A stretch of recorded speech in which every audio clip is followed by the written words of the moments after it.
Hi, my name is Cassandra, but I'm better known as Cassie. Before I tell you all the drama in my life, please like and subscribe. I was 8 going on 9 the first time I got diamonds jewelry. I was 11 the first time I got my own Bugatti, with a driver of course. And I was 12 when I found out people hated my dad because he was a filthy rich oil tycoon. One time, I just reached school with my dad when some angry protesters surrounded our car. The rich are too rich! More money to the people! I was quite scared, and Dad looked freaked out as the driver quickly drove away. And the next day, Dad told me he was pulling me out of school. What? Why? Those protesters knew the school you attended, Cassie. I can't stand the thought of you being hurt in any way. Please, I'm doing this for your safety. You're the most important person in the world to me. I knew he was looking out for me, but I hated that I'd suddenly become a prisoner in my home. And being homeschooled was so boring. I was always trying to come up with new pranks to torture my tutors and bodyguards and make them quit. Yeah, I wasn't always the nicest, but when you're stuck at home, you gotta find ways to entertain yourself, right? Once when I was 16,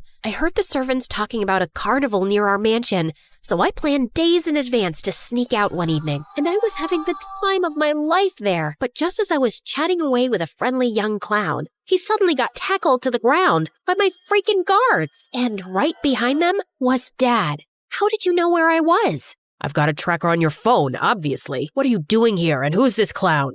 Oh, you want to know who this clown is? He's my boyfriend. Yeah.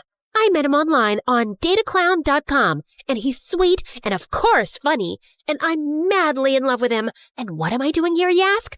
I was planning on running away with him tonight, duh. She's crazy. I don't even know who she is. Let me go. I was grounded for a month. Yeah, whatever that meant. I was already grounded for eternity. Well, now Dad took my phone away too. I just said all that rubbish about running away because I was so mad at him. But some weeks later, Dad was diagnosed with a heart condition, and the doctors told him to rest more and avoid stress. And I backed down with my rebellion.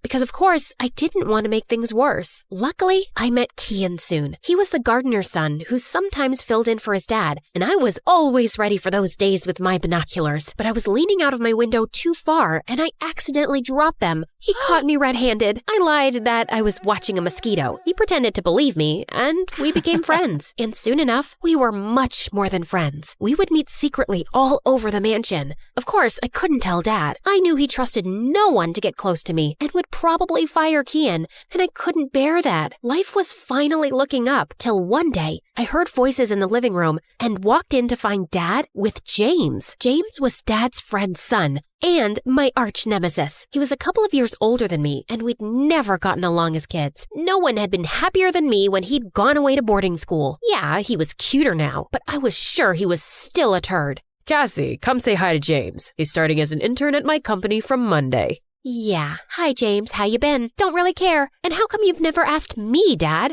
Well, we were just discussing your tutor's reports, Cassie, and you've really got to step it up if you plan on taking over your father's company one day. He's built it by working very hard, and it should go into capable, responsible hands. Oh, and would those hands be yours? And why were you discussing my reports? Dad, I want to start as an intern on Sunday. No one works on the weekend, honey. Well, fine, Monday then. Arrange my bodyguards, roll out the red carpet, bring out the helicopter. Cassie is coming to the office. I'd never taken much interest in Dad's company before, but I had to now because James was totally sucking up to Dad, pretending to be super interested in everything, staying extra hours to do research, and giving ideas that Dad loved. I even tried stepping up once by making a presentation for a project proposal, but James suggested one tiny change to it, and Dad told him he was brilliant. It was like I was invisible around James. And then a week later, things got worse. Dad threw a huge party, and I was really surprised to see so many people around my age and not the usual boring old guests he invited. Cassie, meet Esteban. His father's in the diamond trade. Oh, and this is Ahmed. He's third in line to the Moroccan throne.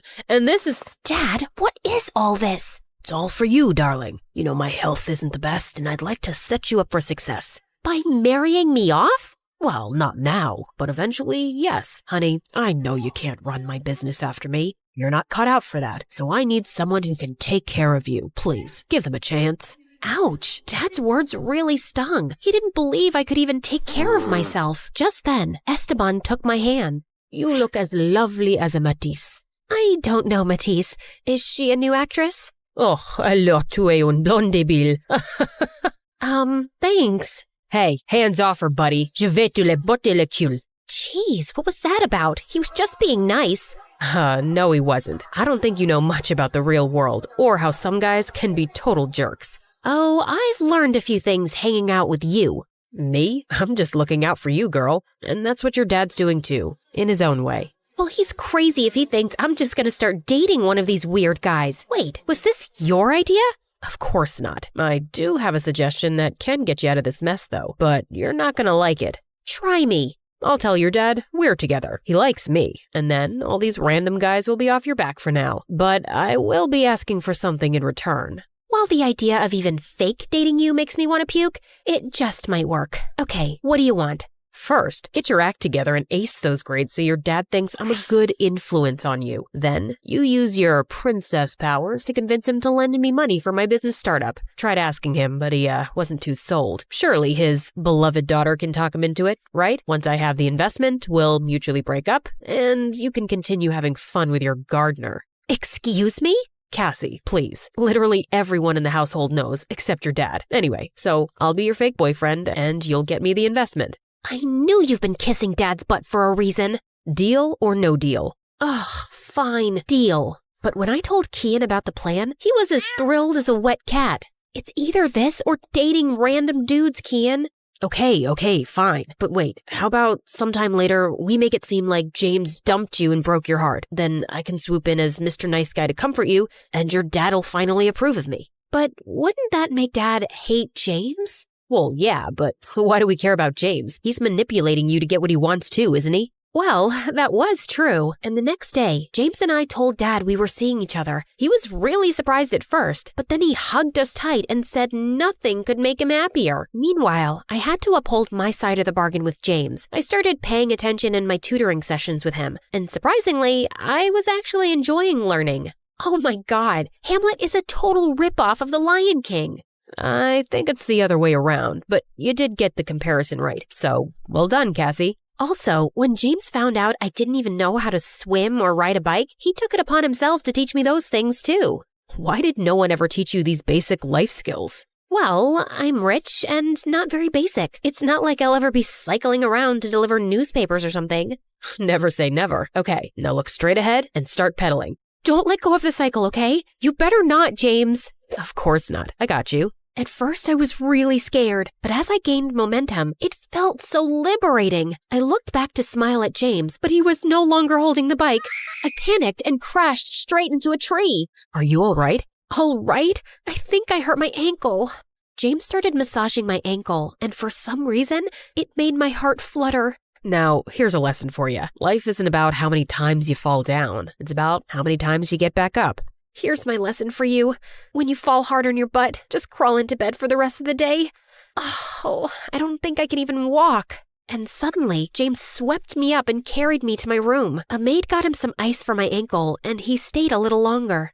You can go now. I'm better.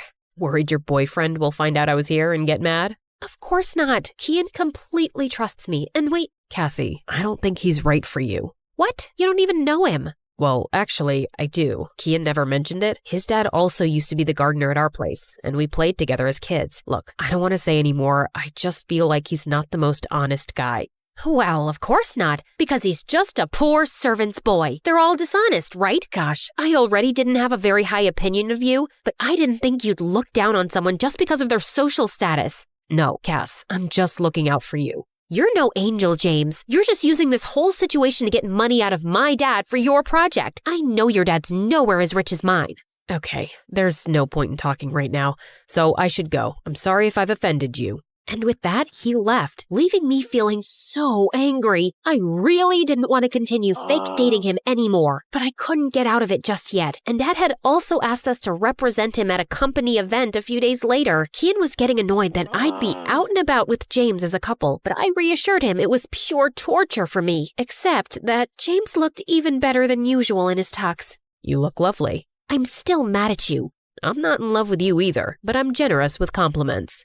Don't hold your breath. You're not getting one from me. No, actually, wait. Go on. Hold your breath. James started laughing, and I couldn't help joining in. The event was super boring, and after we were done meeting everybody important, James suggested we escape for dinner. He instructed the driver to take us to this secluded little restaurant with the most amazing food, and then James told me about his project. I've been asking your dad to invest in an environmental conservation organization that helps clean up oil spills and even works on preventing them in the first place. I think if oil companies took such initiatives, it would make people hate them less. He's not too keen on it because it's not profitable, so I thought maybe he'd listen to you. Really? He seems to respect your opinions much more. No, Cassie, he knows he overprotected you, and now he worries that you're not ready for the real world, that's all. But I keep telling him that you're smart and spunky, and you'll be just fine. He smiled and tucked a stray hair behind my ear, and my heart was fluttering again. Okay, so James really wasn't a jerk after my dad's money for something selfish, but I had a boyfriend. I shouldn't be enjoying his company this much, and Kian wasn't too happy about it either.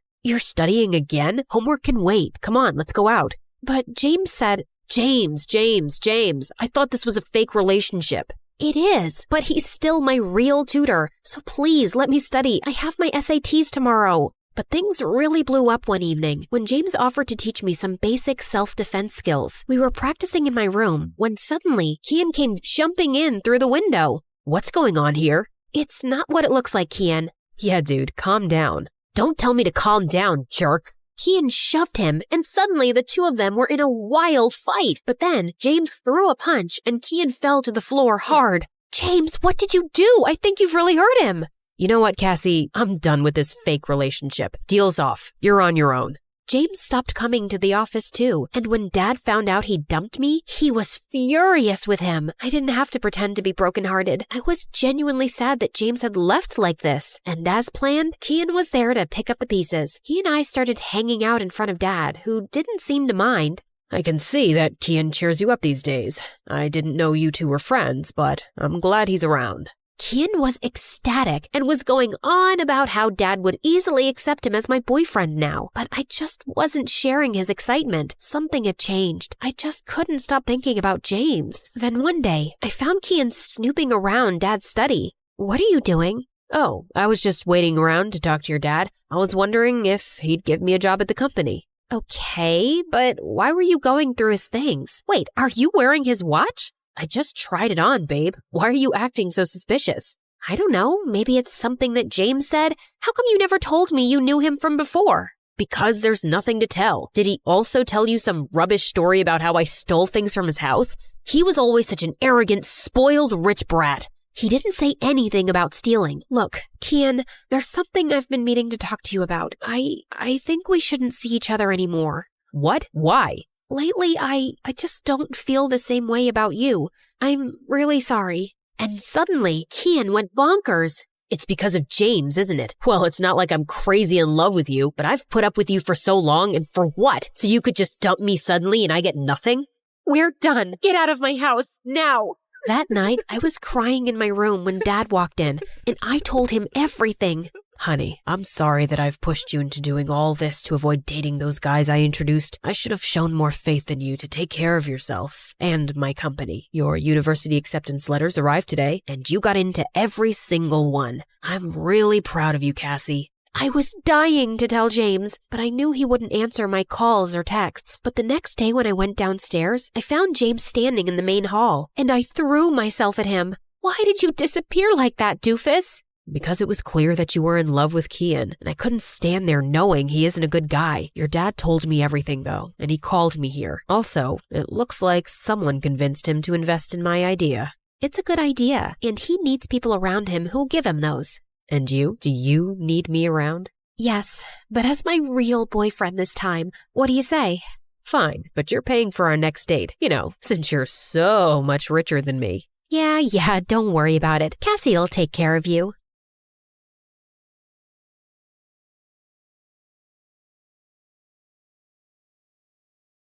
Hi, my name is Gigi, and I'm from Illinois. Before I continue, please like and subscribe. Ever since I can remember, I have loved cars. I guess it's because my dad is a professional racer. I grew up hanging out with him at the racetrack, and his pit crew always treated me like one of their own. Don't get me wrong, I'm totally a girly girl. I love to do makeup, get my nails done, shop for the latest trends, and post selfies on Instagram. But given the choice between a hairbrush and a socket wrench, well, you can't fix a car with a hairbrush. The year I turned 16, my dad was in a terrible accident while racing. It was so hard for my mom to see him in the hospital, but I did the best I could to help by keeping my little brother and sister in line while she was visiting him. I cooked and cleaned, and sure, I hated it, but I had been raised with a pit crew mentality. Everyone pitches in. I missed my dad, and I couldn't wait for things to get back to normal. At night, I would watch NASCAR videos on my phone under the covers, dreaming of the day that it would be me driving. One day at school, our mechanics teacher said he was offering extra credit for anyone who wanted to work on fixing up an old car after class. My arm practically came out of my socket as I raised it to volunteer. The boy sitting next to me sneered.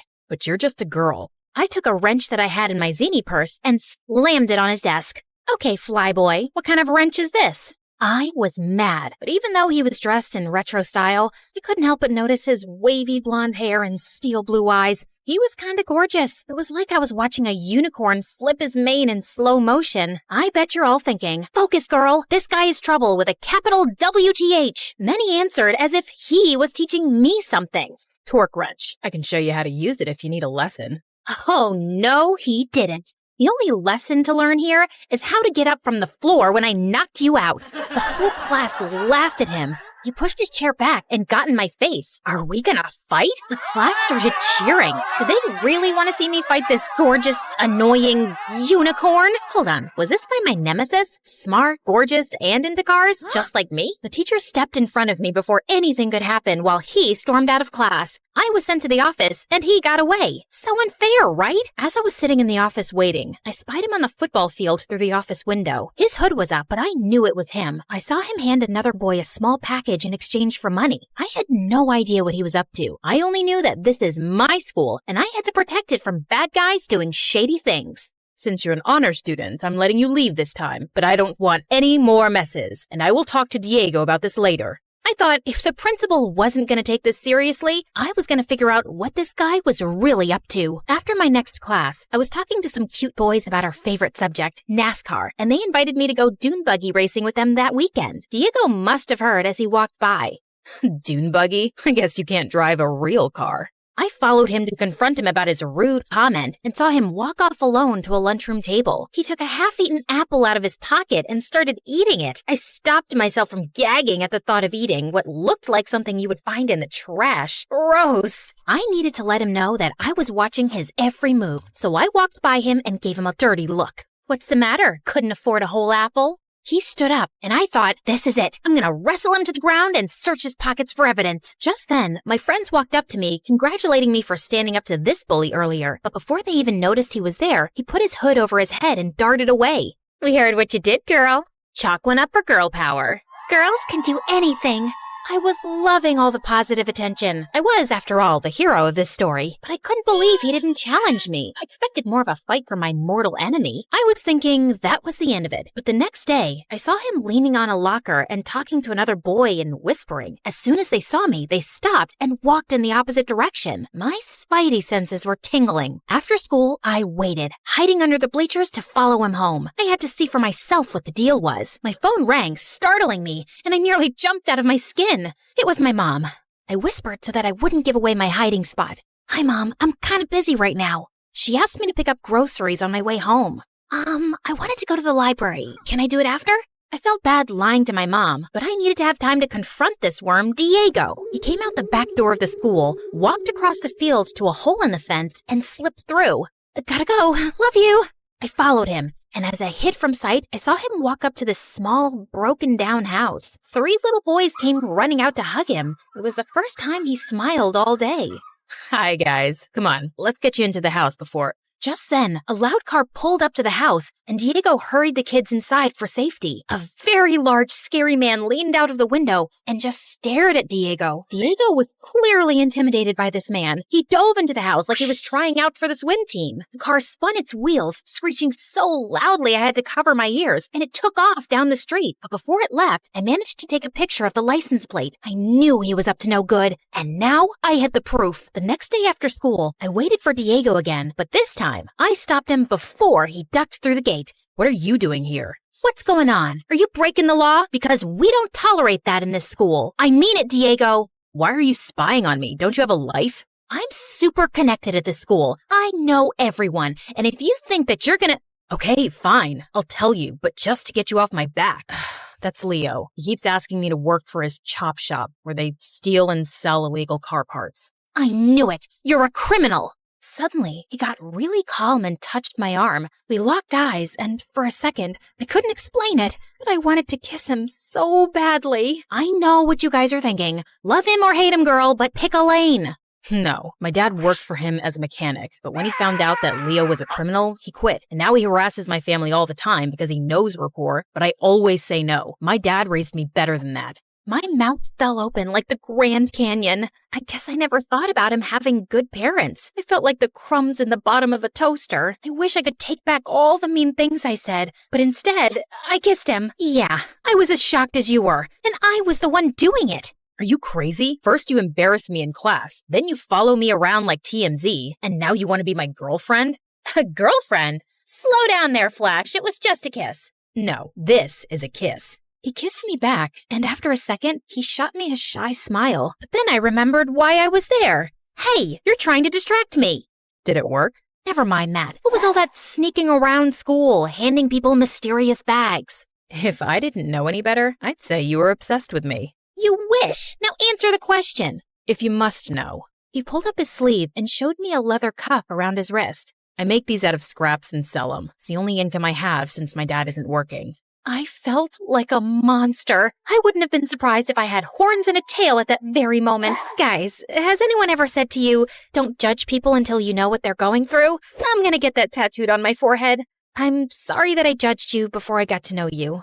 And yet, you kissed me. I felt embarrassed, but then he started talking, and I got to know that he and his brothers live with their foster dad, who wants to adopt them, but he just needs a steady job first. And just then, my phone rang, startling me again. Man, I gotta change that ringtone. Oh, I have to take this. It's my mom. And without even listening to me, she burst into yelling so loudly that I had to hold the phone away from my ear. You forgot to take out the trash and your brother dumped it all over his bed. Not to mention, I asked you to give your sister a bath. She's so sticky I could hang her from the ceiling. Diego could hear her because it was so loud, and he laughed. When she heard him, she flipped her switch from angry mom to no personal space mom. Are you hanging out with a boy?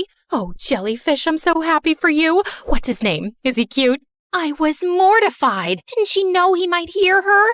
Mom, I'll be home soon, okay? She ranted on like a teenager on a sugar rush and yelled louder. Don't rush on my account. Hello, Jellyfish's new friend. Ugh, bye, Mom. I hung up and wished I had a time machine to erase that horrible moment. Parents, right? I'd better go. Okay, see you tomorrow, Jellyfish. Ugh, Mom.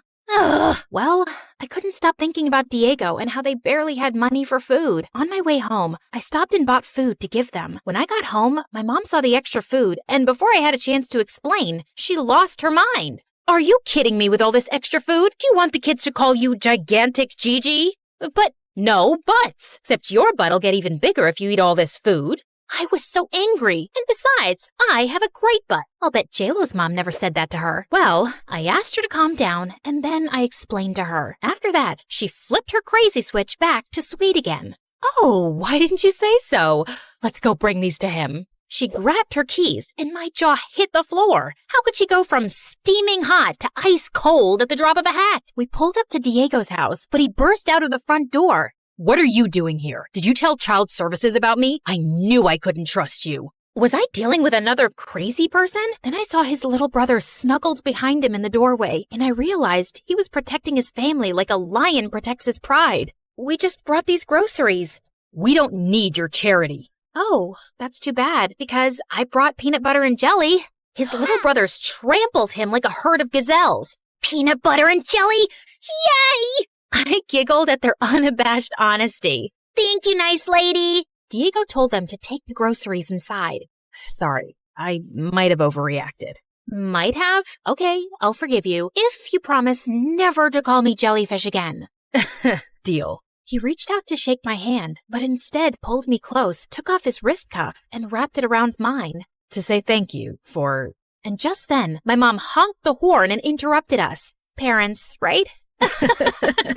Just as we were about to pull away in the car, that same scary dude came screeching around the corner in his loud car. He pulled up next to my mom's car. I was freaking out. Was he going to try to steal my mom's car or hurt her? Stop. Don't you dare try anything. I will not. He tried to stop them, but they laughed and scratched our car just to terrify him. Mom ducked me into the car, and she floored it and sped off down the street like Mario Kart. That Diego is nothing but trouble. You are never going to see him again. No matter what my mom said, I couldn't wait for school to see Diego. But when I got there, I found out that my mom had called the principal and gotten him in trouble, so he would have detention all week. I tried calling Diego, but he didn't answer. So after school, I rushed to his house. Better you listen to your mom and stay away from me. I don't want you to get hurt. I dashed towards my house and slammed the door open so hard that it shook the wall. Everything okay, Jellyfish? No! You got Diego detention, just so that you could stop me from seeing him? You know he's a great guy. And first, you want me to be friends with him, then you don't. Why have you been acting so crazy lately? I just wanted you to be safe. Since your father's accident, I'm afraid of bad things happening to you, and I just want to protect you from getting hurt. I just love you so much. Oh, Mom, but you can't wrap me in bubble wrap for the rest of my life. You raised me as a strong, smart girl, and you need to trust that I can make good decisions. You're right. I guess I'll return that bubble wrap. And then the next day, she went into high gear and fixed everything. She got Diego out of detention and reported the shady guys to the cops who got arrested. And the next month, my dad got back on track. And Diego's dad got a job with my dad's pit crew, allowing Diego and his siblings to finally be adopted. Diego was so thankful that he made me a PB&J sandwich in the shape of a heart and asked me to be his girlfriend. I, of course, said yes and immediately called my mom to tell her. You called to tell me your happy news first? Well, yeah, you're my best friend and the best mom. I love you.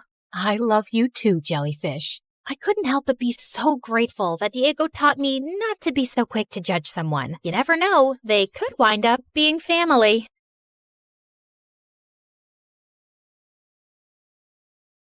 Hi, I'm Marie.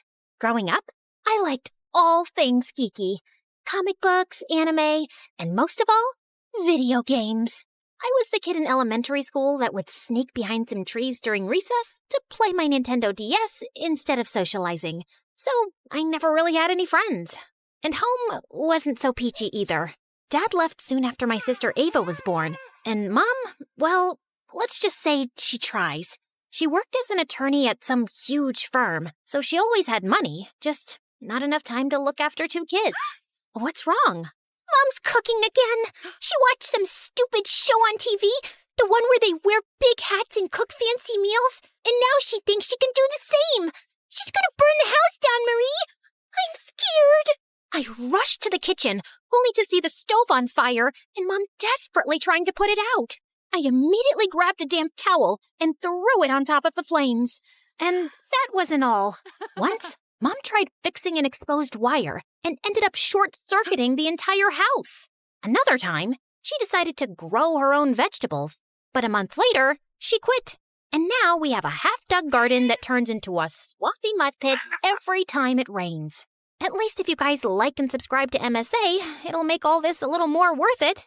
I always had to be the adult around at home, and basically brought up Ava all by myself.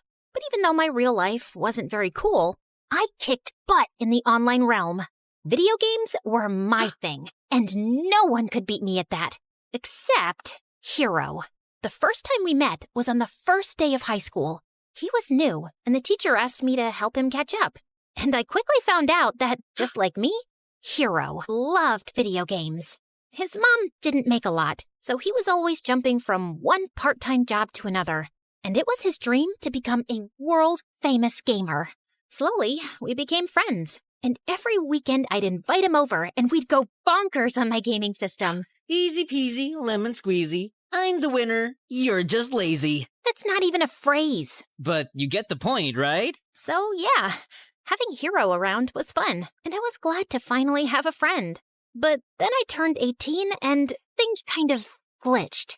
Hero and I had planned on checking out this new game store in town, and I was waiting for him at school, but he never showed up.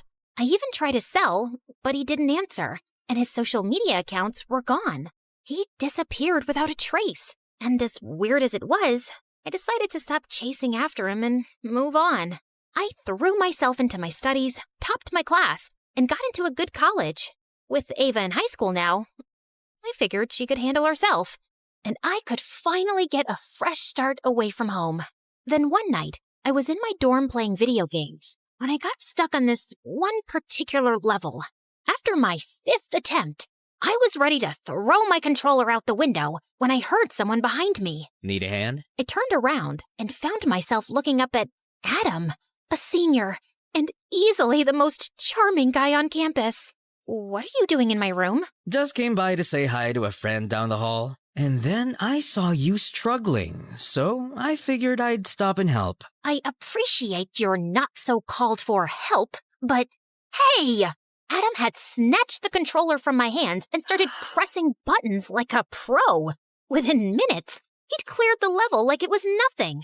The trick is all in the NPC interactions. They each have coded movement loops that line up with the mission objectives. You pick up on those patterns, follow the right ones, and they practically guide you to the finish line. Of course I knew that. I was just trying to improve my timing. Right. You know, my friends and I are playing at the video game arcade tomorrow. You could join us if you want. Thanks, but I like to play alone. Suit yourself. But just in case you change your mind... And he wrote his number on my desk and left. I tried to shake off his offer, but then I thought it had been a while since I was playing solo and maybe teaming up with others wouldn't be so bad. So, the next day I called him and he sent me the address. I expected it would be a casual gaming session with a few friends, but I was stunned to see that it was a massive gaming tournament. Hundreds of gamers sat around, dead serious, fingers flying over controllers, and eyes glued to screens. Just then, Adam spotted me and ran over. Hey, perfect timing. You're playing with me. I nodded and took a seat next to him. And together, we breezed through every challenge. The games were tough, but our sync was on point. And by the end of the tournament, Adam and I were on top of the leaderboard. That was incredible. I knew you had skills, but this is next level. I couldn't even tell it was our first time playing together. You know what? You've got to meet my dad. I don't think I should, but Adam was already pulling me through the crowd before stopping in front of this tall man who looked like he ate gigabytes for breakfast. Dad, this is Mari. I think she'd be perfect for a team. Ah, such a pleasure to meet young prodigies like yourself. Tell me, Maria, has the world of digital gaming always intrigued you? It's Marie. I know, but I prefer Maria. It has a certain melody to it, like the soft patter of keys under one's finger in the heat of play. Sorry, what? He just means you have a nice name. Anyway, Dad's a game developer and a professional gamer himself. He's the reason I picked up gaming. He's my hero, the legend, the person I look up to the most. Also, he'll be coaching us. For what? The tournaments, of course. Adam told me he played for an international esports team. They traveled the world, competed in the biggest tournaments, and now they wanted me to join them. Playing international esports had always been my dream. So it didn't take me long to say yes, and the next few months turned into a wild roller coaster. We traveled from one tournament to the next, diving headfirst into the tense, fast-paced life of esports. And while I loved competing, Adam's dad made things really complicated. Our primary objective is to establish dominance in the early stages by monopolizing resource nodes and obstructing adversarial progression. What is he saying? He wants us to capture as many resource points as we can at the start and block the other team. Why doesn't he just say that? That's just how he talks. You'll get used to it. But Adam's dad's constant hovering and descriptive plans made every practice session feel like a mental marathon, and I just couldn't keep up. Then one day, after a grueling practice, I was scrolling through my phone when I came across an invite to the closed beta test of Infinity Nikki, a game that had been making waves as the coziest open-world experience out there. I was tired of playing endless battles and high-stake combat games with Adam, and I was looking for something that felt more comforting and fun. And the game seemed like the perfect escape. So I enrolled for access to the closed beta, got in, and boy, was that the best decision ever. The game took me into the magical world of Mirrorland, where Nikki, the main character, went on amazing quests with her cute companion Momo. The coolest part of the game were the ability outfits that helped Nikki navigate Mirrorland, gather resources, and complete quests. I got to explore dungeons, tackle boss battles, ride vehicles, and even capture beautiful moments with the photo feature. It was so much more than a dress-up game. It was pure magic. I was so amazed by it, I even joined Infinity Nikki fan forums to know more about shortcuts and outfit combos. And I found myself chatting regularly with one user in particular, Silent Warrior. Oh my god, Momo camera is so cute. I could pose in front of that forever. Oh, but here's something that makes it even better.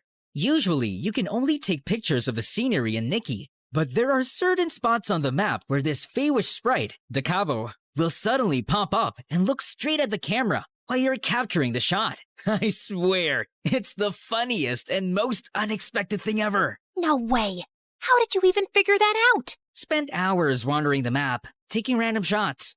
The first time Dakabo appeared, I almost dropped my controller. You've got to try it. It's seriously worth it. Well, since you've been so helpful, I've got news for you too. December 6th is actually Nikki's birthday, and to celebrate that special day, all Infinity Nikki players will be getting this stunning new dress called Starlit Celebration, absolutely free of charge. I mean, talk about a sweet deal. But you have to log into the game before December 19th to redeem it, so tell all your friends to download it now. I've already told mine. It felt like I'd found someone who spoke my gaming language, and I really wanted to meet him. So, naturally, a week later, I was one of the top players invited to play Infinity Nikki live at an exclusive arena. I walked in feeling excited, and I was at the snack bar getting a soda when another hand reached for the same can. I looked up and froze as I saw Hero smiling at me. Didn't realize this one was yours. Well, it certainly doesn't have your name on it. Just then, the announcer called all gamers to the stage for a quick face-off, and I hurried to the stage. I was settling down in my seat when Hero pulled up the chair next to mine. He opened his mouth to say something, but I shushed him and focused on my game. I entered the breezy meadow, collected a bunch of daisies, and was just enjoying my walk through the vibrant flowers when Momo told me that there was a Whimstar nearby. So I hurried through the meadow, collected the Whimstar, and upgraded to a new outfit. Wow, you're still as good as I remember. Oh, so you do remember me.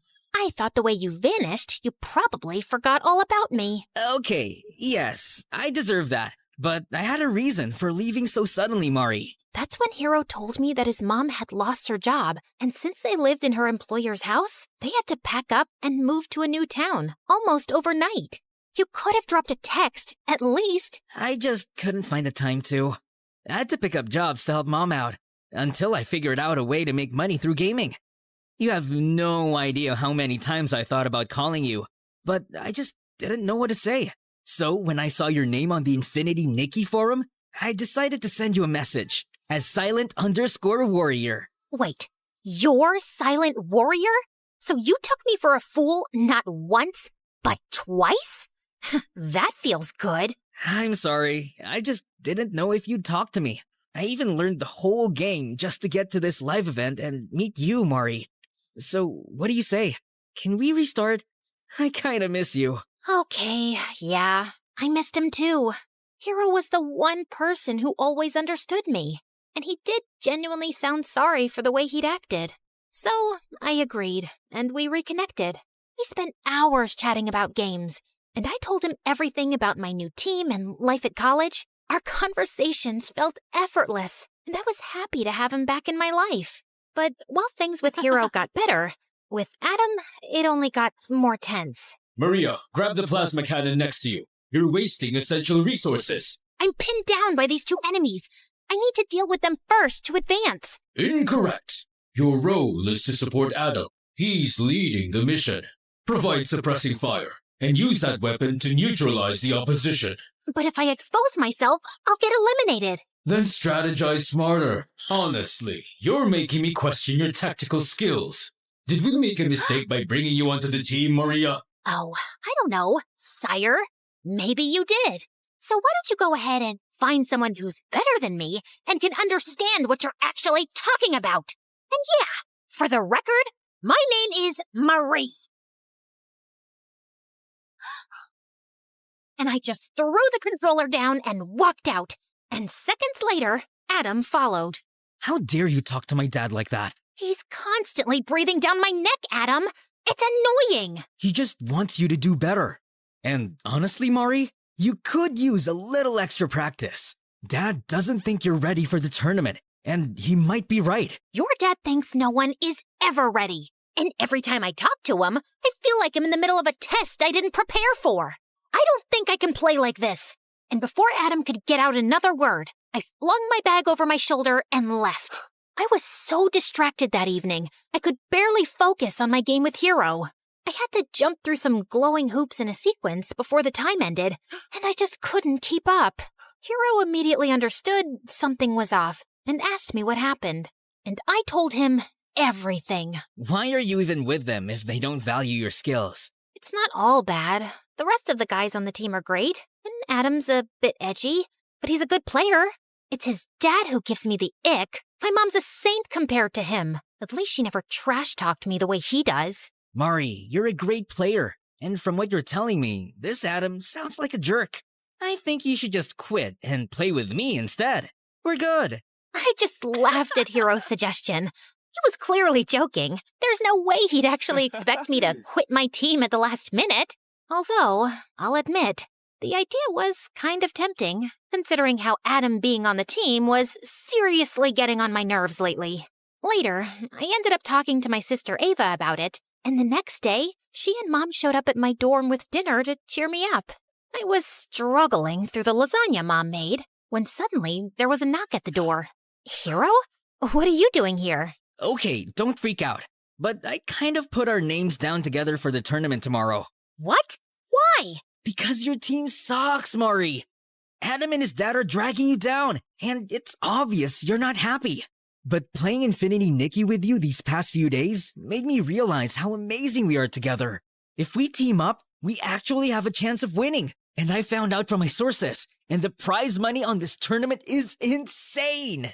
Hero, Planning to ditch me at the last minute? I saw Adam standing behind Hero with a hard expression on his face.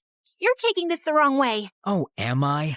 Wasn't he just telling you to leave us and join him? My dad gave you the opportunity to be a great gamer, and you tossed that aside to play Infinity Nikki with him? It's that same dress-up game you keep raving about, right? It's more than a dress-up game, Adam. It teaches you about friendship, care, and warmth. And it tests your skills and presence of mind. You have to strategize your way through each puzzle. It's not easy. Sounds like a pretty easy game to me. Really? Then why don't you and I go head-to-head? First one to complete his quest wins. And Mari joins the winner's team. That's the stupidest thing I've ever heard. Why? Scared I'll kick his butt? We'll see about that. But the food's getting cold. Believe me, Mom, no one wants to eat that. And this is way too entertaining. Adam shoved me aside and took over my gaming system while Hero pulled out his laptop. And they both dove into the game.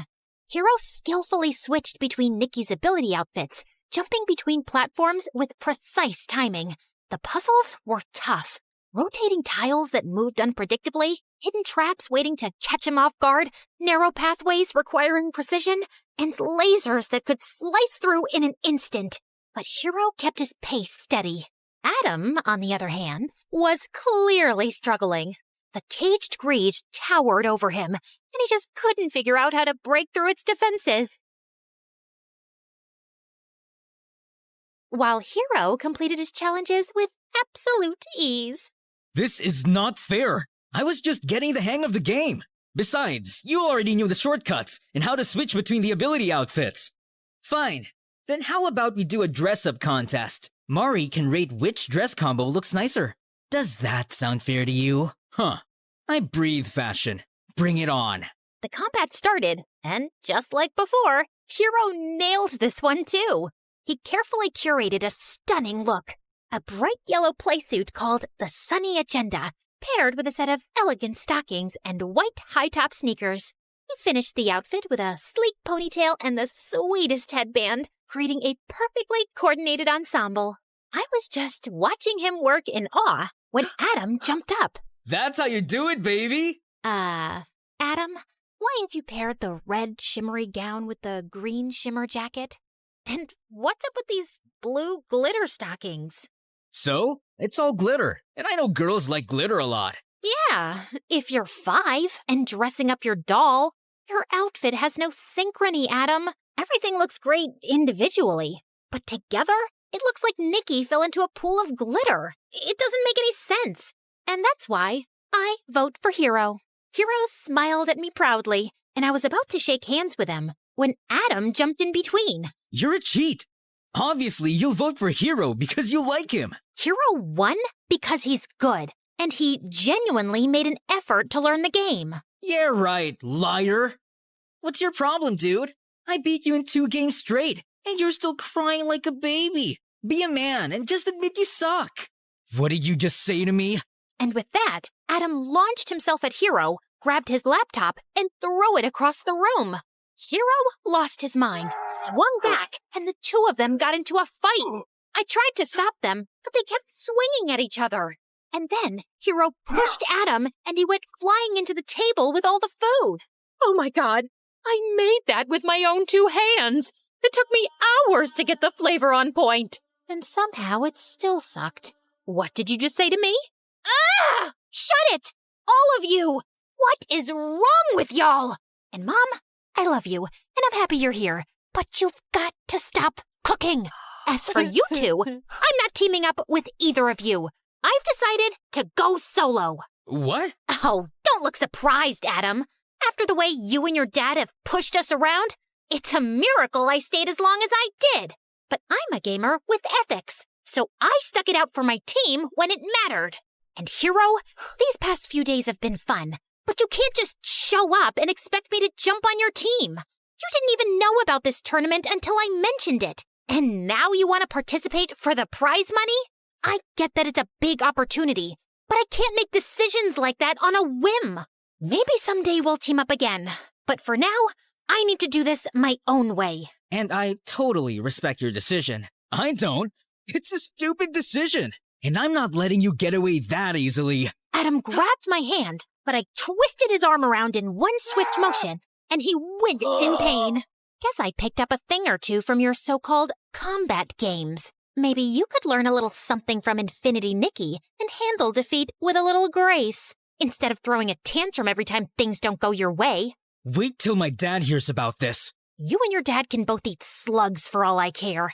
Now get out and don't come back. Adam left that night, but I knew he wasn't going to stay quiet. Not that I cared. I'd already made up my mind to pull my name from that stupid tournament. I didn't want to be part of something that sucked the joy out of the one thing I loved. It was time to take back my happiness, to focus on what made me feel alive again. And for the first time in weeks, I felt free. It's showtime, baby.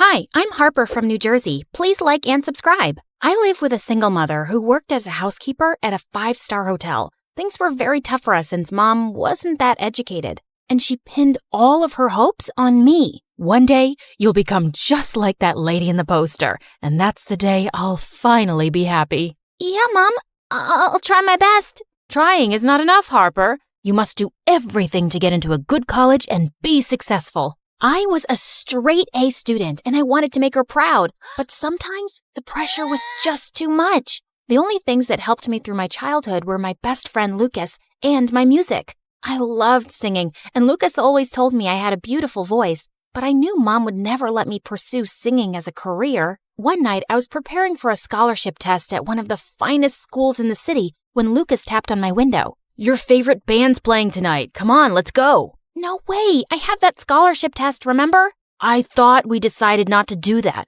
What am I going to do alone in school? Don't be like this. You know it's always been my dream. Your dream or your mom's? Anyway, I'm off. I'll see you tomorrow. Don't hold your breath. As Lucas left, I was so bummed out by how he'd reacted. I thought he'd be okay soon, but he didn't return my calls the entire next week. Meanwhile, I'd gotten in and started school soon after. And boy, this new place made me super nervous. It was massive, and I couldn't believe my eyes when I saw the kids eating caviar for breakfast. I really missed having Lucas around, so I pulled out my phone to call him. But just then, this random boy ran straight into me, knocking me to the ground. What the heck? I missed that catch. I bet $1,000 on that one. Excuse me? You broke my phone. It would cost me a bomb to fix that. Quit yelling, girl. Do you need money? There. He pushed a bunch of dollar bills into my hand. What the heck? Keep your money, moron. Buy some manners with it. The boy looked at me confused and then grinned. You're new around here, right? What's your name? I'm Zane. Skip the introductions. I'd rather not run into you again. I walked away to my class without turning back. Later, someone told me that Zane was crazy rich and the most popular guy in school. His dad owned all the major properties in town, including the hotel Mom worked in. I couldn't give a fig. I had bigger plans than wasting my time on some jerk. The rest of the day was just as bad. I was way behind in class, and people were so rude when I tried asking for help. I was so tired that when I went home, I passed out straight away, only to wake up to 40 missed calls from Mom. She'd broken her ankle in a minor accident at the hotel and couldn't work for a month. What are we gonna do? With your new school and everything, we need the money. Don't worry, Mom. We'll figure something out. That night, I applied to every part-time job I could find online and prayed something would turn up soon. I felt so relieved when Lucas called me and decided to meet for dinner. How have you been? What went wrong, man? I tried calling you so many times. Lucas looked at me weirdly before taking my hand. I was trying to fight my feelings for you. I've liked you for so long now, Harper. I was just upset I won't be seeing you at school every day. Wow, that's a lot. I had no idea, and I don't know. Wait, please. Could we just give it a shot and see where this goes? I guess, but what if it doesn't work out? I don't want to lose you as a friend. I promise, you won't. Lucas beamed at me, but I was still unsure if this was a good call. But dating your best friend couldn't be the worst thing, right? Besides, he was kind of cute now, and I noticed it. I got a call from a small cafe nearby. They were looking for a singer and wanted me to come over for a trial. The pay was decent, so I took it. But at my first show, I saw Zane behind the guitar, and it looked like he didn't remember me. Wasn't he too rich to be playing here? I ignored him and hopped on the stage. But when we started performing, he kept changing the tune mid-song. I never wanna be without you. When you're with me, there's nothing I can't do. Let's make a life just me and you. What are you doing? But he simply grinned. Thankfully, I knew how to match the pitch and the show was successful. The manager even gave me a huge tip. After everything was done, I was walking back home when a big sports car pulled up. Hop in. I'll drop you home. I'd rather walk on fire than go with you. I ignored him and continued walking. To my surprise, he got out of his car and started walking with me. This guy was so annoying. Mind-numbingly handsome, but so annoying. We started walking in silence, and we were halfway home when I finally spoke. Aren't you too rich to be in this neighborhood? Aren't you too nosy for such a small person? Stop that. What? Stop following me. I'm just walking. I'm sure you don't own this road. I was so irritated that I turned around fast and would have ended up in a puddle if Zane hadn't caught my sweater. As he pulled me up, our lips almost touched. Oh my God, my heart was ready to jump out of my chest. There now, you're all safe. Huh? Whatever. Thanks. I'm fine now. I will see you, whatever. Bye. With that, I rushed home with my heart pounding. What was happening? After that day, I tried everything to ignore Zane, but he was stuck in my head like a broken record. I couldn't think straight. When we were both selected for the annual music gala, I knew I was in big trouble. Back home, Lucas was planning a weekend getaway. He went kinda crazy when I told him I had to stay. It's my birthday. You can't ditch me like that. You should have asked me first. I really can't go. He looked so disappointed that I promised to go to dinner with him that night to make up for it. But when we arrived, I noticed Zane there with a girl. Can we go somewhere else? I don't feel too good. What happened? You were fine just now when we came in. Yeah, but I guess I'm allergic to the air conditioning here. Lucas looked confused, but just as we turned to leave, I saw Zane smiling at me. Leaving so soon? We didn't get a table. Then take ours. Tiffany and I were just leaving. Right, babe? The girl looked at Zane and kissed him on the cheek. For some reason, I didn't like that one bit. Lucas noticed it because later that night as he was dropping me home, he asked me, "Who was that guy, and why did you lie to him?" Just some jerk from my school. I didn't lie, I just didn't tell him the truth. That's the lamest thing I've ever heard. Don't sweat it. It's nothing. Anyway, it's getting late. I'll see you around. Lucas looked at me suspiciously as I left before it got more awkward. The following day in school, I texted Zane to meet me in the music room. When he showed up, I couldn't help but notice the small scar on the side of his face. That wasn't there before. So, should we head to the back row? What? Why would we go there? Suddenly, I understood what he meant and kicked him hard in the knee. You're gross. I would never make out with you. The back row is where they keep all the instruments? Oh my God, so embarrassing. And plus, I have a boyfriend, remember? And you have a girlfriend? Just then, Zane bent down to my ear and brushed a strand of hair away. Tiffany is not my girlfriend, just a first date. So we could totally do the other thing too, if you want. I just looked at him as my mind went all foggy. Why did he suddenly look even hotter? And why was I staring at his lips?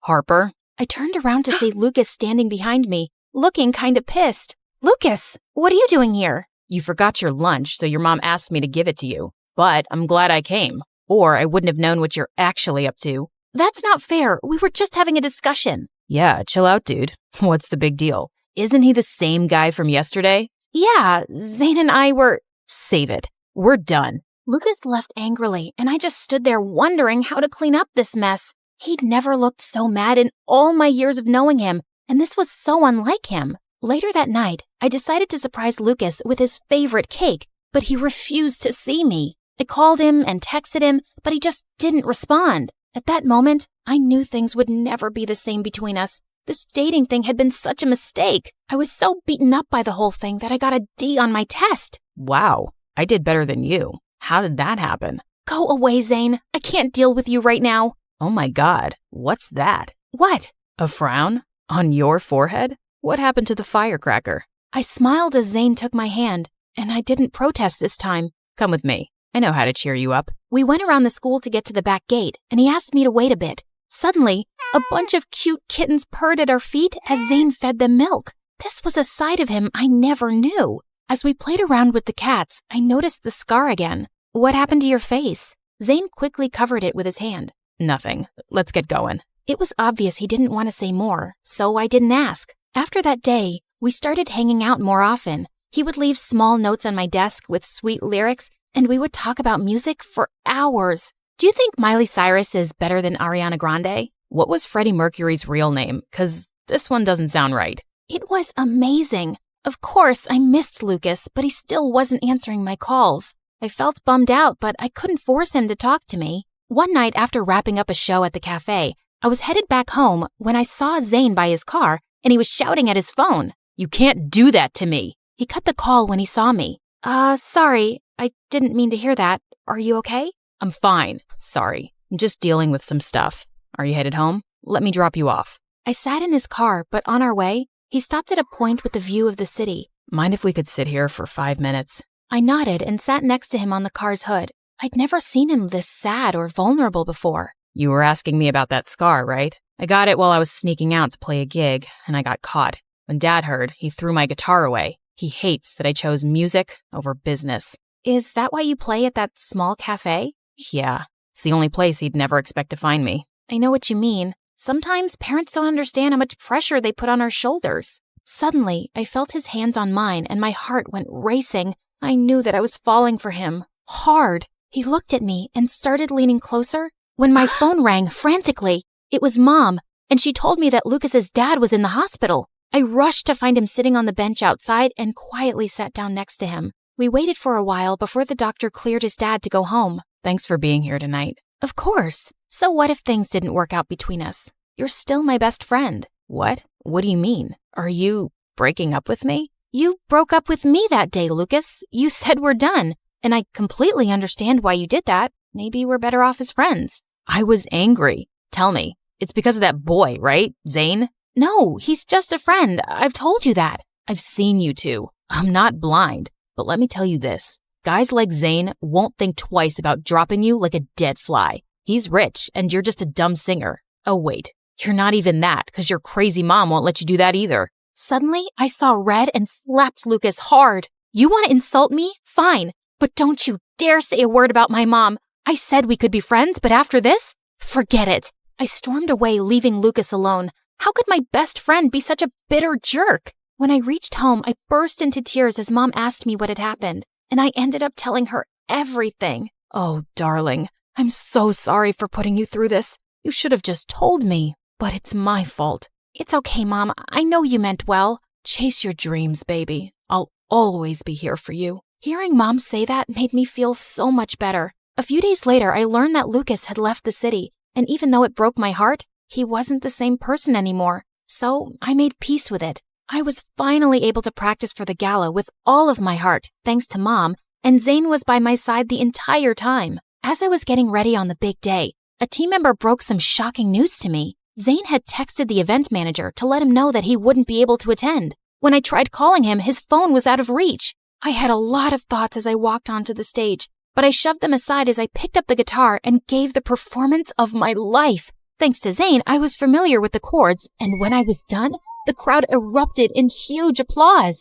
I was so proud of myself, but I couldn't shake the feeling that something bad had happened to Zane. So right after the show, I rushed to his house, where I saw him in the middle of a party with his dad and some serious-looking people. When he saw me, he rushed and pulled me to the side. What are you doing here? You missed our show for this party?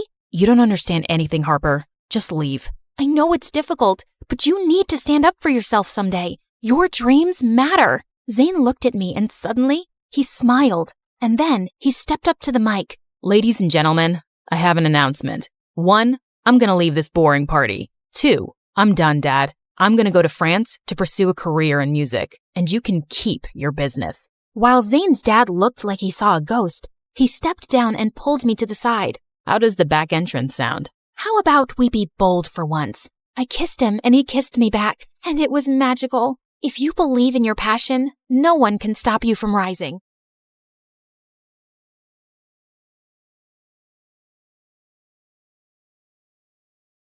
911, can you come and take my daughter? Put her in jail. She's a thief. I threw the vase at Mom, but it missed. Also a violent person. Are you crazy, Mom? What's wrong with you? Give me your phone. Mom ran outside screaming. My deaf BFF Tina was outside, and I was so nervous that I forgot the sign language and mistakenly told Tina to throw her juice at Mom, which she did. And Mom froze. Mom was a genius scientist, but also an impulsive and erratic person. I told you not to enter my lab. It has top secrets related to my experiments. I swear, Mom, I wasn't stealing. I just needed some answers. Mom started walking towards me, but Tina threw a bagel at her. Girl, you didn't have to do that. I was going to hug her. Mom was still angry, and Tina misread her, so she hit her with a bunch of donut holes. Okay. This is really crazy, I know, but my life wasn't always this insane. You should start from the beginning. Good idea. Hi, my name is Melody, but before I continue, please like and subscribe. My mom wasn't always a crazy maniac. In fact, she was the kindest and sweetest person in the world. She's actually my stepmom. I first met her in the 9th grade. She was my science teacher. At the time, I was really lonely. My dad and I had just moved to a new city, and I didn't have many friends. Excuse me? Yes, I did have Tina. She's my BFF and she lives next door. She's really smart. So smart that she skipped 4 grades and abandoned me to go to a fancy college across town. Abandoned you? Really? Yes, we did hang out on the weekends, but at school, I was all alone. Now, where was I? Oh yeah, somehow I'd managed to turn all the cheerleaders against me. It may have been because at lunch one time, I got distracted by this cute boy named Lance and I tripped over my shoelace. My lunch tray went flying and my spaghetti flew into the air and landed right on a cheerleader's head. And she wasn't just any cheerleader, she was the team captain. To make matters worse, her boyfriend, the football quarterback, walked up and slipped on my spaghetti and broke his leg. He couldn't play for the rest of the season. After that, I was a pariah. The whole school, even most of the teachers were mad at me. I hated everything about my school, except my science class. My teacher, Miss Peach, made science so much fun that when I was in her class, I forgot about how much my life sucked. Then one day during a parent-teacher conference, my dad saw Miss Peach and he fell in love with her at first sight. They started dating and after a few months, they got married. Things were great for a while. I even started calling her mom. Mom quit working at the school so she could spend more time with me and Dad. We were a perfect, happy family. Then my mom lost her mind. It started when Dad got a new job. He had to travel a lot for work and was rarely home, so Mom built a secret lab in our basement and spent all day and night inside.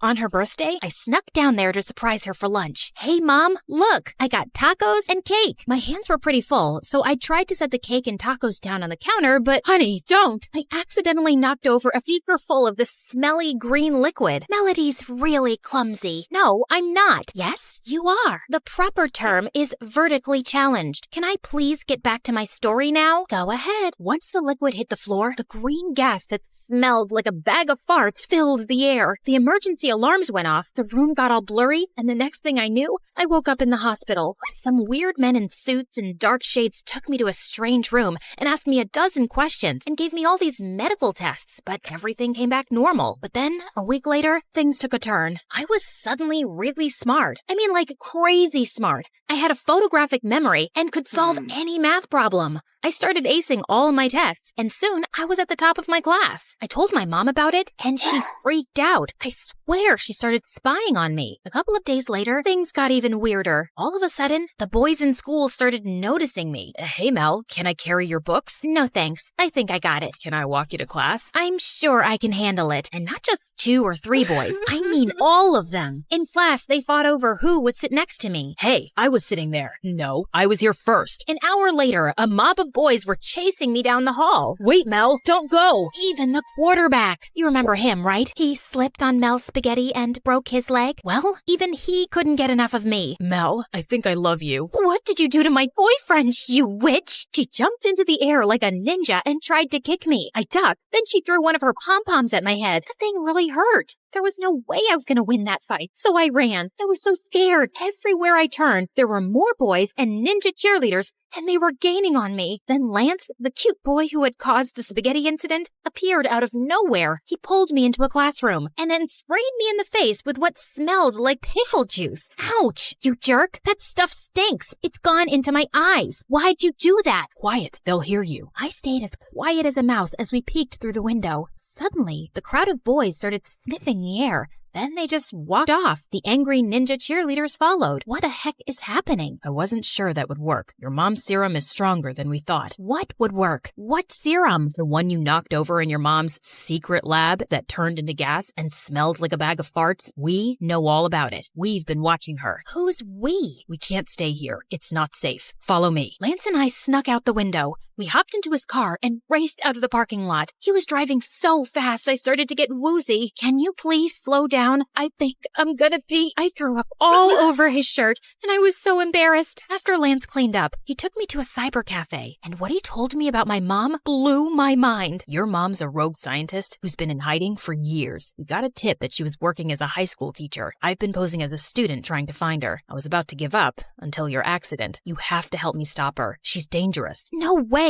That can't be true. Your mom was working on a serum that was designed to create a super secret agent, a highly intelligent, expert fighter who's irresistibly attractive. Why would a super secret agent need to be attractive? Not sure. It's a thing. Really? Yes, some bad people want to get their hands on the serum. I need you to sneak into your mom's lab, steal her laptop, and give it to me. Lance told me the laptop held the formula for the serum and a bunch of other top secret information that my mom stole from the government. Why can't you do it yourself? We tried. It didn't work so well. Lance showed me a video of my mom kicking a bunch of agents' butts. You're our only hope. The safety of the world depends on you. Melody, can I count on you to complete this mission? I looked up at his deep brown eyes and suddenly something strange came over me. Lance was always gorgeous, but now he was a vision, like he'd stepped out of a dream. I guess I could do it. That would make me so happy. Lance dropped me off a block from my house. I stood there in the street, watching his car drive away. I couldn't stop thinking about his handsome face and how his hand touched mine. Then Tina ran into me with her bike. Hey, watch where you're going. You're the one standing in the street. I told Tina all about Lance, the super secret agent serum, and my mission to steal Mom's laptop for him. Hold on,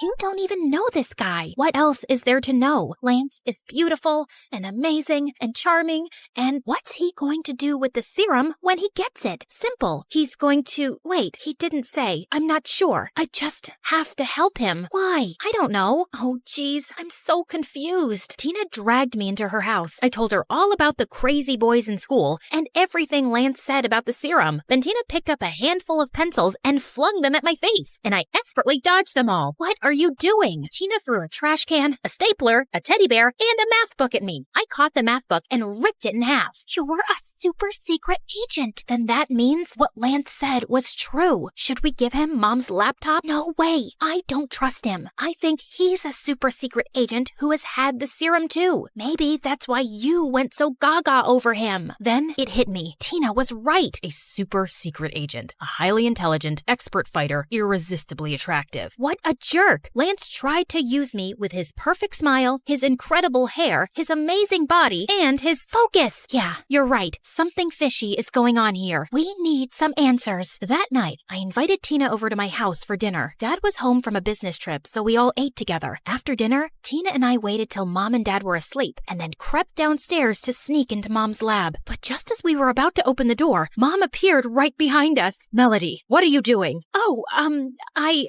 we were getting a glass of water. Water? The kitchen's that way. Oops, it's so dark down here. We just got lost. Night, night. The next morning, Dad was in his room sleeping and Mom was still in her lab. So Tina and I decided to lure Mom out. My mom loves breakfast, so we ordered a bunch of bagels and donuts and a ton of other items I knew she couldn't resist. Tina put the food next to Mom's window. Wow, that smells delicious. Just as Mom walked out of her lab, I snuck inside, and you wouldn't believe what I found. On her computer, I saw a bunch of files. I opened one and read that Mom wasn't making a super secret agent serum to sell to bad men. She'd made a love potion she used on Dad to make him fall in love with her. But it didn't stop there. I searched through Mom's computer and found a huge file on me. The green gas I inhaled from the accident made me smarter by the day, an expert fighter, and the most attractive girl on the planet until I was doused with pickle juice. The smell of pickle juice somehow made me less attractive. It all boils down to pheromones, a natural hormone that influences behavior. Tina, this is the most exciting part of the story. We don't have time for science right now. So, where was I? I was reading about pickle juice, and just then I looked up to see Tina outside the window signing at me. Abort! Your mom's coming back! I grabbed my mom's laptop and raced towards the door. I ran right into Mom, and she went ballistic. You're working with them? You'll never get my secrets. Mom snatched the laptop out of my hand and smashed it to pieces. Then she called 911, and that's how we got to the part in the beginning where Mom went crazy and Tina started throwing donut holes at her. Can we fast forward, please? No problem. Okay, we can start right about here. Mom was still angry and Tina misread her, so she hit her with a bunch of donut holes. I dove into the line of fire so my mom wouldn't get hurt, but one of the donut holes hit me in the eye. Then Dad stepped outside. What's going on out here? Everything's fine. Go back inside and get some rest. No, Mom, it's not. You've been lying to us the whole time. I know about the super secret agent serum, the love potion, and that you're a rogue scientist on the run. Dad gave Mom a strange look. Darling, it's time you told her. You're right. I haven't been honest. I used to work for the agency, but then I wanted to stop and have a normal life. I did use the love potion to make your father fall in love with me, But once I got to know him, I realized it was wrong, so I stopped using it and told him everything. She's telling the truth, Mel. But what about the super secret agent serum and the government? I shut down the super secret agent serum project months ago. It was dangerous. All the agents who took it went crazy. That's why I have a file on you, because I was monitoring you after you got exposed to it, Mel. I should have told you, but I didn't want to scare you. Thank goodness you were fine. The effects of the serum should wear off soon. I love you, honey. Please forgive me. Just then, Lance appeared out of nowhere. That's really sweet, but I need more of that serum. Now. There's no more serum left. Mel spilled the last of it. I don't care. Make me some more or the deaf girl gets hurt. Then Lance grabbed Tina, and I saw red. I sprang into action and tackled Lance to the ground. He kneed me in the side, and I punched his pretty face. He elbowed me in the nose, and I yanked his gorgeous hair, and he squealed like a pig. Ouch, that hurts. I guess the effects of the serum on him had started to wear off because I was stronger and managed to overpower him and tie him to a tree. The police arrived 10 minutes later and arrested Lance. He was wanted in 10 different countries. He didn't even work for the government. He was the one selling secrets to the bad guys. I told you he was lying. A couple of weeks later, the super secret agent serum wore off, and my life went back to normal. Every day after school, Mom invited me and Tina to her lab to work on secret experiments. One day, a special agent showed up at our door with a special mission to save the world. So what do you say, girls? You in? Yes, of course.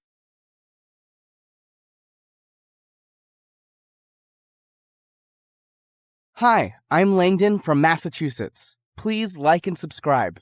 I was born 5 years after my parents got married, and Mom thought I was God's miracle and loved spoiling me. Dad always said I needed to grow up tough, but Mom couldn't care less.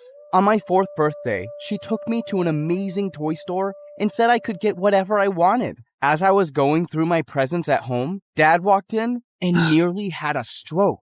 How many times do I have to tell you we don't have this kind of money to waste? It's his special day, honey. Don't ruin it. What is all this ridiculous stuff? Why did he need to buy a plastic flower? As Dad picked it up, water squirted out of it straight into his face. He likes magic tricks and pranks. Oh, does he? I didn't know we were raising a clown. I'm returning all of it. I felt so mad. And then suddenly, I felt my face do something funny. Are you making faces at me? I shook my head, but it happened again. My parents suddenly looked worried and took me to the doctor. After some tests, he explained that I had a facial twitch which could be triggered by any strong emotion. But it was nothing to worry about. But apparently Mom didn't hear the doctor right because she fussed over me even more. This didn't even change after my sisters, Rose, Orchid, and Lily were born. They were triplets, but had nothing in common except one thing. Their unconditional love for me. Once, in 10th grade, my parents had to go somewhere for a few hours and told me to keep an eye on my sisters. I had an online video game match, and I knew just what to do. Listen up, girls. We're gonna play a game of hide and seek. You hide,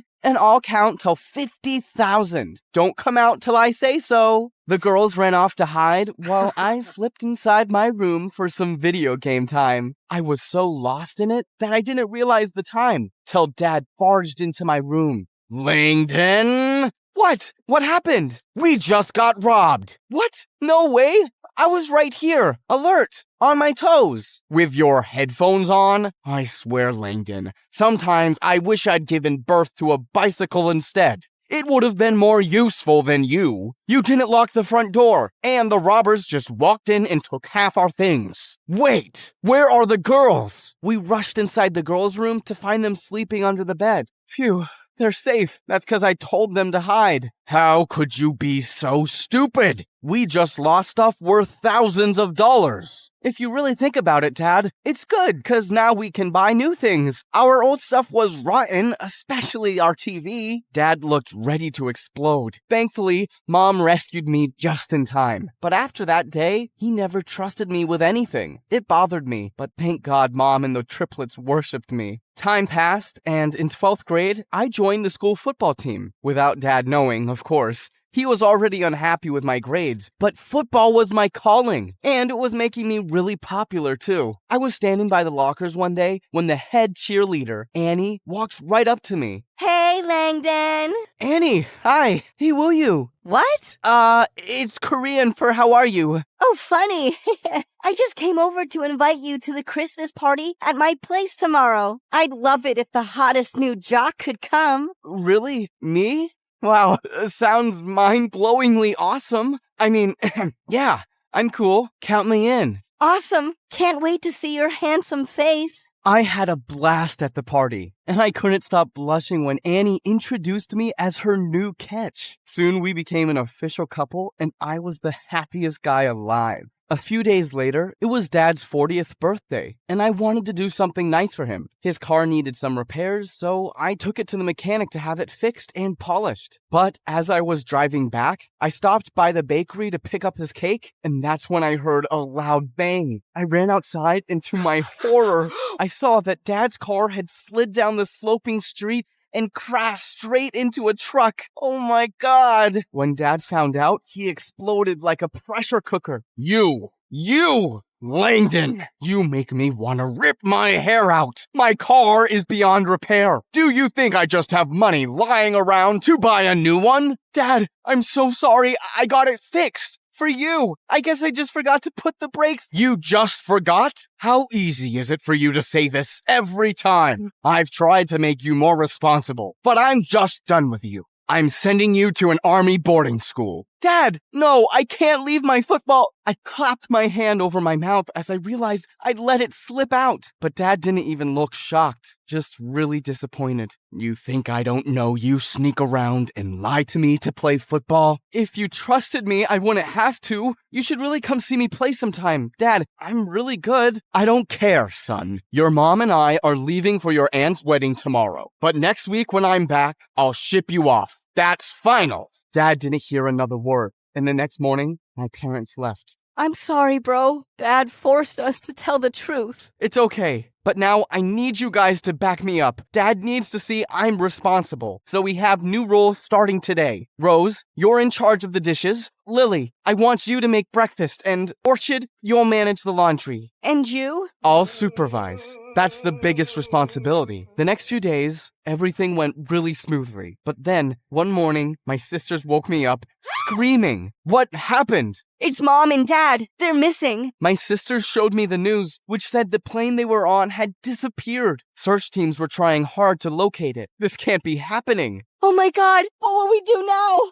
I can't breathe. She's having a panic attack. She has panic attacks? Since when? We calmed her down and put her to bed, but I couldn't stop thinking how I never knew of Rose's panic attacks. I felt terrible. I stayed up all night reading the news about my parents, but it was the same. How was I supposed to make this work? What if they didn't come back? I didn't even hug them before they left. We stayed at home the next few days, waiting around for news of our parents, but none came. And when we returned to school, everyone was looking at us with pity. Great. People are treating us like we're orphans already. Don't say that. Just then, Annie appeared out of nowhere. Aw, baby. Your sisters look terrible. How are you holding up? Better than your fake eyelashes. Lily, behave. We're fine, babe. I tried calling you. Yeah, you know I always have such a busy calendar, babe. But you are right here all the time. I'll see you around, Poochie Poo. Seriously, how do you tolerate her? She's more fake than Monopoly money. I love her, okay? So you better get used to having her around. No, I won't. And after that day, Lily kept going from bad to worse. She would turn up late at home and get angry for the weirdest reasons. Whenever I asked her what was wrong, she said she was just fine. To make matters worse, we fell short of cash, so I had to work part-time as a mechanic. Things were tough. But thank God for Annie, or I would have gone crazy. One morning in school, Annie and I were sitting in the cafeteria when Lily walked up to us. We need to talk, Langdon. Can't you see we're in the middle of a conversation? Take your middle somewhere else. I need to talk to my brother. Lily, we can talk at home. Don't create a scene here, please. Everyone is staring. Oh, so you're worried I'll spoil your precious reputation now? Don't you care about your family at all? Oh my God, you're so loud. Babe, tell her to leave. Suddenly, Lily went crazy and emptied a can of yogurt on Annie's head. There, enjoy your lunch. What the heck, Lily? Annie, I'm so sorry. Annie stormed off, and I felt furious at Lily. The next evening when I returned from work, I went to her room to talk to Lily, but she wasn't there. She wasn't even answering her phone, and it was almost midnight. I informed the police, but they told me to wait for 24 hours. I was worried sick, so I rushed to Annie. Her dad worked with the government, so I was hoping she could help, but to my surprise, she was having a party, and I wasn't invited? As I looked around for her, I saw her in the corner with some random jock. What the heck? You're cheating on me? Really, Langdon? You really thought after what your sister did, I'd still date you? Take a hint and get lost. I felt stunned and angry, and my face started twitching. Annie just rolled her eyes. Ugh, your face is doing its weird thing again, and you look super stupid. And then she just started making out with him. I tried pulling her arm, but the guy with her pushed me away. I grabbed a glass near me to dump juice on him, but she pushed me, and the juice ended up all over her hair as she screamed. Lily was right. She was super fake. There was no way Annie was helping me now, so I left, only to find Lily in the parking lot. Do you know what time it is? I've been searching for you everywhere. Now you found me, so leave. I have a party to attend. You hate Annie. Why are you at her party? You're coming home with me. Don't tell me what to do. You've always done whatever you want, but now that I have my freedom, you can't stand it? You're not my dad. What's wrong with you? Have you forgotten I'm your older brother? Older brothers are responsible, so don't call yourself that. Now move. Her words felt like a slap in my face. I might be a brat, but I loved my sisters, and this made me feel defeated. I'd let my parents down.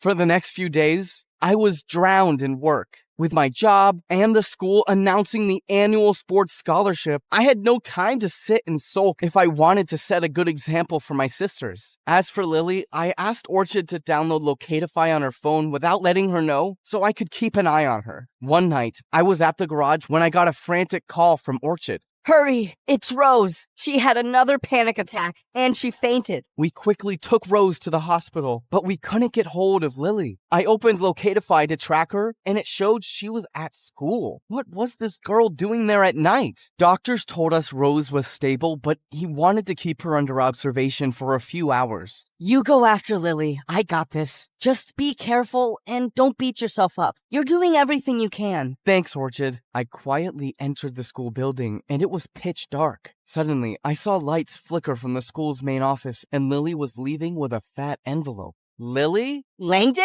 You scared me. Why are you here? Wrong question. What are you doing here, and what's that?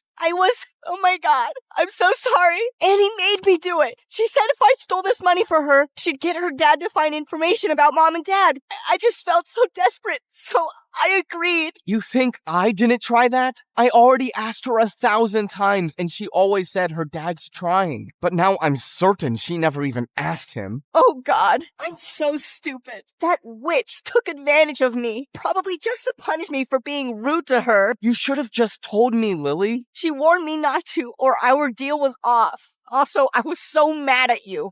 I don't even know why. I'm such a mess. No, you're not. You're just a kid, Lily. And everything going on with mom and dad is a lot to handle. Now, we're gonna put that money back and leave before we get caught. Or wait, I have a better idea. Annie had cheated on me and manipulated my sister. I wasn't gonna let her go this easy. We tiptoed our way to her locker and slid the money in. Next, we dropped an anonymous tip to the principal saying that Annie stole money from the school's trip fund. The plan was a success as the next morning, the entire school saw what a whack job Annie was when the principal opened her locker. What? I didn't steal this. Lily did. Ask her. We found the money in your locker, Annie. There's enough proof to get you expelled. Call your dad. Now. No, please. He'll ground me for life. Please, I'll do anything. I'll clean the washrooms for a month. Just don't call my dad. He's already cut my allowance. But of course, the principal did call him, and she was expelled. Good riddance. Girls, I know I've been an idiot in the past, but I promise I'll do better. You're the best sisters anyone could ask for. What's that? What? You're getting emotional. Aww. So such a cutie. You're not so bad either. My finals came around the next week, and I actually managed to pass with decent grades. And I bagged a sports scholarship to college based on my football skills. One morning, when we were leaving for school, I saw a police van pull into our driveway, and my parents stepped out. Mom? Dad? Oh my God, you're back! Oh, my babies. I thought I'd never see you again. What happened? Where were you? How are you? Mom and Dad told us how their plane had to make an emergency landing in a forest with no connectivity, and it was only after weeks that the rescue team found them. Those were the worst weeks of our lives, not knowing if we'll ever see you again. But Langdon, I'm so proud of you, son. You did a fine job. And nothing's stolen, it seems. I'm so sorry, Dad. I never knew your struggles till I was knee-deep in mine. I'll be better, and I love you. I love you too, son. And I think I'd like to see you play football sometime. Really? So that means no boarding school? Don't answer that. I'm just happy you're here. Family really is everything. Many children's first words are mama or dada, but mine was action! Mom is a famous actress, so I grew up in the showbiz, like literally into it. Hi, my name is Phoebe, and before I tell you more about my life under the spotlight, please hit like and subscribe. My parents divorced early, but instead of leaving me with the nanny or grandpa all the time, Mom brought me to the set of the new King Kong vs. SpongeBob remake. Mom, I'm tired. Do we really have to go on set today too? Great actors are never tired. But I want to go to Grandpa's place. He's always got some great stories about his time as a cop. Did you know he stopped 10 robberies? So, his stories are fun, but not my movies? Fine. This small acting job here, and then I'll drop you off at Grandpa's place, all right? A few years later, Grandpa was gone, and I missed him terribly. When I turned 13, Mom got a lead role in a cop show, and this time, I was more than happy to be dragged to that set. On the first day, I was utterly starstruck. I snuck into the costume department and tried on uniforms pretending I was fighting crime. But then I heard someone shouting from the cafeteria. Someone needs me. I sprinted there and my phone, it was right there. You took it. I haven't. This right here is my detective moment. Before I could step in, an older man with a donut in his hand swooped in like an eagle. Why don't you check under the bananas? I raised the fruit basket and Mom's phone was right there. Whoa, how did you know it? She's got banana residue on her fingers, combined with the slightly tilted angle of the basket. Also, I saw her drop it in there by accident. By the way, I'm Tom, the police consultant on the show. So, you're a real cop? That's amazing! Can I see handcuffs? When he did, I snatched them and tied them around his wrists. Aha! I knew you were an extra, pretending to be a cop like me. A real cop wouldn't have fallen for that. Which is why these are fake. Those, however, are not. Is this guy a cop or a magician? So cool. I want to be like him one day. Phoebe, the super cop. I started following Tom around, asking him a million questions. Can I see your car sirens? Do you have a dog cop? Is Terminator a good guy or a bad guy? Tom was more than happy to answer me, and he even shared his secret to success: food. Never solve a crime on an empty stomach. So he ordered food to show me how to eat like a cop. The best Chinese in all of L.A. Come to Mama. But as I was about to dig in, Mom pushed Tom away, and what's this? Ugh, where's the chef's lunch? This? It's like ants' food. I'm a human. Mom dragged me home, and that night I only had soup for dinner. The next few days, I could feel her watching Tom and me, until one evening when I was changing for bed. Eek! There! What? Where? Get it off me! But it wasn't a spider or a mouse, because Mom grabbed my belly and pinched it. Fat! At your age? Gosh, Mom, I thought it was something serious. It is serious. It's because of that cop. I've seen him stuffing you up. Do you know how hard I have to work to keep this body in shape? It's literally your job. But I want to be a cop when I grow up, like Tom. What? I just blurted it out, but it was a fact. Mom blamed Tom for my fat attack, so she made a big stink with the director, who fired him the next day. Please, Mom, Tom has done nothing wrong. He takes care of me and makes me laugh. Please don't make him go away. Little Nugget, it's fine. She's your mom. She's looking out for you, in her own way. Ugh, why does everyone always do what Mom wants? Tom left, and I decided that the only way I could be free of her meddling was to run away. So I got into a cab, but I realized I didn't have any money to pay. Ugh, I forgot my card. Please get out. Phoebe, come on. Think. But this is an emergency. My poor parrot caught parrotitis, and only my loving touch can save him. And if I don't get there in time, he might start squawking, and it could lead to an epidemic of man flu. You know, where guys are pooping like birds. Ew, no time to waste. Let's go. But when I stepped out of the cab near Grandpa's house, Mom was waiting for me. You didn't really think that would work, did you? I'll run away again until you won't catch me. Mom looked at me all seriously, and even her curls seemed to deflate. She wasn't the superstar, just my mom. I'm sorry about Tom. I'll ask the director to hire him back. And what about acting? It's your dream, not mine. Fine. No more acting for you. But promise never to run away from me again. You really scared me. Wow, I was wrong about her. She really cares. To show me she was serious, Mom organized a lunch at this 10 Michelin star restaurant the next day. But as we were on our way, the car banged, stopped, and started smoking. I played a mechanic once, and I'll have it fixed in no time. That's not even where the engine is. Since Mom was useless, I called Tom, but when he arrived, he wasn't alone. This guy just stepped out of the car and... This is Robbie, my son. He's only 15, but there isn't a car he can't fix. How can this make that? Robbie was way hotter than any actor I'd ever met, and I'd had a mani-pedi with Timothy Chalamet. Hi, I'm Phoebe, and... You're beautiful. Am I? OMG, he's walking to me. What do I do?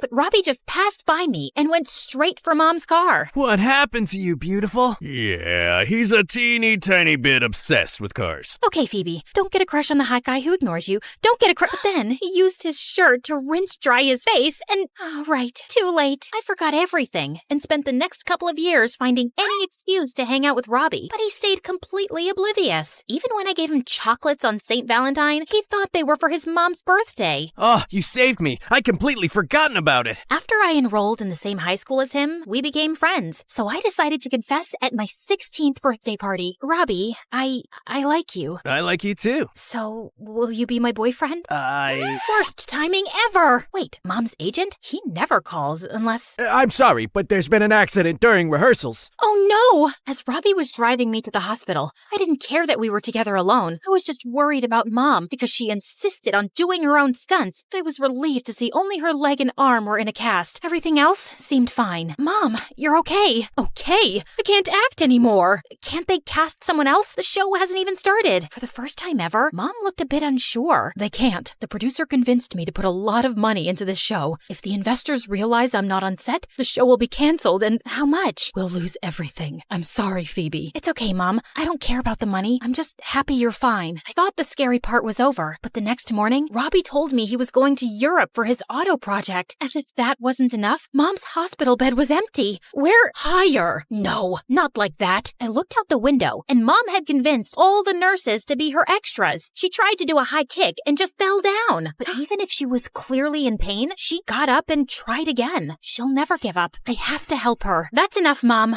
I'll do it. What? We already look alike, and with a bit of makeup, I can age myself. I'll pretend to be you. The production will continue. Doing my stunts is not easy. You taught me when I was little. It will all come back to me, I'm sure. And so, Operation Double began. Mom had me learn all the names of her friends, copy her, move her voice, even brush my teeth with the same toothpaste. Come on, who's gonna smell my breath? The art is in the details. But it wasn't enough. For the first couple of shooting days, everything went fine until... The next scene is the roof jump. We're so lucky to have you. You've done this 1,000,000 times. Sure. But as I looked down the roof, everything went woozy. And I slipped. Help! Get me down! Are you sure you're okay? You don't look like, yourself. Oh, no. No, I just had a bad day. I'll do better next time. But I could see the suspicion in his eyes. This is too much. Let's call it off. And no, I said I'll help you, and I will. That night, I went online and found Mrs. Krugel, Coach to the Stars. Will it be horrible? Yes. But it will be worth it. She seems like a lot, but I don't really have any other choice if I want to help Mom. So I sent Coach a text, and the next morning, I was woken up by Coach playing a full set of drums in my room. How the devil did you get in here? Do you want to give me a heart attack? No time for it. You've got laps to run. And push-ups and high kicks. And, of course, jumping from a 6-story building onto a net. I want a parachute! But the worst was the food. Coach had me on this crazy strict diet, and she weighed every bite of food before I put it in my mouth. I started stashing snacks under my mattress and bribing the staff for candies, but she was always a step ahead of me. We can't afford anything less than perfection. Can't you hear my stomach? It growls so much it sounds like a lion. And as with any wild animal, we tame it. I had pizza delivered through the bathroom window, then chicken nuggets hidden inside my gym shoes, but she found it all.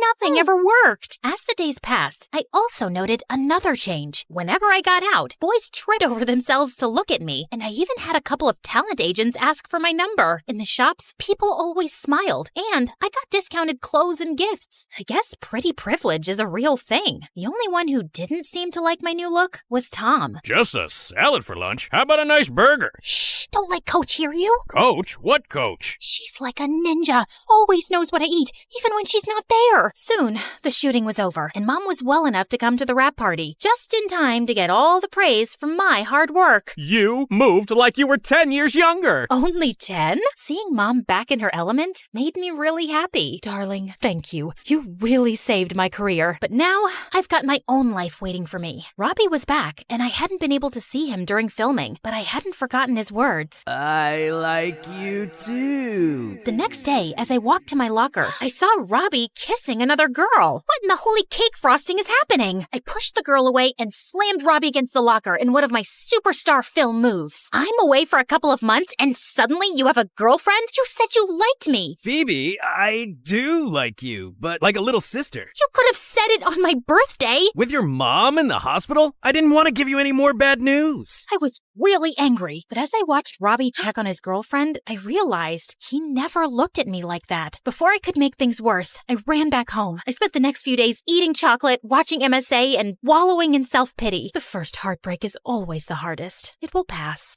You don't know that! Pass me the cookies! But even after Robbie texted me to apologize, I couldn't get out of my funk. I'm not angry at him. I'm angry at myself for wasting all that time chasing after him. And just as I was about to turn into a slime monster, Tom came to my rescue. Come on, get up. I got a surprise for you. Robbie has a secret twin? No, and there's more to life than boys. Even my own. Here. He handed me a flyer. Police Academy early admission? It's in 3 weeks. Didn't you want to become a cop? In focusing on other people, I had forgotten my dream. But it's not too late. I can still become the best cop ever. But after eating my feelings, I was completely out of shape. I would never pass the selection unless... Rise and shine, you useless slob! Great. Can't you go a little easier this time? Easy is for losers! I guess. I mean, I'm the one who called her, right? This time, Coach was even more stern than before. Everything was counted. How many steps, how many calories, how many push-ups. My beloved cake, I miss you so much, but we'll be reunited soon. Sometimes she was so intense, I couldn't do it anymore, and I tried hiding. Phoebe, what are you doing under the couch? I don't think she can see me here. Really?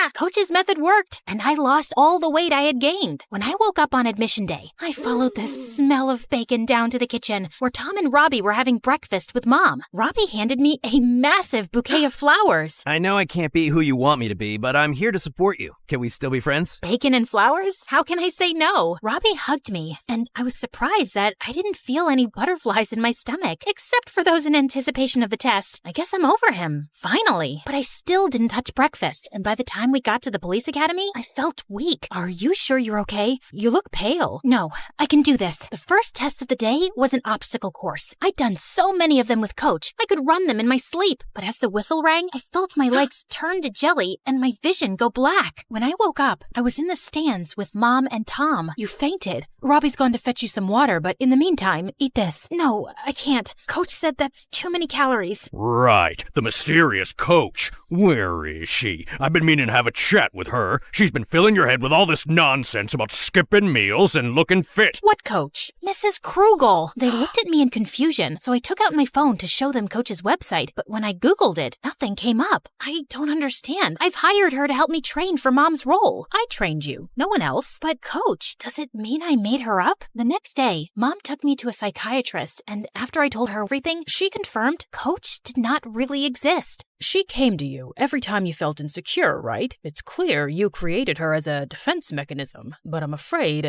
you developed an eating disorder. Doctor was right. I'd used food as a tool to make me feel better and more secure with myself, but it became very unhealthy. And how do I get better? With time and therapy, but mostly being kind to yourself. Coach wasn't easy. She kept visiting me over the years, pushing me to make the wrong choices, but Mom was with me every step of the way. She recognized the part she had in giving me the wrong ideas about food and changing her own way of seeing herself. I was okay now, but I wanted to help others. I studied psychology at the university and worked with charities to teach young girls about body image and food. And what about becoming a cop? I'm still helping people. In my case, you can't put the bad guys behind bars. And Robbie? Well, I was the bride of honor at his wedding. And it turned out his girlfriend's brother was just my type.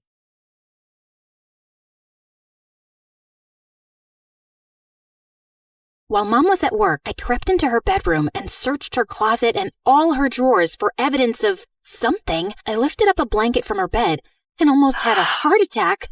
Hi, I'm Ming from China. See, my mom, she was the prettiest girl in our whole town. She literally won the Chinese beauty pageant 5 years in a row and became rich from it. Everyone would stop her in the streets to tell her how beautiful she was. Best of all, Dad adored Mom to bits and was always showering her with gifts. And then I was born. Oh, darling, she looks exactly like you. Same lips and cheeks. You and Ming should compete in pageants together when she gets older. Well, that's exactly what we did. When I was 3, Mom and I competed in duo pageants, winning every time and soaking up the glory. Then one day when I was 10, I was in my dressing room when I heard Mom had to be rushed to the hospital. What's going on? Is she hurt? It's her skin. It's become completely wrinkled and inflamed. The doctors think she has a rare and untreatable condition. What do you mean untreatable? I want to see my mom now! No, Ming. The pageant is in 3 minutes. You'll have to go on without her. I was totally powerless, but I did end up winning first prize. Sadly,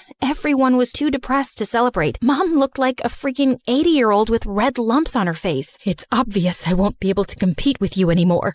Look at me. Mom, don't talk that way. You'll always be beautiful in my eyes. Oh, spare me, Ming.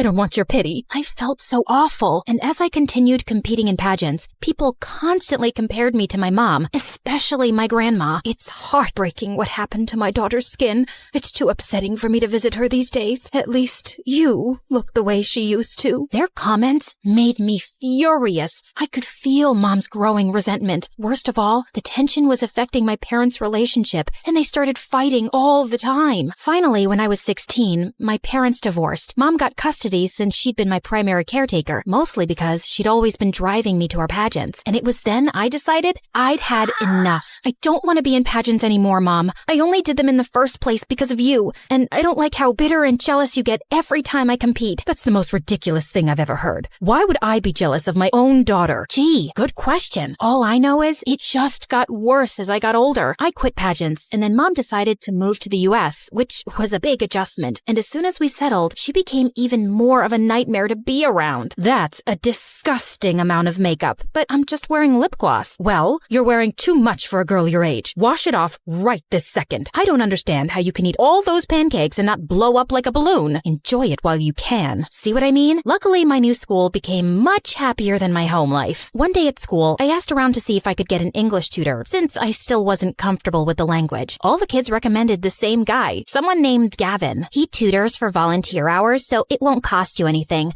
Plus, he's gorgeous. Every girl at school has a crush on him. Oh, well, I'm not looking to date at the moment. I just want to pass my classes. But when I met Gavin in the library that day, my heart skipped 10 beats. He looked like a storybook prince. How could I concentrate on homework with that smoke show up in my space? Are you okay? Your cheeks are bright red, and you look adorable. I do not look adorable. I mean, can we get to work, please? My homework's not going to do itself. We sat down to study, and I had to admit, Gavin was as brilliant as he was handsome. But when I started doing my math homework, he kept staring at me with his twinkling dark eyes, which made me nervous. So, are you free to go out this weekend? Excuse me? I don't want to go out at all. You're just here to tutor me. I know, but I can't fight my attraction for you. I've never believed in love at first sight, until now. Seriously? Does anyone fall for your cringy pickup lines? Face it, Ming. I'm smart, I'm funny, and I have great hair. You won't be able to resist me for long.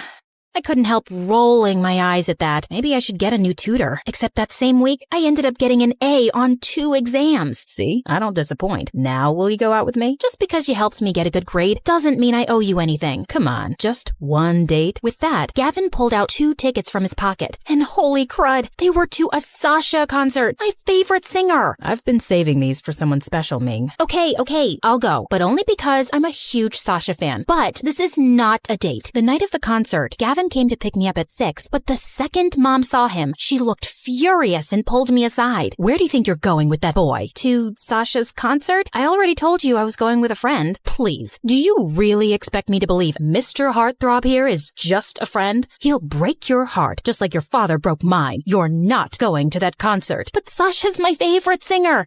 And you and I both know Dad didn't do anything wrong. That comment made Mom so angry that she sent Gavin home and me up to my room. I was so mad I was shaking. Then suddenly, I heard a noise from my bedroom that was coming from the dog door. It was Gavin. Hey, I think I'm stuck. You're gonna have to give me a hand. Oh my God, are you trying to crawl into my room? Well, you want to go to that concert, don't you? You said you're a huge fan, and if you can fit through this door, you probably won't get caught. My heart fluttered as he smiled up at me. There wasn't any harm in going on a date with him, was there? So I crawled through my dog door and let Gavin drive me to the concert. But soon, we hit traffic and we're running over an hour late. This is all Mom's fault. Because of her, we left during rush hour. She's becoming even more of a train wreck since the divorce. Your parents are divorced? Wow, small world. Your parents are divorced too? Well, actually, Mom left us a couple of days ago. She met some guy at work and is leaving my dad to be with him. Wow, I'm so sorry. It's fine. I'll get through it. Gavin didn't seem like he wanted to talk about it anymore, so I turned on the radio. The concert was nearly over by the time we arrived, but Gavin had an idea. We're parked right above the stadium. If we just sit on my car, we'll have time to hear the last song. The last song was a slow one, and I closed my eyes, swaying my shoulders in the wind. I know your mom isn't perfect, but you sure are beautiful like her. Ugh, I hate it when people compare me to my mom. Can I be my own person? I'm more than just a pretty face. I know that. You also have pretty hair. I slapped him right then, and he leaned in for a kiss. I felt fireworks between us. Then suddenly, Gavin pulled away. No, I can't do this. What do you mean? I don't want to fall for you. I'm scared of getting hurt. I don't want what happened to my parents to happen to us. Dude, we're in high school.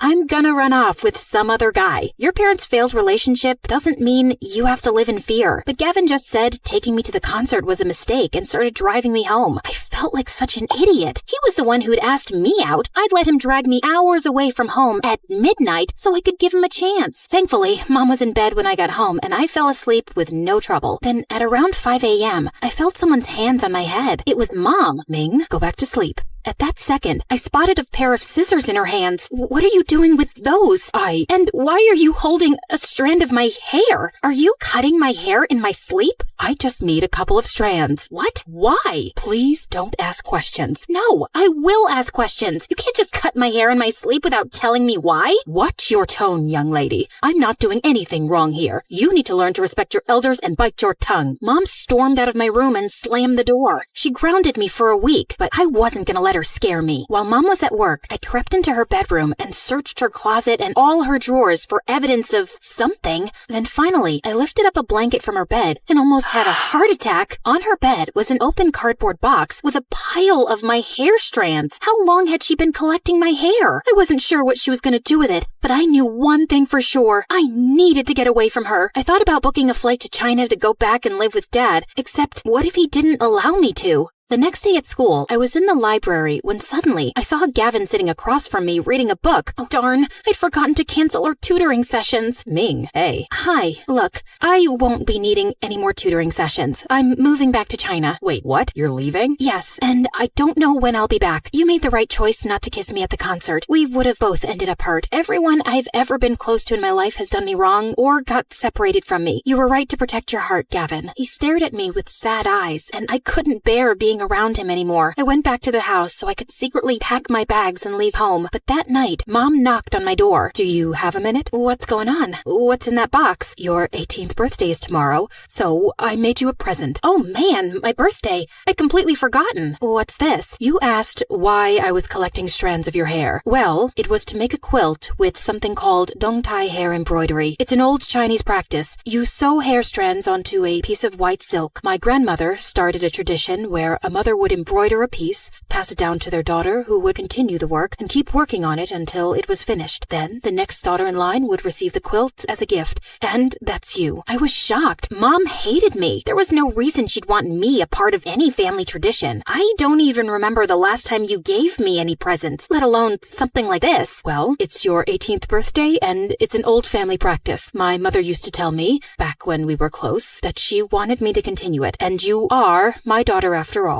Mom hugged me awkwardly, and I tried to feel happy. Maybe I didn't have to run away from home after all. My mother loved me. This was proof she loved me, but I still couldn't sleep that night. I felt in my gut something was off, that Mom didn't give me that blanket for the reasons I thought she did. Suddenly, I heard voices coming from the other room that sounded like a FaceTime conversation. I can't believe you made me go through all that work to give Ming that dung-tie blanket. She barely even said thank you. I shouldn't even have to ask you to pass that blanket down to your own daughter. I had to offer to take Ming for the summer so you'd agree to do it. Like I haven't already passed down enough to her. Ming is prettier than I ever was and won more pageants than I ever did. I did what you told me. I gave her the stupid quilt. What more do you want from me? Well, that all made more sense. Of course Mom hadn't changed. And of course she hadn't grown to love me. I refused to speak to both her and Dad that week. And one night, after Mom went to sleep, I threw the dung-tie quilt into the fire with my strands of hair and 2 generations worth of work. At school, I still saw Gavin, but I avoided him too. After all,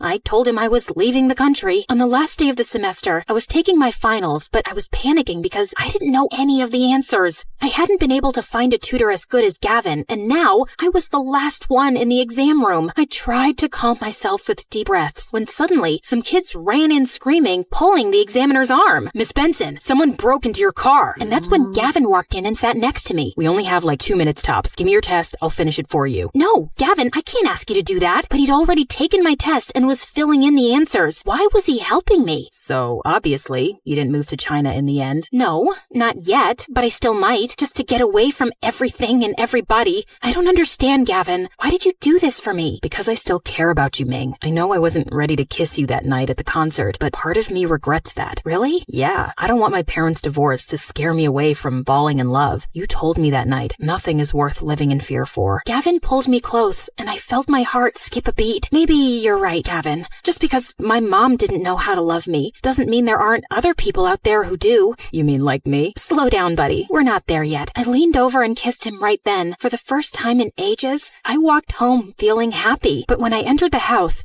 I found Mom sitting in front of the fireplace, crying.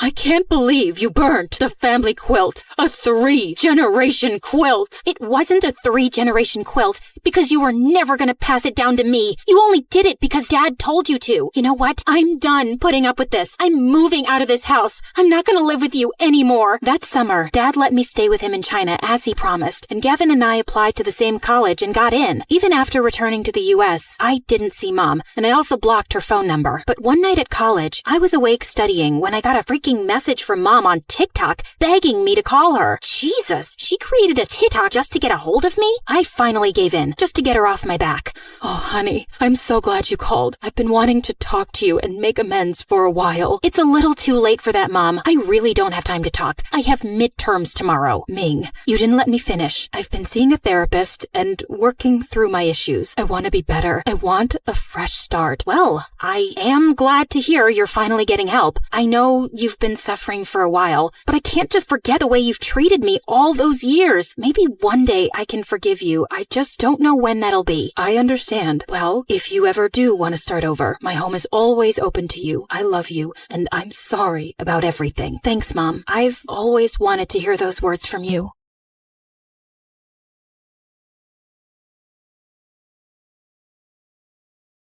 It had been a day. My evil nemesis had taken my spot as valedictorian, a solid gold helicopter landed in my backyard, and I was being stalked by a prince. And it all began when I almost went into a coma. It all started as I was walking around the school garden. I spotted my favorite purple flower, but as I held it up to my nose, I panicked when I heard that all too familiar buzzing sound. I tried to swipe it and run away, but it came right at me. Ow! I dropped everything, fell to my knees, and desperately searched for my medicine. You see, I was severely allergic to bees, and if I got stung, it was just moments before I would stop breathing. I've got you. I turned to see Chandler, the mysterious new student at school who always wore dark sunglasses and a long coat, holding my medicine and rushing toward me just as I passed out. As I woke up, I was staring into the most beautiful yet unfamiliar face I had ever seen smiling at me. Who is this? You're okay. I gave you your injection just in time. I touched his face and realized that I was in his arms. I must be hallucinating because one of your eyes is brown and the other is blue. Must be the way the light is hitting it. He suddenly got uncomfortable and jumped up quickly, putting his dark coat and glasses back on. I immediately pushed him away when I realized it was Chandler. Wait, were you watching me? Don't be so dramatic. This isn't your private garden. Besides, I only saw you because you were running in circles screaming like a lunatic. I looked around to gather my things and pick myself up. And what's with the outfit, Dracula? Are you afraid I am going to discover your secret identity? And as I turned towards him, he was already gone. Okay, no one ever has to know that the class weirdo saved my life, or that for a minute I thought about him as someone other than a Twilight cosplayer. I mean, the first time he actually talks to me and then he runs away like a crazy person, and now I'm talking to myself like a crazy person. Ugh. Hi, my name is Monica, and this is my story of how my biggest nemesis became the reason I found happiness. But before I continue, please like and subscribe. That weekend, I invited my best friend Phoebe to play tennis at my house on our private court. I told her what happened, and she started screaming like a Swiftie. Oh my God, Mon! He's totally into you. Ew, gross. Well, he never talked to any of the girls at school before, so it definitely meant something. He's too weird for me. Besides, I have so much going on with being valedictorian and homecoming queen this year. I don't have time for a fan fiction fanatic. Rumor has it that his family has ties to the mob, and that will make your love story even hotter. I can see it now. Coming to theaters soon. Mafia Queen and her mysterious man. That might be your fantasy, but mine is a little more Prince Harry than Dirty Harry. Suddenly, a solid gold helicopter landed right on the tennis court. Talk about be careful what you wish for. We had to hold on to the net so we wouldn't get blown into the next yard. The truth is, I was more annoyed than surprised, since we lived in a very rich neighborhood, and our neighbors were constantly landing at our house by mistake. Oh man, if this is one of the Blackpink girls again, my dad's gonna explode. But it was actually my childhood friend Ross, who'd moved to Germany when his mom married royalty. I hadn't seen him in 5 years. I barely recognized him. He ran to me and hugged me. Hey, hot stuff. Tell me how much you miss me.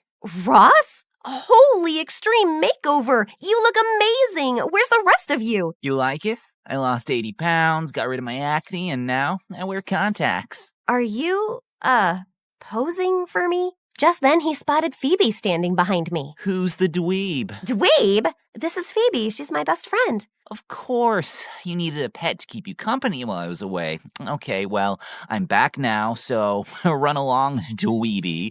Monica and I have a lot of catching up to do. I put my arm around her to stop her from slapping Ross and smiled uncomfortably. Wow, you sure have changed. I know. The new and improved 3.0 Rosso-Rama. He flexed and winked at me. Why don't you go say hi to my parents? I'll meet you inside. Just as Phoebe was about to say something to him, I put my hand over her mouth. I know he seems like a jerk, but growing up he was the sweetest guy. Please, just give him a chance. What? Oh, I said I'll give him a shot, but if his manners don't improve, I'll show him how good I am with a tennis racket. My parents told Ross he could stay with us until his parents arrived a few weeks later. I thought it would also be a good chance for us to reconnect and for him to remind me of his sweet side that I used to love so much. Yeah, that so didn't happen. From the minute he arrived, he was bossing all the house staff around and constantly parading around with no shirt. Sure, he had a great body, but the minute he opened his mouth, I wanted to put my boot in it. Let's face it, guys, somewhere out there, there's even someone who Ryan Gosling annoys, am I right? And to make matters worse, he insisted on taking his precious gold helicopter everywhere, to the mall, the movies, and worse, to my school. One day, the helicopter landed on the football field, and as he stepped out, he took a t-shirt gun and shot shirts with a picture of his face on them at all the girls swooning over him. Yes, ladies, and a few of you boys, I see you. Your dream man, Prince Ross, has arrived. He walked over and put his arm around me and held my hand. I thought I would pick you up and we can go for protein shakes at the new juice bar.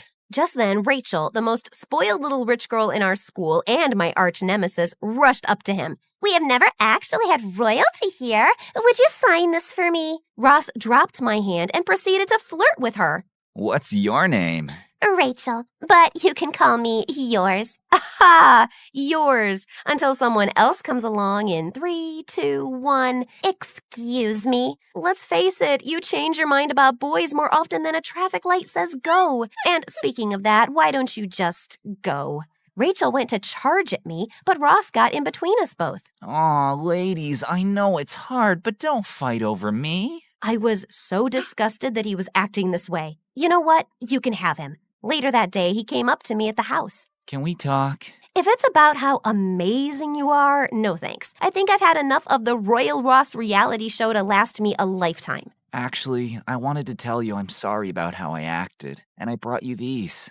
He handed me a bag of gummy worms. Remember when we were little and we used to bury them in the backyard because we wanted to set them free? You remember that? Of course. You were, and hopefully still are, my best friend. You were. You are. It's just that you were acting... I was just trying to impress you. You befriended me when no one else did, and I wanted to show you that I was finally worthy of you. You don't need all that to impress me. I chomped on a gummy. Just you, me, and maybe we eat the worms instead of burying him this time. We stayed up all night talking, and it was like I had my best friend back. I was in such a good mood until I got to school and heard the announcement. Our new valedictorian and also homecoming queen for this year's senior classes, Rachel. I didn't hear anything after that. My blood boiled. How could she have beaten my GPA? Wasn't she failing math last week? I was so mad I wasn't looking, and I bumped into Chandler and almost fell over, dropping all my books, but he caught them and me before we hit the floor with almost superhuman speed. He pushed his sunglasses to the tip of his nose, and he looked at me with a hypnotic stare as he held me. Running from another bee? I could only manage to mutter as I started to melt into his gaze. GPA, homecoming.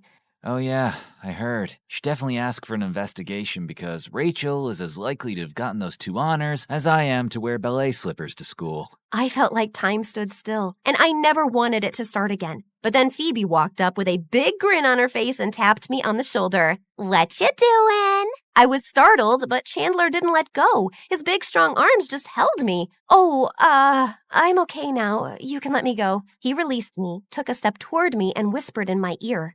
I don't know if I can let you go.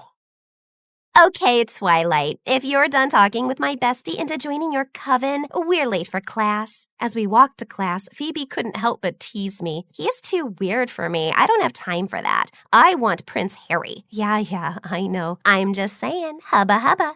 I had after-school activities that day, so I got home late and walked into an unusually quiet house. Mom? Dad? Where is everyone? Even the staff was gone. Something was wrong. Then I heard a strange noise from the living room. I grabbed an umbrella from the closet and held it up, ready to beat up the intruder, and slammed open the door. Whoa, okay, you can pick the movie. I looked around to see Ross had set up a movie night for us with popcorn and gummy worms. Ross? Hey, baby, I heard about the whole Rachel thing, and I thought you need a little cheering up. Where is everyone? Your mom and dad mentioned going to dinner across town. I think they left you a note on the kitchen counter, and I gave the staff the night off so we could chill together. It did seem sweet, but something still felt off. I sat down next to him on the couch, and he handed me the popcorn. Wait, how did you know what happened today? Did you have one of your groupies spying on me? Aw, babe, are you jealous? Of your Rossettes? Never. Good, 'cause you're the only girl for me. He put his arm around me and went to kiss me. I was so shocked that I dumped the popcorn on his head. What are you doing? We are just friends. I don't think of you that way. Maybe in time, you will. I'm a prince now. I can give you even more than you already have. I'm sorry, Ross, but it's been a long day. I'm just gonna go to bed. As I walked to my room, I could feel him watching me. Okay, but I'm here if you need anything. When I woke up for school the next day, the house was still eerily quiet. I looked in my parents' bedroom and the bed was still made. I remembered that Ross said they left me a note and went to the kitchen. When I read the note, I screamed. What is it? What's wrong? The note. My parents have been kidnapped. They said if I call the police, I'll never see them again. It's okay. I'm here for you. We'll find them. He went to hug me, but I had a bad feeling, so I moved away and reached for my phone instead.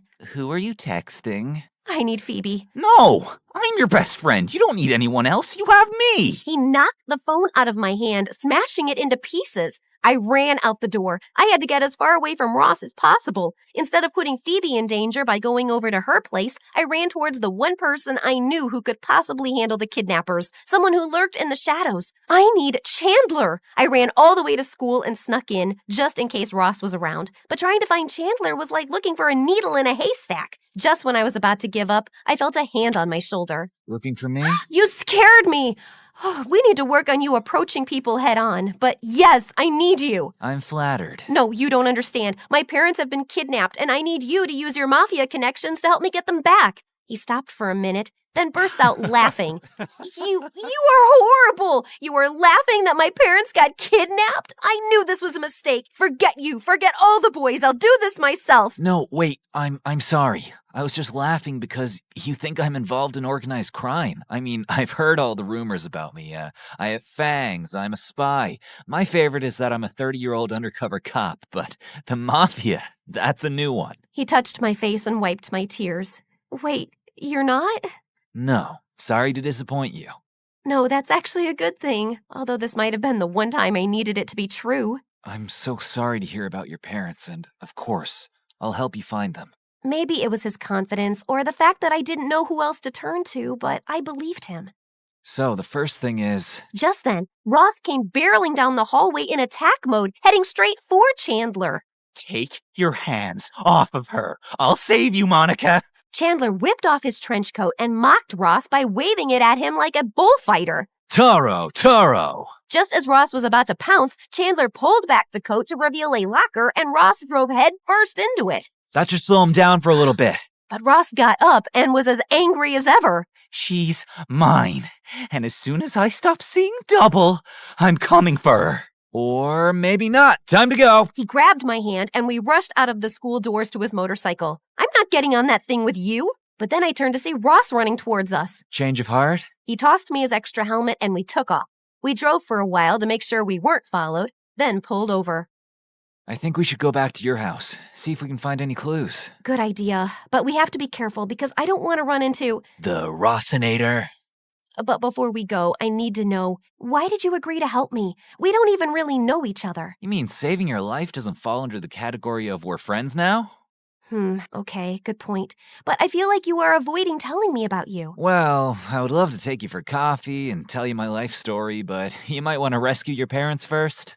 Also a good point.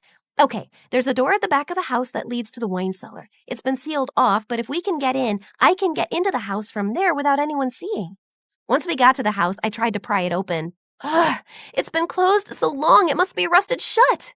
Here, let me try. He handed me his coat. If it's easier, you can take off your shirt, too. He paused for a moment and gave me a flirty smile. I mean, so it doesn't get dirty.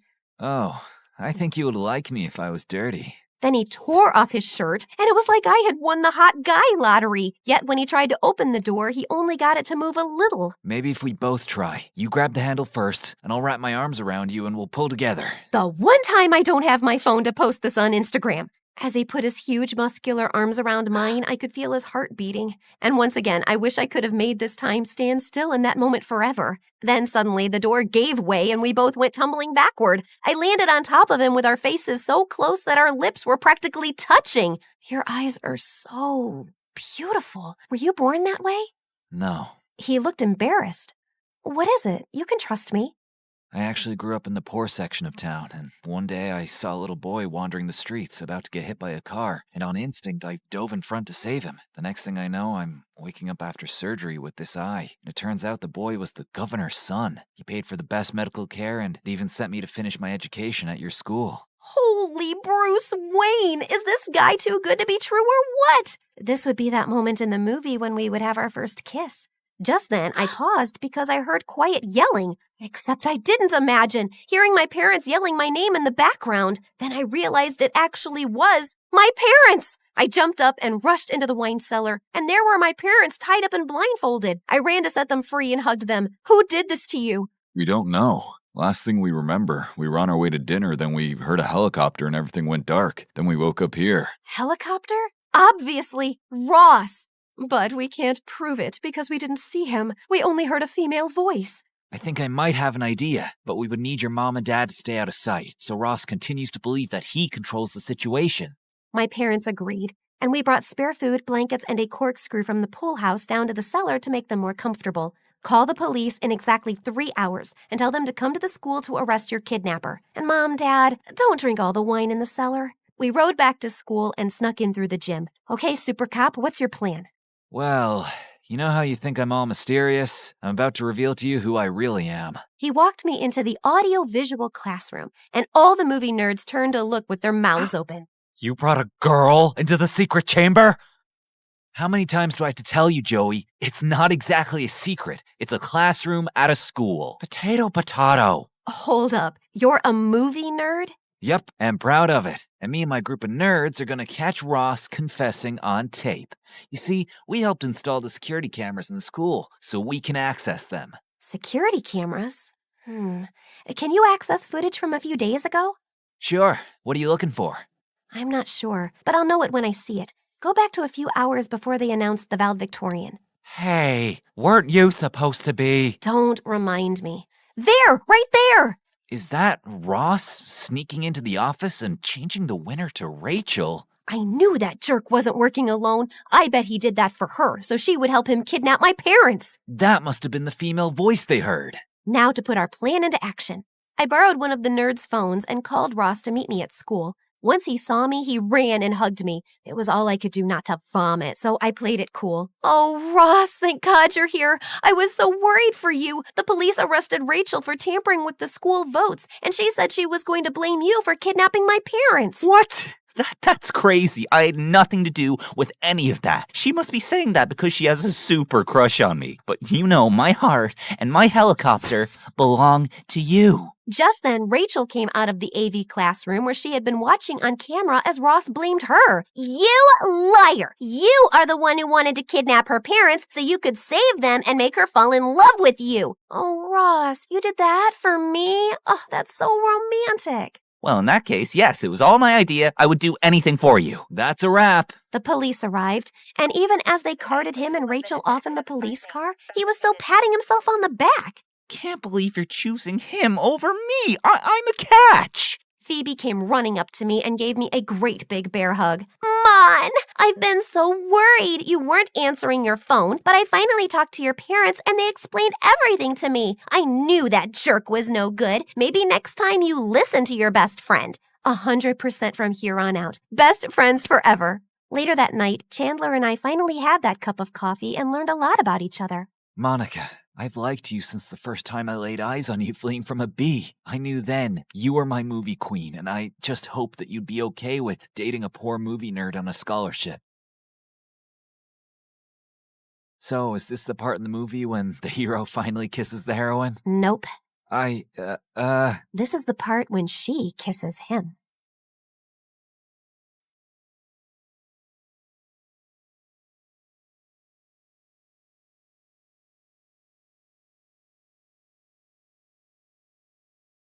Hey there, I'm Haley. I was born on a small island in New Zealand, the kind of place where everyone knows everyone. My family was a bit special because we were the lighthouse keepers. As a kid, I loved pretending I was Rapunzel in her tower.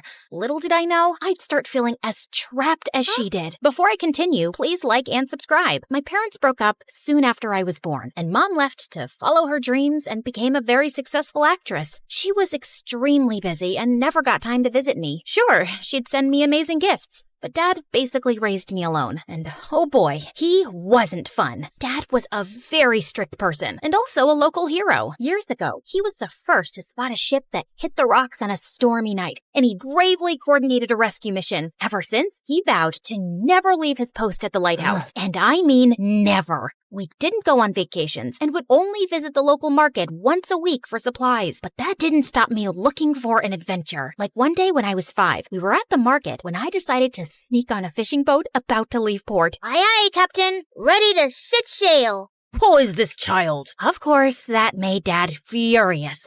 But can you blame me for wanting to go crab fishing instead of being in that tower? To be fair, it wasn't all bad. Dad and I enjoyed watching movies together, and Moms were my favorite. I loved how glamorous she looked, and I wanted to be just like her one day. And growing up, that dream grew stronger. Sure, once school started, I had plenty of friends, and I liked this place, but I just wanted more. Dad, can I take acting classes? For the 100th time, we don't have any on the island. But maybe if we moved... That's out of the question. Our life is here. Well, maybe for him, but I couldn't accept that as my fate. Then, my opportunity came in the 10th grade. I was at school when I noticed a flyer on the bulletin board that said a famous acting program was looking for new talent in our area. Whoever got through the auditions would receive acting classes, and the person who performed the best would get a year-long role on a popular TV show. I didn't tell Dad anything, and on casting day, I skipped school and boarded the ferry for the mainland alone. The contest started, and I realized that being in front of the camera came to me naturally. I didn't tell anyone about my mom, though, so they wouldn't have higher expectations. That night, I tuned in for the results. Dad happened to walk by the TV just when my name showed up on screen. I'd passed the auditions round. Haley, I can't believe you went there alone. I'm sorry, but you would have never let me participate. Please, Dad, let me do this. He reluctantly agreed to let me continue,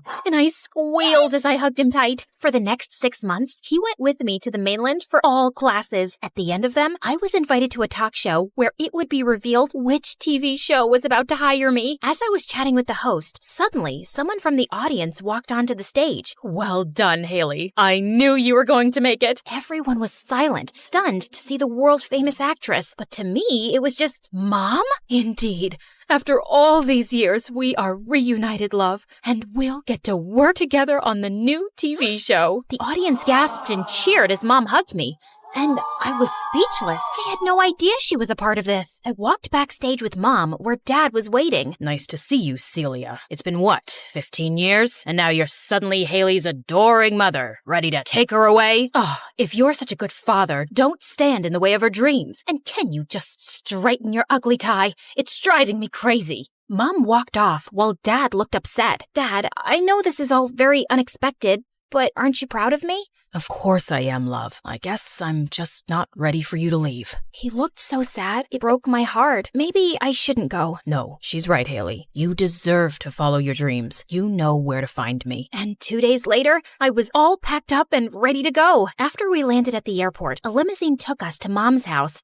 Or should I say palace? Then Mom showed me to my beautiful room, complete with a walk-in closet full of designer clothes and accessories. This feels like a dream. No, honey, it's your life now. Mom, I just don't understand one thing. Why didn't you ever visit me? Oh, sweetie, I wanted to so much, but there was never a good time. You don't know how hard it is to make it in this industry with no support or connections. I barely even had any money. I had to fight hard to get good roles and grab every opportunity, but now you won't have to fight so hard because I'll make everything easier for you. I felt overwhelmed by her love and attention, and it was so cool to have the great Celia as my mom. But soon, I discovered Mom was a bit strange. All her clothes and shoes had to be arranged by color. She would schedule every minute of her day and give her staff some crazy tasks like cleaning the ceiling. She wanted us to make public mother-daughter appearances in matching outfits, and the designers got an earful if they weren't identical. On my first day on set, I went alone, feeling super nervous. My first scene was with Jake, the gorgeous male lead. He was so distracting, I kept forgetting my lines. Cut! 10-minute break, everyone. Especially Haley. I felt so embarrassed. Can you even act at all? Excuse me? I'm just saying, there are plenty of talented girls who can take your spot. If you have nothing nice to say, you do have the option of staying quiet. If you don't know how to act, you do have the option of leaving. What a jerk!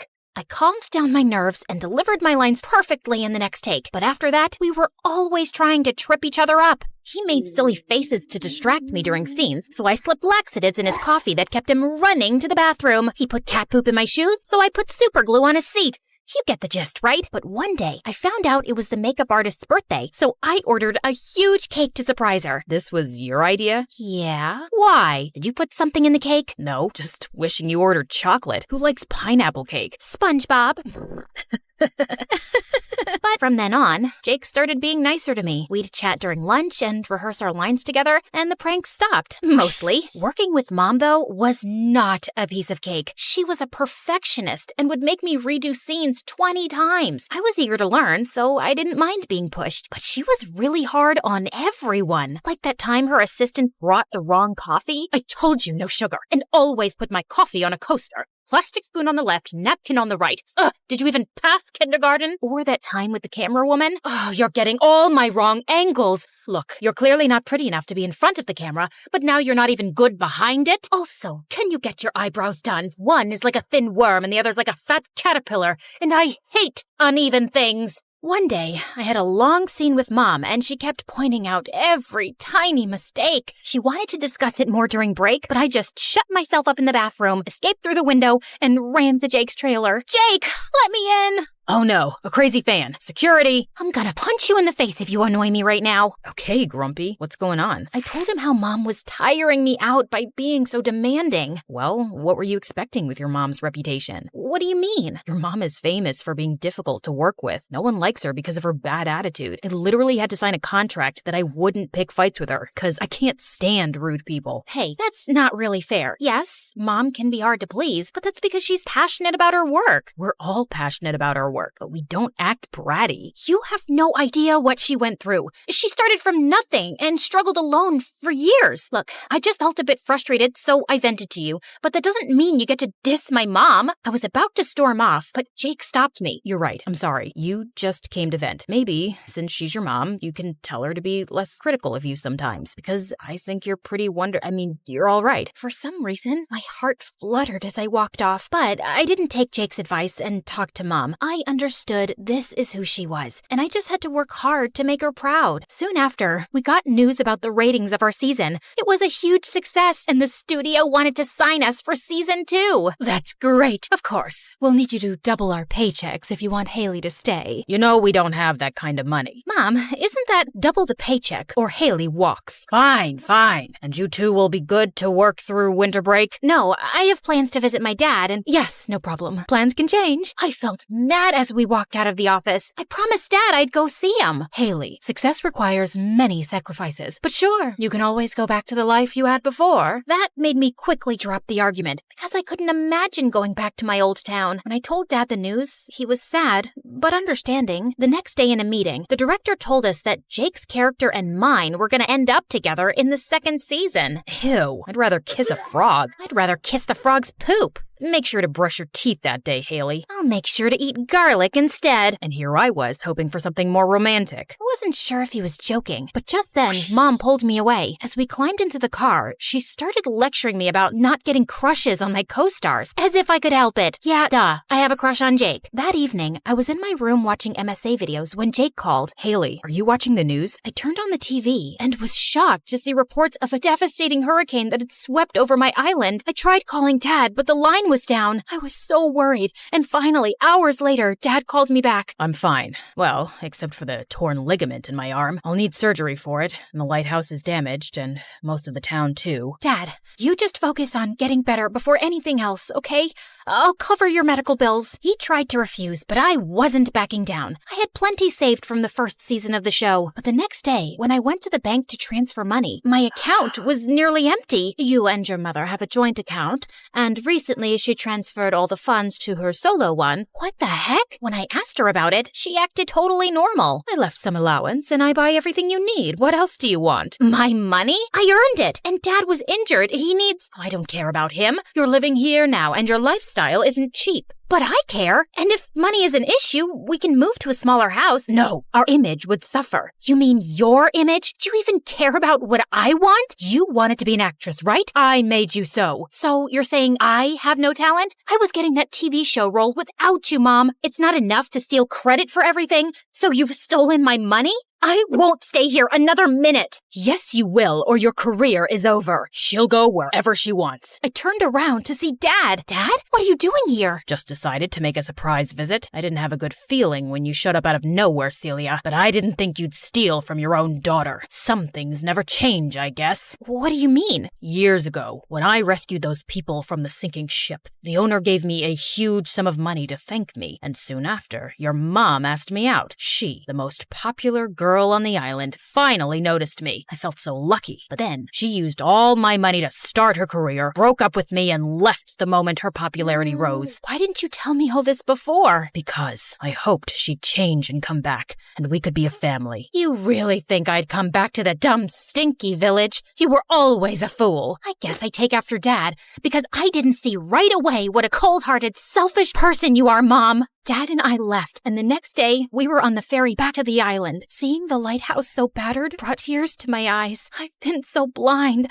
I was so obsessed with Mom, I couldn't see who she really was. But she was right about one thing, Haley. I've held you back, and I'm sorry. I've just always wanted to keep you safe, but I ended up making you feel trapped. From now on, I'll always support you, even if that means we have to move. Once you left, I realized my job isn't more important than you are. The next day, Dad made some calls and arranged a meeting with a lawyer. We managed to get my money back, and he had the surgery while the lighthouse was being repaired. I also used my popularity to raise funds for my town. For the first time, I realized how much the island and our community meant to me. Yes, I still wanted to act, but it wasn't a way to escape my old life anymore. I still had to figure out what to do about the second season. There was no way I was working with Mom anymore. One day, I was enjoying the sunset on the lighthouse balcony when I heard someone behind me. How many steps does this place have? You're wheezing like you're 80. What are you doing here? I talked with the producers and found some interesting stuff about your mother. Turns out, Mom's career hasn't been doing too well in recent years, and she had used me to get that role in the new show. The producer said they never wanted to hire her, but were forced to when she made that public announcement. Now that you left, they're more than happy to fire her. They want you back, Haley, and this time, you'll work on your own terms. Please come back, or they'll find another female lead.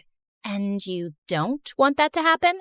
Yeah. What if they hire someone I want to kiss even less than I want to kiss you? That would be terrible. Then I suppose I'll have to rescue you. You're my hero.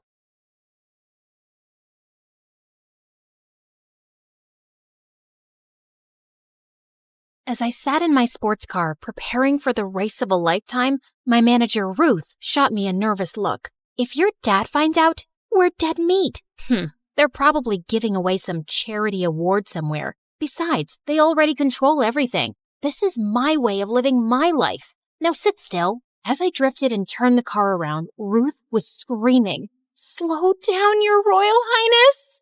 Oh, come on. The fun has just begun. I pumped up the gas, and my brand new Ferrari was whooshing past the rest of the cars, putting me ahead in the race. Told you I'd win. Just then, a big van came out of nowhere and started clicking my pictures. Time to run. Hi, I'm Penelope, a real-life princess from Belgium. Please like and subscribe. I grew up with really controlling parents. They planned my daily schedule and made me go to boring meetings and dinners so I'd be ready for my duties one day. I wasn't even allowed to go to school or parties with people my age. My life was miserable. After what had happened at the race that day, everyone in the kingdom called me the crazy princess. The media is having a ball. This is so harmful to our reputation. Your reputation?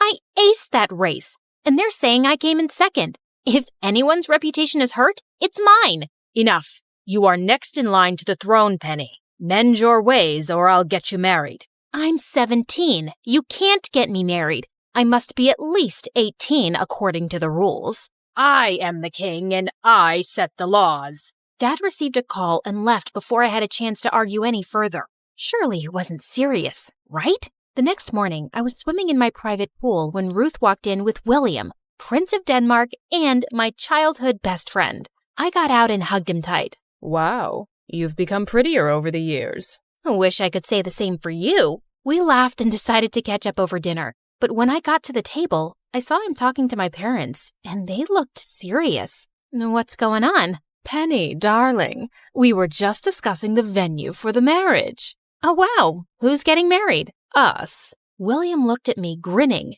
and I felt my mind numb. Suddenly, I found myself dragging William outside. What the heck was that? I want to get married to you. I've always liked you, and your parents don't seem to have a problem. But I do. I don't want to get married to you or anybody. I'm 17, for the love of God. Is that why you're here? Did my parents put you up to this? Wait, don't answer that. I already know. I turned around and walked off, leaving William alone. And after that day, things just weren't the same.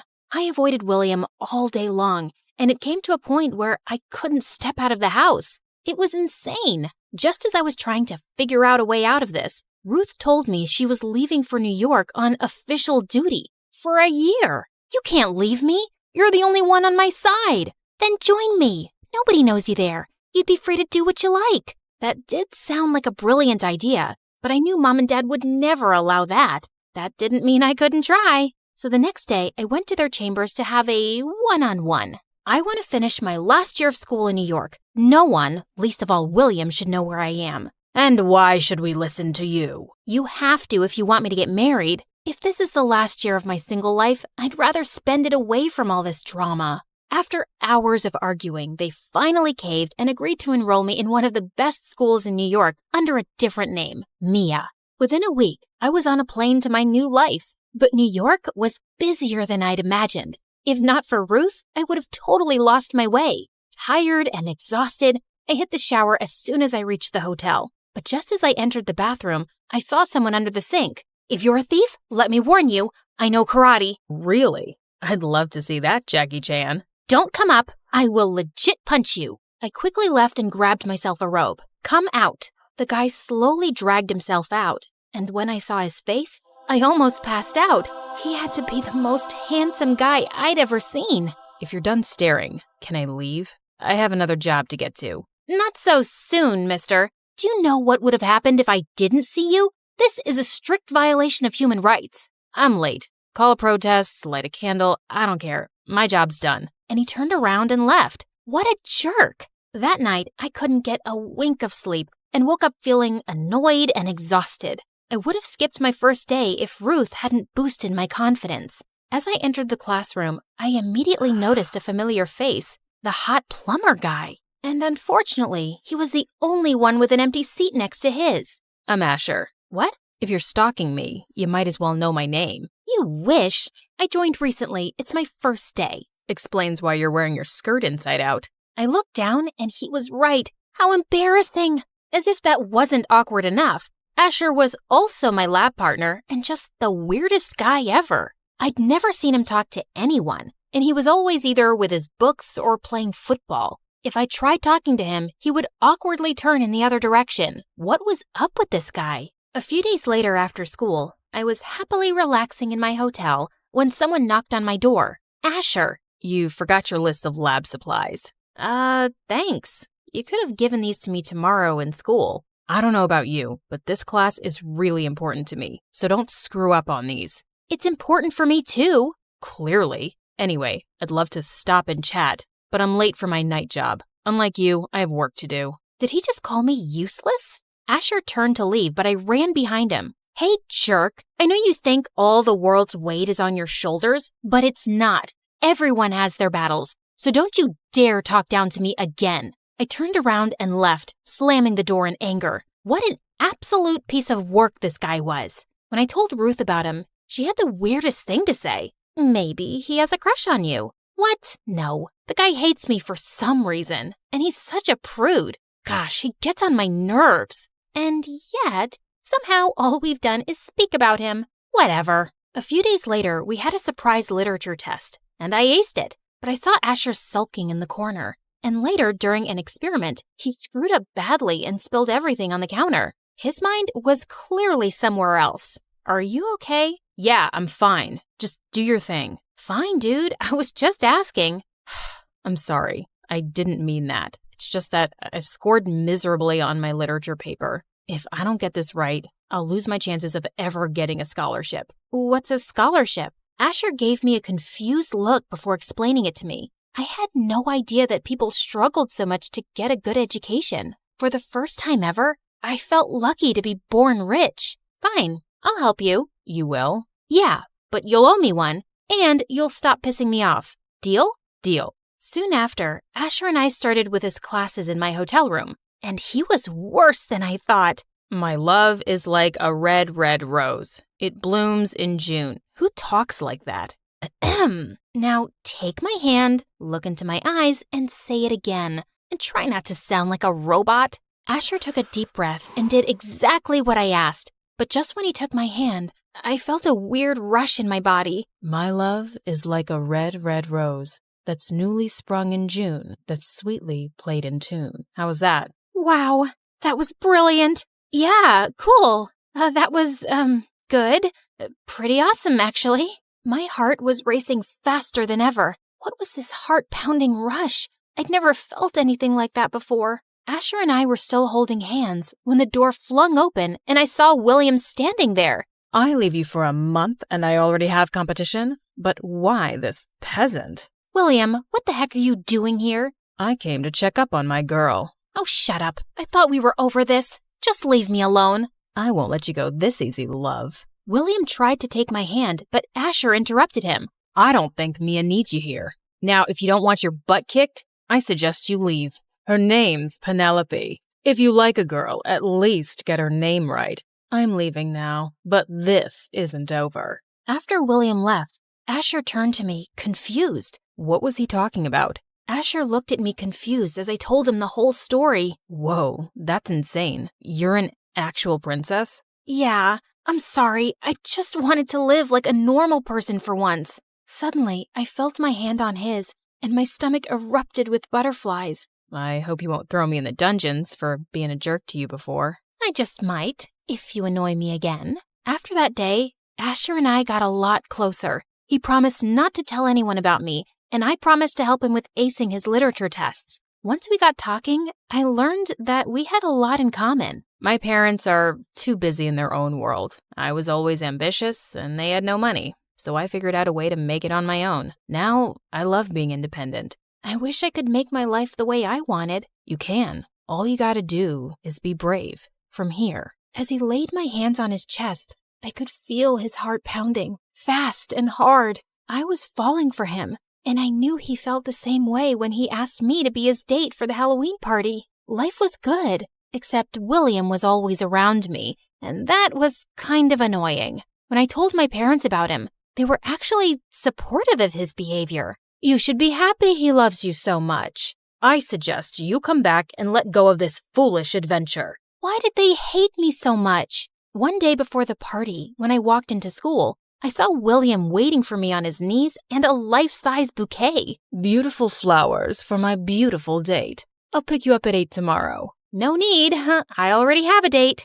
Who? That peasant from the hotel? Come on. You deserve a prince like me. Only royalty can match royalty, and you know that. That's enough, William. You were my childhood friend, and I respected that for as long as I could, but I'm done. Teach your lessons on royalty to my parents who love you so much, but leave me out of it. You'll regret this. Yeah, whatever. That evening, as I got dressed, I got a text from William that he was leaving, and I couldn't be happier. Good riddance. When Asher came to pick me up, I was shocked to see him stepping out of his car, looking like an absolute dream. We entered the party dressed as Cinderella and Prince Charming, and people couldn't stop gushing over how amazing we looked together. The mood became better when the song shifted to a slow number. You look beautiful tonight. Just tonight? I fell for you the day I saw you, and I never stopped liking you. Is that why you were so rude to me? It was a way of keeping my feelings under control.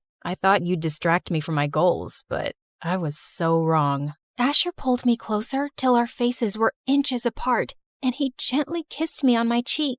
And suddenly the song changed again, and we lost our moment. Let's get out of here. I'd like that. Asher took my hand and took me to the school rooftop, overlooking the entire city of New York. It was beautiful. Penny, I know you're a princess, and I would never be able to match your status. But will you date me and make me the happiest person on earth? It was a dream come true to meet a guy like Asher, and I was the happiest I'd been in a long time. But just as I was about to say yes, the door of the roof crashed open, and suddenly I had people taking my pictures left, right, and center. Is he your new boyfriend, Penelope? Will you leave the crown to get married to him? Show us the ring. I wanted to leave, but there was no way out. Just then, I caught a hold of one of the guys with the camera. Who sent you? Tell me now or I'll destroy your career. The guy got scared and told me he got an anonymous tip from someone named Asher. No way! I immediately started looking for Asher when I saw him taking money from one of the media people. How could you betray me? Penny, listen to me. This isn't what it looks like. I'm not blind. I just saw you taking money from him. If you needed money, you could have just asked. You're worse than William. At least he didn't lie. Asher tried to stop me, but I was too heartbroken to stop. Soon after, I called Ruth and asked her to get me on a private plane back to Belgium. I wanted her to come along, but her work in the States wasn't over yet. As soon as I landed, the driver took me to the hospital and not the palace. What's happening? Where are we going? You'll find out soon enough, Your Royal Highness. My heart was beating nervously as the security led me to a private room and saw Dad with 1,000 machines beeping over his head. Dad, oh my God, what happened? Penny, you're a sight for sore eyes. I turned to Mom and she told me that Dad had been unwell for quite some time. When he learned that I was dating someone out of royalty, he just couldn't take it. I'm sorry, Dad. I let you down, but I've learned my lesson. I'll do everything you say. I just want you to take over the crown and get married to William. He's perfect for you, honey. Even though I didn't agree with Dad, I nodded with a heavy heart. The news of my marriage and coronation spread like wildfire. Mom planned a major event inviting all the royal families of the world. As I stepped into my wedding gown, I could feel my heart sinking. Asher was the love of my life, but I had to make the sacrifice in the name of my family. I was walking down the aisle when Ruth came running into the church. Stop! Stop the wedding! Ruth, what are you doing? I have to do this. For Dad, Stop being dramatic. He doesn't love you. He's only after your money. Ruth told everyone how after I'd left, she went back to the hotel to get the rest of my stuff and ran into William. But he told me he'd left. That's exactly what I was wondering too. So I followed him to a club and saw him making out with random girls. She went on to tell how William's parents were practically broke and they wanted to marry their son off to recover money. That's not true. She's lying. He was the one who tipped off the media about you. For money. I looked at William, who had turned pale as paper. Spill the truth. Now. Fine. I did it. And I'm not sorry. How could you choose that peasant over me? I'm royalty. I slapped his face hard. I swear to God, if you say royalty one more time, I will have your sorry butt arrested. Now, if you have an ounce of shame, take your parents and get out. When I reached the palace that night, Mom and Dad were more than apologetic, and it was decided I'll take the throne with or without the husband. But before that, there was one more thing I had to do. Ruth, I already know. Here's your ticket. Go get him. I hugged her and left immediately for New York and booked the same hotel. When I reached the room, I loosened the sink and asked specifically for Asher. Excuse me? Anyone home? I'm in here. Hand me the screwdriver, please. Ma'am, could you come out, please? Sure, let me just... Oh! Penny, what are you doing? Get out of there. Are you hurt? Probably not as much as I hurt you. I'm sorry for not trusting you. Ruth told me how William manipulated the situation. I was just paying them to get rid of them. I know that now. So, you think you can forgive me? Or, I'd rather order you since I'm the queen and all, so... Asher pulled me in for a kiss, and it was everything I'd hoped for.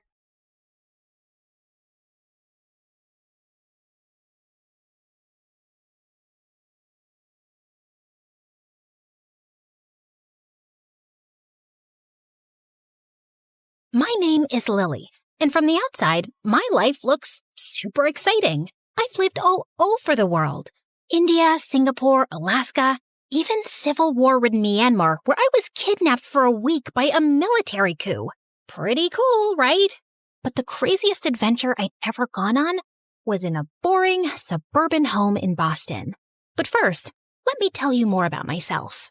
My parents were investigative journalists, and they went wherever the story was. Corrupt government, church cult, mysterious disease outbreak, serial dog napper.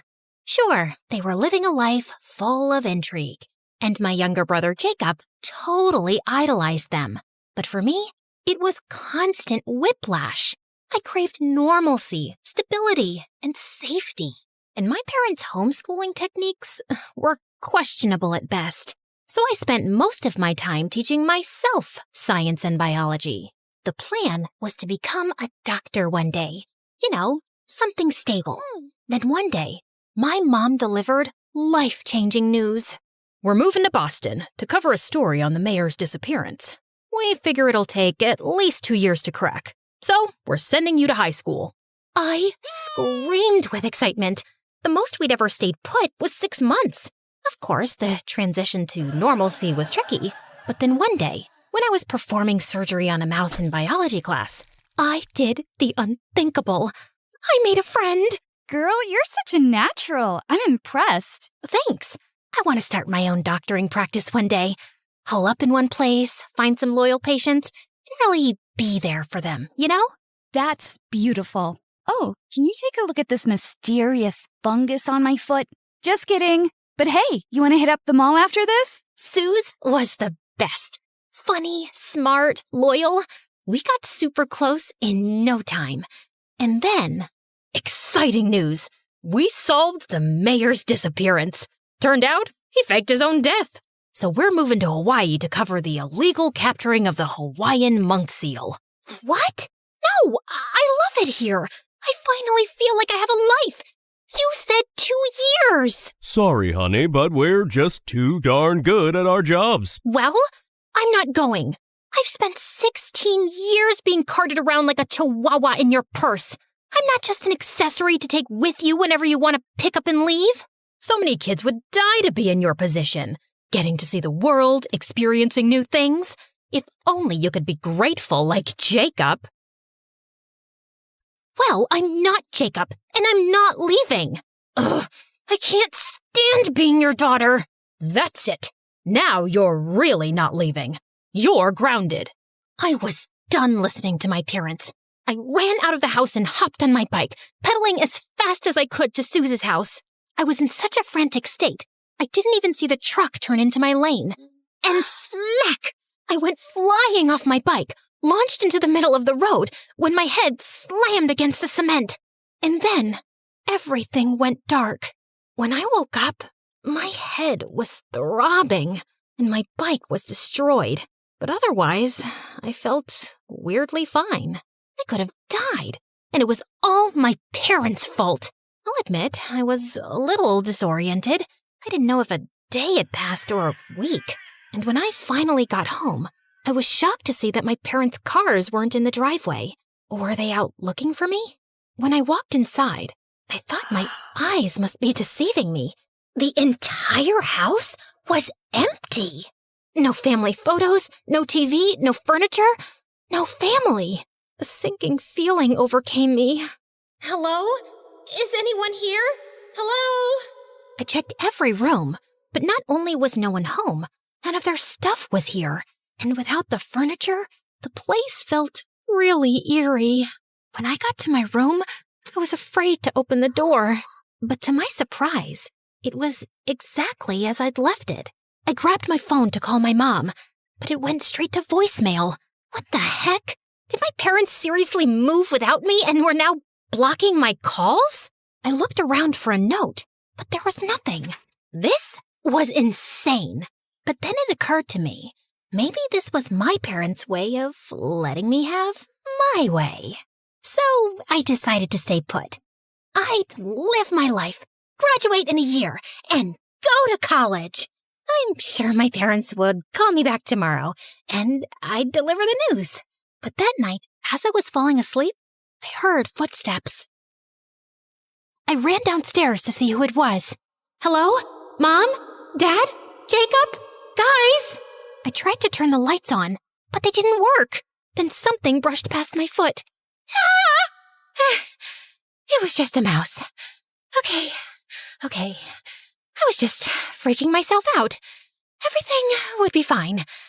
And then a strange, cold breeze swept over me and disappeared. Maybe I'd sleep at Suze's house, just for the night. I grabbed a backpack and opened the front door, but it was jammed or something.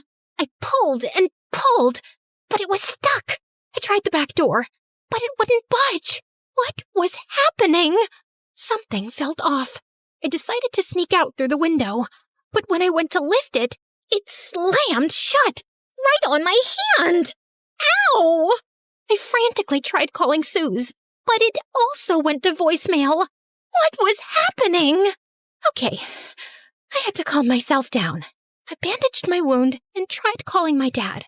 As the phone rang, there was a pit in my stomach. It went to voicemail. Dad, it's me. I just got home and no one's here. And for some reason, I can't leave. Where are you guys? I got into an accident. Sorry I didn't come home sooner. I'm okay, just call me back, please. I spent the night shivering in bed. It took me hours to fall asleep, and I had the craziest dreams. As I was sliding on an iceberg in the middle of Antarctica, surrounded by killer orca whales, the sound of the doorknob turning jolted me awake. Oh my gosh, I was so relieved. My parents had finally come home. And then I heard something strange, a voice I didn't recognize, of a teenage girl laughing. I peeked over the staircase, and the door was cracked, but no one was there. Hello? I ran down the stairs, desperate to escape the house. But as soon as I arrived at the front door, it slammed shut. I pulled frantically on the knob, but it was like someone was holding it from the other side or something. Let me out! Help!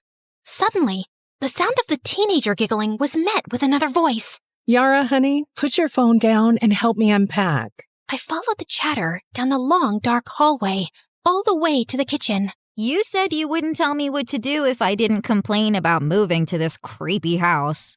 I poked my head into the kitchen, shocked to see a mother and her daughter, maybe a year or two younger than me, unpacking boxes? The mom looked totally normal, and the girl was a hardcore emo goth, so also pretty normal. I tried not to startle them, scared they might be dangerous. Hello? Excuse me, what are you doing? How long have you been here? I've been calling for help. I'm stuck in this house. But they just kept unpacking boxes. They didn't even look at me. Hello? What is happening? I tapped the woman on the shoulder, but I couldn't feel her shoulder. Just air. Suddenly, I saw my hand move through her shoulder like a hologram. Like she wasn't real. Like she was a ghost. I screamed. The woman and her daughter cocked their heads like chickens, looking right at me. They seemed terrified. For a moment, I thought they'd seen me. But then the daughter said, Mom, what was that? I had to get them out of here. These spirits were clearly trapping me in my own home for some mysterious, nefarious reason. I got on my phone and called the first medium Google could find, Cassandra. According to her website, she could commune with any spirit, any age, any gender, anywhere. But of course, her number went straight to voicemail. Unfortunately, I'm performing an urgent exorcism. So if you have any phantom menaces, if you will, please leave a message with as many details. Yeah. Hi, Cassandra? My name is Lily. There's a mother about 47 years old. I don't know, it's hard to tell. She looks like she's had a lot of work done. She could be 40. Okay, I was fear rambling. Just one of my many defense mechanisms. Sorry, so yeah, her and her, grumpy 15-year-old daughter, they won't let me leave the house. And I mean, let's be honest, I don't know how ghosts work, but I think they're blocking calls to my family too. And I've already missed 2 days of school, so it's kinda urgent. My address is 4332 Pine Grove Alleyway Road. Come quick, please. I didn't know what to do, so I barricaded myself inside my bedroom. I fell asleep and woke up the next morning to the smell of bacon. I went downstairs and peeked into the kitchen. The mother had a full breakfast buffet going. Bacon, eggs, waffles. It smelled delicious. I should have been starving, but I was way too traumatized to be hungry. Mom, what is the largest organ in the human body? Then I saw the daughter was doing biology homework at the kitchen table. Was this normal ghost behavior? Mom, what's the answer? I don't know. I'm a future bed and breakfast owner, not a scientist. The lungs? Yeah, that's right. Wrong. It's the skin, obviously. I saw the girl filling it in on her paper, and for some reason screamed, "It's the skin!" But she couldn't hear me. So I wrote it on a Post-it in big red ink and slid it in front of her. She slid back in her chair, almost toppling over. Did she see the note? Who are you? Why are you in our house? Honey, stop with the hysteria. Mom, you're not supposed to call women hysterical, especially your own daughter. There's an evil being here. I can feel it. And I'm not going to be around when it enacts its vengeance. Whoa. Who was she calling an evil being? She had it totally twisted. She ran towards the door, making a run for it. Hey, don't you leave this house. But was met instead with a super tall, slender woman wearing a robe, carrying a Dan's Donuts tote bag with a bunch of supplies. This was... Hi, name's Cassandra. Someone called in for a phantom cleanse. Oh, thank God. What the heck? How could we both hear Cassandra? Cassandra looked at the three of us. It was unclear who she was looking at since she was wearing sunglasses. Give me a second. I need to talk to the spirit. It's reaching out. Desperately. Thank you. Cassandra approached me, standing inches away from my face. She took her sunglasses off, and her eyes shot open, like she was activated. What is your purpose here? I called you. I have ghosts. You probably can't see them, but they're standing right behind you. Oh, darling. Oh, sweet dear. No, you are the ghost. What? Then how are you talking to me? Because I'm a medium, and you are in between. Wait, are you sure? How do I know you're not a ghost pretending to be a medium? And you answered my call. Only a human would be able to call you? She called. Cassandra pointed to the 15-year-old girl cowering behind her mom, watching this strange lady seemingly speak to me, a ghost. No. There's no way. I was fine after the accident. I can't be... In a coma. You're in a coma. Cassandra showed me the news article on her phone. Apparently, the bicycle accident left me in a coma. And my body is just hanging out in a hospital bed in Hawaii. So, is this like a figment of my coma dream, or... No, this is real, sweetie. Your presence is haunting these lovely ladies. The daughter was just standing behind Cassandra, mouth hanging open in disbelief, while her mother was squeezing her daughter's shoulder like it was a stress ball. You okay, Mom? I told you. Yep. Okay, don't blame me. Jeez, the news is bad enough. Honey, in a way, you are to blame. Because you're clinging to a space you won't let go of. Think of this place like emotional limbo. You're not dead, but you're not living either. And until you let go, you'll be trapped here. She turned to the terrified, lovely ladies and presented her credit card swiper. And for a second, I could have sworn she was holding a paper that said, "Like and subscribe to MSA." Nope, made that up. She didn't have that. Seriously? Please, like and subscribe to MSA. Time to pay. So, is she gonna leave? I want to. Tell me how. But Cassandra was already out the door. Luckily, she left it propped open. I tried running outside, but the door slammed right in my face. Oh my God, was that the ghost? Mom, maybe it's a sign. You're scared. I'm not happy. It would be the perfect time to bail on your bed and breakfast dreams and move back to where Dad is and where my old life used to be. Just saying. Honey, no. We're not gonna let one ghost ruin our dreams. I've got bigger fish to fry. Believe me. Mom, stop calling your dreams ours. Woof. I didn't want any of this mother-daughter drama. I just wanted to leave and be back in my body. I screamed it, hoping it would come true. I want to get out of here. I want to get out of here. I'm letting go. I reached for the door, but it wouldn't budge. I tried kicking and pushing, but my limbs just swooshed right through the wood. Arrgh. 4 hours later, after I calmed down, I figured being a sort of ghost, or whatever I was, came with special abilities that I didn't know about yet, like flickering light switches, floating, blowing cold air at people. Maybe that stuff would be helpful? But what was I capable of? I tried hovering a chair, just to see if I could. It lifted, wobbled, and then launched through the kitchen window and smacked the gardener in the back. Michelle ran outside screaming apologies and ended up giving him a free night stay and a $40 please don't sue me bribe. Then I tried levitating a spoon. It spiraled into Michelle's coffee and smacked her right in the eye. She didn't even scream, just sighed, of course, and started Googling real estate agents. After a lot of trial and error, I learned that my super abilities sucked. All I could do was levitate pencils and move furniture around for some reason, all while having to watch Michelle turn my old house into a bed and breakfast. And she was working fast. And to make things worse, I could hear Yara on the phone complaining about me. I feel like the ghost is eavesdropping. She's so noisy. She doesn't even do anything cool. I mean, the least she could do is make this boring place more interesting. Ugh, I just want to be with you, Harry.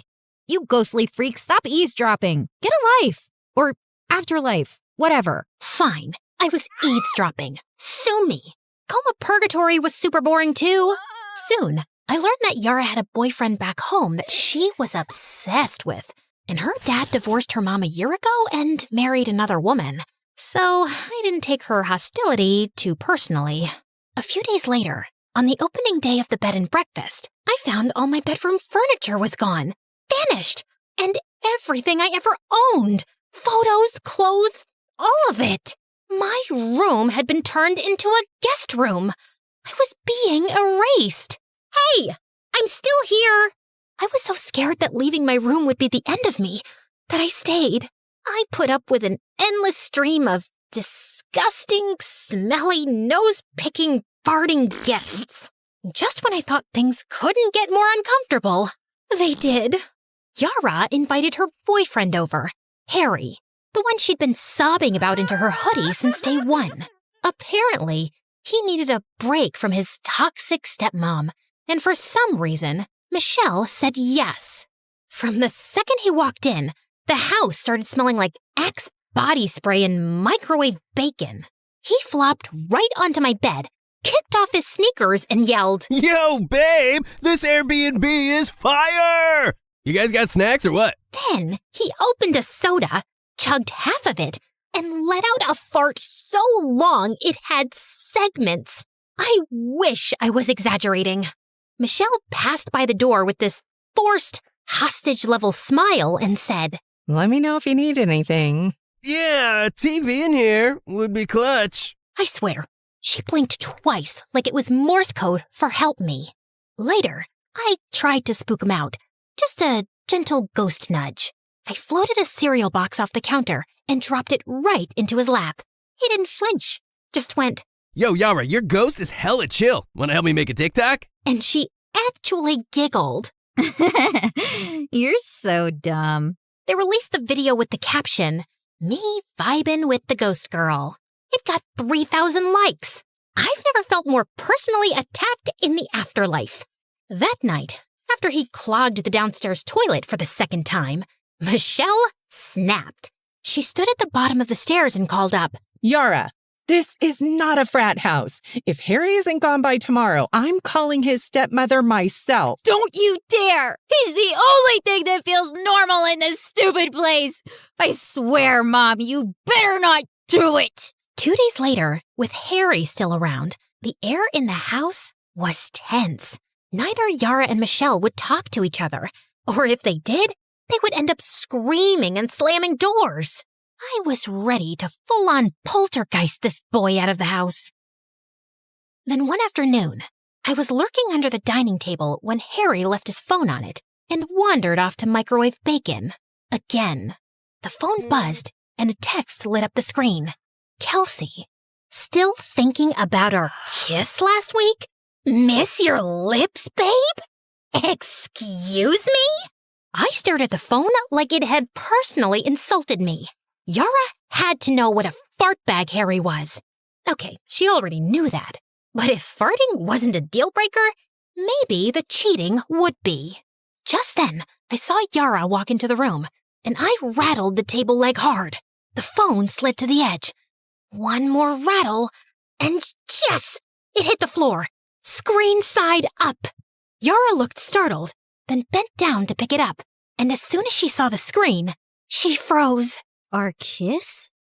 Last week? Just then, Harry returned with his plate of bacon. Yo, babe, you seen the hot sauce? Who is Kelsey? Wait, what? Miss your lips, babe?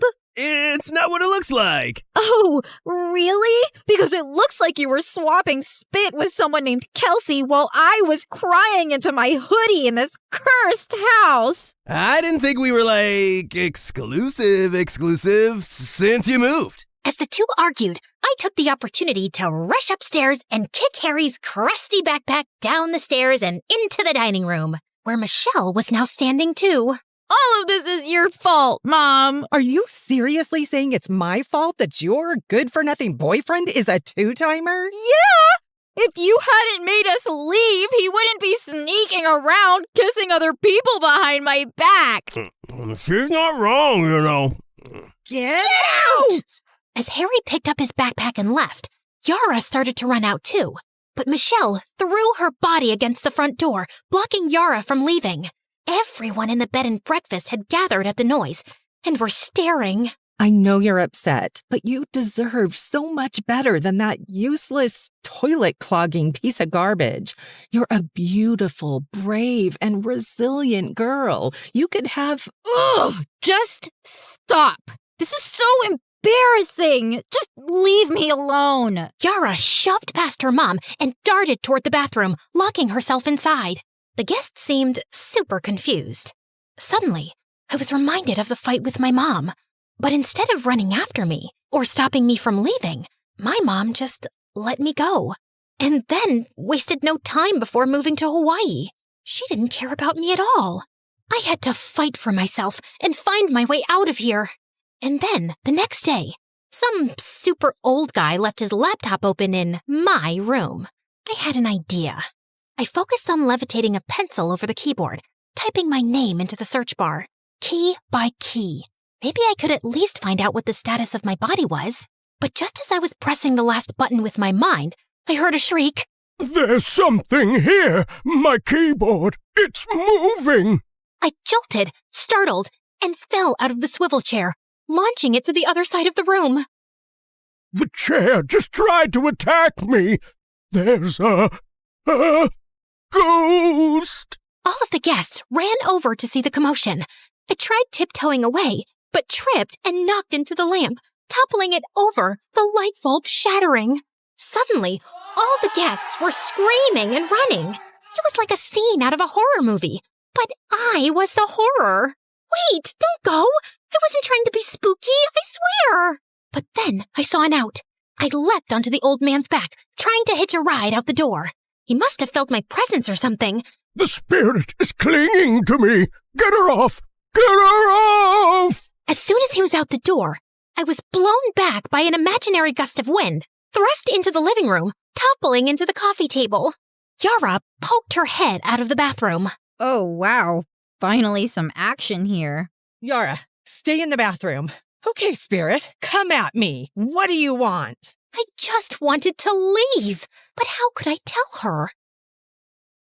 I picked up a pencil and began writing on the wall. Oh my God. Whoa. Cool. I wrote, I'm sorry. I mean no harm. I'm just stuck. I dropped the pencil and then started pushing the furniture back to where it belonged. Michelle and Yara watched me, stunned. I think she's been trying to leave, Mom. Help her. Suddenly, Michelle collapsed to her knees. She started breaking down, crying. I don't know how. And now the business is ruined. Yara, I'm sorry I moved us here. It's just the divorce was hard on you, I know, but it was devastating for me too.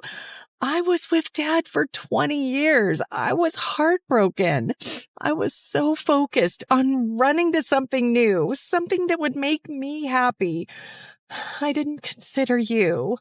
Maybe the ghost is a sign that I haven't been seeing you.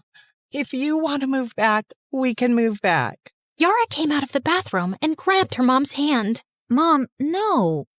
Believe it or not, I like seeing you happy. I don't want to take that away from you. Plus, things are finally getting interesting. Mom, it's okay to be heartbroken. But I'm the parent. Exactly. And that means I know where I got my strength from. Michelle gave her daughter a huge hug. Somehow, my presence had brought them together. And watching them hug made me feel so alone.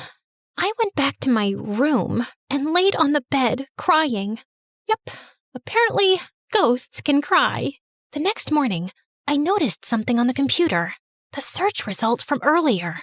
I levitated a pencil and sneakily clicked on one of the links.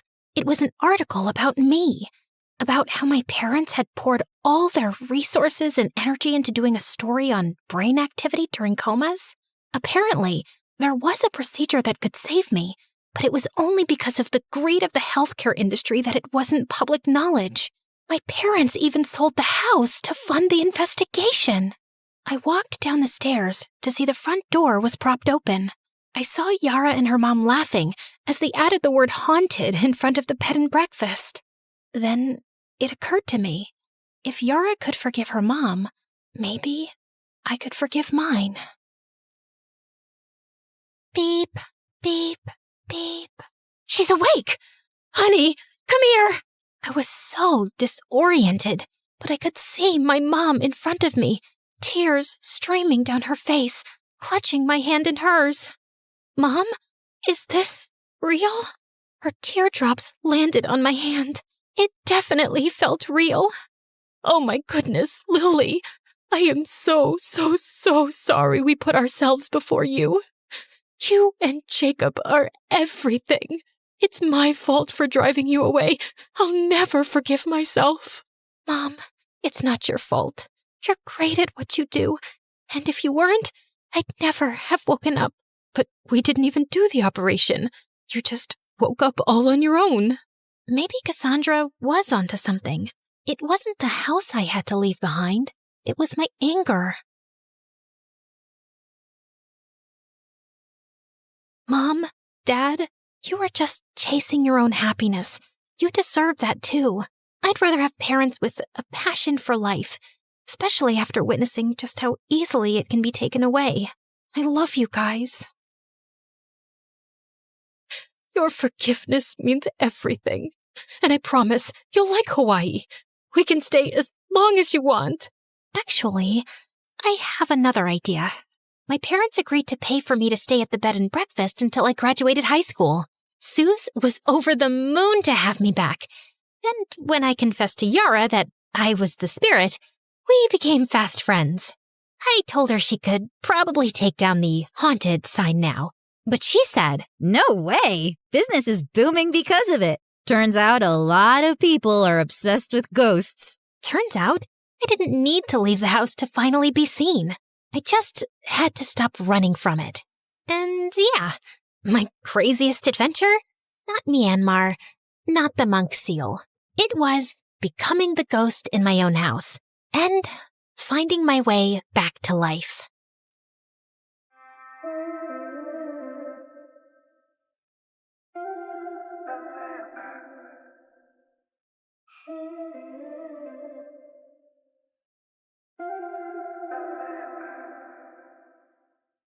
I'm Kelsey, and I'm reporting from Baltimore. If you think you had a bad relationship with your mom, wait until you hear my story. But before you get your mind blown, make sure to like and subscribe. Also, we've got some super cool MSA merch just for you. I'm talking awesome bottles and notebooks, perfect for your daily grind. Don't miss out. Check them out in the description below. Have you ever heard of maternal instinct? Well, my mother hadn't. Literally. Her first words when I was born were, "Not now." She was so absent in my life that when I was a kid, I used to believe that my nanny was my mom. Mama, I love you. Oh, no, sweetie. I'm not your mom, but good luck with that. She was almost never at home, and when she was, she spent the whole time on her phone or engrossed in her Mac. Mom, it's really late. Can you tub me in? I can't. Criminals don't sleep, kid. I have to take care of the city. Mom, for the last time, you're not Batman. No, she wasn't, but we were as rich as him. My mom was a hotshot judge who dealt with high-profile celeb cases and was always on the news. She was like a celebrity, so we lived in a huge house, and she drove a shiny Rolls-Royce. My childhood was like a big winning streak. Fancy gadgets and futuristic toys. Check. Anything to mute the tiny human. Private visits to the planetarium and zoo? Check. Are you sure I can't just leave her here? That's the lion's cage. Is that a no? Despite the money, my life was far from being great. I didn't want expensive toys. I just wanted my mom to give me a little attention. So, since I was a kid, I tried to get it any way I could. Let's just say I was a bit of a troublemaker. One time, when I was visiting mom at work, I got bored of finger painting and went to her office, which was strictly off limits to me. You can probably guess what happened next. I took my finger brushes and turned her aesthetic office into a huge 4-dimensional twister board. She didn't yell at me at that time, but I did hear her scream at the nanny who was supposed to be looking after me. I told you never to lose sight of her. You're fired. A few years later in school, this girl was breaking into some teacher's office. She began to shuffle through everything in search of some papers. I noticed her shoelaces were untied, so I walked into the office to warn her. Hi, your shoelaces. But when she heard my voice, she got so scared that she jumped out the window. She dropped some papers and I grabbed them. Turns out they were math exams. At that exact moment, the teacher came back from lunch. Oops. The next thing I knew,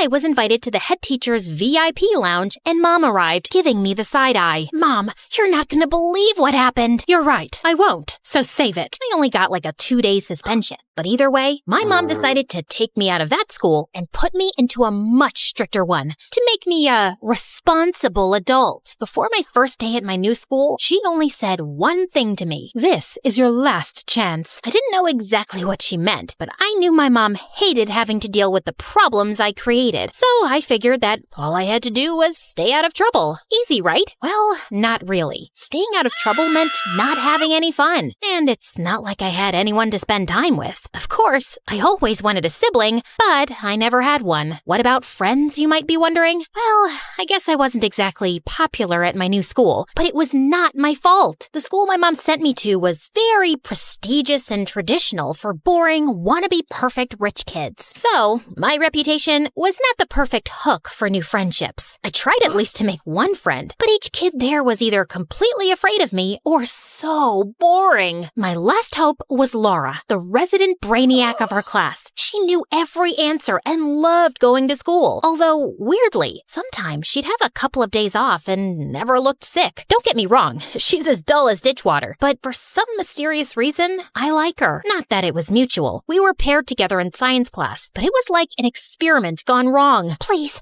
I can't be with her. I can't get into trouble. Come on, we're gonna have fun. I tapped her on the shoulder to encourage her, but that made her drop the test tube she was holding. Luckily, it wasn't that toxic. Nah, I'm just kidding. It was really toxic, and the school had to be evacuated. I was really trying to stay out of trouble, but trouble seemed to chase me. Outside the school, while we were waiting for the men in suits to take care of the hazard, a boy started to pick on Laura with his little drone. He kept flying it closer and closer to her. Laura covered her head and threw herself to the ground while everyone laughed. Stop! Leave me alone! He didn't, so I had to step up for my new friend. I picked up this big stone and threw it at the drone, but turns out my aim is not that good, as I bullseyed it into the head teacher's car window. When my mom found out that I had started a chemical disaster at school and vandalized a teacher's car on the same day, she was absolutely furious. Let's go. When we get home, you are gonna start packing. Packing? Where are we going? We are not going anywhere. You are going to boarding school. I thought she was joking, but she was dead serious. Mom! No, stop. Let me explain. There was this drone, and I tried to defend my friend Laura, and... Stop lying for once. You're out of control, and I'm on the biggest case of my career. You need someone who can straighten you out. Then, just like Voldemort when you said his name, someone interrupted our discussion. Hi, I'm sorry. I couldn't help it over here. I'm Laura's mother, Kelsey's friend. Great. She's gonna defend me. I can take her in if you want. I'm a specialist in child behavior. What? This must be a joke. Spoiler warning, it wasn't. I'm sure I can turn your little Kelsey into a perfect student, like my Laura. I looked at Laura, and she looked at me with some despair, as if she was trying to tell me something without speaking. She subtly shook her head. What is it? She wants me to go to the bathroom? So, what do you say? It sounds ideal. Before I could protest, my mom had already arranged to pay a generous sum of money to straighten me out. I was immediately shipped to Laura's house, only with a suitcase of my possessions. I didn't even get to say goodbye to my mother. How could Mom do this to me? If she'd taken the time to listen, then she'd know I did nothing wrong. This can't get any worse. Okay, you might think that staying with Laura's family sounded better than a boarding school, right? Well, trust me, it wasn't. It was much worse. Let me spill the tea on Laura's parents. The dad was never there, always working, just like Mom did. I didn't think I saw him even once. The worst part, he was the good parent there, because Laura's mom, she didn't love. If my mom had a cold heart, hers was a certified iceberg. Lights out at 7 p.m. Breakfast 5:30 a.m. sharp. Then it's silent study until school. Silent study? Talking unless invited means losing privileges. After school, it's silent study again until dinner. When can I use my phone? Breakfast 4:30 a.m. tomorrow. Wait, what? But 3:30 a.m. for both of you. Then I saw Laura with her finger over her lips, desperately trying to get me to shush. Hand me your phone. All social networks are completely banned. What? I can't miss my daily dose of MSA. I need to get out of here, and fast. I thought being Laura's roommate would help in devising an escape plan, but to my surprise, Laura was used to this. She can't starve us whenever she wants. Shush, she'll hear. She has supersonic hearing. Come on, don't be ridiculous. Breakfast at 2:30 a.m. tomorrow. Darn. In the next couple of days, things went from bad to worse. I tried to talk to Laura in science class. Can't you see how wrong this is? Kelsey, please, just don't make it any worse. I was actually considering trying to get used to that new lifestyle, but then Laura's mom took it too far. I had been studying for an age, and quick note, wow, it's amazing what you soak up when you actually study. But anyway, I needed soda, and Laura gave me a death stare when I snuck out of our room. When I got to the kitchen, all the cupboards and fridge were locked with Fort Knox level security. Then I was caught red-handed. No wonder your mother gave you away. Hey, don't bring my mom into this. She couldn't deal with you anymore, so she quit on you. I couldn't stand her anymore. Shut up, you meanie. Maybe I didn't say meanie. You are not going to disrespect me in my own house. To the study room for the night. The study room was an extremely small room where she sent us when we misbehaved. I had to spend the night there. I tried to sleep using a book as a pillow, but I couldn't stop thinking about Mom. I had to go see her. I knew she was angry, but I was also so sure that she loved me and that she'd take me back if she knew the truth. One day, I managed to cut school and get to our house, but apparently she had moved. When I snuck back to school, the principal was waiting for me. Hi, Kelsey. Laura saw you leave. That little goody two-shoed snitch. Your foster mom's waiting in my office. Oh boy, I made up my mind. You and your other students shouldn't have to deal with this. She'd be better off homeschooled. The thought of being locked up all the time in that house with her was truly scarier than any horror movie ever. No, I'll be good. I am good. I swear. Of course, my vote didn't count. From then on, I wasn't allowed to leave the house. It's the only way to keep you from trouble. How on earth is she qualified to foster kids? I tried to lay low while I came up with a brilliant plan to escape for good. Still thinking, what is this? What did I do now? Surprisingly, this time, she wasn't yelling at me. She was furious with Laura. You got a B+? It's the day I felt dizzy. I don't care about your excuses. You know where to go. Laura headed straight to the study room. I was still angry at her for ratting me up, but after she spent the whole day there, I started getting worried. I decided to sneak her some food. I'm going to get help to escape. I may need you to cause a distraction. Are you out of your mind? Just leave me. Laura, you don't deserve this. My mom will take us both. When she knows the truth, she'll be so happy to have me back. Laura remained silent and refused the food. After 2 days of being locked in the study room, Laura was released. I guess that explains her absences from school. Sometime later, I asked her how she was able to stand so much time locked up in there without losing her mind. I just draw things on the wall and time goes by. As you can see, things in that house were absolutely crazy. Finally, some days later, my ticket to freedom presented itself. Her mom was out somewhere, and all the windows and doors were on lockdown, but I managed to break one like a superhero. First, I went to school to tell them what was going on, but let me tell you, being a hero is a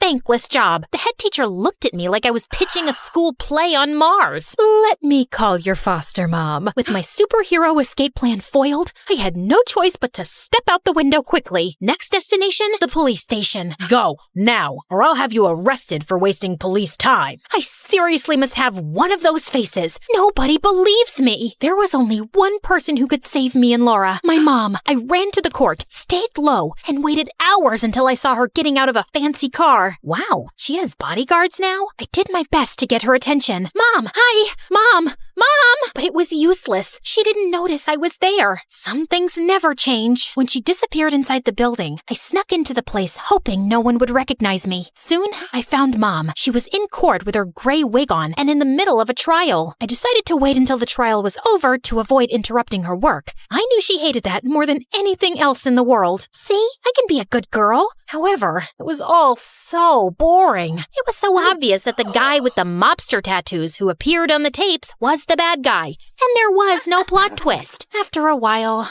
I just fell asleep. Waking up at 4:30 in the morning was too hard for me. A little later, someone grabbed me by the arm and woke me up. I thought it was my mom, but when I opened my eyes, to my shock, it was Laura's mom. Come on, your mom spotted you and told me to get rid of you. She did see me? Can't you understand that she doesn't want you anymore? Laura's mom tried to silently pull me out of the courtroom, but I let go and hopped up on one of the seats. Mom, you gotta help me. Laura's mom is a psycho. Everyone turned to look at me. She forces us to study all day, and when we're bad, she locks us in a tiny room. You have to believe me. Please, Mom, I love you. Mom looked at me in embarrassment, showing no hint of compassion. I'm sorry, everybody. My daughter is a troublemaker, addicted to lies. I should have sent her to boarding school. I could hear my heart breaking. I knew my mom was mad at me, but at that moment, I understood that she didn't love me, not even a little bit. Laura's mom grabbed my arm again to pull me out of there. This time, I didn't resist. I was completely defeated. But right at that moment, Kelsey is telling the truth. Everything she said is true. Everybody, including myself, now turned to look at Laura, who was standing on some seats a few rows behind me. I hadn't noticed, but her mother had brought her with her. Laura! My mom is a monster. Please help us. Laura, shut up, or you will spend a month in the study room.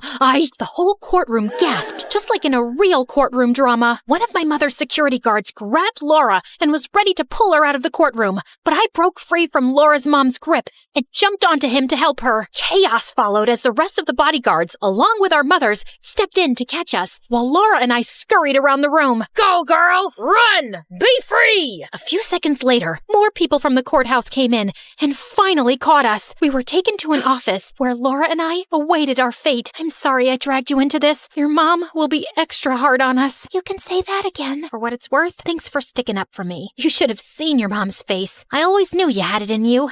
I guess your rebellion inspired me. Finally, we were friends. After a few hours, somebody finally came. Girls, We held hands and waited for the worst. we investigated what you said, and apparently you were right. At your mom's house, Laura, we found the study room with your drawings inside, so she was detained and you will go to another family's house. What about me? You're going with your mother. She wants to apologize. I'm really sorry, Kelsey. I should have believed you. I don't know how I can make it up to you. Well, to start, we can take Laura in. Done. Laura smiled and I hugged her. We moved in with my mother. Her remorse was short-lived and she soon returned to her old ways, ignoring our existence completely. But we didn't care. Me and Laura had each other. We became not only friends, but sisters. I told you guys I always wanted a sibling. As soon as we turned 18, we moved in together and started a new life far from our mothers. A happy life, because family isn't the only one you're born with. It's also the people you encounter along the way, the ones who support and love you no matter what.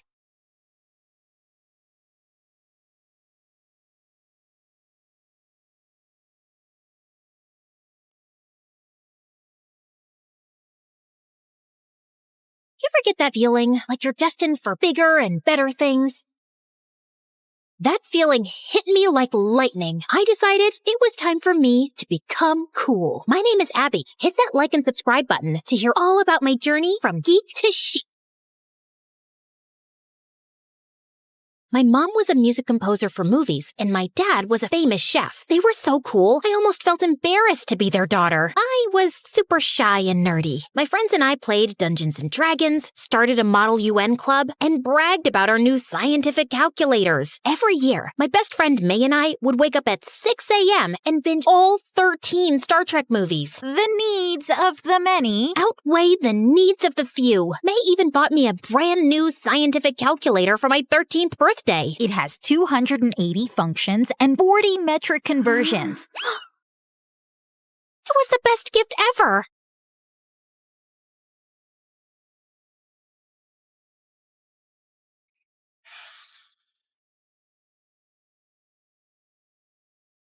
How would you feel about, going to the mall? Wait, you're serious? Yeah, I'm just kind of over it right now. Let's go shopping. Weird. You don't feel sick. What? I'm fine. Oh my gosh, the new issue of Galactic Man is here.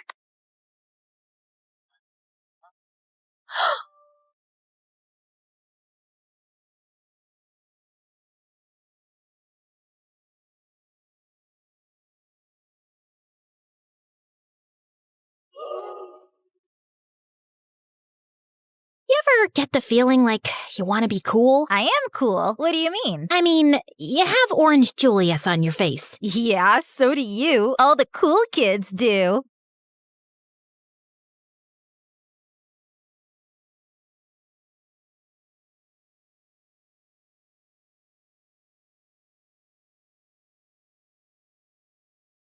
That party is just full of empty gossip and offensive cologne. Why would you want to go? Curiosity, I guess. But it's the night of my big debate. You can be curious another time. But don't worry, I can do both. Okay. Rose, can you please tell me the square root of 16? 32? I saw her struggling with her homework after class, and I had an idea. I offered to do her homework in exchange for a party invite. Yeah, my party is pretty exclusive. And you're... who are you? Abby. I guess you've got okay features behind your pimply skin. You can come if I get an A+. Deal.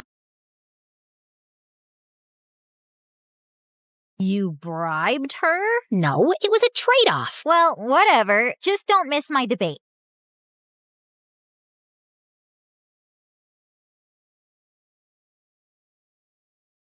I'm so excited for you, honey. Call me if you need me to save you.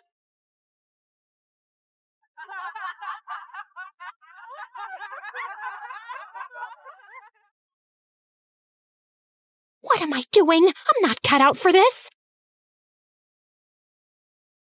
Come out! Come out! It's time to spin the bottle!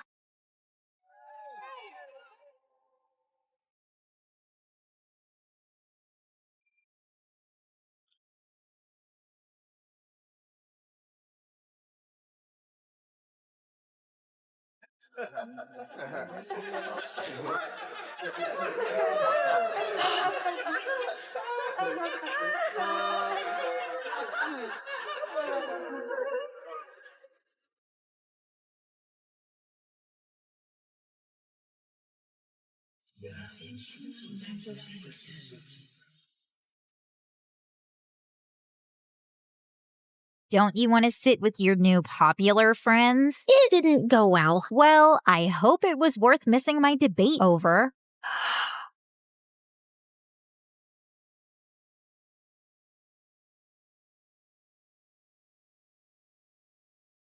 I needed a fresh start. I needed to be popular. I needed to transfer schools. I begged my parents to let me go to private school, arguing that it would offer me the best education possible. It somehow worked. What are you doing? Transferring to a private school. What? But you always complain that private schools are full of elitist jerks. Maybe I was too quick to judge, and there are plenty of jerks here too.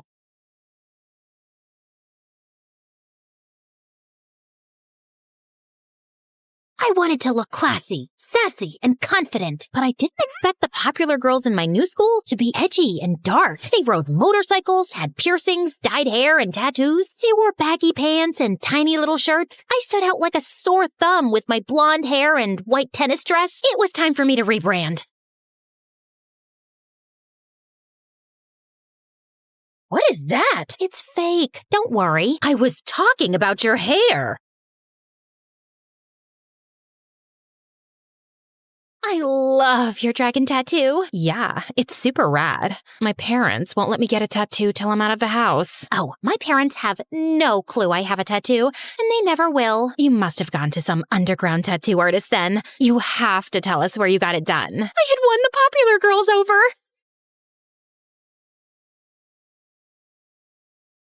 Moment I plopped my butt on the chair at their table, I knew my rebrand was complete. Here's one for the lonely hearts, for the ones that feel the dark. You better run out of here. Bet you can't look the other way. Yeah.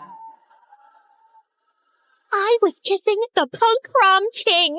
I was finally cool. But in order to protect my new status, I had to become the coolest. So when Sarah arrived at school, flaunting her new moped, I showed them photos of my brand new motorcycle. They didn't have to know it was my dad's. And when Sammy showed up at school with an eyebrow ring, I got two. Fake, of course. I was slowly rising up the ranks, but Sarah was still the ringleader. So I did something desperate. When Sarah started dating the hottest guy in school, I told them I was dating a celebrity. Who? Oh, it's a secret. Wouldn't want the press swarming the school, right? I needed to make this lie a reality before I was exposed.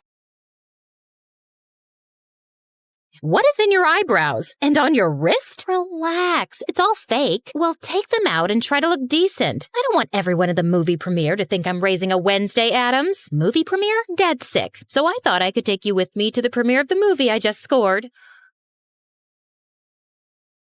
I couldn't believe who I was next to. Up-and-coming star Walker Robinson. He was beautiful. He was chiseled.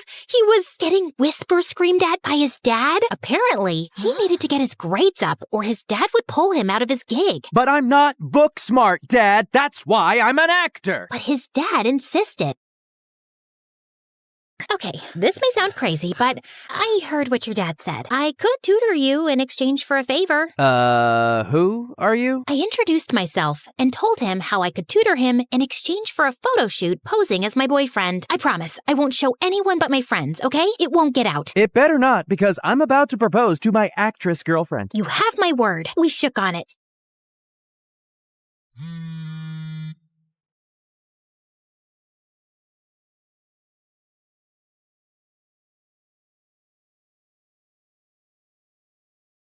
I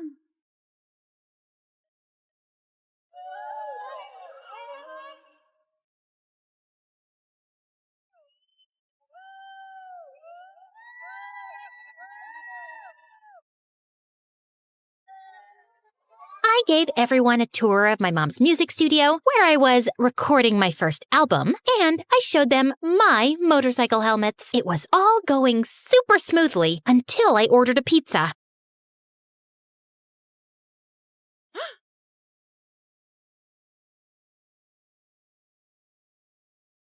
May? May you what? She was totally pretending not to know me. Can we talk? About what? It was like we were in a Western standoff. Oh my gosh, your little outfit. Guys, come look at this girl's getup. It's so chic.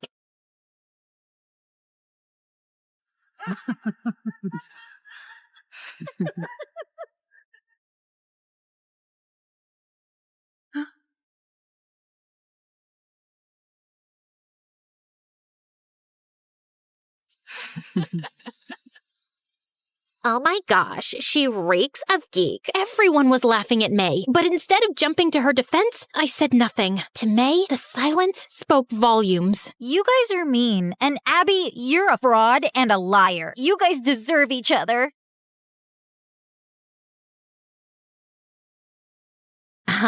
What was that all about? Oh my gosh, Walker is engaged. Weird. How could that be if he's dating you, Abby? Let me see that. That liar! He was dating someone else behind my back, and I had no idea! I can't believe it! What a jerk. We can't let him get away with this. Let's make that snake pay. Wait, where are we going?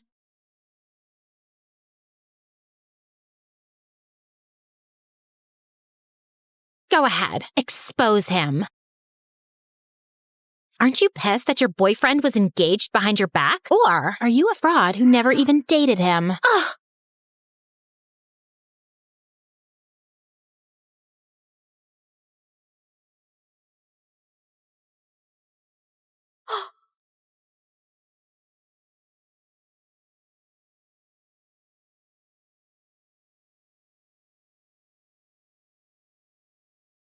Abby, what are you doing? The next day, the photos landed on the internet and all hell broke loose. My parents pulled me out of private school and made me return to my old school. And I was going viral as rumors swirled around whether or not Walker was a two-timing jerk.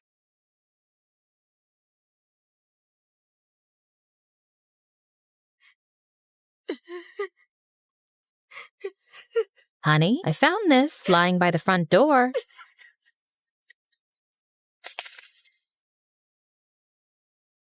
It must have fallen out of her backpack when she fell down the night of the party. Wait, was she trying to mend our friendship? Is that why she brought her Star Trek DVD? Ugh, how did I not see that? I went on my phone to see that Walker and his fiancée had ended their engagement. My quest for popularity had seriously blinded me and ruined everything. I had to make amends. I visited Walker on the set of his show. Who let you in? I told them I was your girlfriend. Haven't you done enough damage? That's kind of why I'm here. I can help you get your fiancé back, but I need a tiny favor in exchange. I don't want to talk to you. Flip it over. To May, my biggest fan, your friend Abby misses you. With love, George T. George Takei from Star Trek? No way! Way. How? I told her that Walker knew the old Star Trek actor from a previous gig, and we agreed that he'd help me get an autograph if I told everyone, especially Walker's fiancé, that I was a liar. Local nerd fakes relationship with Walker Robinson. Wow, you really did that? Yeah, I really did. I'll be a loser for life now, but maybe being cool is overrated.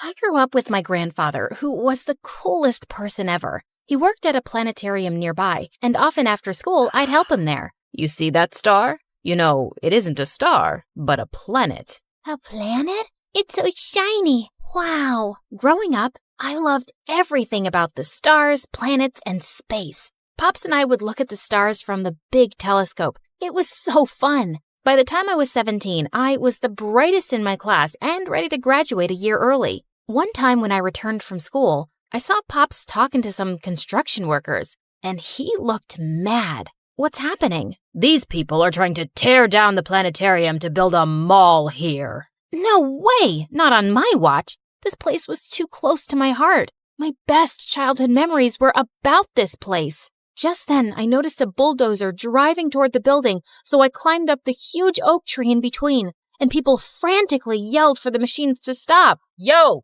stop! There's a crazy girl up there. Rose, what are you doing? Get down from there. Nope. If they want to take this tree down, they'll have to do it with me on it. One of the workers called the boss, and exactly 30 minutes later, I saw a helicopter land. Several men in black suits jumped out, surrounding a handsome guy who didn't look much older than me. You, girl, what's the problem? Call me Rose. And the problem is that you need to ask your men to back off. This is our property. I bought this dump, so it's my property. So you'll just destroy it because you own it? Over my cute body? Do you have any idea who I am? Does it look like I care?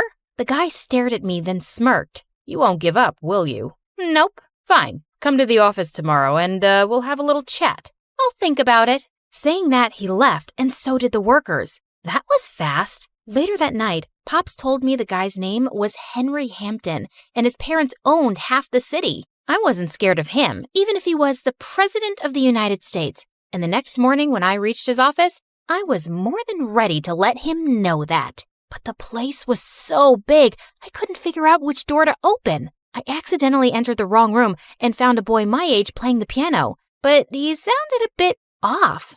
Try working with an F minor. It's much smoother. Excuse me? I wanted to apologize for butting in, but before I could, a security guard came and escorted me to another office where Henry was waiting for me, and he looked so intimidating. Our meeting yesterday had me rethink the mall project, but on one condition. I want you to work as my assistant. What? Why? I've had many pretty assistants over the years. Now I want a smart one. Did he just call me ugly? But I'm a space nerd. There really isn't much I can do here. Why don't we start you off at $4,000 a day and leave the rest to me? Okay, that was a lot. Henry stared at me, waiting for an answer. My gut screamed no, but what choice did I have? It was either this or lose the planetarium, and no way I was going to let that happen. Ugh, fine. The entire next week, I regretted my decision every second. Henry was mean, rude, and a total brat. He made me skip classes and called me at the oddest hours for work. If I refused, he made me number all the empty white sheets in the printer. What a nightmare. To top it all off, I was asked to help with all the new transfer students at school, and one of them caught my attention instantly, the piano guy. When he entered the class that day, girls couldn't stop staring at how handsome he was. I'm Rose. Noah, you work for my brother, right? You're Junior Hampton? Ding ding. And you're the brave girl I've heard so much about. Pleased to meet you. Noah was the complete opposite of Henry. He was kind and friendly, and we started hanging out every day. I complained to him about Henry all day long, and he didn't seem to disagree. He told me they were half-brothers and never got along. He's just jealous I'm the better-looking brother. One night, as Noah was playing his latest tune for me, Henry barged in looking mad. I lost an important deal because you mixed up the papers. I thought I was hiring a genius, but I was so wrong. I looked at him in shock, and he went ballistic on me. Hold up. I didn't ask you for this job. I'm tired, exhausted, and you're just so ungrateful. If you want me out, I'll leave, but I won't take your sour attitude. Henry looked crazy with rage, and before he could react, Noah jumped in. Easy, Henben. I'm sure we can work something out. Stay out of my business. Understood? Saying that, he stormed out of the room, and Noah turned to me. Thanks for standing up for me. I won't let him bully you, as he bullies me. Such a bozo. Just then, Noah came a bit closer, and my tummy did a wild spin. Do you want to maybe get dinner sometime? Like a date? Yeah. How does 8 p.m. tomorrow sound? Sounds perfect. I wanted my first date ever to be amazing. I bought a cute dress and did a little makeup too. But just an hour before I had to leave, Henry texted me to get his dry cleaning. Can it wait? Unless you want to fly to Korea to deliver it, I suggest you get going. Did he have a tracker on me that rang every time I was unhappy? I texted Noah that I'd be late and hurried to the shop. But on my way back, it started raining heavily and I got completely soaked. I slid my way into the house and saw Henry glaring at me. I missed my meeting thanks to you. I missed a date thanks to you. Achoo! He wrapped his jacket around me as I sneezed like a crazy person and asked one of his servants to take me to the guest room. When I came down, he was standing by the fireplace with a cup of cocoa. Drink this. You'll feel better. You made this? Do you see anyone else around? Why was he suddenly being so nice to me? And why did that make me feel so good? So, about this boyfriend. Who is he? I don't have a boyfriend. And why do you want to know? Just wondering. Well, don't, because you're killing my chances of ever finding someone. Henry laughed, and he almost looked human. One heck of a good-looking human. What made you say that? I was all set to meet Oh my God, Noah! I'd totally forgotten to tell him that I won't be able to make it. I reached for my phone, but it wasn't working, so I pulled one out of Henry's pocket and frantically dialed Noah. But he was already standing behind, looking like a raging bull. Well, well, look at that. Noah, I'm so sorry. I totally Save it, Rose. It's not the first time Henry's had eyes on my girl. Henry looked at me in surprise. He was your date? Well, that's disappointing. Before I could say anything, Noah took the vase lying on the table next to him and flung it at Henry, who missed it by inches. That was totally uncalled for. Work on your aim, little guy. But Noah left without saying a word. When I turned to Henry, he was smiling. You're such a jerk. I stomped out of the house furious at Henry. For days after that, I tried to talk to Noah, but he continued to ignore me. One day, the teacher announced that I was chosen to represent my school at the annual quiz competition, and I got busy with my books. I was studying in Henry's office one night after finishing work when I completely lost track of time and snapped back to over 30 missed calls from Pops. As I rushed down the hall blindly, I missed a turn and bumped right into Henry. You're still here? I was just leaving. Now? It's late. Let me drop you back. Don't you want to change? Should I? I blushed and we walked to his car. We sat in the back seat, and minutes into the ride, I dozed off. I woke up to Henry brushing his hands over my cheeks, pushing a strand of hair away. His eyes were the most perfect combination of blue and green. Sorry.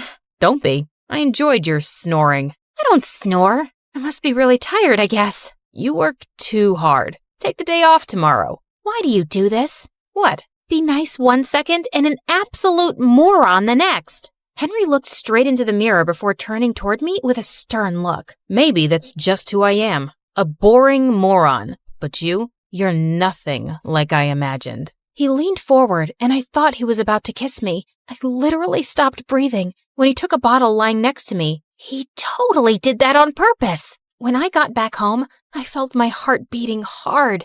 This was wrong, but why did it feel so right? A week later in school, I was doing some last-minute preparations in the library when I got stuck on an annoying question. My concentration was all over the place. I could solve that in under 15 seconds. I almost screamed when I felt Noah's hand on my shoulder, and I was annoyed to see him. Now you want to talk to me? Give me that. He took the notebook out of my hand and started scribbling something, and got the answers right. How? I'm the lesser-known genius in the family. I am so sorry about the other day, Noah. Don't worry about it. Let's hang out for ice cream after school, and we can talk. Sure, I'd love that. Noah volunteered to help me with the quiz, and I agreed. We would study till late at night, and I would often catch him stealing glances at me. When the final day of the quiz arrived, I was more than prepared to get that trophy home. And I did, along with a massive cash prize, which was enough to put me through college. Thank you for helping me. I couldn't have done this without you.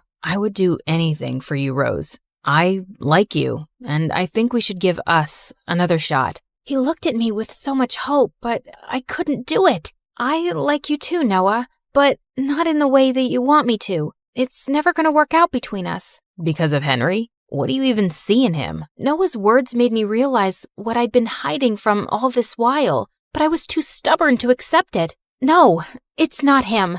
I have to work hard for my future, and I can't afford distractions. Noah looked at me heartbreakingly and left. After that day, I realized the whole thing was getting messier by the day. I decided on talking to Henry about it, but when I met him a few days later, he had something waiting for me. I'm leaving for Korea. You are coming. What? No. Listen, Henry, I have to talk to you. Just think of it as this one last thing before you leave. I'll let you go as soon as we're back. He was nothing but a pain in my butt, and I should be happy this was finally getting over with. Only I wasn't. If anything, it broke my heart. We flew the next day early in the morning in Henry's private jet, and he took me to a house in the city. I entered to see an old lady lying on the bed, and she lit up when she saw him. Henry sat next to her holding her hand while I watched him from a distance. He looked so tender, and it made me fall for him even more. When I found him alone, I asked him who she was. My grandmother. I lost my dad when I was a kid, and she's all I have. What about your stepdad and Noah? They're my mom's family,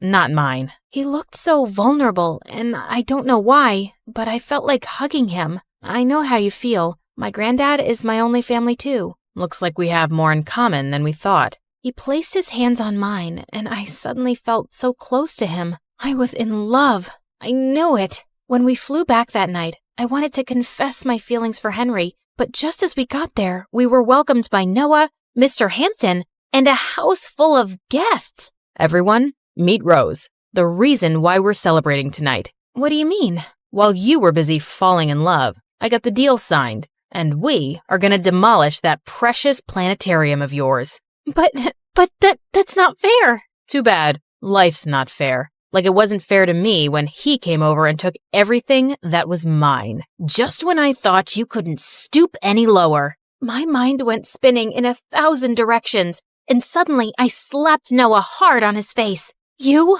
are a horrible person, and I'm ashamed I ever called you my friend. I ran out of that place feeling crushed, but I had no time to sulk. Pops, I, and a few other people collected as much money as possible to hire a lawyer to file a motion. A few weeks later, Pops came to me with shocking news. I just got a call that the Hamptons are ready to give the planetarium back, along with $1 million. What? That's amazing! But how? He handed me an anonymous letter that had all the details about exactly what had happened and how Noah had manipulated the situation. It was easy to guess who it was when I saw the handwriting. Henry. I called his office and his assistant told me that he'd left for Korea a week back. I'd lost him. When Pops saw me sulking later that night, he walked over and I told him everything. Go. Tell him how you feel. I hugged him and left for the airport. I reached Henry's grandmother's house and found him sitting on a bench in the grass. This view is so much better than your fancy office.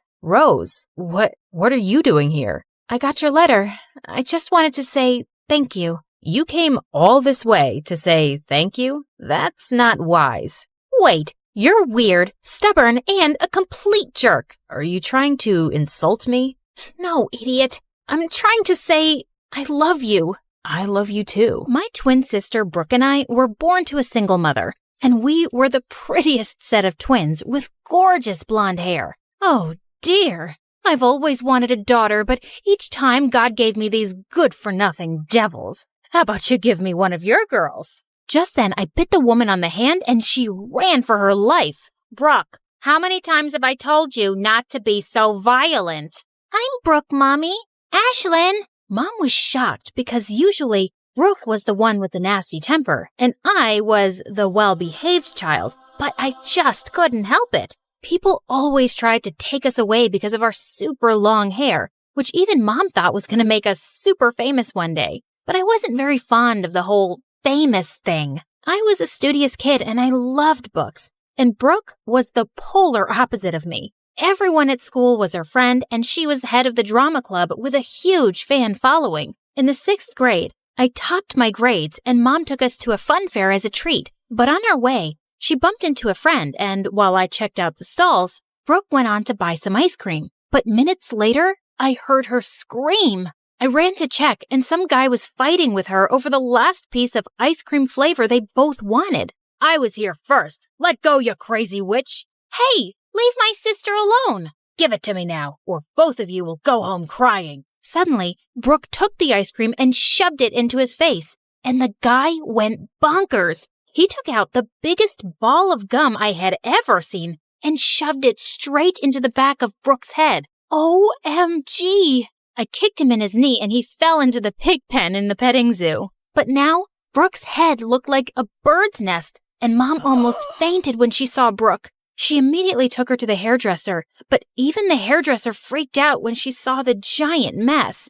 There is no way we can remove this. We'll have to cut it all. What? No! But since there was no other option, they gave Brooke a buzz cut, and she looked devastated. The entire way home, I tried to cheer her up. It's just hair, Brooke. It'll grow back in no time. But she didn't say a word. And when we reached home, she ran up to her room and locked herself in. So I tried different ways to cheer her up this time. I baked your favorite cookies, Brooke. Open up. I asked Mom to buy tickets for the BTS concert, and she agreed. I'm gonna be a mom, Brooke. And that's when she finally opened up. God, you're so dramatic. So are you. Could it be we're related?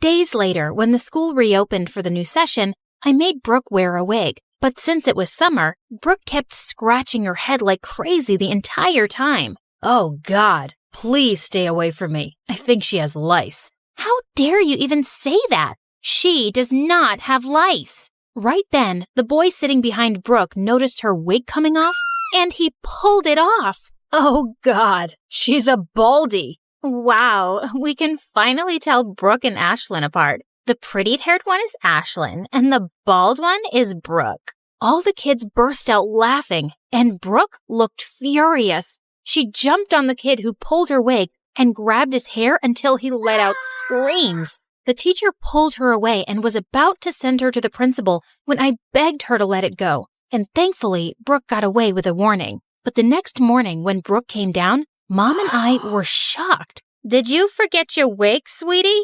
Everyone knows what I look like now, Mom, and it makes me itch. Come on, honey. You wouldn't want to go out of the house looking like an egg. Mom, I think you look cool, Brooke. Whatever. I don't need your approval. Huh? What was that about? At school, I warned all the kids to not mess with my sister, but it seems like Brooke didn't care about it anyway. Then one time, I was in the school's hallway when Brooke's drama club members came up to me. Ashlyn, Brooke left the club, but we really need a pretty girl lead for the play. Can you take the role, please? Please? They kept begging me to replace Brooke and didn't leave until I said yes. But just then, a boy walked past me and I dropped all my books. Hey, watch it, dude. But when he turned around, I was shocked to see it was Brooke. Oh, I'm sorry. I thought I didn't see it was you. Yeah, that's the thing, Ash. Saying that, she just turned around angrily and walked away, and I felt so stupid for not recognizing her. After that day, something changed in Brooke, and she started to talk to me less and less. And Mom only made things worse. Every time we'd go out, she'd made Brooke wear a cap. A few weeks later, when we got home from school, Mom was screaming with joy. Oh, honey, I have great news. Some weeks back, I had sent Brooke's photos to a company that was looking for a new model, and guess what? They selected her! For the first time in ages, I saw a huge smile on Brooke's face. And then Mom said, but now Ashlyn will have to play the part. What? What are you saying, Mom? Mom told us that the company wanted to use a model for their new hair products. And since Brooke had lost her hair, my natural hip-length blonde hair made me perfect for the part.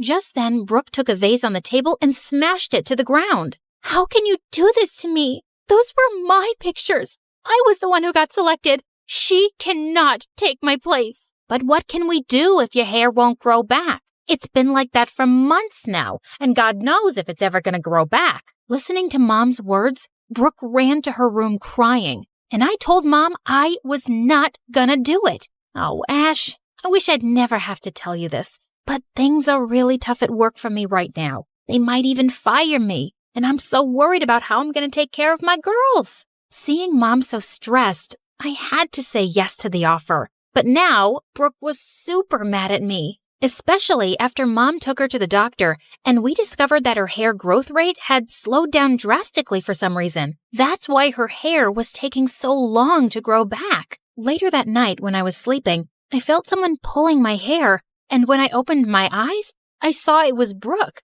trying to cut it off. OMG, Brooke, are you crazy? Yeah, I'm crazy, and now I'm going to turn you into me. Luckily, Mom came in just then and pulled her away. She scolded Brooke real hard, and after that day, Brooke stopped talking to me. The next week, Mom took me to the audition, and when I got the part, we had to fly to Los Angeles for the whole year. But Brooke was not happy about moving at all. I don't understand why we have to leave everything behind just because of her. Why can't you be happy for your sister, Brooke? This is a huge deal. And honestly, it's not like you have a lot of friends here. You could use a fresh start too. Despite Brooke's protests, we moved to LA. The campaign I did became a huge success in no time, and my ads were everywhere, on buses, on billboards, and on TV. By the time I turned 15, I had a huge portfolio of modeling work, and Mom had become my manager. And she decided to enroll me into a private school. Honey, you're a celebrity now. Your safety and education has to come first.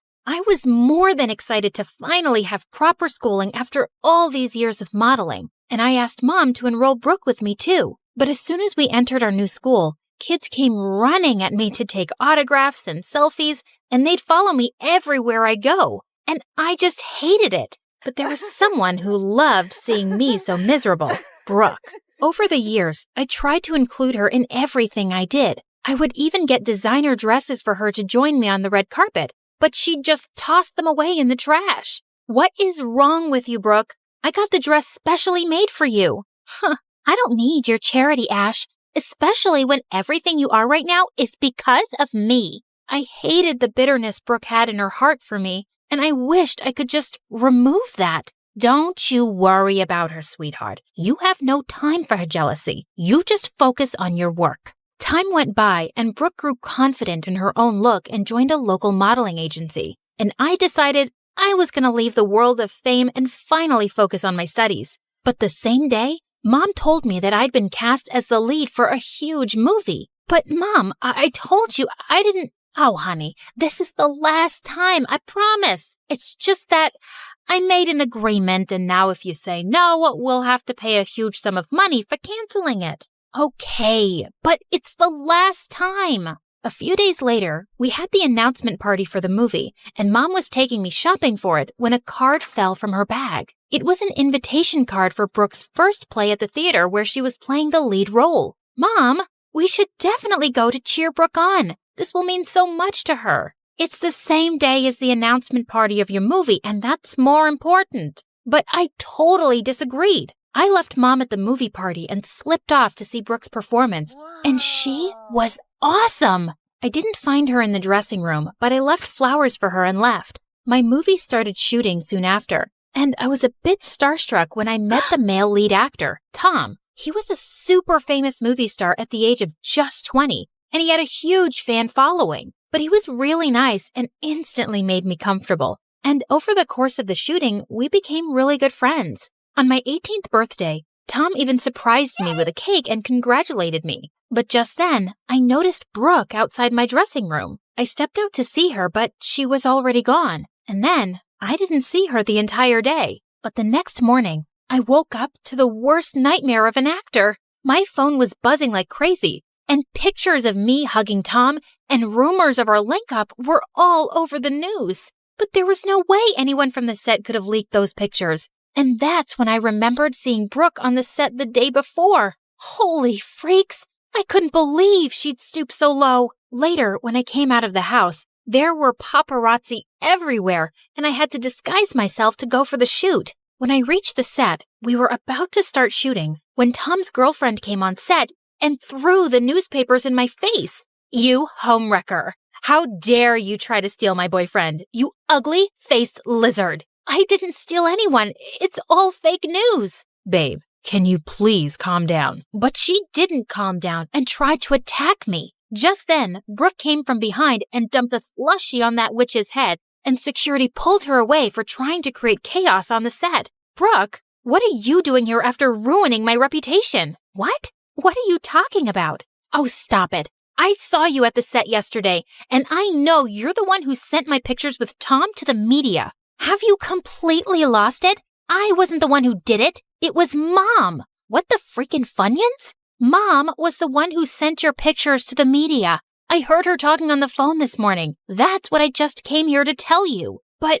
I saw you on the set last night. 'Cause it was our birthday, dummy. You came to see my play even when you had a huge movie party, and it meant a lot to me. So I thought I'd repay the favor by visiting you, but as soon as I reached here, I received an important call and I had to go back. But that wasn't all. Brooke told me she had doubts that Mom had been up to no good, and when we investigated it, we found out that Mom had been stealing from me and filling her bank accounts. Holy freak! She was a blood-sucking mosquito. The next day, Mom came screaming with joy at us. I've got the best news, Ash. I signed you up for 3 more movies, and we're gonna be super rich now. So, that's why you sent my pictures to the media? What? Who told you that? And even if I did, look at the bright side. All that publicity and dating rumors with the superstar have got you 3 more movies. But you sold your own daughter for money. Shut up, Brooke.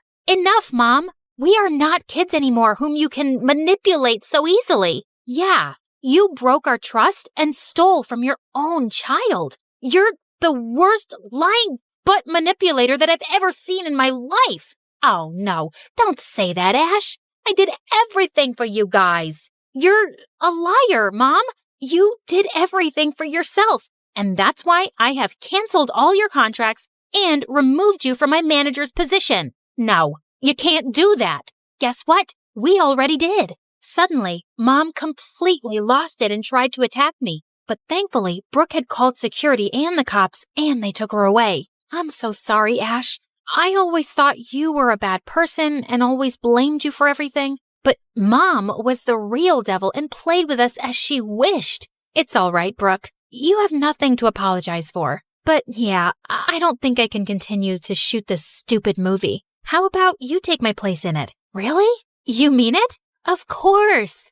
I was only a newborn when my adoptive dad found me outside a Shaolin temple in China one night. He was a martial arts teacher and the owner of the Shaolin temple. He tried to find out who my parents were, but when nothing turned up, he decided to take me in and raise me like his own daughter. I knew nothing of my real family, but the only clue I had was a very unique-looking necklace they'd left with me. Growing up, I was weaker than the other kids, but Dad was always there to look after me and trained me hard so I'd become stronger. But the kids at the temple were the worst, and they always made fun of me. Their nasty comments would make me really upset. What happened, Gina? What's wrong? Everyone says you're not my father and I should go back to where I came from, Dad. Oh, honey, you should not let their words get to your heart. You are my daughter, and you're super strong. But I'm so small. No, you're not. Look at that ant. It may seem small, but see how she's lifting a sugar cube? The same way, your strength should come from your mind and not your body alone. Dad's words always encouraged me, and I started focusing on myself. By the time I turned 8,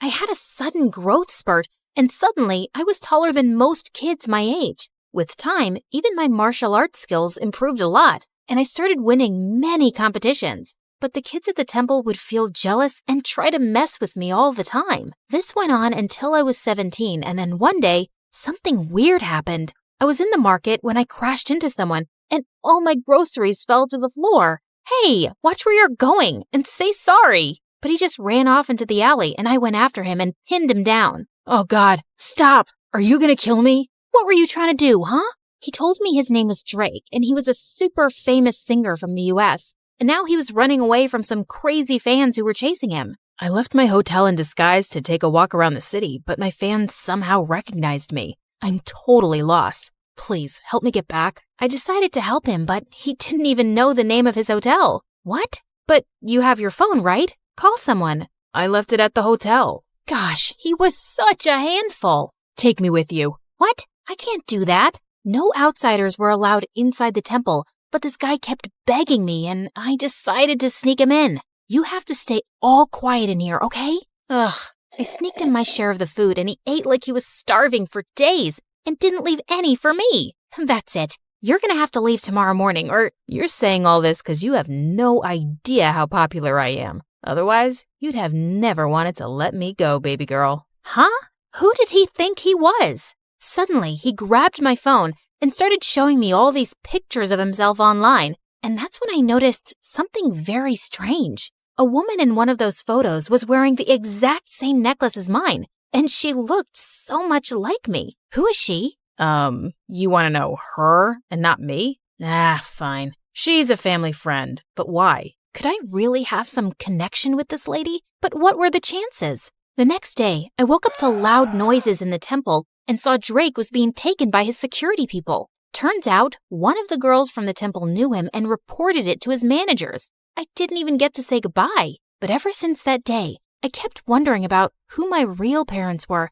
and why they left me. And my dad could tell soon that something was bothering me. Gina, it seems like you're lost, my dear. What's the matter? I told Dad everything that was going on in my mind, and he had the best advice. If it bothers you so much, you should go out there and seek the truth for yourself, my love. But Dad, how can I leave you and go all by myself? I raised you to be strong and independent. I know you're going to be just fine. Oh, Dad. A few weeks later, when I reached the US, I tracked down Jake's place and went over, but his security people wouldn't let me in. But I know him well. Oh, yeah. All the crazy fangirls know him well and try to break in all the time. You see that line over there? That's why we're hiring personal bodyguards for him.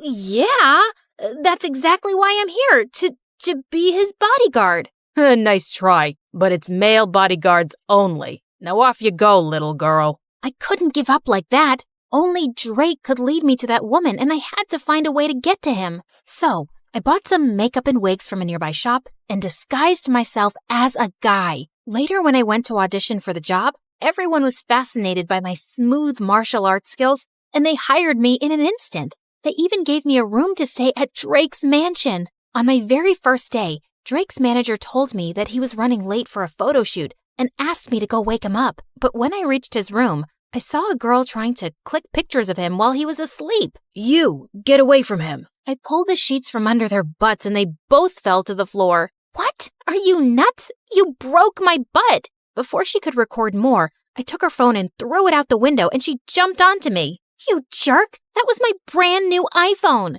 Seconds later, Drake separated us and told me that she was his girlfriend. Then why was she clicking your pictures like that? Turns out, Drake's girlfriend, Blythe, was a social media star, and all she did was post pictures with Drake for popularity. She stuck to him like chewing gum and wouldn't give me any time to be alone with him. Even when we'd step out, she'd join us and give me death stares. Why do you keep following me all the time? Ma'am, I'm Drake Sir's bodyguard, and it's my job to protect him. That's enough, Blythe. He's just doing his job, so cut it. But she wouldn't miss a chance to mess with me. There was a fan signing event for Drake soon, and Blythe was live streaming when she tried to make me fall and humiliate me in front of Drake and the crowd. But I moved aside just in time, and she ended up bumping into one of the fans and falling face flat. Ah, are you blind, moron? Can't you see? When the fans saw her rude behavior, they got real mad, and Blythe ran out of there to save her butt. But some of the anti-fans started throwing rotten eggs and tomatoes at Drake. I ran towards him and shielded him from all the nasty stuff and took him inside safely. When all the chaos was over, I realized I smelled gross, and I immediately ran to the washroom. But the moment I started washing my clothes, I heard a loud scream and Blythe came running towards me. You moron! I knew it! You're a pervert, and you've been following me this whole time! What? Have you lost your mind? Why would I do that? It's then when I realized I was in the girls' washroom, and Blythe pulled me out in front of everyone. I want you to fire this guy immediately, Drake. He followed me into the washroom. I swear, it was a mistake. I was the one who asked him to go and look for you. What? He took my side in front of all those people over his girlfriend, and I had no idea why. So later that night, when I saw him sitting in the garden, I went to talk to him. Hey, are you okay? Yeah, all thanks to you, man. You were the one who came to save me even when Blythe ran away. That's just my job. He then signaled me to sit down, and I did as he asked. Why did you take my side today? 'Cause I knew Blythe was lying. I've known her ever since we were kids, and I know when she doesn't like anyone, she makes a huge fuss about it. But still, she's your girlfriend. Sometimes, I wish she wasn't. I always saw her as a friend, but one day, she asked me out. I said no, but my mom and Blythe's mom are best friends, and Mom said I couldn't break Blythe's heart. But you should have told your mom you didn't love Blythe. I did, but she didn't listen. Like she never listens to me about wanting to quit music for a while. But I thought you loved creating music. I do love music, but I just want to do it at my own pace. But my mom keeps pushing me into advertisements and other projects all the time. Then you should tell her to stop. If you don't like something, you don't have to do it, Drake. You're right, man. I'm just sick of everyone trying to use me for their own benefit. I can't even talk to any of them about this. But I'm so glad I found a friend like you, whom I can trust. Those words pierced my heart. I was staying by his side and lying to him for my own benefit, too. Just then, I spotted a mouse running on the ground towards me, and I just squealed loudly and jumped onto Drake's lap. Oh my God, what's wrong? I don't know why I thought something was about to attack you, and I was just protecting you with my body, like a human shield. Just my training, you know? Okay. And is the girly scream part of the training too? Yeah, totally. It's like a war cry to scare the enemy. It's gotta be shrill. Makes sense. You want to get off my lap now, princess? I jumped off his lap, muttering something, and excused myself quickly. I'd acted like such a moron and almost given myself away. I just couldn't tell him who I was now. He trusted me and would feel so betrayed. So I started keeping an eye on all the women around him by myself, hoping I'd find the woman from the picture soon. And Drake learned to take a stand for himself with his mom and instead started doing things that he loved, like playing soccer. He also started ditching Blythe more often, and we'd sneak out to go on motorbike rides and eat the greasiest burgers across town. Come on, you can't finish a burger? Be a man. I'll finish it, dude. Not all of us inhale our food like you. Wait, you got mustard on your face. And without thinking, I leaned forward and wiped the mustard close to his mouth with my thumb. He just looked at me quietly, and I swear I had butterflies in my stomach. Luckily, just then, his phone started ringing and the moment passed. I was pretty sure he thought I was his gay bodyguard now. A few days later, Blythe followed us to the match and offered to take everyone out for drinks. I quickly sneaked into the shower room first so no one would know my real identity. But just as I was done taking off my makeup and wig, I turned around and saw Drake standing there, and I let out a loud scream. Suddenly, I could hear some footsteps approaching, and Drake pulled me into one of the shower stalls. What the? Stay quiet, or someone's gonna see you. He was so close to me, and my heart was racing. But seeing how Drake didn't look shocked one bit, I could tell he already knew who I was. How long have you known? Almost since the start. What do you think I am, an idiot? Why didn't you say something then? I wanted to see what you were really up to, or how long you'd keep up the act. It's been fun, liar. Drake, I'm sorry. I never wanted to lie to you. I was just trying to find the woman with the same necklace as mine. Huh? What necklace? I told him everything, and when I noticed that the person outside had left, I stepped out to show him the necklace. But I was shocked to see that all the stuff I'd taken off while removing my makeup was gone, along with my necklace. I looked for it everywhere, but I couldn't find it. Calm down, Gina. It must be here somewhere. And I know who the woman in that picture was. But before he could tell me, Blythe barged in with the cops who wanted to arrest me for fraud. Fraud? That's a lie. Oh, come on. You pretended to be a guy and stole expensive things, including my mom's necklace. I've called her. She'll be here any minute, officers, and you can ask her. But arrest that fraud first. Your mom's necklace? What are you talking about? I didn't steal it. It's mine. Gina's right. She didn't steal anything and she didn't lie to anyone. I knew who she was all along. And Blythe, I'm breaking up with you. Blythe looked ready to explode. But just then, Blythe's mom entered and took the necklace from her hand. Where did you get this from? It's mine. She turned to me, and that's when I saw she was the same lady from the picture, and she was wearing the same necklace. I told her everything about myself, and at first she looked stunned, but then she broke into tears. Oh, honey, my daughter, I can't believe it's you.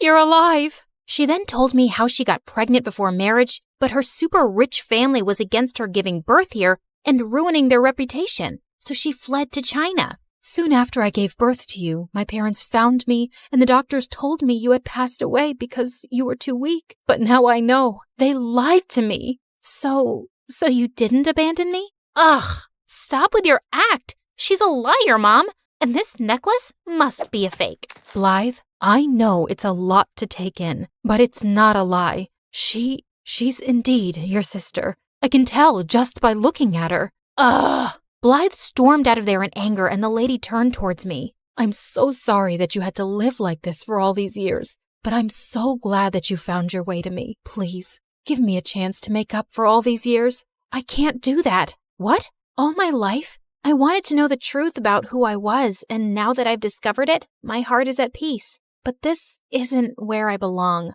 I have a life and a loving dad back in China, but I promise I'll visit often and get to know you more. Oh, dear. Does this mean I'm losing my favorite bodyguard? Pretty much. But you've got a friend for life. Just a friend? No chance you'd say yes if I asked you out? I'll have to think about it. I turned the corner as fast as I could, but the scary men in dark suits were still behind me. I couldn't let them catch me. I had the fate of the world on my shoulders. Well, actually, it was around my neck in a butterfly locket that held the super secret code to a powerful weapon that had to be protected at all costs. Hi, my name is Grace, and I'm a super secret that's classified. Let's just say I have a special set of skills. I darted into the subway and raced down the stairs just as the train slid into the station. The men were right behind me, yelling for me to stop. Sorry, suckers. Better luck next time. I hopped on the train, raced down the aisle, and bumped into the most beautiful boy I'd ever seen. His face screamed perfection. He had the body of an action star, and his smile could melt the polar ice caps. My special AI glasses analyzed him in half a second. His name was Nate. He was the quarterback of his high school football team, and his dad was a successful businessman. He seemed too good to be true. And then he opened his mouth. Hey, sweet thing. Yeah, I know I'm handsome. I'm a perfect 10. No, an 11. Maybe a 12. I'm the best looking guy you've ever seen. Am I right? Nate pulled out a marker and started signing his name on my arm. What the heck are you doing? You don't want my autograph? I'm a famous football star. At least I will be in a couple years. Though the way you're looking at me makes me think I might be the man of your dreams. You're pretty cute, too. I mean, pretty and cute. Both? Get it? Suddenly, I saw the angry men in black suits running down the aisle headed in my direction. The last thing I needed was to get caught with the necklace, so I pulled Nate into a kiss, distracted him, and quickly slipped it into Nate's backpack. Wow, that was intense. Well, what can I say? I'm an intense person. Oh, this was fun. See you never. Bye. Saying that, I just ran. Just as I'd expected, the men rushed past Nate and didn't give him a second look. I raced off the train and into the crowded station and got out of there undetected. When I walked into headquarters, Agent Mama Bear ran up to me screaming, "Where's the necklace?" I had to stash it with a civilian. A civilian? Are you crazy? What are you thinking? If Mr. X gets to him before we do, that poor civilian is toast. Hello, the bad guys were tailing my butt, and I didn't want the necklace on me in case they caught me. I was thinking on my feet, and it seemed logical at the time. The president should be thanking me. Actually, he should put my name in the super secret agent handbook. I knew you were too young for this mission. I can fix this. I'll just get the locket back. Fine, this is your last chance. Hold on, I can see you guys are confused. Mr. X is actually a criminal mastermind who stole a super secret government weapon, but he can't use it because it works on a code that's hidden in a butterfly locket that I stole from a secret underground bunker. And now Mr. X wants to catch me, take the code, and sell the weapon to a group of evil men that are up to no good. You get the drill, right? After getting my butt kicked at the headquarters, I went straight to Nate's house to scope things out. But his mansion was like Fort Knox. There were guards everywhere. I couldn't risk the mission, so I decided that the only way to get closer to Nate and his backpack was to go undercover. I'd pose as a high school student, find Nate, snatch his backpack, and grab the necklace. The whole thing would be a piece of cake. The next morning, Agent Mama Bear enrolled me into Nate's school. The moment I stepped on campus, I was on a hunt to find Nate. But every time I tried to get near him, he was surrounded by an army of lovesick girls. Nate, you're so strong and your muscles are so big. I know. I go to the gym every day. Your eyes are so perfect, Nate. Thanks. I use a special kind of eye drops that Robert Pattinson used in his vampire movie. That's why his eyes were shining so much. He winked. A couple of girls cheered and some begged him to take a selfie. I wanted to barf. A couple of hours later, I saw Nate alone at his locker. He had his backpack on, but it was zipped shut. So I crept over like a cat burglar and reached for the zipper. Just as I was about to open it, Nate turned around. Our faces were inches apart. He looked at me with his dreamy brown eyes, and I swear I heard angels singing. Then some kid ran by and bumped into me. I lost my balance, fell forward, and suddenly my lips were on Nate's. And then we were kissing. You really can't seem to get enough of me, do you? That was a mistake. I have to run. Not so soon. I'm not letting you get away this time. How about you be my girlfriend? We can kiss all the time, and you can stop playing this game. I don't have time for games. You have something of mine and I need it back. Did I steal your heart? Well, baby, you stole mine too. Enough of this. You're wasting my time. Just as I was about to snatch his backpack and grab the locket, this rich girl named Pam walked up with her minions and 2 burly bodyguards. She was the spoiled daughter of a rich politician. Pam shoved past me so hard I almost lost my balance. Hey, jerk, you pushed me. That's what I mostly do with garbage. Is this street rat bothering you, Nate? If she is, I can tell my guards to send her away. She's not a street rat. She's a nice girl. We met on the subway. The subway? Yeah, it's this thing underground. People use it for transportation. It's been around for over 100 years. Duh, I know that. It's just disgusting. How many times must I tell you, Nate? You shouldn't hang out with peasants. You could get cooties. Cooties aren't real. Yes, they are. My cousin got them, and she was in the hospital for a week. Nate, let's go. I'm allergic to poor people. If I stay near that girl any longer, I'll get a rash. Pam grabbed Nate's arm and whisked him away. Nate looked back at me and winked. After that, every time I tried to talk to Nate, Pam showed up and acted like a maniac. I saw Nate outside at lunch, but when I approached him, Pam started screaming and threw herself on the ground to get his attention. Nate, help! Monster ants are eating me alive! Of course, Nate fell for her act. He rushed to her side, picked her up, and held her in his arms like she was an overgrown baby. She was beyond annoying. Later, Pam and her band of minions ambushed me in the bathroom. Hey, subway girl, I'm getting really sick of you chasing after Nate. He's mine. Back off or else. You're the one chasing him like a lovesick puppy, and honestly, it's pretty pathetic. Get some self-esteem, girl. Oh, you're gonna regret that. Pam started jumping around like she was a boxer. I really don't think you want to do this. Ha! You're ugly and stupid. Can't you count? It's 3 against 1. Pam charged at me like a raging bull. I stepped to the side, and she ran straight into her friend. The third minion ran up to me, and I threw water in her face. She slipped on her shoelace and fell on top of Pam. Pam and her minions ran to the principal's office and told the principal that I'd attacked them. But my AI glasses caught the whole thing on camera and sent the principal a video of the incident from an anonymous email account. Pam, your behavior is unacceptable, and I have no choice but to suspend you and your friends. Out of nowhere, one of Pam's bodyguards walked into the room, whispered in the principal's ear, erased the email, and left. On second thought, sorry, Pam. You and your friends did nothing wrong. Please enjoy the rest of your day. What the fudge? Then the principal sent me to detention. And by the time I got out, the school day was over and I couldn't find Nate anywhere. God, I needed that necklace desperately. I checked his social media and saw that he was out partying at Pam's mansion, at a nightclub, and raced around the city in a limousine. Pam's bodyguards were stuck to them like glue, and her driver was guarding Nate's backpack like a hawk. I couldn't go near it without raising an alarm. It was almost 3 o'clock in the morning when Pam's driver dropped Nate off at home. I was so tired from following them around all night that I could barely keep my eyes open. I parked my car to rest my eyes, but I must have drifted off to sleep because when I woke up, it was morning and Agent Mama Bear was glaring at me from the passenger seat. I thought you were working. Ah! Here you go. As fresh as a daisy. I was working. I just dozed off. We don't have time for naps. You can't let Mr. X get that locket before you do. Anyway, I've got some fresh information. Agent Mama Bear told me that Nate's dad was holding a fundraiser at his house tonight. The mission was for me to enter Nate's house dressed as a maid, grab the locket, and leave. And Agent Mama Bear was my backup. We changed into our disguises and walked right up to Nate's front door. The guards let us in without a hitch. When the time was right, I went around the house looking for Nate's room and finally found it. I slid inside like a fast ninja and immediately spotted Nate's backpack. I opened it, searched for the locket, but it was gone. I panicked. How could this moron lose the locket? I turned the room upside down but couldn't find it anywhere. I glanced out the window. Nate was lounging near the pool, sunbathing his six-pack with a stupid smile on his face. Gosh, he's so cute. Nope. Get a grip, girl. I rushed down the stairs, and just as I was about to step outside, I saw a tired old woman scrubbing the floors, and then I saw Nate walk in. I immediately hid behind a pole to avoid getting spotted, while Nate walked over to the old woman with an envelope of cash in his hand. Ma'am, please take this money and use it to go see the doctor. I can't, sir. I have to work to help your father with the party. If I leave, he'll be very upset. Don't worry about my dad. I'll talk to him. Come back when you're feeling better. The old woman thanked Nate and left. I was shocked. I'd never seen him act so selfless. I was about to say something, then Nate's father rushed past me. Have you lost your mind? No, it's where I left it this morning. This isn't funny. I saw what you did for that maid. You think money grows on trees? I swear you're as dim as a broken light bulb. Try not to embarrass me tonight in front of Pam's dad. And why haven't you asked Pam to be your girlfriend? By now, you should be engaged. Marrying that girl will make you filthy rich, and then you can invest a ton of money into my business. Dad, I don't want to marry Pam. She's a nice girl, but I'm not interested in her that way. I didn't ask you for your opinion. You're too simple to make good decisions. You just focus on throwing your football and staying in shape and getting that girl to fall in love with you.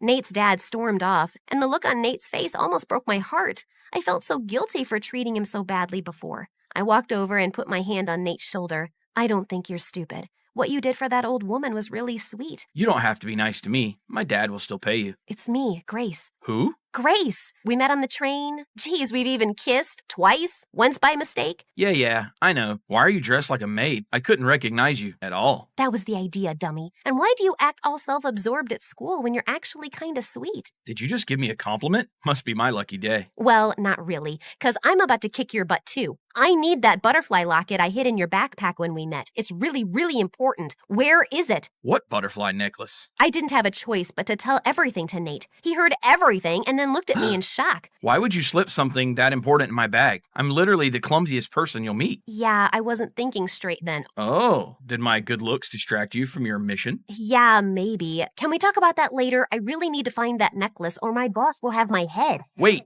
I think I saw Pam wear something like that a few days back. Nate showed me Pam's Instagram account, and I immediately spotted the picture where she was wearing that butterfly necklace. I asked Nate to call Pam and ask her to come for the fundraiser wearing that necklace. She should be here soon. Pam and her dad are the guest of honor. What do we do next? We get ready to pull off the heist of the century. Okay, that might be an exaggeration, but you know what I mean. Pam was really late, and we were beginning to think she wouldn't even come, but she finally arrived along with her dad and an entourage of guards. And thankfully, she was wearing the necklace. She immediately walked up to Nate, gave him a peck on his cheek, and my insides felt on fire. What the heck was this feeling? Nate, this necklace is divine. I found it in your backpack when I was going through your things. I just had a feeling you might have a present for me. Yeah, about that. That necklace is, dangerous. No, it's poisonous. It will make you break out in hives. You'll get pimples on your face. It will be totally disgusting and gross. You'll give nightmares to small children. Pam yanked off the necklace and threw it on the ground. Before I could get to it, Pam's dad sprang into action, but Agent Mama Bear got in his way. Not so soon, Mr. X. You're busted. Grace, quick, grab the necklace and run. I did exactly that, but a bunch of guards got in my way. I grabbed a vase and hurled it at a guard and then burst out my martial arts moves. I threw 5 spinning back kicks, an open fist punch, and a couple of elbows that laid the guards out cold. Agent Mama Bear called for reinforcements to haul Pam's dad up to jail. I had no idea what happened to Pam and her mom, except that they moved somewhere very far away. The president thanked me, Nate, and Agent Mama Bear for our spectacular service and even named a special holiday after us. Nate's dad cried at the ceremony and apologized to Nate for underestimating him. I was promoted to a first-class agent, and Nate was invited to join the super-secret agent training program. I delivered his invitation myself. So now that you've been a hero, what's next? I think I want to finish high school here. I knew it. You love me. You can't resist my pecs. Or is it that my brave heart or fearless spirit? If I was a 10 before, what does that make me now? 20? I'd give you a solid 4. What? I'm kidding. Sheesh, you had me worried. Then I pulled Nate close and kissed him. I was born in the Shoshone tribe. My father was the chief. The day I was born, a big eagle flew by near my mom. She had thought the eagle would hurt her, but it didn't. The people of the tribe saw it as an omen of me being special and gave me a name that meant bird woman. But in my tribe, I was called Sacagawea. Since I was born a little before I was meant to, the entire tribe was pretty disappointed seeing how small and fragile I was. Your child, she is destined to reach great heights, go places, be invincible. You really think so? But she is small and weak. Don't underestimate her, for when she is older, she will move mountains. Well, she was right. I don't know about moving mountains, but as I grew up, I wasn't weak and fragile anymore. Actually, I was kind of a wild child. I would spend hours playing in the forest, riding horses, and just exploring the outdoors. I was fearless and brave, and I knew one day I'd make my tribe proud of me. But there was one tiny problem. I was afraid of heights. All my friends would be climbing trees and rocks, and it would always scare me. I didn't really mind. I knew I could do so many other things. But a girl, Red Feather, who was from another tribe, always made it a point to tease me about it. I knew why.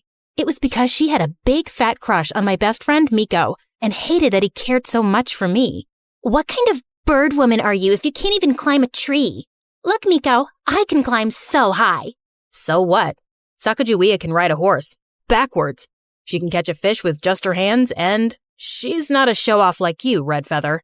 Ugh, what do you even see in her? He just told you. Strength, ability, class.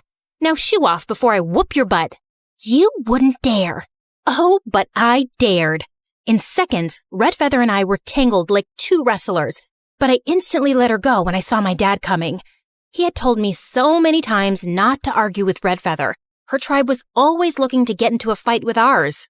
Once I was home, I got the lecture of a lifetime, and even though I tried to tell Dad how that witch had started it, he just wouldn't listen.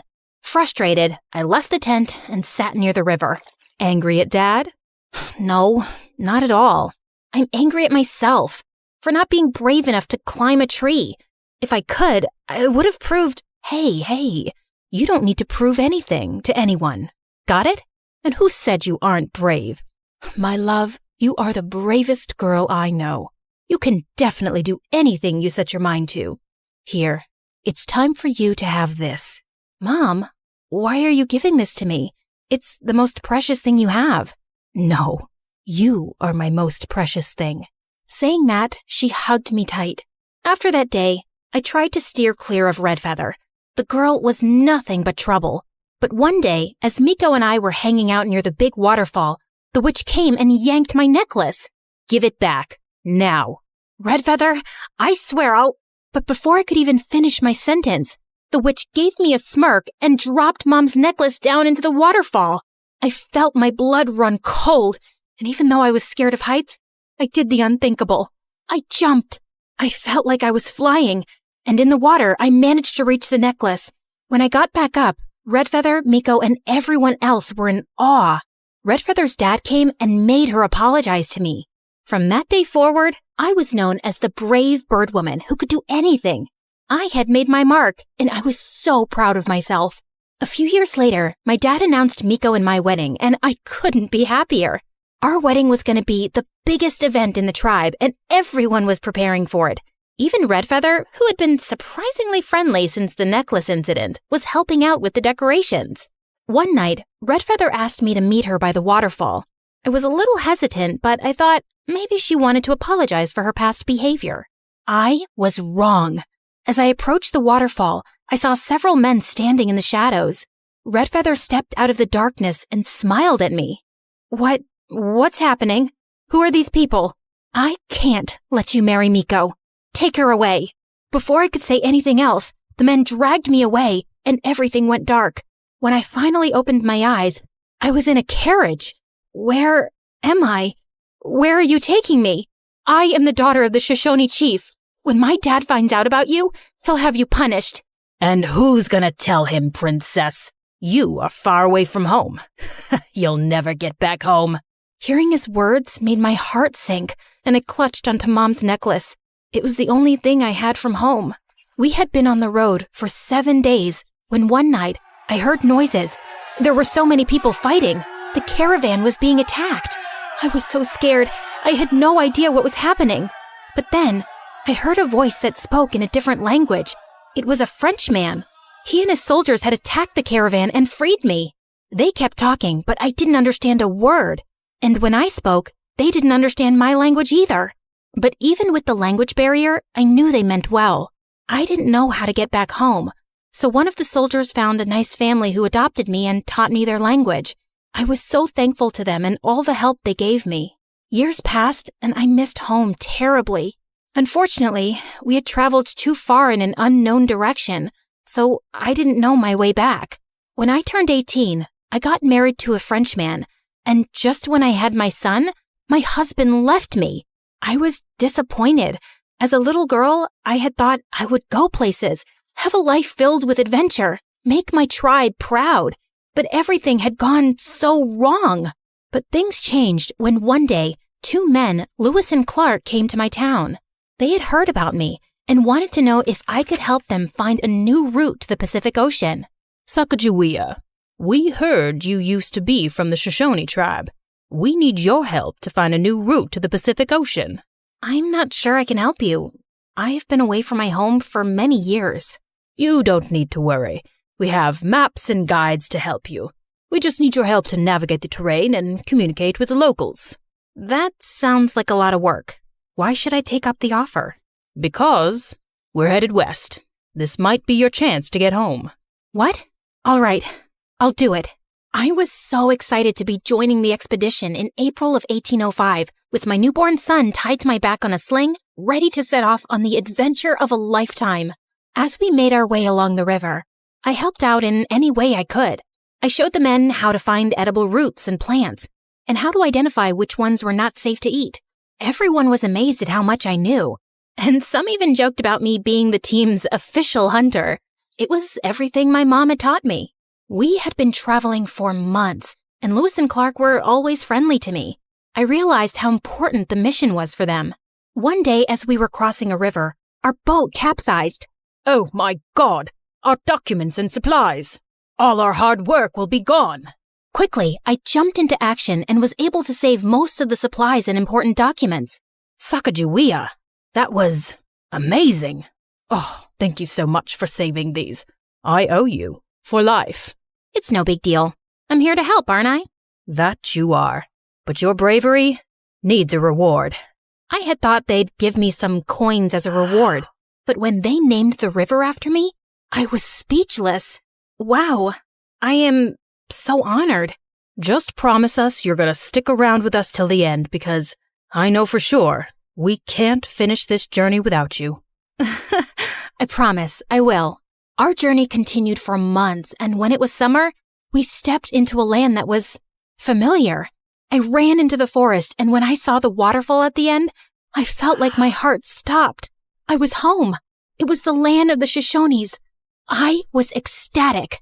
When I walked into the chief's teepee with Lewis and Clark, I was stunned to see the new chief. It was Miko. Sacagawea? Is it really you? Yes, it's me. But how is this possible? We thought you were lost forever. I was taken away by some men and adopted by a nice family. Miko was filled with joy, and tears of happiness rolled down his face. He then asked Lewis and Clark to give us some alone time. He called my mom and dad, and the moment they saw me, they hugged me tight. Sacagawea, I can't believe my eyes. I am so happy to see you here. Me too.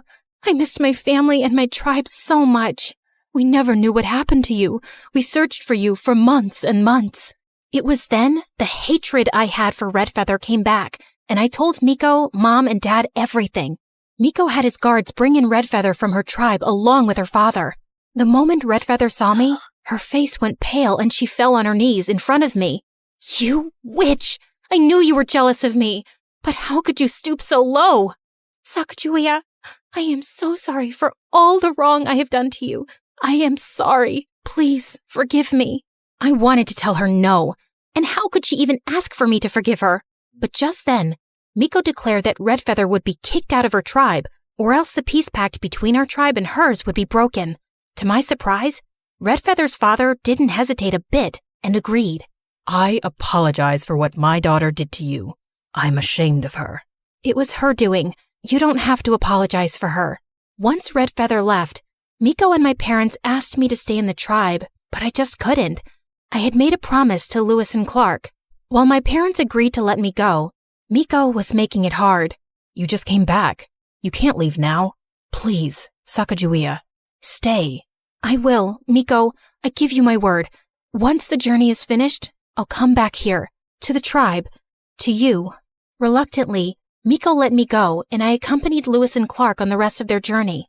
We continued on our travels, but one day, something horrible happened. As we were passing through a thick forest, an arrow hit a tree just inches from Lewis. I was so scared and desperately wanted to help my group. I quickly grabbed my bow and arrow and ran towards the attackers. I was determined to protect Lewis and Clark, and I started shooting arrows at the attackers.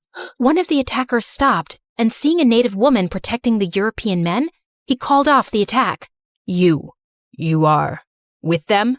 Yes, I am. They come in peace. Please, let us pass. Everything has a price. Give us something. Perhaps the necklace around your neck. Will you let us pass if I give it to you? Yes. With a heavy heart, I took off my mom's necklace and handed it to the man, and the attackers left, and I ran to Lewis and Clark. I was so relieved that no one got seriously hurt. Sacagawea, why did you give your necklace? I know what it means to you. It was precious to you. For me, my friends are more precious. Your safety means everything to me. I just did what I had to do. No, you did more than that. You saved us all. I felt so proud of myself. Finally, I had done something that my parents and the tribe could be proud of. We continued our journey and finally made it. After months of traveling, here I was, standing by the Pacific Ocean. I felt like I was in a dream. The sound of the waves crashing against the shore, the smell of the salt in the air, and the feeling of sand between my toes. It was breathtaking. I couldn't believe I was here. I had been on this journey for so long, and now I was standing at the edge of the world. I realized in that moment how much I had grown. I had gone from a scared little girl who was afraid of heights to a brave and fearless woman who had gone on an amazing journey. We stayed for a month, and when it was time to return, Lewis and Clark asked me to come with them on another expedition.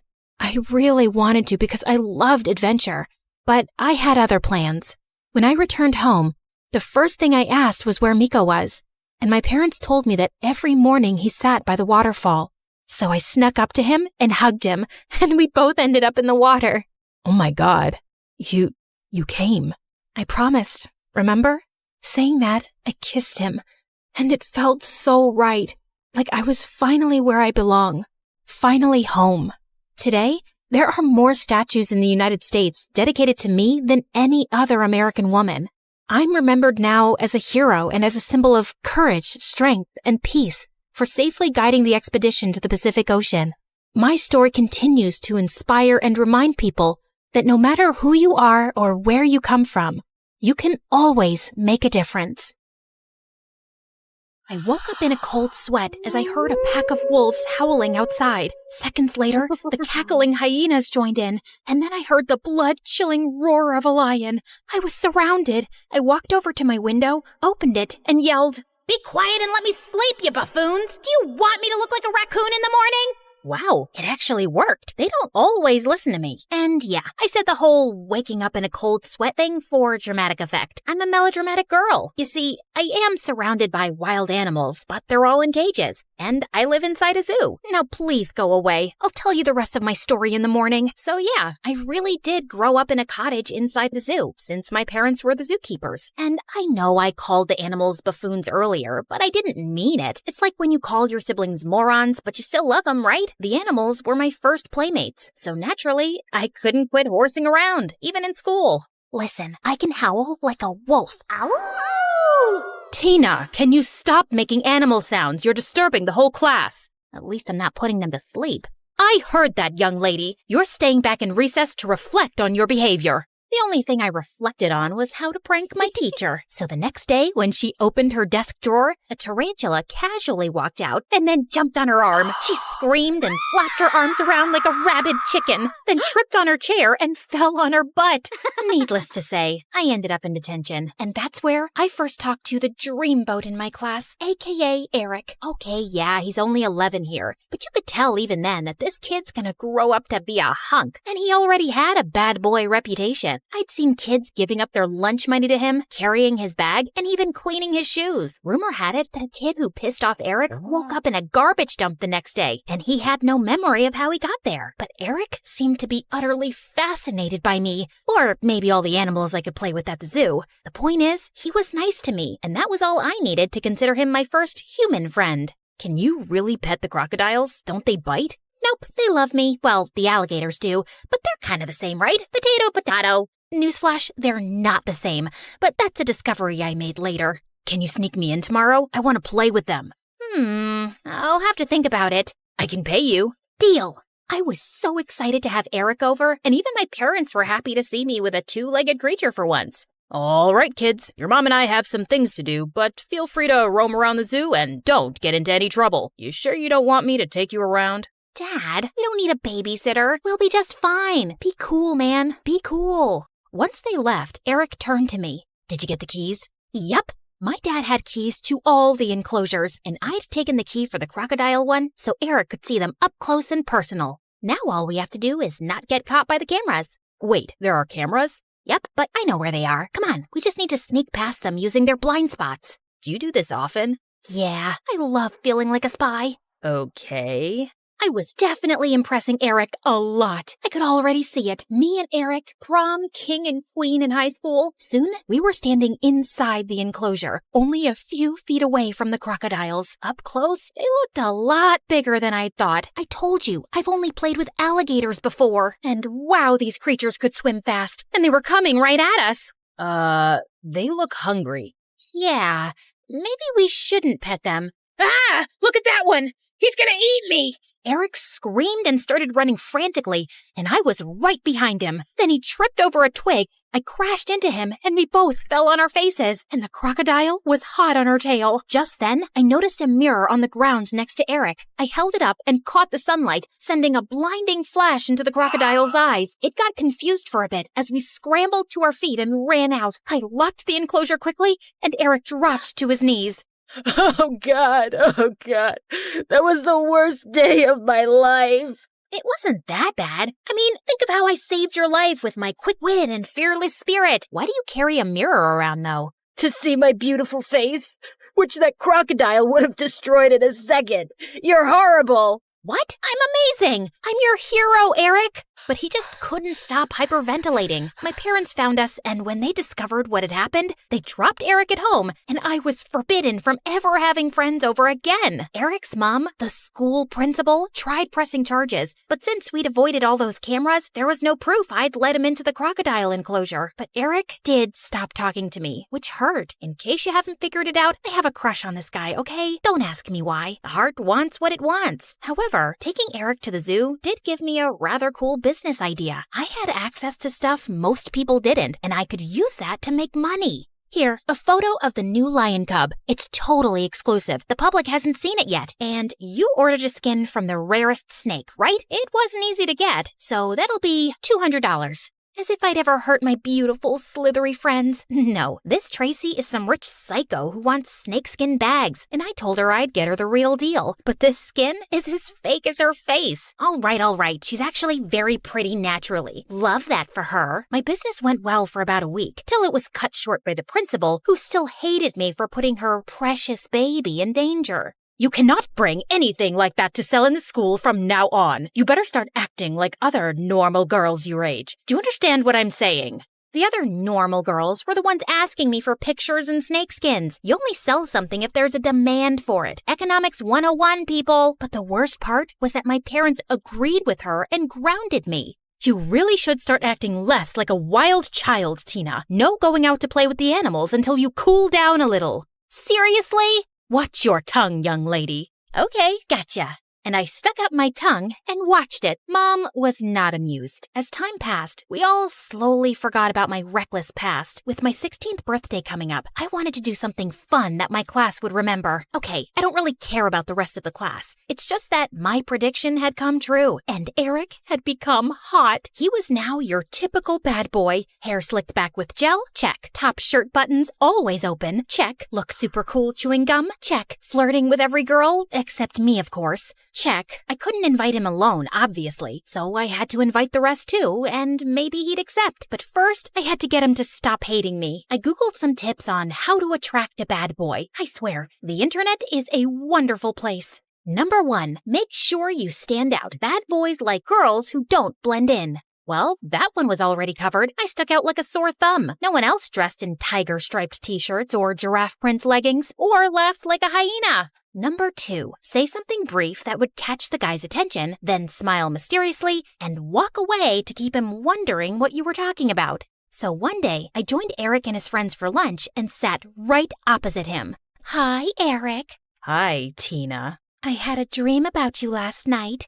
Oh yeah? Were you feeding me to the crocodiles? I smiled mysteriously and then walked away. Wait a minute. I think that just made me look like a psychopath. Ugh. Number 3, don't let a bad boy know you're intimidated by him. Think of it like coming face to face with a bear. The second you show fear, you'll be destroyed. One day, I was putting stuff in my locker, and suddenly, I found Eric beside me. Hey, sorry I was snappy before. So, you want to tell me more about your dream? Well, you're not the boss of me. I'm not afraid of you. I'll dream about you if I like, and I'll tell you if I want to. Then I stomped on his foot and walked off. What the heck was I even doing? He was showing interest in you, you buffoon. The stupid internet has messed up my judgment. Okay, at least he'd tried talking to me himself. Maybe I'd just give him the birthday invitation and he'd accept it now. But the next day, as I was taking the invitations out of my locker, I dropped a few and turned around to find Tracy picking one up. Yeah, that's Snakeskin Tracy. And yeah, she's even prettier now and has a huge Instagram following thanks to her pretty face. So happy for her. Oh, what's this? A birthday party at the zoo? Yeah, it's gonna be a banger. I know the zoo like the back of my hand, and I can show everyone the exclusive spots. And why would we hang out with you? You're the girl who nearly got my boyfriend killed. Huh? Who's your boyfriend? Eric, you dummy. How many boys have you nearly killed in the zoo? Ugh, I couldn't believe Tracy was dating Eric. I couldn't stand her. You know, a little birdie told me that you're obsessed with wolves, and one of them just had the cutest, fluffiest baby. Wouldn't you like to pet a wolf puppy, Tracy? Take a picture for Insta, maybe? Now we're talking, girl. Okay, deal. I'll come to your party, and you arrange the baby wolf meeting. Nuh-uh, not so fast. I'll make it happen if you break up with Eric and you pay me $100. What? But I love him. Can't help you then. Bye. Okay, fine. Consider it done. Here's the money too.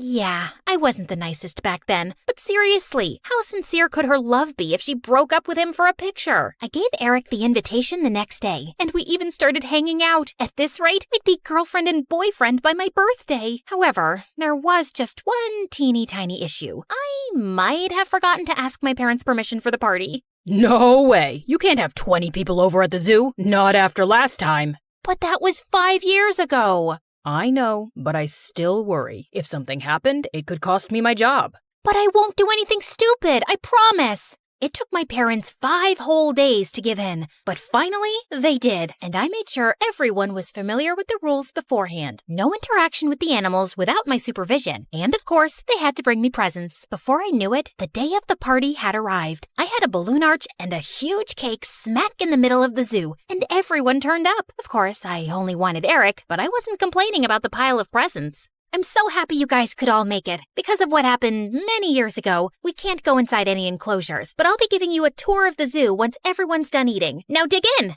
I was cutting up the biggest slice of cake for Eric when Tracy suddenly pinched my arm. When will I get my pictures with the wolf pup, Tina?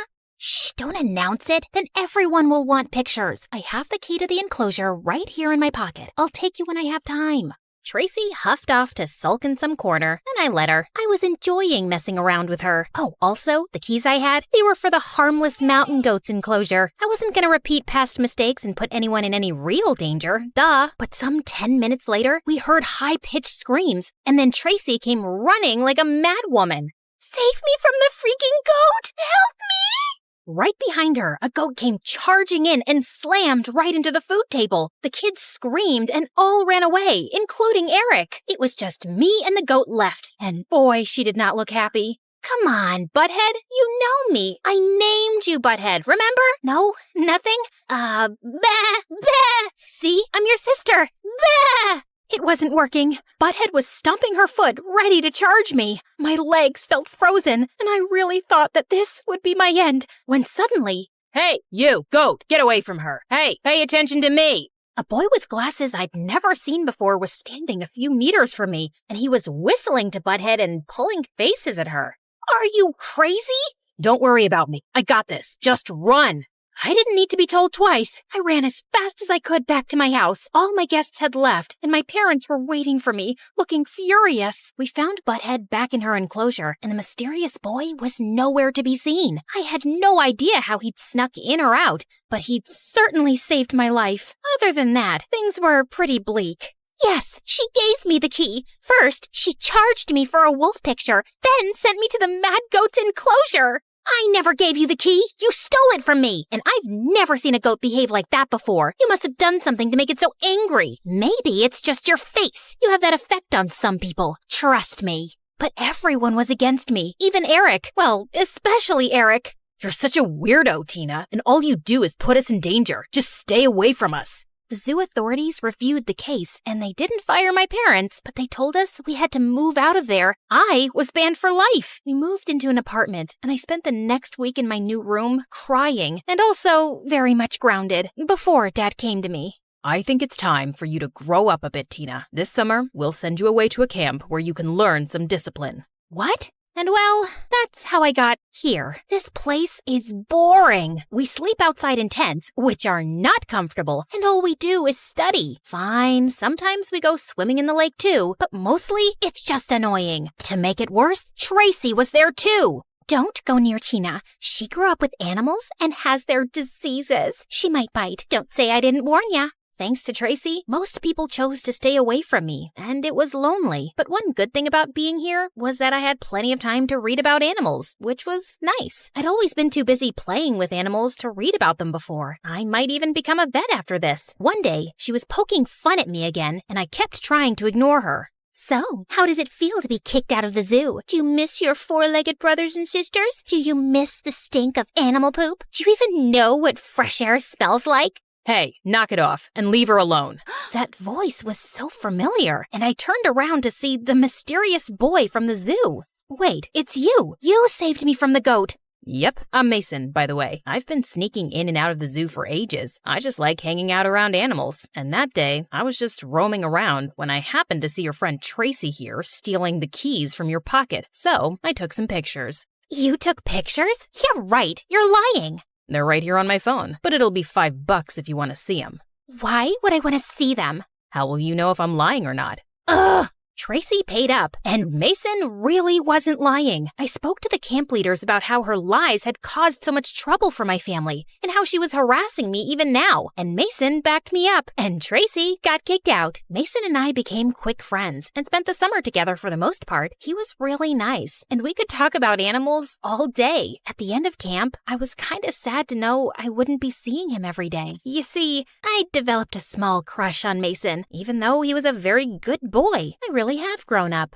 Promise to write to me every week? I will. And when I went back home, I also showed the pictures to my parents, and they apologized for not believing me before. Even my zoo privileges were reinstated, and I could visit anytime I wanted. Mom, Dad, I want to be a vet, and I think I want to change schools. I've looked up a few where they start vet courses in high school. That sounds like a good idea, and it's a very fitting job for you, sweetheart. Things were going well, except that Mason didn't really stay in touch, which made me kind of sad. I was both excited and nervous on my first day in my new school. I didn't know anyone, and I wasn't the best at making friends. Just then, someone came and sat next to me. Hi, Tina. Mason, hi! You're in my class? Or you're in mine. Either way, we're both here. Listen, I meant to stay in touch, and things have just been crazy. I'll tell you all about it, but first, I really missed you. I missed you too. Guess I didn't have to start from scratch after all. I stomped my feet on the floor, pounded the walls with my fists, and let out my most glass-shattering scream. There she goes again, throwing another temper tantrum. That was my dad, and that's me rolling around like a pig in mud. My dad was about to leave for another business trip, and I didn't want him to go. He was a wealthy, highly successful businessman and was constantly traveling the world to meet with new clients. But Dad, do you have to go? Yes, someone has to pay for this mansion and all of your expensive things. Now get up off the floor. You don't see your sister throwing a tantrum, do you? Yeah, Jenny. You look like one of those filthy goats we saw at the petting zoo. Aw, those goats were so cute. My big sister Clara gave me a disgusted look. She was a year older and always trying to make me look bad. And okay, maybe being on the floor wasn't helping my case. Growing up, my sister had always overshadowed me. When I was 6 and learned how to play the ukulele, Clara taught herself to play the violin. When I put on a puppet show for my parents with stuffed animals, Clara directed a whole play with actors and fancy sets and everything. One time when I was 12, the president and the first lady came to visit our house for dinner. It was a big deal. There were a bunch of reporters, and the staff prepared the house for weeks. My dad was so nervous that he started yelling at a servant. This is gold cutlery. I told you to use silver. The first lady hates gold. Fix it now. Yeah, everybody knows that. Are you stupid? When they walked away, I sneaked over to the servant, who was in tears. You're doing a great job. And then I slipped her a huge tip. I put on my best dress for dinner. I thought I looked cute, at least until I saw Clara. She looked like an absolute princess. At first, it made me feel invisible, but then I decided to be brave. When it came time to serve the soup, I jumped up. I got this. I was thrilled. Finally, a chance to make Mom and Dad proud. I walked gingerly to the First Lady, being extra careful, when suddenly a foot stuck out and tripped me. The soup went flying all over the First Lady and the President. Then a bunch of Secret Service guys tackled me like I was an assassin or something.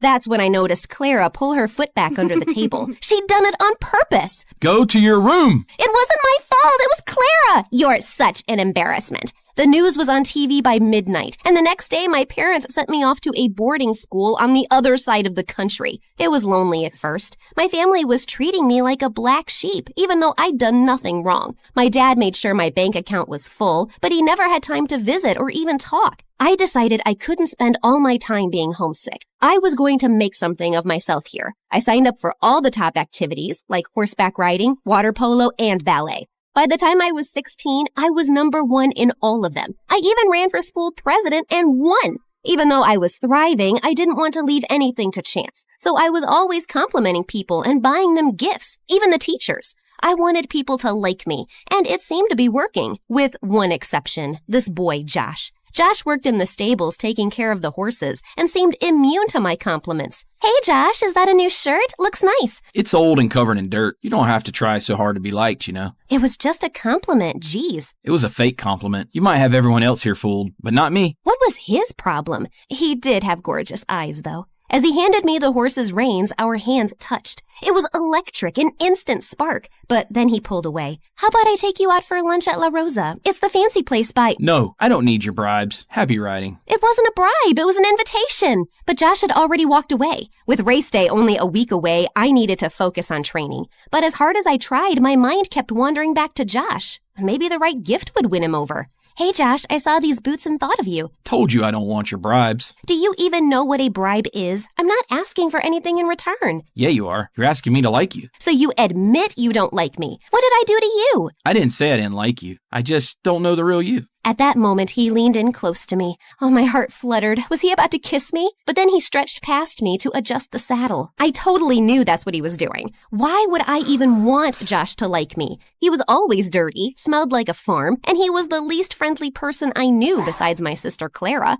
Maybe that's why. For all the success I'd had at this school, Josh was a reminder that back home I was no one special. On the day of the race, I was feeling nervous, but I stayed focused and came in first place. My parents hadn't visited me since I'd arrived, but part of me was still hoping to see them in the stands cheering me on. Of course, they weren't there, but to my surprise, Josh was. Congrats! I can't believe you came to support me. You do like me. I was already here. It had nothing to do with you. Liar. Josh smiled at me and butterflies danced in my stomach. As he walked away, I patted my horse Nessa on the neck. You hear that, girl? I think he likes us. The next day, me and Nessa were on the front page of a national newspaper. Not long after that, I got a FaceTime call from my dad. I was shocked. He normally just sent me emails. Hey, honey, I wanted to let you know we're very proud of you. Feel free to mention my business the next time you talk to reporters. Thanks, Dad. I will. Do you think you'll be able to come visit soon? I'm afraid not. We're in Japan with your sister right now. Japan? Sorry, honey, but we'll definitely come when you try out for the Olympics team. That's the big one. Just then, Clara's face appeared. Yeah, anyone can win a national race. An international race is the real challenge. That's not fair. I worked really hard. You've never won a national race. We have to go, honey. We just got to the Hello Kitty store. Then he hung up without even saying goodbye. I couldn't help it. I started to cry. And that's when Josh found me. Go ahead, make fun of me. You know you want to. I never wanted to put you down. I just wanted you to be real. And it looks like you finally are. Yep, real tears and snot here. As real as it gets. Come on, I want to show you something. Josh held out his hand. I felt a rush of warmth as I took it. Josh took me to the fields behind the school and showed me the foals running around. It was the cutest thing I'd ever seen. I approached the mom slowly so I wouldn't spook her. Whoa. She doesn't like most people. Be careful. Just then, the mom nuzzled her nose against my hand. Aw, you're just a big sweetie, aren't you, girl? I noticed Josh looking at me funny. What? I just never realized how gentle you are. After that day, Josh and I started hanging out more. He was strange and funny, and I loved how kind he was to animals. I was surprised to learn that he didn't actually go to our school. No way my parents could ever afford that. They've been struggling with money, so I took this job to help out. Josh, I'm so sorry. Why? We're happy. I love working with horses. Sure, times are tough, but money isn't everything. They're amazing parents. You're lucky. I mean, don't get me wrong, my parents are great. They're just not around much. But as the months went by, I started hearing from my parents more and more often. They even came to visit. I was winning races left and right, and the media nicknamed me the Jockey Barbie. I was on TV, magazine covers. My life was a whirlwind. Honey, I thought you were going to mention my business during your interview today. I did, didn't I? Yes, but only once. We agreed on 4 times. Repetition sells. Okay, I'll try harder next time. My favorite moments were the quiet ones, just me and Nessa, going for rides before sunsets, and my long talks with Josh in the stables. One day our hands touched, and I felt that same charge I did before, but this time Josh didn't pull away. He took my hand in his and leaned in, our lips nearly touching. Ew! Are you seriously about to kiss the stable boy? Ugh! Clara's timing was the worst! I have a name. It's Josh. Oh, whatever you say, Josh. What are you doing here, Clara? Just wanted to remind you that you may think you're hot stuff now, but you're still the same old loser you've always been. Sounds like you're jealous that Jenny is finally getting the spotlight instead of you. Josh, that's not nice. Are you seriously taking her side? I just want everyone to get along. Is that so wrong? Clara rolled her eyes in disgust and left. I was hoping Josh might try to kiss me again, but he left too. At least Nessa was still on my side. You still like me, don't you, girl? Don't give me that look. Thankfully, Josh didn't stay mad at me for long. He even invited me over for dinner to meet his parents. Their house was tiny and chilly from a broken heater, but his parents were the sweetest. His mom made the best dumplings for dinner. Later that night, Josh showed me the hill where he loved to lay out and look at the stars. One day, I'm going to have enough money to open stables of my own. I'll buy my parents a ranch, and it will be filled with horses and happy animals roaming free. Sorry, I'm rambling. Not at all. I think it's a beautiful dream. Josh gazed into my eyes, and in that moment, we had our first kiss. I wish I could have stayed with him on that hill forever, but I had a race to win. Unfortunately, Nessa wasn't feeling well, and we only came in third. Third place? You won't get into the Olympics with a record like that. Winning isn't everything, Dad. I'll have to take a break for a little while so Nessa can recover. A break? Nonsense. She's just a dumb horse. You can replace her. This one looks healthy. My dad patted another horse on the rump, and the horse neighed angrily and kicked her stall. My dad was so startled that he fell back into a pile of poop. I couldn't stop laughing. Stupid animals. I'm leaving. Honey, we just want what's best for you, and the Olympics are a golden opportunity. I hope you do what's right. I didn't like the idea of riding another horse, but I didn't want to let my parents down either, so I started training again. Please, leave me alone. Mom ran down the dark corridor, looking for a place to hide, turning every doorknob that she came to. Finally, a door gave way and she crouched in a corner, but it was too late. Stay away from me. Stay away. Hey, I'm Anastasia. My friends call me Anna, but my parents call me... Stay away from me. Or... Leave me alone. Okay, I was being a little dramatic at the start of the video.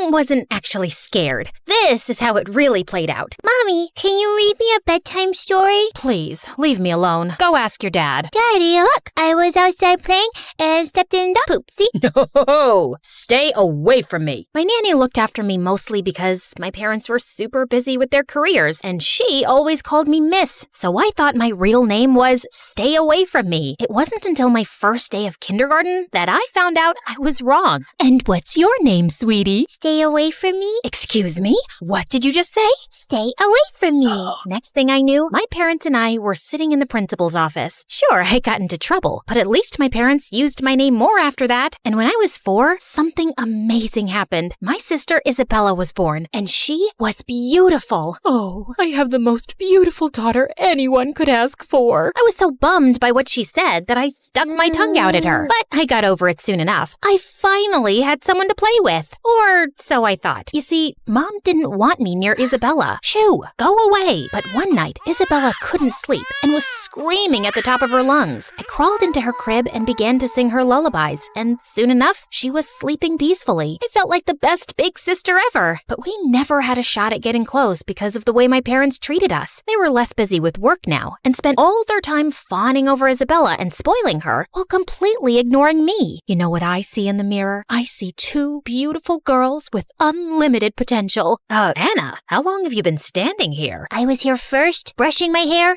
You didn't even see me? They'd whisk Isabella off to the mall or spa, and one time they even took her to Paris while I was stuck with the neighbor and her 9 cats. It bothered me a lot at first, but eventually I just kinda got used to it. But my parents were slowly turning Isabella into a monster who bullied them and threw a fit anytime she didn't get her way. She would try to boss me around too, but I mostly wouldn't give in, which didn't sit too well with her. Like this one time when I was in 5th grade, I was eating spaghetti and she turned to me with a weird look in her eyes. Spaghetti and worms taste the same, don't you think? Well, what? My stomach churned when I looked on my plate, and sure enough, there were worms mixed together with my spaghetti. Ew! When I told my parents, they told me it was a harmless prank. Every time Isabella did something to me, they would make excuses for her and brush it off. Even the time she cut my head out of all the family pictures. She's too young to know what she's doing. She's just having fun. Lighten up. The weekend before middle school, I bought this super cute outfit for my first day, and I couldn't wait to put it on. But when I was getting ready, I couldn't find it anywhere. That is, until I entered the kitchen, and there sat Isabella in my outfit. Isabella, that's mine. It looks better on me. I look like a doll. I rushed over to Isabella and tried to pull my outfit off of her when Mom dragged me away. Anna, what are you doing to your little sister? I want her to take off my clothes. Oh, is that what you want? You should have said it nicely. And then she took a pair of scissors and cut herself out of the dress. Oh my god, you're such a psycho! Mom, aren't you gonna say anything? Yes, if you knew how to share your things, you could both enjoy them. But now look at what you made your sister do, Anna. I could pull my hair out. There was no winning against this brat when she had some magic spell cast on my parents. As I grew older, I just avoided my family as much as I could and faded into the background. I decided to focus on what I loved best, singing, and I became quite good at it. But I only realized exactly how good I was when I was 16. 2 months before high school started, I'd taken up a small gig at a cafe to sing occasionally, and when I was done, a stunning lady approached me. Hi, I'm Gigi.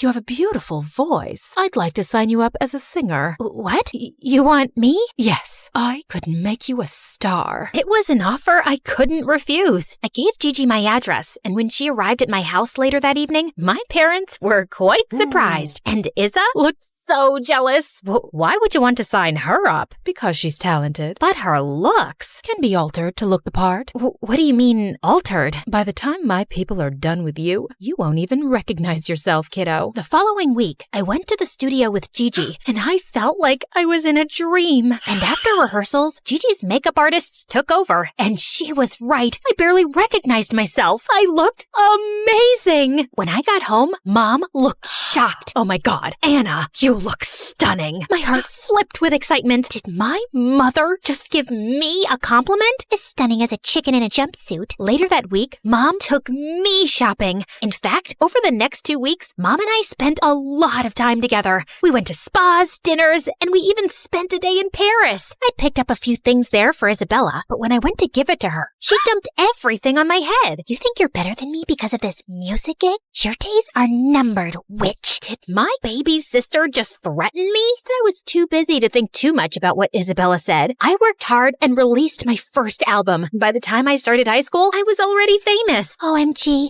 her skin is flawless. She's such an amazing singer. I can carry your books around, but life just had to give me lemons. And this lemon was Mandy, the meanest and richest girl in school. She transferred to our school the year before and was the most popular girl around. But clearly, I dethroned her now because I had way more fans and social media followers than her, and she just couldn't handle it. Others may have forgotten how ugly you really are, but I'll never forget, and I'll make sure the others don't either. I tried to ignore her and just enjoy my newfound fame. But of course, Mandy did everything to ruin it. This one time after gym class, she filled my body wash with oil. Another time, she filled my bag with live frogs that went crazy in the science lab. She was a lunatic. And then one afternoon, while walking through the mall, I saw Mandy and Isabella together. Mandy was shoving a dress into Isabella's hand and looking over her shoulder. Wait, was she trying to get Isabella to shoplift? I stormed over to them immediately. Mandy, what are you doing with my sister? Mind your business, Anna. She's my friend and way better than you. Isa, she can't be that good if she's trying to get you to steal clothes. You're coming with me. But Isa bit my arm hard and ran off. Stay away from my sister, Mandy. But after that, I'd see the two of them together all the time. If they wanted to run their own Anastasia hate club, then fine. I had better things to focus on, like my very first concert that Gigi has arranged to boost album sales. On the night of the concert, my family came to support me, and I was so excited. I grabbed the mic and stepped onto the stage confidently, and I was totally owning it. Everything was going great until someone from the crowd screamed and pointed at the chandelier above me, which was falling down. One of my guitar players threw himself at me and managed to get me out of the way seconds before the chandelier crashed on stage. Before I could even process what had happened, Gigi whisked me away to get me checked up at the hospital. But as I was leaving, I spotted Mandy's face in the crowd. I couldn't get rid of the thought that she had something to do with this incident. But would she go this far?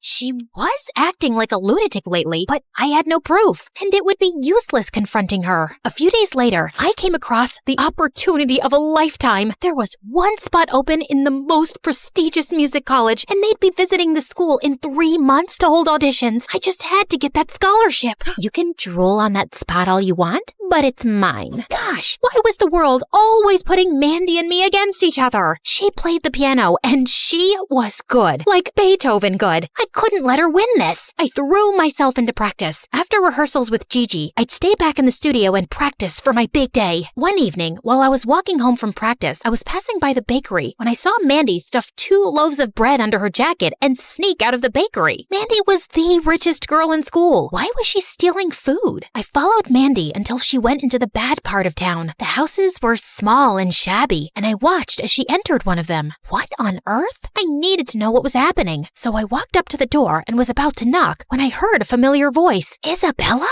I told you already. I'm done with this. I'm not doing your homework, shoplifting, or going out of my way to be your puppet. Isabella was making Mandy do stuff? Feeling shocked, I pulled out my phone, opened the door by an inch, and started recording. What I heard next made my head spin. You'll do as I say, or I'll spill your filthy little secret all over the internet. I am so sick and tired of this. Tell everyone. I don't care.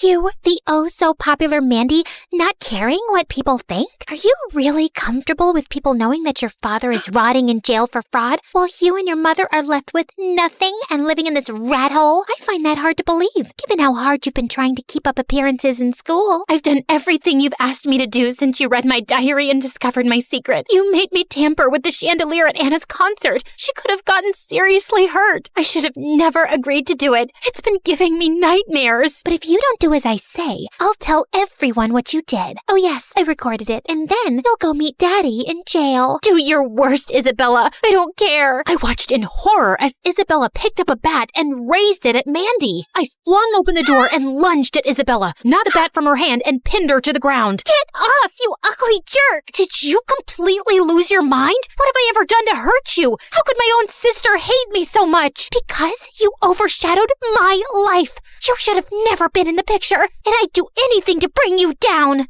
Isabella lunged at me with a scream, but the commotion had attracted the attention of some neighbors who came running in and held Isabella. Someone called the police, who took her away kicking and screaming. I was still reeling with shock when Mandy turned to me. You helped me? Why? We may have our differences, but I couldn't let Isabella blackmail you or hurt you. Thanks, Anna. No problem. That's what friends are for. Friends? Are we friends? Maybe we could try. Crazier things have happened. My parents' world turned upside down when I showed them Isabella's video. They decided to get Isabella evaluated, and they were told that Isabella had some problems. She was taken to a facility to get the help she needed. I've been pointing out Isabella's issues, but you've always just let them slide. If we'd gotten her help earlier, things might have been different. Anna, we're sorry for not treating you both fairly. We're starting to see how our actions have affected you both. We want to do better. Can you forgive us? It's gonna take some time, but maybe going to therapy together could help us improve as a family. Hearing this, my parents nodded their heads in agreement. At school, Mandy and I even smiled at each other. Finally, the day of the big audition for the scholarship arrived, and I saw Mandy backstage looking super nervous. I don't think I can do this. You can and you will.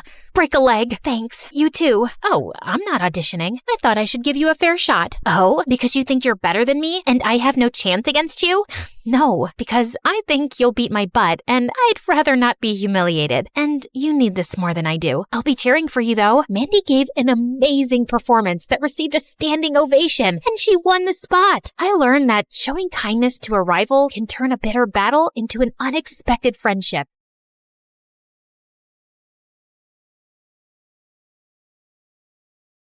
Hi, I'm Hannah from Atlanta, and before I tell you a story you'll never forget, please like and subscribe. I lived in a mansion with my single mom who ran a successful makeup chain. Mom was really particular and a total neat freak, but I was her total opposite, an absolute mess. Hannah, fix your hair, you look like a troll, and wipe that mud off your face. Since Mom started a career as a supermodel, she wanted me to follow in her footsteps. So when I turned 11, she got me into a huge fashion show, but I took one step on the runway and fell on my butt. Sorry.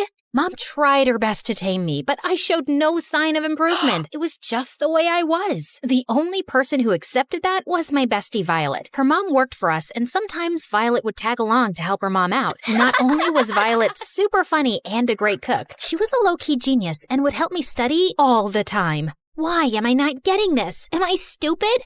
No, you're not. You're just looking at it the wrong way. She was the reason I didn't fail my middle school, and everyone adored her, especially Mom. She often said that Violet was beautiful and reminded her of herself when she was younger. Mom liked Violet so much that she even invited her to join us on a trip to France. We were having so much fun, till this woman walked up to us and said to Mom, "Oh, wow, your daughter is so beautiful, like a fresh daisy." Excuse me, I'm her daughter. Ah, really? Well, I'm sure you have an amazing personality. I wanted to kick that woman's French butt. It's not that I didn't like her complimenting Violet, but it made me jealous that Mom didn't even correct her. And after that day, I just didn't like it when Mom paid Violet any attention. One afternoon, I came home from tennis practice and found Violet and Mom raiding my closet. What's going on? I'm giving Violet some of your old clothes. Doesn't she look fabulous? The way they were laughing and prancing around without me, it made my blood boil. I snatched a skirt out of Violet's hand, then started shouting at Mom.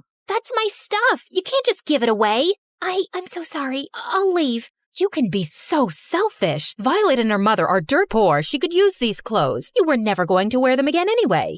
I don't care. Next time, ask me before you give my things away like that. I ran to my room and shut the door, but after a while, I realized that Mom was right. I was being selfish. So I packed a few boxes full of clothes that I knew Violet would like and went to her house. I'm really sorry about the way I acted. Here, you can have them all and more. Will you forgive me? Of course I forgive you. You're my best friend, silly.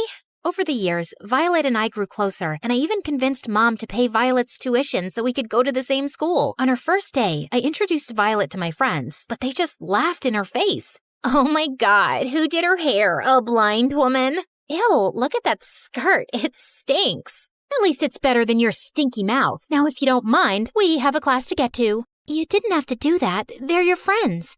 Yeah, but you're my best friend. There's a difference, and it's called having each other's back. Even though Violet had a trashy first day, over time, her sunny personality won over all my friends. Not to mention, she was great at everything. Violet tried for the cheer squad, and they made her captain. She baked cookies for the whole class one time, and the kids couldn't stop praising her. She was voted most beautiful, most likely to succeed, and had the highest grades in school. Violet even ran for class president and won by a landslide. I've never met a girl like Violet before. She's the best. Can you ask her to come to my slumber party?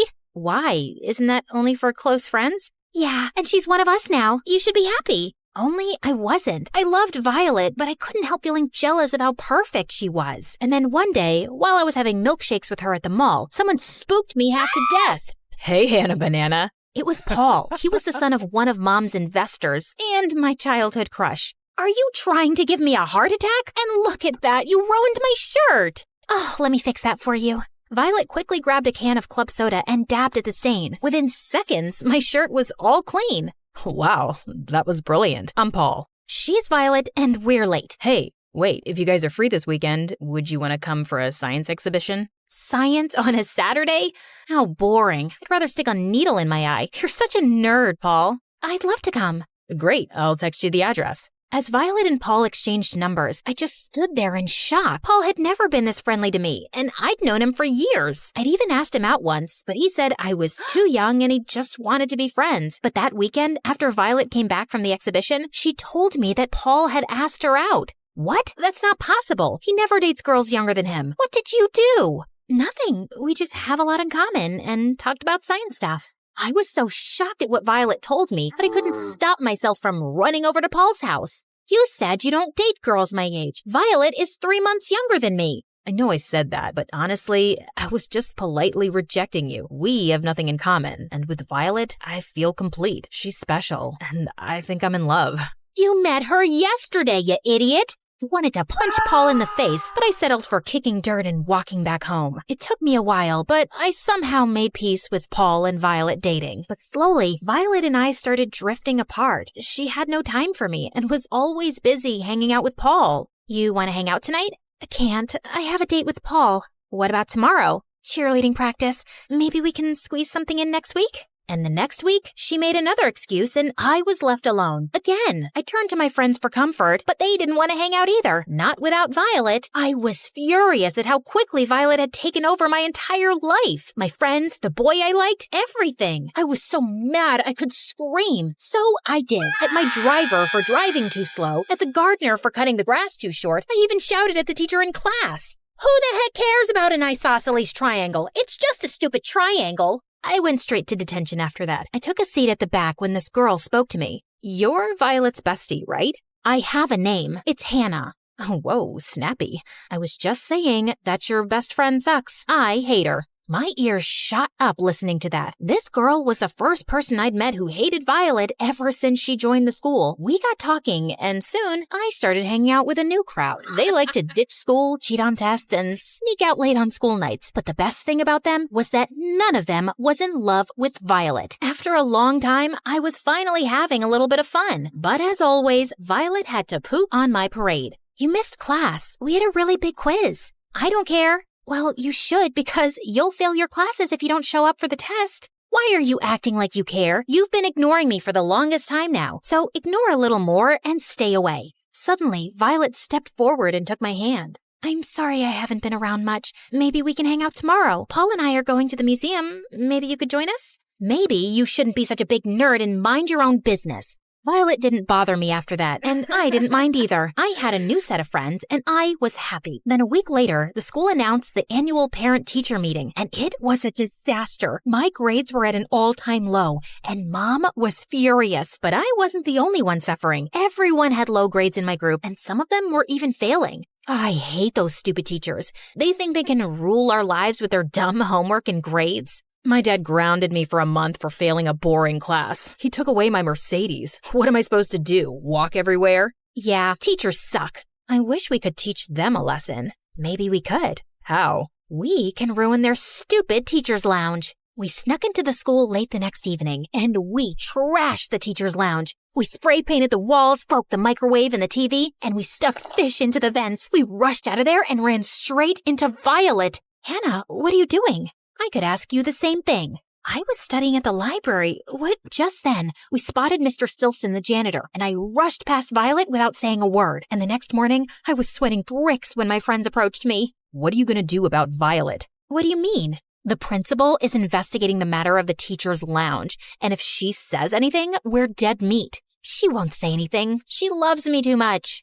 Okay, yeah, that explains why she went behind your back and stole the guy you liked. Are you really that dumb? We could get expelled. I didn't want to think about it, but my friend was right. We could get expelled, and someone had to take the fall. So I made a decision, and later that day, I walked up to the principal's office. But to my surprise, Violet, my new friends, and the janitor, Mr. Stilson, were all there. Mr. Stilson just told me how he saw you and your friends in the hallway after the teacher's lounge was vandalized. I don't know what Mr. Stilson said to you, but my friends and I were there to study. In fact, I saw Violet come out of the teacher's lounge. What? She was the one who vandalized the teacher's lounge. I even saw her putting some of the paint cans in her locker. You can check if you don't believe me. The principal checked Violet's locker and found 2 cans of spray paint that I'd hidden there. Violet was expelled immediately, and after that day, she just never came to my place with her mom. I didn't expect her to. What I'd done was horrible. A few days later, I finally built up enough courage to apologize. How could you do this to me?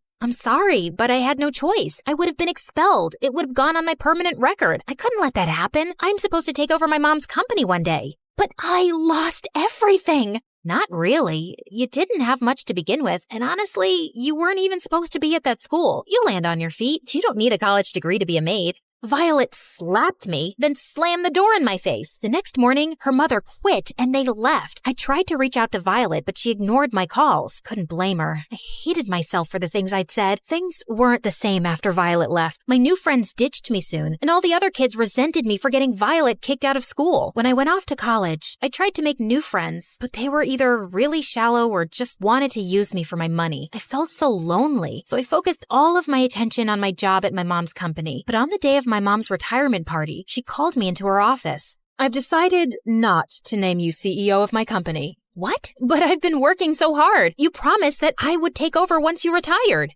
I did, and I appreciate your hard work too. But this business is all about making relationships, and you're not good at that. I'm not? You have to give me a chance. Honey, there are no second chances in business, and you're really not cut out for it. And now she was telling me that? After all the time I wasted in making Mom happy? I felt betrayed and lost. And now I know how it feels when someone you trust stabs you in the back. This is exactly what I did to Violet. And if I had to start over in life, it had to be by apologizing to her. I looked Violet up online and learned that she had married Paul and moved to California to become a celebrity chef. She owned one of the most popular restaurants in Hollywood. I paid a fortune to rent out the restaurant for an entire night and ordered Violet's most famous dish. After I was done, I made a special request to thank the chef. When Violet came out, I took one look at her and started crying. Hannah, is that you? Violet, I know you probably hate me, and you should, but I have to say this. Your friendship was the most valuable thing I had, and I threw it away. Please, please forgive me. I wish I could turn back time, but I can't.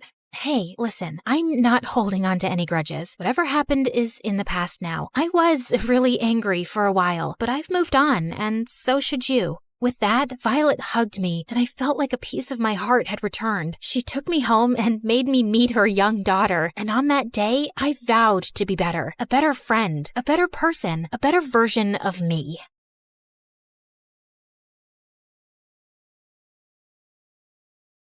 I turned the corner as fast as I could, but the scary men in dark suits were still behind me. I couldn't let them catch me. I had the fate of the world on my shoulders. Well, actually, it was around my neck in a butterfly locket that held the super secret code to a powerful weapon that had to be protected at all costs. Hi, my name is Grace, and I'm a super secret. That's classified. Let's just say I have a special set of skills.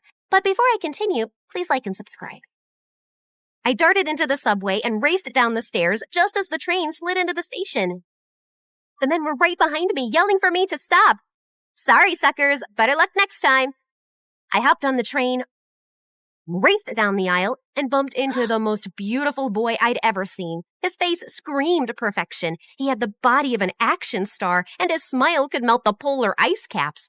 My special AI glasses analyzed him in half a second. His name was Nate. He was the quarterback of his high school football team, and his dad was a successful businessman. He seemed too good to be true. And then he opened his mouth. Hey, sweet thing. Yeah, I know I'm handsome. I'm a perfect 10. No, an 11. Maybe a 12. I'm the best looking guy you've ever seen. Am I right? Nate pulled out a marker and started signing his name on my arm. What the heck are you doing? You don't want my autograph? I'm a famous football star. At least I will be in a couple years. Though the way you're looking at me makes me think I might be the man of your dreams. You're pretty cute, too. I mean, pretty and cute. Both? Get it? Suddenly, I saw the angry men in black suits running down the aisle headed in my direction. The last thing I needed was to get caught with the necklace, so I pulled Nate into a kiss, distracted him, and quickly slipped it into Nate's backpack. Wow, that was intense. Well, what can I say? I'm an intense person. Oh, this was fun. See you never. Bye. Saying that, I just ran. Just as I'd expected, the men rushed past Nate and didn't give him a second look. I raced off the train and into the crowded station and got out of there undetected.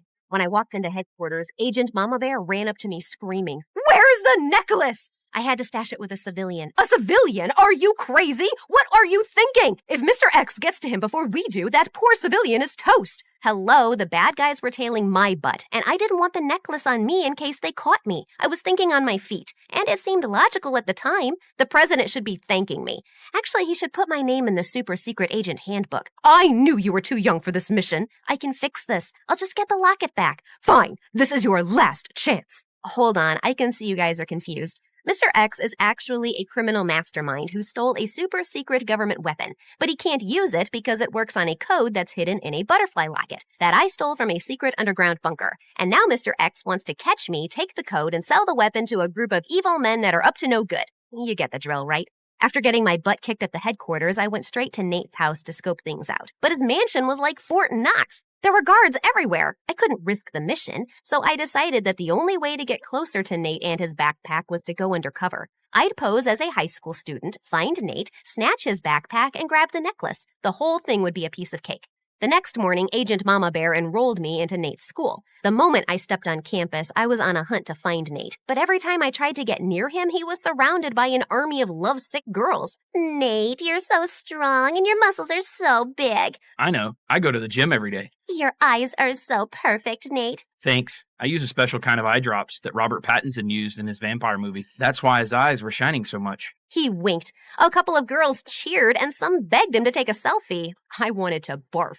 A couple of hours later, I saw Nate alone at his locker. He had his backpack on, but it was zipped shut. So I crept over like a cat burglar and reached for the zipper. Just as I was about to open it, Nate turned around. Our faces were inches apart. He looked at me with his dreamy brown eyes, and I swear I heard angels singing. Then some kid ran by and bumped into me. I lost my balance, fell forward, and suddenly my lips were on Nate's, and then we were kissing. You really can't seem to get enough of me, do you? That was a mistake. I have to run. Not so soon. I'm not letting you get away this time. How about you be my girlfriend? We can kiss all the time, and you can stop playing this game. I don't have time for games. You have something of mine and I need it back. Did I steal your heart? Well, baby, you stole mine too. Enough of this. You're wasting my time. Just as I was about to snatch his backpack and grab the locket, this rich girl named Pam walked up with her minions and 2 burly bodyguards. She was the spoiled daughter of a rich politician. Pam shoved past me so hard I almost lost my balance. Hey, jerk, you pushed me. That's what I mostly do with garbage. Is this street rat bothering you, Nate? If she is, I can tell my guards to send her away. She's not a street rat. She's a nice girl. We met on the subway. The subway? Yeah, it's this thing underground. People use it for transportation. It's been around for over 100 years. Duh, I know that. It's just disgusting.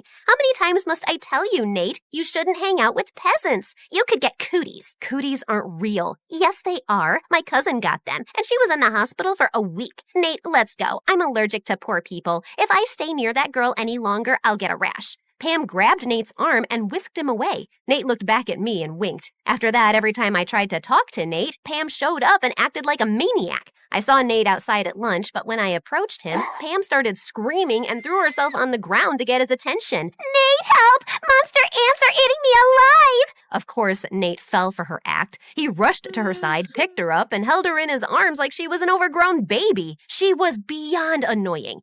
Later, Pam and her band of minions ambushed me in the bathroom. Hey, subway girl, I'm getting really sick of you chasing after Nate. He's mine. Back off or else. You're the one chasing him like a lovesick puppy, and honestly, it's pretty pathetic. Get some self-esteem, girl. Oh, you're gonna regret that. Pam started jumping around like she was a boxer. I really don't think you want to do this. Ha! You're ugly and stupid. Can't you count? It's 3 against 1. Pam charged at me like a raging bull. I stepped to the side, and she ran straight into her friend. The third minion ran up to me, and I threw water in her face. She slipped on her shoelace and fell on top of Pam. Pam and her minions ran to the principal's office and told the principal that I'd attacked them. But my AI glasses caught the whole thing on camera and sent the principal a video of the incident from an anonymous email account. Pam, your behavior is unacceptable, and I have no choice but to suspend you and your friends. Out of nowhere, one of Pam's bodyguards walked into the room, whispered in the principal's ear, erased the email, and left. On second thought, sorry, Pam. You and your friends did nothing wrong. Please enjoy the rest of your day. What the fudge? Then the principal sent me to detention. And by the time I got out, the school day was over and I couldn't find Nate anywhere. God, I needed that necklace desperately. I checked his social media and saw that he was out partying at Pam's mansion, at a nightclub, and raced around the city in a limousine. Pam's bodyguards were stuck to them like glue, and her driver was guarding Nate's backpack like a hawk. I couldn't go near it without raising an alarm. It was almost 3 o'clock in the morning when Pam's driver dropped Nate off at home. I was so tired from following them around all night that I could barely keep my eyes open. I parked my car to rest my eyes, but I must have drifted off to sleep because when I woke up it was morning and Agent Mama Bear was glaring at me from the passenger seat. I thought you were working. Ah! Ah! Oh, here you go, as fresh as a daisy. I was working, I just dozed off. We don't have time for naps. You can't let Mr. X get that locket before you do.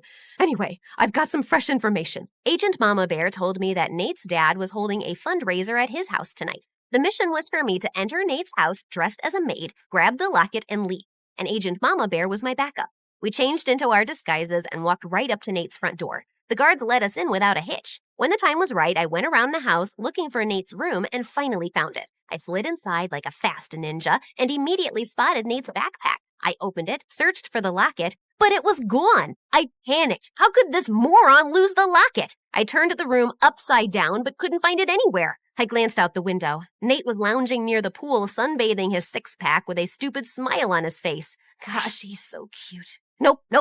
Get a grip, girl. I rushed down the stairs, and just as I was about to step outside, I saw a tired old woman scrubbing the floors, and then I saw Nate walk in. I immediately hid behind a pole to avoid getting spotted, while Nate walked over to the old woman with an envelope of cash in his hand. Ma'am, please take this money and use it to go see the doctor. I can't, sir. I have to work to help your father with the party. If I leave, he'll be very upset. Don't worry about my dad. I'll talk to him. Come back when you're feeling better. The old woman thanked Nate and left. I was shocked. I'd never seen him act so selfless. I was about to say something, then Nate's father rushed past me. Have you lost your mind? No, it's where I left it this morning. This isn't funny. I saw what you did for that maid. You think money grows on trees? I swear you're as dim as a broken light bulb. Try not to embarrass me tonight in front of Pam's dad. And why haven't you asked Pam to be your girlfriend? By now, you should be engaged. Marrying that girl will make you filthy rich, and then you can invest a ton of money into my business. Dad, I don't want to marry Pam. She's a nice girl, but I'm not interested in her that way. I didn't ask you for your opinion. You're too simple to make good decisions. You just focus on throwing your football and staying in shape and getting that girl to fall in love with you.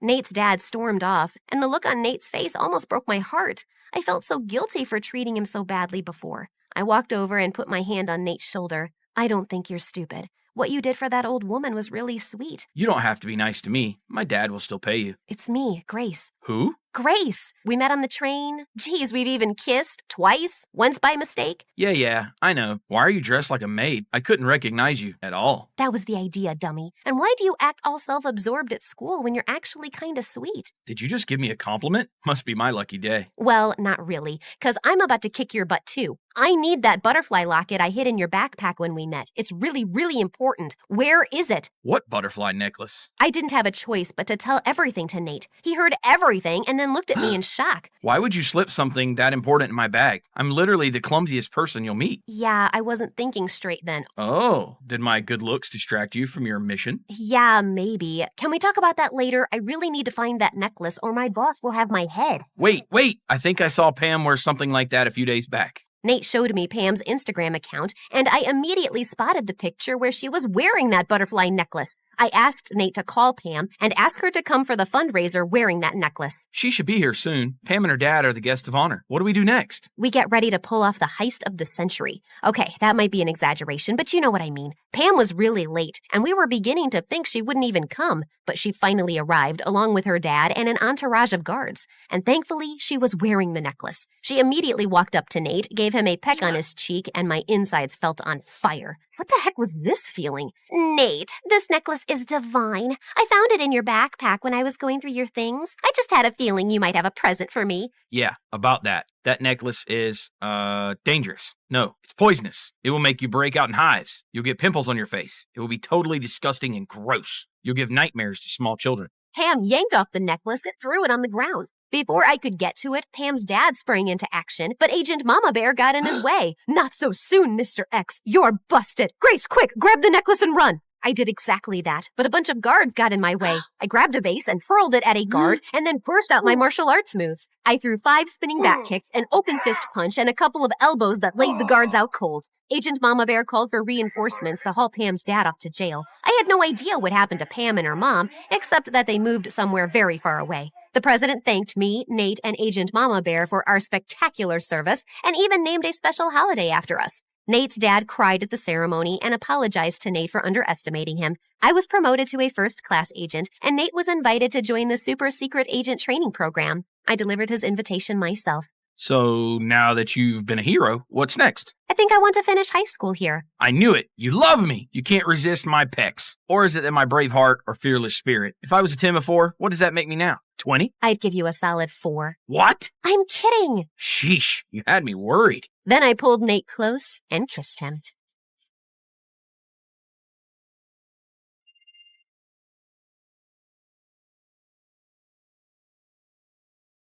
Hi everyone, my name is Hope. Please like and subscribe to MSA. Also, we've just dropped some exclusive MSA merch. We're talking stylish bottles and notebooks that are total must-haves. Click the link in the description and see for yourself. That winter, when I was in 5th grade, the world turned all white with snow. Our classroom was cozy. But one day, the principal brought in a new girl named Maya. She seemed shy and wore old clothes. Our teacher, Miss Albert, asked us to welcome her, but most of us stayed quiet. Maya sat next to me, smiled, but I moved away. My best friends were Kendra and Sophie. We whispered secrets and giggled together. Maya tried to join us once with her toys, but we said no. As days passed, we whispered and laughed about Maya's old clothes and strange toys. We didn't want to play with her. As spring arrived, Maya wore a pretty dress, but it looked like someone else's. We called her Never Knew and laughed again. One day, she jumped rope alone, not looking at us. This time, she didn't ask us if we wanted to play with her. She jumped and jumped and jumped until we went back inside. Then one day, Maya didn't come to school. In class, class that morning, we talked about kindness. Miss Albert placed a big bowl on her desk and filled it with water. We all gathered around and watched her drop a small stone into it. Tiny waves spread out from the stone. This is what kindness is like. Every little act we do sends ripples into the world. Then, Miss Albert let each of us drop a stone in while sharing our kind deeds. Joseph had helped his grandmother. Kendra changed her baby brother's diaper. And even Andrew, the bully, had done something nice by carrying the teacher's books upstairs. I stood there, holding Miss Albert's rock, but I couldn't think of anything to share. I passed the stone on. Maya didn't come to school the next day or the day after that. Every morning, I walked to school slowly, hoping today would be the day Maya returned and smiled at me. I promised myself this would be the day I smiled back. Each kindness, Mrs. Albert had said, makes the whole world a little bit better. But Maya never came back to school. Miss Albert told us she had to move away. I walked home alone, thinking of the smiles I never shared, the kindness I never gave. I threw stones into the pond, watching the ripples. It was like the chances of being kind to Maya were gone forever.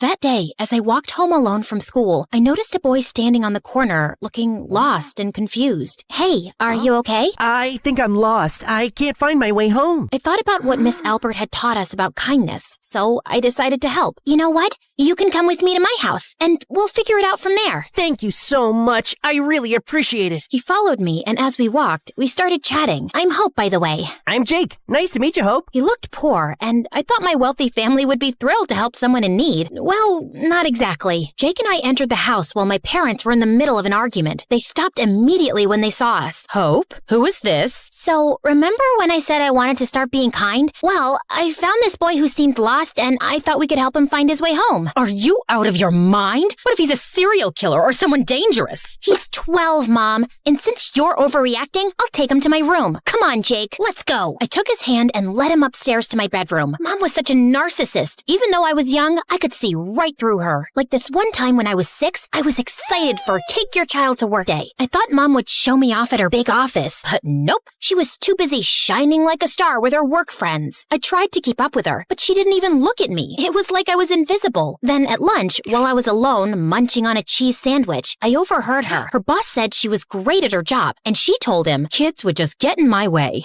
Ouch, that stung. I was sitting right there, and she acted like I didn't exist. It hit me hard. To Mom, her job was everything, and me, I just didn't fit into her perfect picture. And from that day on, I didn't look at her the same way. If she wasn't gonna act like my mom, I wasn't gonna treat her like one. But in my bedroom, Jake had a point. Not to be rude, but aren't you being a bit mean to your mom, even though you're trying to be kinder? Well, zip it, or I'll beat you in the next game. Now, pass me the PlayStation controller. Game on! And just like that, Jake and I hit it off. He was new in town and didn't have much. That's why he was lost that day. Mom didn't like us hanging out, but I didn't let that bother me. Life was more fun with Jake, and I felt like I was really becoming nicer. A few weeks later, I asked Dad if Jake could join my private school. Dad always called me his little princess and would do anything for me. So, he said yes. Well, my best friends Kendra and Sophie hadn't changed one bit. They were still pretty mean. I kept Jake a secret from them for the last few months. Jake and I agreed to act like strangers at school until I figured things out and felt brave enough to be his friend openly. The day Jake started at school, Kendra and Sophie surprised me. Look at that hottie over there. He looks poor, but God, I'd pay him to be my boyfriend. Yeah, let's pay him together. We can share him. So, when Maya joined us last year, we didn't want to hang out with her because she didn't have much money. But now you're all excited about a guy just because he's good looking? Oh my God, why are you so obsessed with this Maya girl? Listen, Sophie, let's hire some private investigator to find this Maya for our friend, and she can just shut up about it. Ha, you're hilarious. But seriously, just leave Jake out of your games. Wait, how do you know his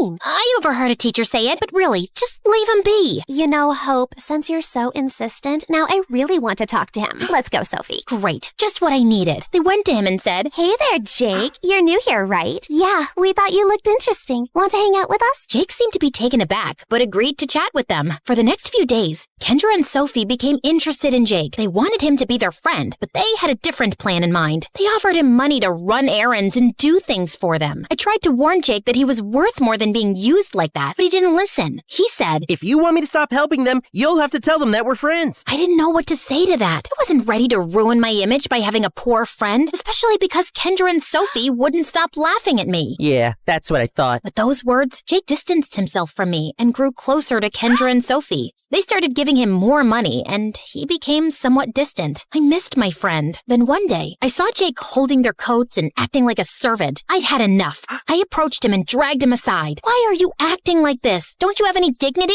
You want money? Fine, I'll give you money. Just stop hanging out with them. Well, I don't mind helping the prettiest and most popular girls in school. Everyone now respects me and thinks I'm cool. And also, I don't know why, but you act like you're better than them. Well, I am. You'd rather see them treating me like this than standing up for your friend because you're too ashamed to have someone like me as a friend. How does that make you better than them? At least they're nice to their parents while you're rude to your mom and take advantage of your sweet dad. You never show him any love. Tears welled up in my eyes, but I couldn't speak, so I just stormed off. To make things worse, that night, my mom came to my room and said, "Hey, Hope, I wanted to let you know that I've decided to divorce your dad. I've packed my things and I'm leaving in the morning. I came to ask if you wanted to come and live with me, although I already know what you'll say." Yeah, since you already know, please leave and close the door behind you. Mom left and I buried my head in the pillow, letting out a frustrated scream. But I refused to let my tears fall. I took a deep breath and decided I was going to take matters into my own hands. Tomorrow, I was going to teach all these jerks a lesson. The moment I saw Jake the next morning, I said, "I'm going to ask my dad to stop paying for your school if you don't stop hanging out with Kendra and Sophie. How about that?" Yeah, cool. I'll ask Kendra and Sophie to help. They'd love to. Now please go away. I have some things to do. Yeah, like licking Kendra's shoes, for example. Suddenly, Jake looked at me with angry eyes and a stern expression. He held my shoulders and pushed me back slightly. Listen, Hope, you need to understand that you're acting like a bully, even if you don't see it.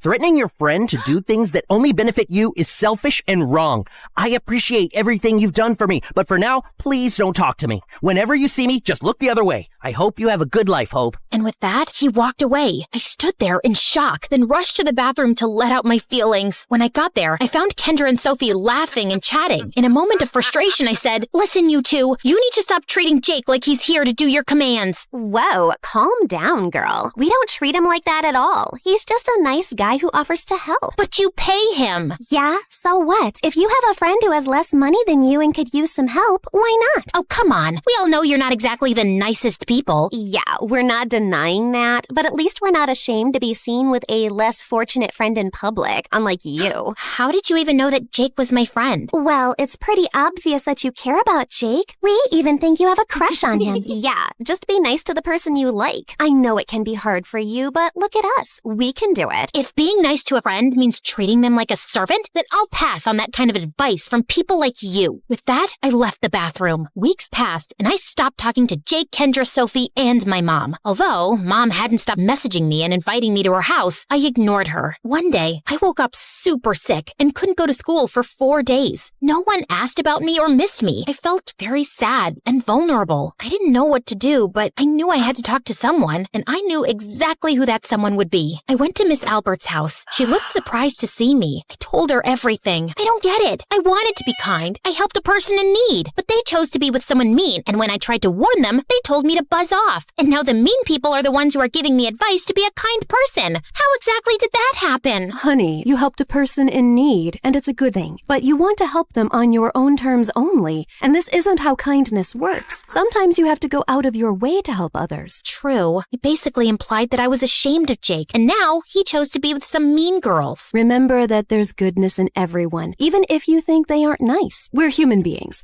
We have goodness and evilness, and the best of us are the ones who can control their evilness when it's most called for. I hugged Miss Albert tightly and left. The next morning, I entered the classroom and excused my teacher to say something. I just want to say I'm sorry to Jake. He's a good guy, and I'm honored to be his friend. The whole class fell silent, surprised by my confession. Jake smiled warmly at me, and I could see the relief in his eyes. Your mom's been texting me and asking me about you. She doesn't know we weren't talking, obviously. Want to go to her place after school? I'd love to go with you. I smiled and nodded my head.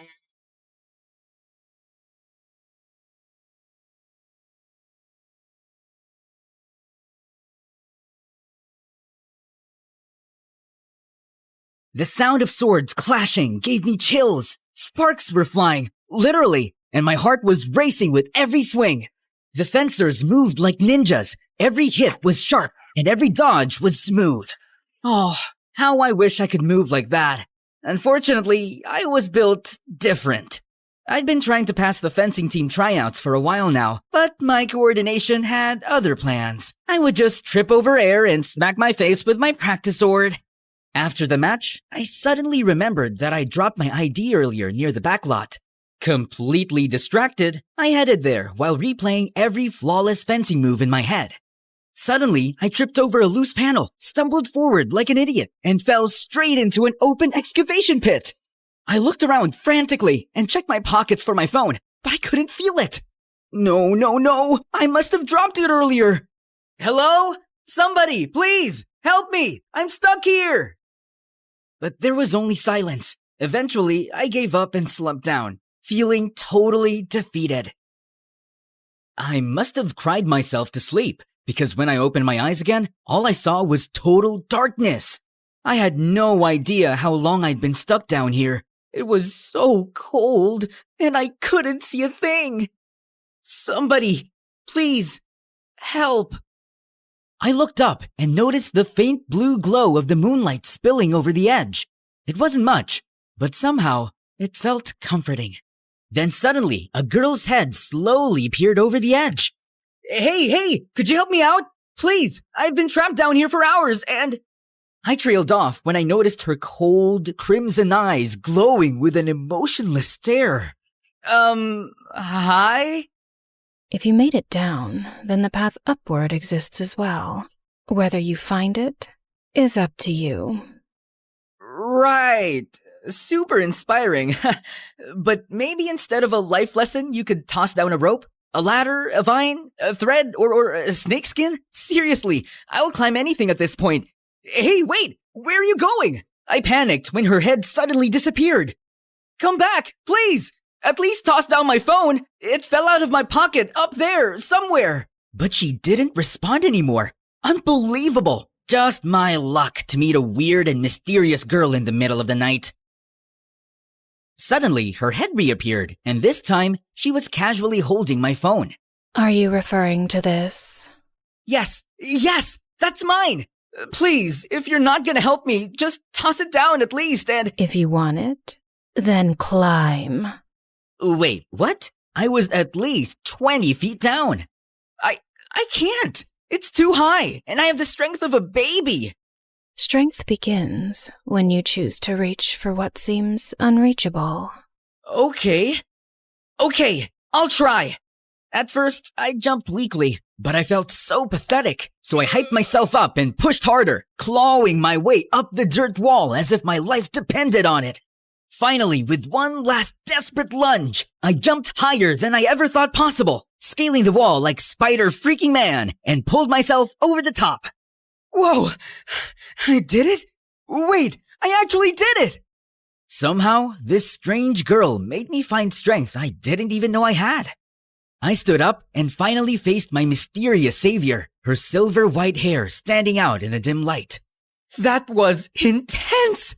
Thanks for the motivation. What are you doing here at this hour, by the way? And what's your name? Then she turned to me, and my heart nearly stopped. Holy mother of hell! Up close, she didn't look real. She wasn't just beautiful. She was otherworldly.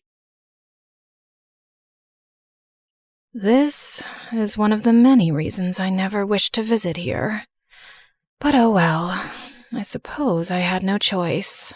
What are you talking about? Where are you from? But she just ignored me and drifted off like a beautiful lantern. Hey, wait! Can you at least tell me your name? We turned a corner, and just like that, she was gone. I searched all over the school, but it was like she vanished into thin air. What if she was actually a ghost? The thought alone almost made me pee in my pants. I just kept thinking about her, even in class the next morning, and Belle must have noticed it. $1 billion for your thoughts? Huh? Oh, sorry, just spaced out.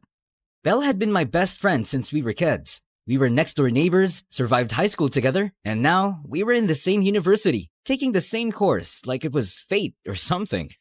Come on, buddy, spill it. What's got you daydreaming so hard? Well, yesterday I went back behind the school to look for my ID, and I met this mysterious girl. I was about to finish my story when the door suddenly burst open, and our professor finally arrived with a girl trailing behind. My jaw then dropped straight to the floor when I saw her familiar face. No freaking way! It was her! Class, this is Sky, a transfer student. She will be joining us today, so please, make her feel welcome. As expected, the other boys also lost their minds the second she walked in. They were practically drooling on their desks. Sky, do you have anything you'd like to say to the class before we start our lecture? I held my breath as she scanned the room like an emotionless queen. I have little to say to those I have yet to understand, but I'll observe, and perhaps learn something worth remembering. We were all dumbfounded by what she said. Believe it or not, but that's the girl I was just telling you about. I see. She seems interesting. Well, that was quite a speech, Sky. Thank you. You may take any empty seat you like. Without a word, she walked straight down the aisle and sat right next to me. Hey, it's me. From last night. You know, the guy in the hole? But she just stared straight ahead, like I didn't even exist. And when the lecture finally started, she was completely locked in, silent, still, eyes focused on the presentation like they were battle strategies or something. Seriously, who is this girl? And where did she even come from? Later that day, I dragged Belle to the announcement board to check out the newest fencing team updates. Just then, a calm, serious voice spoke behind me. How do I join this battle? I turned and nearly jumped out of my skin when I realized it was Sky. Man, her ethereal presence gave me goosebumps. Battle? You mean the tryouts? They're holding practice today, but you'll need to, sign up first, fill out some forms, maybe get a tetanus shot, probably wrestle with a few waivers, and... Where's the gym? She cut off Bella with a look that could end conversations in 46 different languages. We then pointed wordlessly down the hall, and she immediately walked away, like a warrior headed for her next conquest. Wait, girl, you can't just barge in. There's, a system. We followed her, and by the time we reached the gym, practice had already started. Sky walked in like she belonged there, and one of the senior members stepped forward. Can we help you? Who leads here? I guess that'd be me, captain of the team. She approached the rack and picked up one of the practice foils, turning it slowly in her hand. These weapons, they lack edge, but the balance is decent enough. Those are regulation practice foils, kind of the point. Then it will suffice. You here to try out, or...? I simply wish to test the limits of your strongest fighters, if you allow it. There was a moment of awkward silence before the captain spoke again. All right, mysterious transfer girl, let's see what you've got.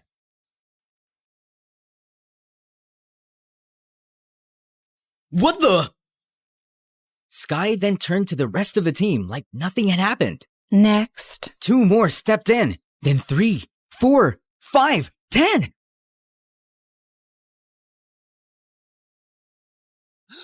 What in the world is happening? Suddenly, the whole gym started to feel colder. She moved like water with a blade, fluid, graceful, but dangerous. She was tripping, dodging, disarming, absolutely destroying everyone in her path. And it was mesmerizing. Every movement, purposeful. Every dodge, calculated. She never raised her voice, never taunted, just moved. Belle and I just stood there, frozen, totally speechless, after beating the final fencer with one clean move. Well, that was quite insufficient. And just like that, the entire gym went silent. Since then, some people started getting scared of her, while others just fell harder. Meanwhile, Belle started getting extra suspicious about her. It's really weird. She just waltzed in and wrecked everyone like she was brushing lint off her shoulder. I mean, maybe she's just really good? She is, but there's something off about her vibe.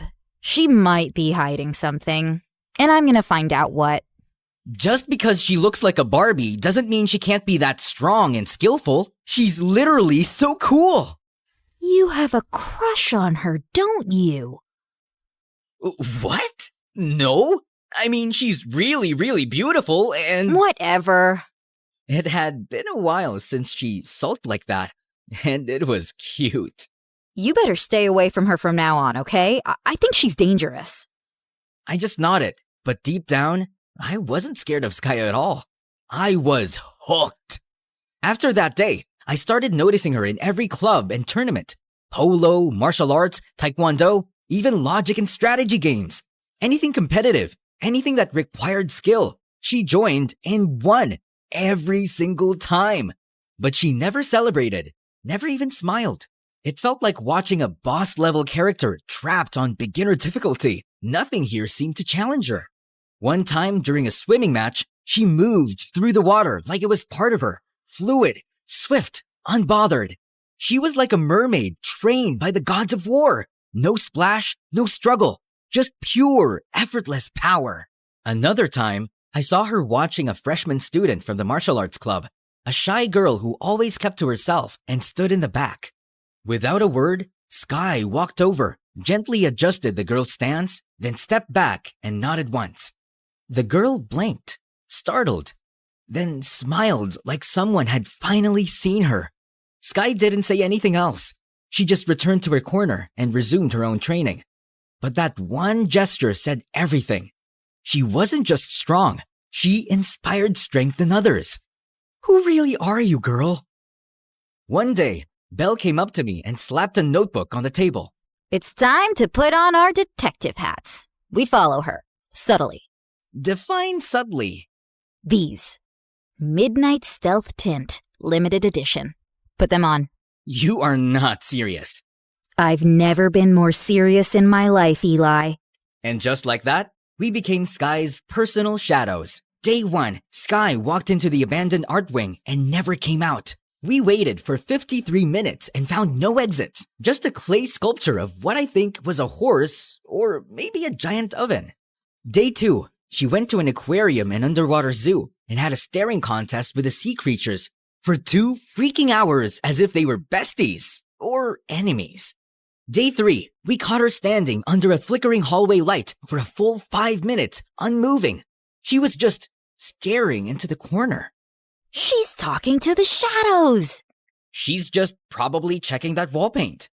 Or maybe she's possessed? Wait, what if she's a spy? Oh, a vampire. She's totally a vampire. Eli, this is serious. Just then, we both screamed when Sky looked directly at us from 50 feet away, even though we were clearly behind a potted fern. One night, after watching a horror movie that Belle swore wasn't scary when it actually was, we stopped by a convenience store to grab some snacks. The store looked quiet, just us and the bored cashier. Just then, 2 sketchy guys in knockoff tracksuits stepped up to the counter and turned to us. Well, well, you 4 look loaded. How about a deal? 4? There's only 3 of us here, and... We turned and saw someone I didn't expect to be here. Sky! She was silently reading the back of an ice cream tub like it was ancient prophecy. We'll take $1 billion, or someone's getting folded! Dude, we're literally just college students. Do we look like we own 108 yachts and private islands to you? Honestly, no. But I don't care. Just hand over everything you've got. He then shoved me straight into a shelf of ramen, and I almost passed out. Touch him again, and I swear I'll make you cry like a little boy who dropped his ice cream on a poop. But the jerk just laughed at Belle and grabbed her arm. Before I could even get up to stop him, the light started flickering, and the air suddenly got colder. Sky suddenly stepped in and grabbed the goon's wrist, twisted it with a crack, and yeeted him into a snack shelf so hard he passed out on impact. She then turned to Belle like nothing had happened. Are you hurt? I think I'm in love? She just nodded once, turned, and started walking out. But just as we thought it was over, the other jerk stumbled outside and somehow got into a freaking bulldozer. I'm taking down this whole store and taking you broken, useless college kids with it!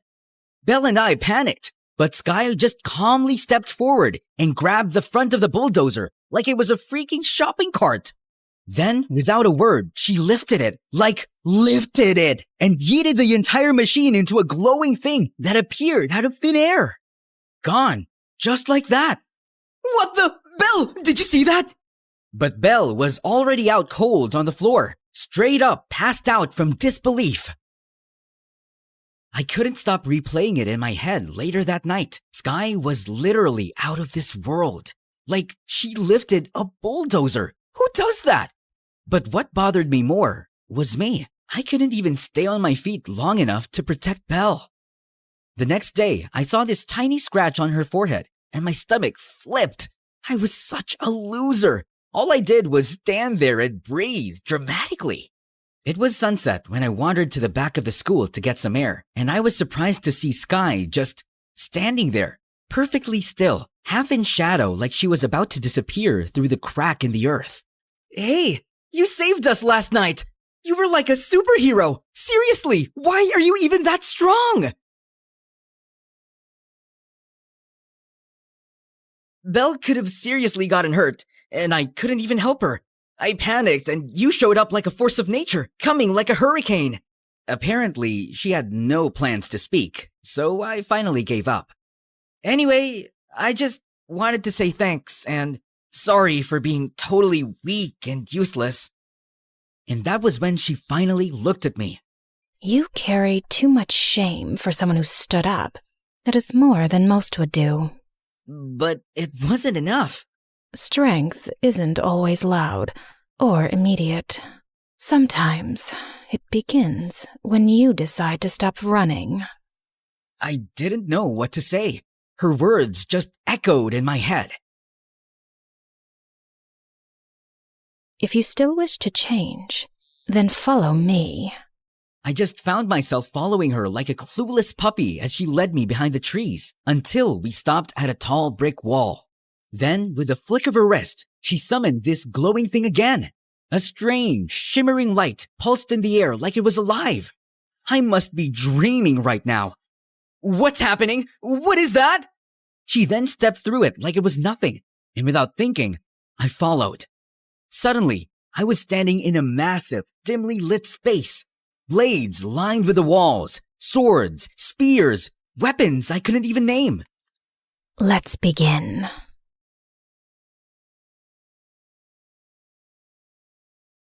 Begin what? Are you going to train me or something? But why? I was only ever meant to speak with my equals. How I ended up in this situation is beyond me. Perhaps I simply missed the feeling of training a disciple again. I suppose I'll have to swing my sword 3 million times as penance. It was the first time I heard her say more than 2 sentences, and my brain was about to explode with questions. So, about all this and everything you just dropped on me, can you explain? Because none of this looks normal, like, at all. Let's keep this simple. No questions, just training. If that's acceptable to you, we'll begin. From that moment on, my life did a total 180. In between and after classes, we kicked things off with the basics. She started teaching me combat skills, how to hold a weapon, how to move, how not to slice my own foot off. And I kept failing all of that. But despite being cold, strict, and silent, my master was patient with me. Soon, we moved on to one-on-one fights. She fought me with one hand and still destroyed me every single time, like she was swatting away a fly. One time, I arrived a little earlier than usual. The portal buzzed softly as I stepped through, but something was different. Sky was already there. She was waiting. She was training alone, focused and unshaken. With a sword in hand, she moved through a relentless series of drills. Strike, spin, parry, recover, over and over. Not a single break. Only 2,972,000 left. I froze. She wasn't counting victories. She was counting some kind of punishment. I stood there, hidden in the shadows. And for the first time, I realized she wasn't just strong. She was relentless, and that made her unstoppable. When I tried to ask her about it, all she did was give me a cold stare and continued training me. As the days went by, Belle got more and more suspicious of my frequent disappearances, but I kept throwing out excuses. Until one day, she caught me sneaking back to class looking like a total mess. Okay. You've been disappearing, coming back looking like you lost a duel with a garbage disposal. Talk. I was jogging? Try again. Belle? Spill it. I saw you with Sky. You're doing something sus with her, aren't you? You were following me? Are you kidding? I've got notes, charts, a full Sky timeline. Okay, fine. I'm training with her. Training? For what? Is this like fencing? Demon hunting? A secret society initiation? To become stronger. Eli, I know you. You're soft. You're gentle. You cry during dog food commercials. But I'm tired of being weak. Of always being the one who needs saving. I couldn't protect you at the store. I saw that scratch on your forehead and, Belle, I hated it. I hated myself. I'm done feeling like a loser. Yeah, but she's weird. She's powerful and quiet, and we don't know anything about her. I did a background check. Nothing came up. No school records. No socials. It's like she didn't exist until the day she showed up. What if she's from another world? Or a different dimension? What if she's dangerous? I didn't even know what to say because I myself was wondering too, because Sky never answered my questions. I just miss my best friend, you know? I'm still here, but I need to do this. For you. For me. Belle didn't smile, but she nodded. Okay, fine. Just don't get possessed or anything. No promises. A few more days of training passed. Bruises, sore legs, and Sky silently judging my every move. But somehow, I got better. Then came the next fencing tryouts. I stood at the edge of the gym floor, foil in hand, heart pounding. The whistle blew, and I finally moved. No tripping, no freezing, just focus, speed, and everything Sky drilled into me. By the final strike,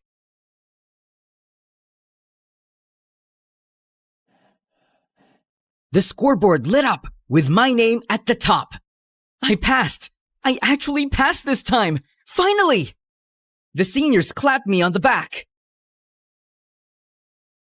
Who trained you, man? A ghost? Maybe a goddess. Still not sure.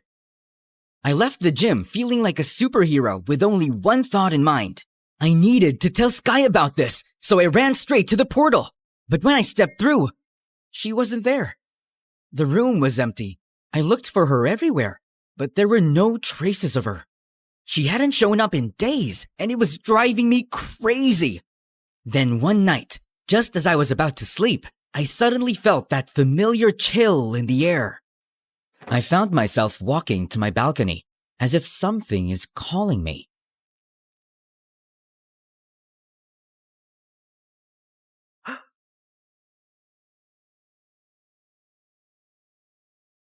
Master, where have you been? I need to go.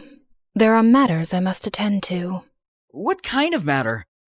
There is no point in explaining which you cannot yet understand. Okay, fine. But before you go, can you at least tell me something about yourself? Or at least, where are you from? To live in itself is a blessing. But once a person dies, the bonds he once had with this world shall all turn to curses. Huh? No need to fret. These are just my thoughts. Soon, you'll know and understand everything. But how? You'll see. She raised her hand, summoning another portal. And without a word, she stepped through it. And now, she was gone. I suddenly felt so empty, like something had been pulled out and taken with her. No one knew where she went. Not the school, not the staff, not even Belle and her resources. Until one afternoon, she barged into my room like a hurricane. Eli, you need to see this, like right now. What is it? Genshin Impact's newest playable character. What about it? I hadn't opened the game in almost a year, so I wasn't updated. She shoved her phone into my hand, and the moment I saw the screen, I swear my soul left my body. White silver hair, crimson eyes, a massive sword on her back. Same cold stare, same grace, same everything. What kind of sorcery is this? And then suddenly, it all made sense. Skirk.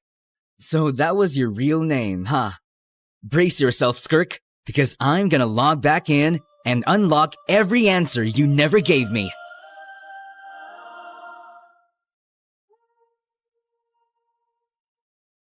The next chapter of Genshin Impact is here, and it's bigger than ever. Step into Teyvat, a world where 7 elemental powers surge in this open-world RPG game, playable on mobile, PC, PlayStation, and Xbox. In version 5.7, Skirk, the formidable cryo sword user who commands the cosmos' darkest energies, finally joins the game.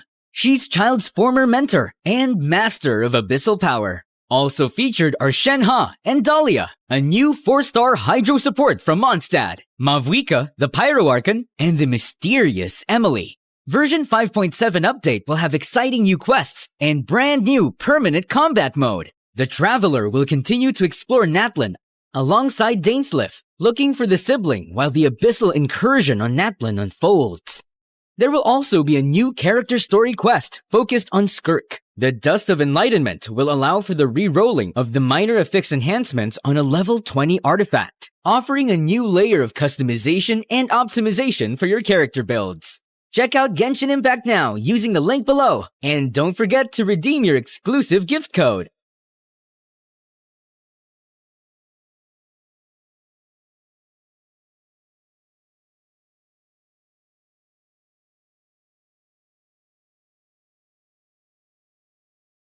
Hi there, I'm Becca, short for Rebecca, and my dad's the mayor. Sounds cool, huh? Think again. It's a nightmare. I'll tell you why, but before I do, please like and subscribe. When I was a kid, my dad and I were best friends. We danced in TikTok videos, watched movies every night, and we even had our own rock band. But when Dad became the mayor, everything changed. He never had time for me. So he hired a horrible old nanny named Miss Boot, which didn't make any sense. I mean, really, who needs a nanny at 15? Stop chewing with your mouth open. You weren't raised in a barn. And no more candy, only vegetables for you. No video games either. They'll rot your brain. I tried everything to get Dad's attention. I got straight A's in school, I sent him funny memes, and I even went to his office to show him my new dance moves. But nothing worked. For his birthday, I made him a special dinner, but as I was cooking, I glanced out the window and saw a cute boy across the street waving at me, so I had to go talk to him. And one thing led to another, and the kitchen caught fire. When Dad got home, he was furious. What happened? The last thing I wanted was Dad mad at me, so I made up a little white lie. It was the strangest thing.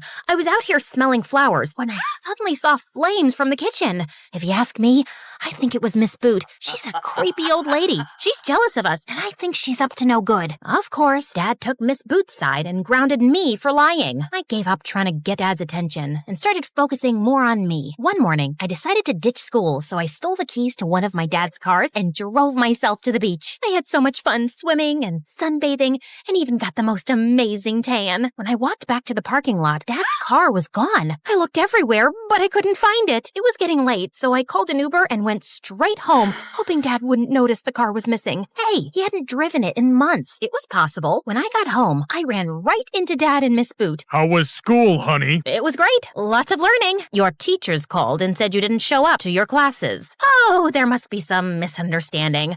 I was working on a special project studying the mating rituals of sand fleas. And my car? I was gonna tell you, it got caught in a flash tornado. It was picked up and flew into the sky. Daddy, it was so terrible and scary. I barely made it out alive. I think I should lie down and forget about this horrible day. Dad didn't believe a word I said and grounded me forever, especially since my teachers ratted me out and a couple of criminals used Dad's car in a bank robbery. It took my dad weeks to clear that mess up. A few months later, I got the greatest news. Mean old Miss Boot was retiring. The day she left, I celebrated. I stuffed my face with candy and played video games all night long. But the next morning, Dad spoiled everything. I'm hiring a new nanny to look after you. Hello? I'm practically an adult. I can take care of myself. Before I could plead my case, the new nanny walked in. Her name was Miss P, and she had a daughter named Amy. They both looked like Disney princesses. They wore flowers in their hair, and I swear I heard birds singing when they smiled. Miss P and Amy will live in the servants' quarters. They'll be helping out around the house. It's a pleasure to meet you, Becca. You're so pretty. I really hope we can be friends. I glanced at myself in the mirror. My hair was a mess, my face was puffy, and I had chocolate on the corners of my mouth. Clearly, this girl was blind. I stormed off to my room and pouted for the rest of the day. Don't judge me, like you're perfectly mature all the time. To my surprise, I started to enjoy having Miss P and Amy around. Miss P kept our house sparkling clean, and she was the best cook. She made my favorite foods and told me funny stories. Amy was pretty cool too. She loved playing video games and watching sci-fi movies with me. Even though Amy and Miss P didn't have much money, Amy was still the best dressed girl I knew. One day we went shopping together, and she gave me the best advice. Green is totally your color. It brings out your eyes. I don't know. I'm not really into dresses. Trust me, with that dress and those shoes, you'll look like a supermodel. Amy was right. As we walked through the mall, everyone kept staring at me and giving me compliments. A couple of boys even asked me for my number. After that, Amy and I were attached at the hip. We were total besties. I begged Dad to pay Amy's tuition so we could go to the same school, and he said yes.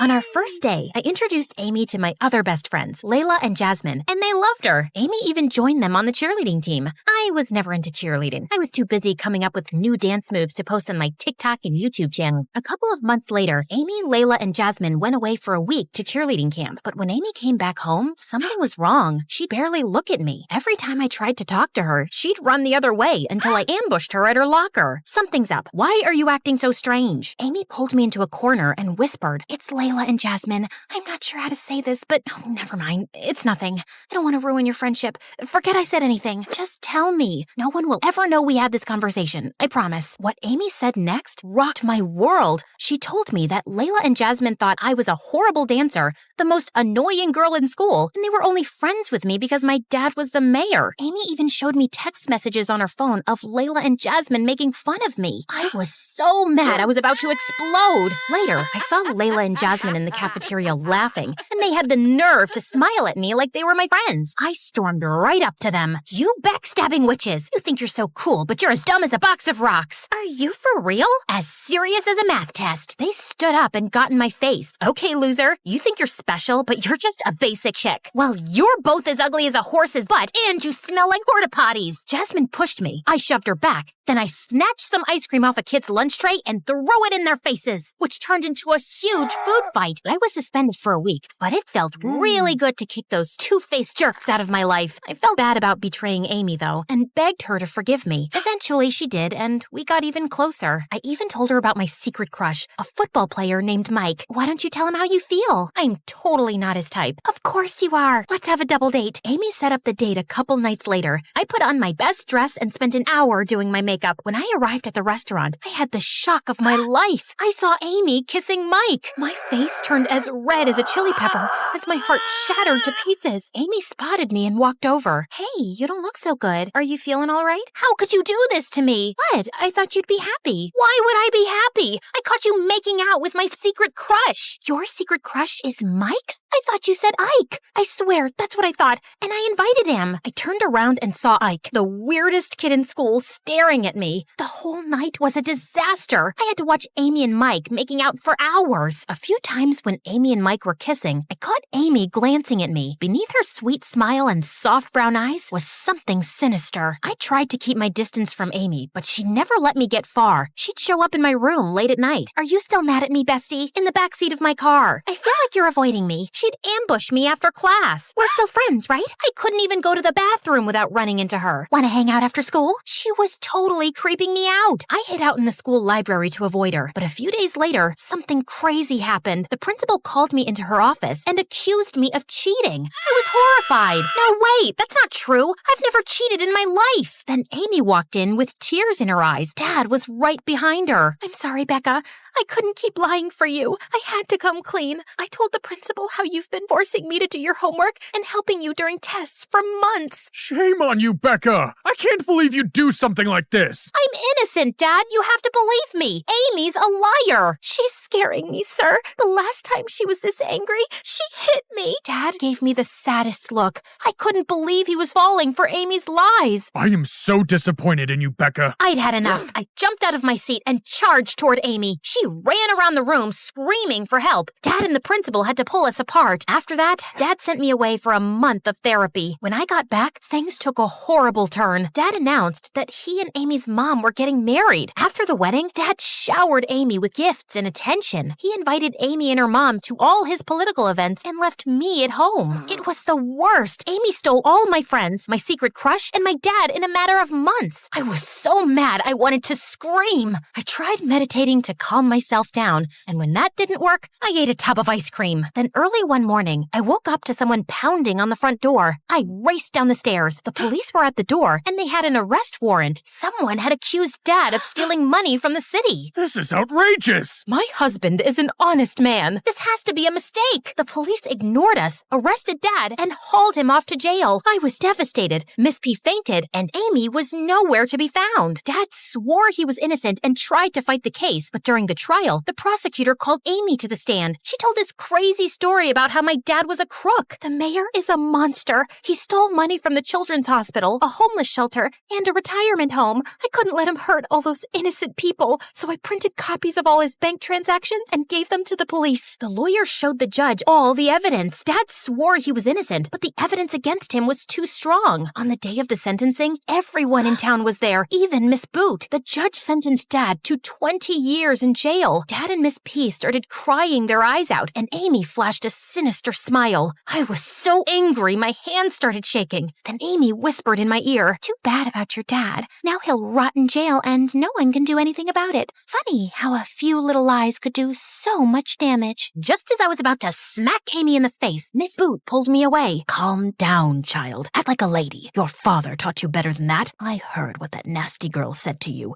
but hitting her won't help your case. She's evil and she ruined Dad's life. We have to stop her. The best way to fight a lie is with the truth." Miss Boot walked away without another word, and then I got an idea. That night, Miss P, Amy, and I were packing our things to move out of the mayor's mansion. While Miss P and Amy were downstairs, I snuck into Amy's room. She hadn't packed yet, so I searched around to find evidence to prove that my dad was innocent. I was just about to give up when I found a small notebook tucked away in her drawer. Inside, it had pictures of me and my dad with X's on our faces, a bunch of old newspaper clippings, and a photograph of a young Amy standing next to an old woman in a hospital bed. The articles explained that Amy's grandmother lost her apartment after my dad signed a bill to demolish the building and replace it with a shopping mall. Amy's grandma collapsed during a protest, hit her head on the ground, and fell into a coma. It was such a sad story. Then I heard footsteps behind me. I turned around to see Amy with this demented look on her face. "Your dad had to pay for hurting my family, and now it's your turn." Amy picked up a broom and charged toward me like a maniac. I thought I was a goner, and then Miss P and Miss Boot appeared out of nowhere. Miss Boot snatched the broom out of Amy's hand. Miss P stepped between me and Amy. "Amy, stop this right now. What happened to your grandma wasn't the mayor's fault. The city council made that decision." "But it's not fair." "I know, honey, but what you're doing isn't right. It won't help your grandma, but perhaps I can. My son is a neurologist, and I can ask him to take a look at your grandmother, but under one condition." Miss Boot glanced at me. "You tell the truth about my father." Amy agreed. We all went to the police, and Amy told them how she lied about Dad and had hired someone to make up all the evidence against him. Dad was released from prison, and Miss Boot fulfilled her promise. She told her son about Amy's grandma, who decided to put her into a clinical trial where she had a great chance of recovering fully. On the day of Amy's trial, Dad felt so sorry about Amy and her grandma that he asked the judge to be lenient. The judge sentenced Amy to a year of therapy at a mental institution. Dad was reinstated as mayor, but every day he made sure to spend more time with me and Miss P. Miss P apologized for not believing me and taking Amy's side, but I still felt guilty. Dad, if I hadn't lied so many times to you before, you would have believed me when I told you about Amy. None of this should have happened. This is all my fault. You can't blame yourself, honey. You had no control of what Amy would do. All we can do now is pick up the pieces and try to move on with our lives. And that's what we did.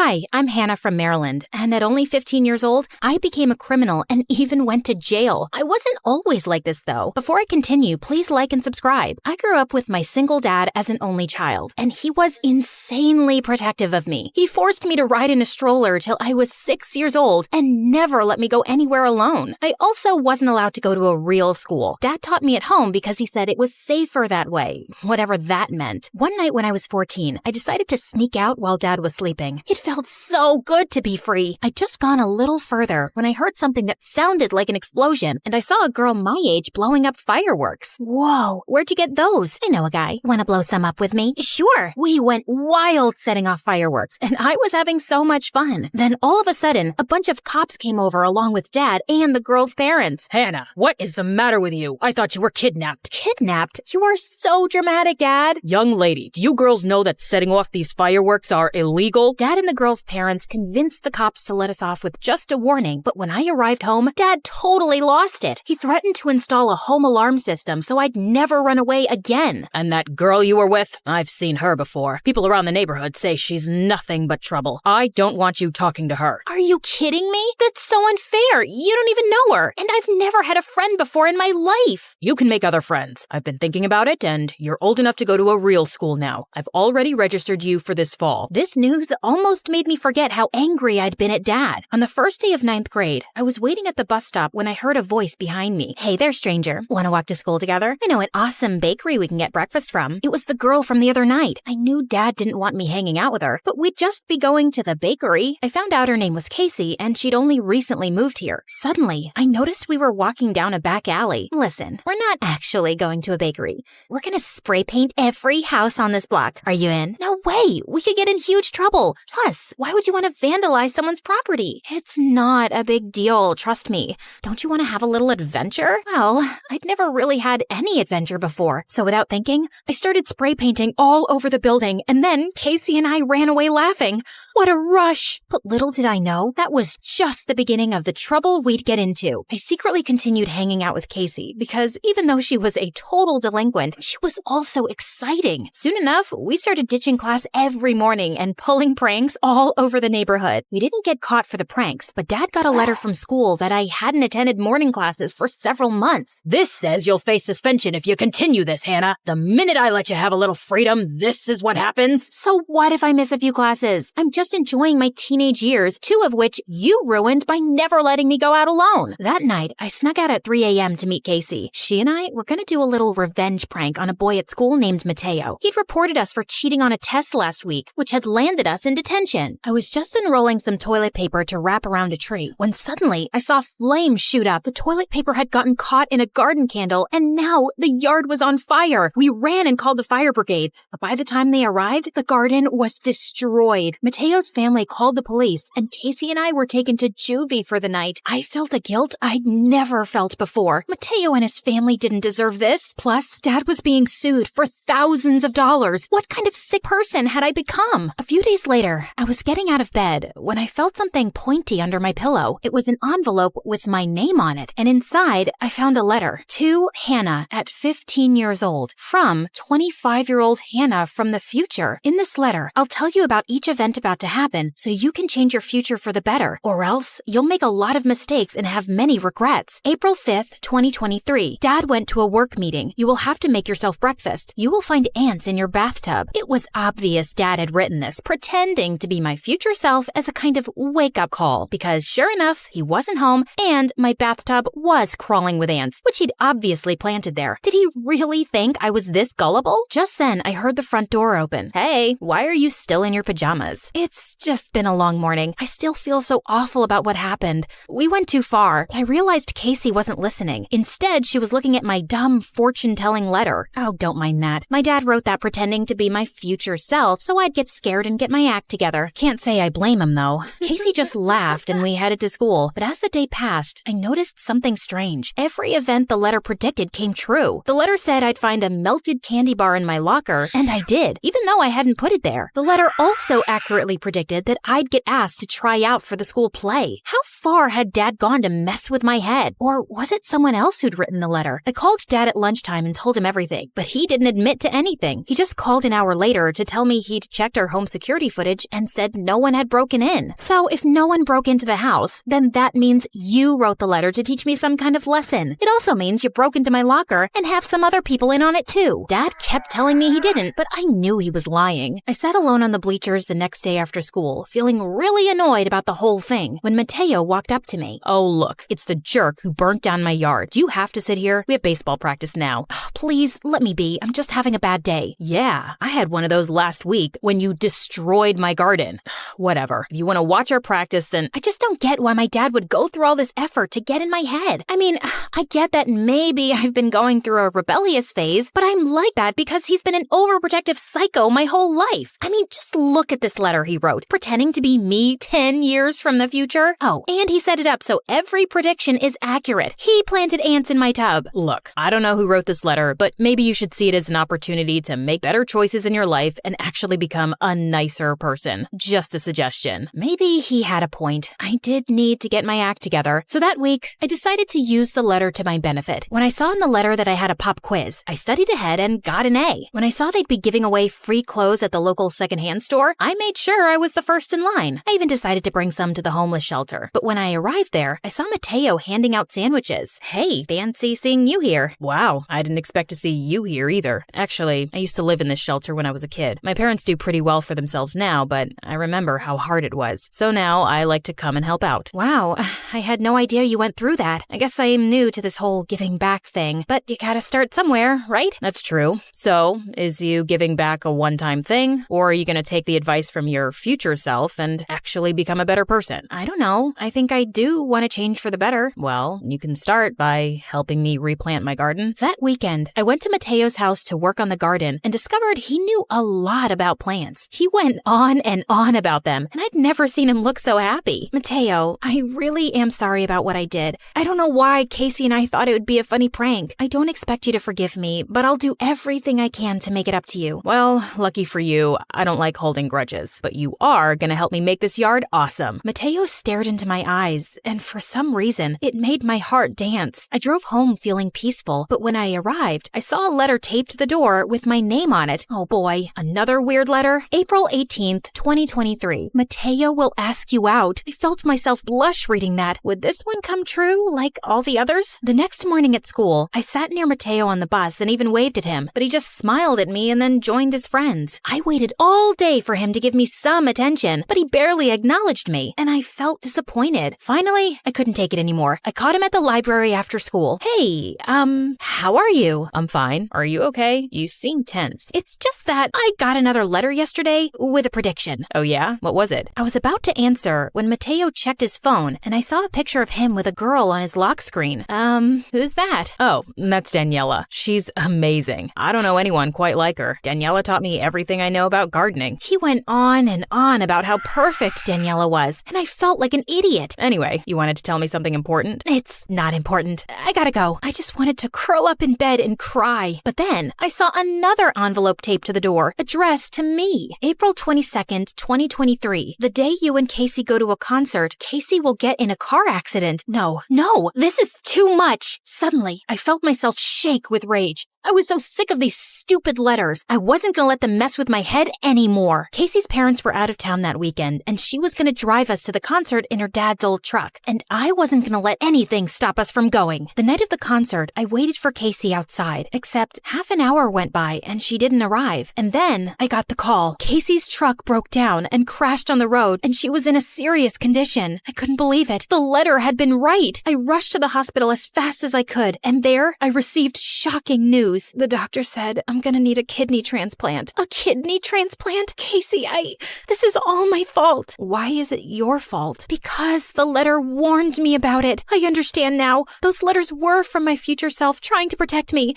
This is something I could have stopped. Just then, Casey's parents arrived. We told you several weeks ago that if you wanted to go to that concert, you'd have to take the bus. I explained to you that my truck was too old to drive. Well, I thought you were exaggerating. I didn't think you were serious serious. Of course you didn't, because you're an irresponsible train wreck who never takes anything seriously. Why can't you be more like your sisters? Casey's eyes welled up hearing that, and I just couldn't take it. So the next morning, I told Dad and the doctor that I wanted to donate my kidney to Casey, and luckily, I was a match. I stayed in the hospital for a week while they did the surgery. I was feeling really weak when I arrived home, but Dad said he had to show me something important in his office. It's about those letters you've been getting from your future self. Hannah, it's you who wrote a letter to yourself 3 weeks ago. It was after you got arrested and you told me that you wanted to change your life, and I suggested you write yourself a letter, pretending to be 25-year-old Hannah from the future, giving your present 15-year-old self advice. But I don't remember that happening. I've been waiting for the right day to tell you this, but you suffer from blackouts and short-term memory loss. It's why when you were little, I never let you leave the house alone. I told your school and even Casey about your condition,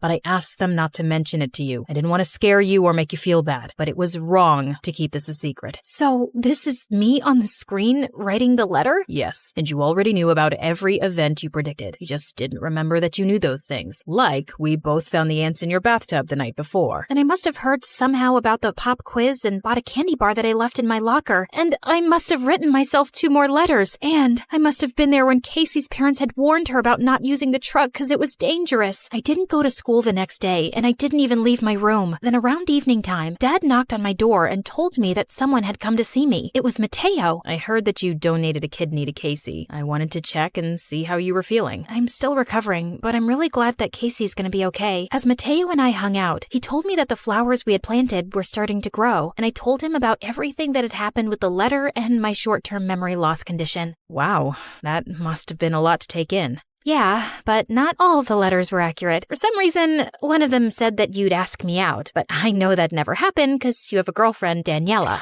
What? Daniela's not my girlfriend. She's my cousin. And how do you know I'd never ask you out? You may not remember, but I did flirt with you a while back. You know, before the whole cheating and vandalism catastrophe. You probably could sense that I liked you the same way you sensed that Casey might hurt herself driving that old truck. Well, over the past week, I've grown to like you. You're an amazing person, Mateo, and you inspired me. I hope one day I really can change for the better. But you are changing, Hannah. You just donated a kidney. You're a different person than you were a month ago, and it takes so much strength to grow from our mistakes.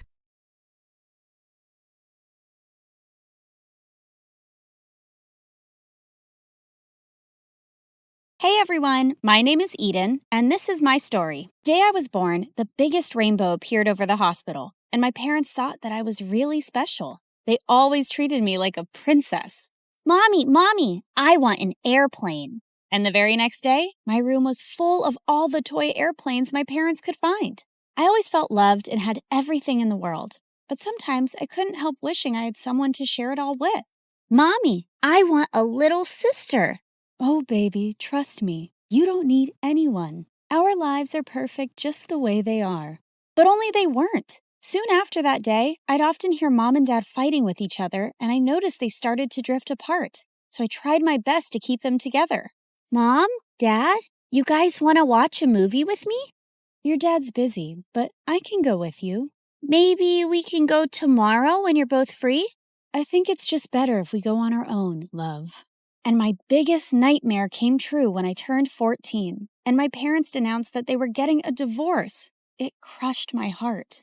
Mom decided to move back to her hometown in Missouri, and since Dad was moving away for work, I had no other choice but to go with Mom. But the minute we got there, I got the shock of my life. Mom was freaking rich. She owned a huge house and farms in the town. Mom, how come you never told me about any of this? Well, I just didn't think it was that important. But this was huge to be kept from me. And turns out, that wasn't the only secret she had. Later that evening, I was taking a walk across the grounds when suddenly my legs got caught in a rope and I fell down in cow poop. What the heck? Just then, I saw a girl my age running towards me and she stumbled and fell too. Ouch, my butt! Hey, are you okay? Oh, my gosh, I'm so sorry. I was practicing rope throwing, and I didn't see you there. That was you? Ugh! Now get me out of this! Okay, hold your horses. Well, I have good news and bad news. The good news is, this is the best knot I ever made, and I might have a chance at winning at the rodeo this year. But the bad news is, I have no idea how to undo it. What? Are you crazy? Cut it or something. She ran away to look for something and came back with her mom. But just as the lady was untying me, Mom came running and pulled her away. What did you do to my daughter? Get away from her. Lily? What are you doing here? It's my home too. I can come here anytime I want. And from what I've heard, you've been running the farm at a loss, so I thought I should come look into it. Oh, so you just turn up out of nowhere to tell me my business? I'm shocked you're even showing your face here after what you did. Christy, shut up. Mom took my hand and pulled me out of there. That's when I learned this lady was Mom's sister, Christy, and that girl was my cousin, Nancy, and they lived in the house next to ours. And you didn't think this was important to tell me too? What else are you hiding? Do you have another husband and kids too? Eden. I had so many questions, but she was refusing to answer any, and it was driving me mad. So I called Dad to ask, but he just said, "Oh, honey, I can't tell you much, but just remember, your mom needs you." I had no idea what he meant by that, and I was so annoyed at all these secrets. So I just stormed out of the house and went towards the fields. But suddenly, I noticed one of the scarecrows in the fields was moving. Holy freaks! I screamed and started running away, but the scarecrow kept following me, and suddenly it fell on the ground. Ouch! My knees! My knees! Nancy, why are you dressed like that? I can't tell you that. My mom told me to stay away from you. Oh, yeah? Then what are you doing here talking to me? I thought you were hurt when you screamed, so I came to check up on you, but now I'll have to go. Bye. Nancy, wait. I thought she'd know what was going on between my mom and my aunt, but turns out she was just as unaware as me. I offered to be friends with her, and she agreed, as long as we kept it a secret from our moms. Now, tell me, why were you actually here? My friends dared me to do this all night, but then they all left me here. She was really innocent and super funny, and always made me laugh so hard by mimicking the animals at the farm. At night, she'd sneak into my room with homemade cookies, and we'd eat them together while watching our favorite videos. By the time summer was over, we were BFFs. And when Mom enrolled me into the same school as Nancy, we both were super excited because now we didn't have to meet in secret. But at school, I learned that Nancy was really naive, and a lot of people took advantage of her. Nancy, you shouldn't be doing your friend's homework. It's all right, Eden. My friends say practice makes a man perfect, and if I write all these things so many times, I'll become a genius. Sometimes she'd make me want to bang my head against a wall. But at home, it was much worse with Mom and Aunt's constant fighting. I've been making the decisions regarding the crops all these years. Why did you sell this lot without even asking me? 'Cause you're dumb and we're suffering losses, so I need to take charge. Suddenly, Aunt Christy picked some tomatoes and threw them right into Mom's face. Soon, the view looked like a tomatina festival, and out of nowhere, Nancy threw a tomato at me too. What the heck? Come on, it's fun. It'll convince them we hate each other too. Join in. God, she was crazy. A few nights later, Nancy and I decided to go out for a movie, and we had a blast. Oh my God. It was my first time in a movie hall, and I loved it so much. We should totally do it again. But then suddenly, a stray dog came barking at us, and before I could move, Nancy jumped over the fence and ran at the speed of light, leaving me behind. I wasn't as fast, and the dog caught my skirt and ripped it. Just then, a guy came running and shooed the dog away. Hey, are you okay? He helped me off the ground, and I couldn't help noticing how cute he was. He had patches of white hair all over his head, and it looked gorgeous, like art. He introduced himself as Randy, and when he saw me looking at his hair, he explained it was because of a condition called poliosis. Oh, I see. Well, it looks good. Thanks, and here, take this. He took off his jacket and wrapped it around my waist. I hope you'll feel more comfortable now. Cute and such a gentleman. He then walked me back home, and as we talked, it turned out he was a senior at school and a national-level baseball player. When we reached home, Nancy was waiting for me at the doorstep, but as soon as she saw me, she ran to her house. And now I wasn't going to talk to her either. Later that night, as I was sleeping, I suddenly woke up to see Nancy waving a torch in my face. What the heck is wrong with you? What the heck is wrong with you? Why were you with that jerk, Randy? You know him?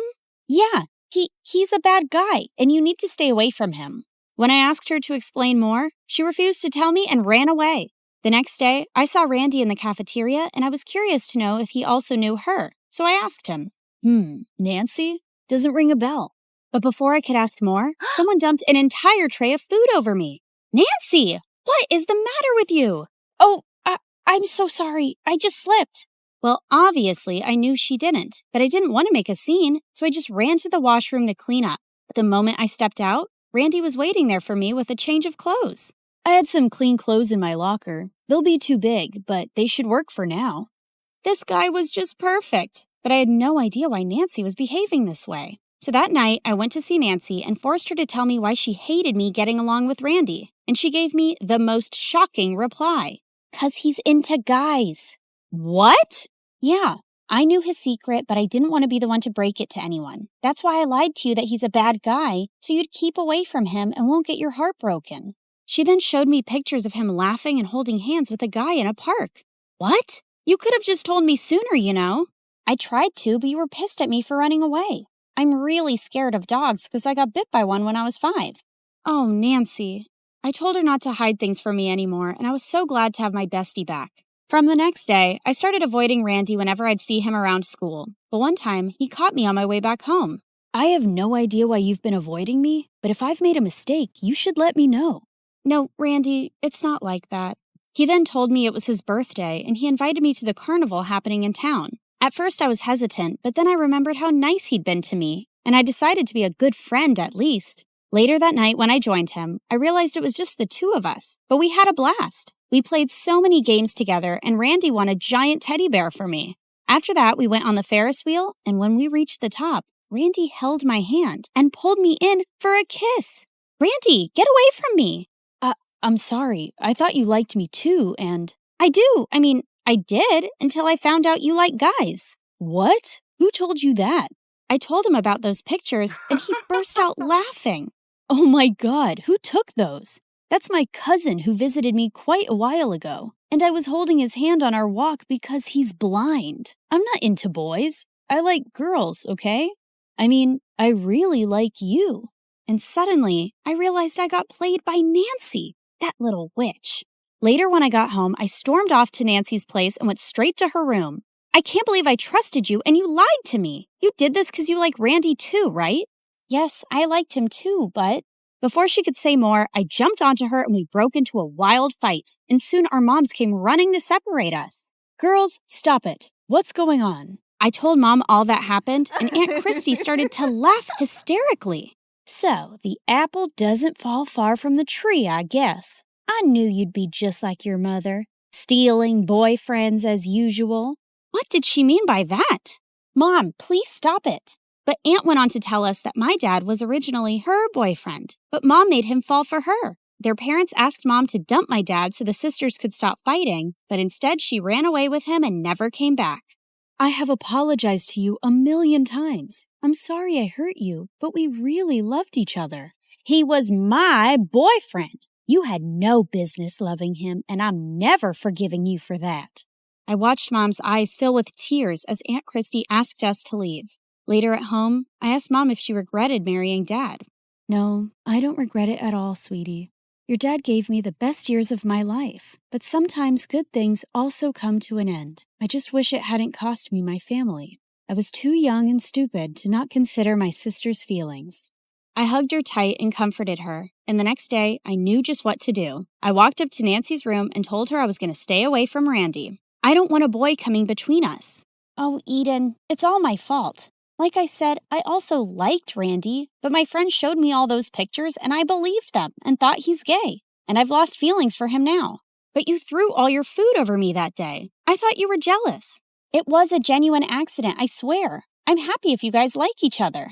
Oh my God, my little sister was such an innocent baby. But there was one more pair of sisters that we had to reunite, and I had just the perfect plan for it. I called Dad and told him everything and asked him to come visit us. Thank you so much for coming, Dad. You don't have to thank me, honey. I should have done this sooner and made things easier for your mom. We then walked towards the fields where both our moms were working, and they looked super shocked to see Dad. What are you doing here? I'm here to apologize to you, Christy. I was the one who fell in love with your sister first, and I was the one who broke your heart. So don't resent her so much, and please forgive both of us. Yeah, I'm sorry too, Christy. Really and truly. I could see tears in Aunt's eyes as she hugged Mom, and Nancy and I joined in too. After what felt like a lifetime, I saw Mom and Dad smiling at each other, and it made my heart so full. We should never give up on people we love. They are always worth the fight.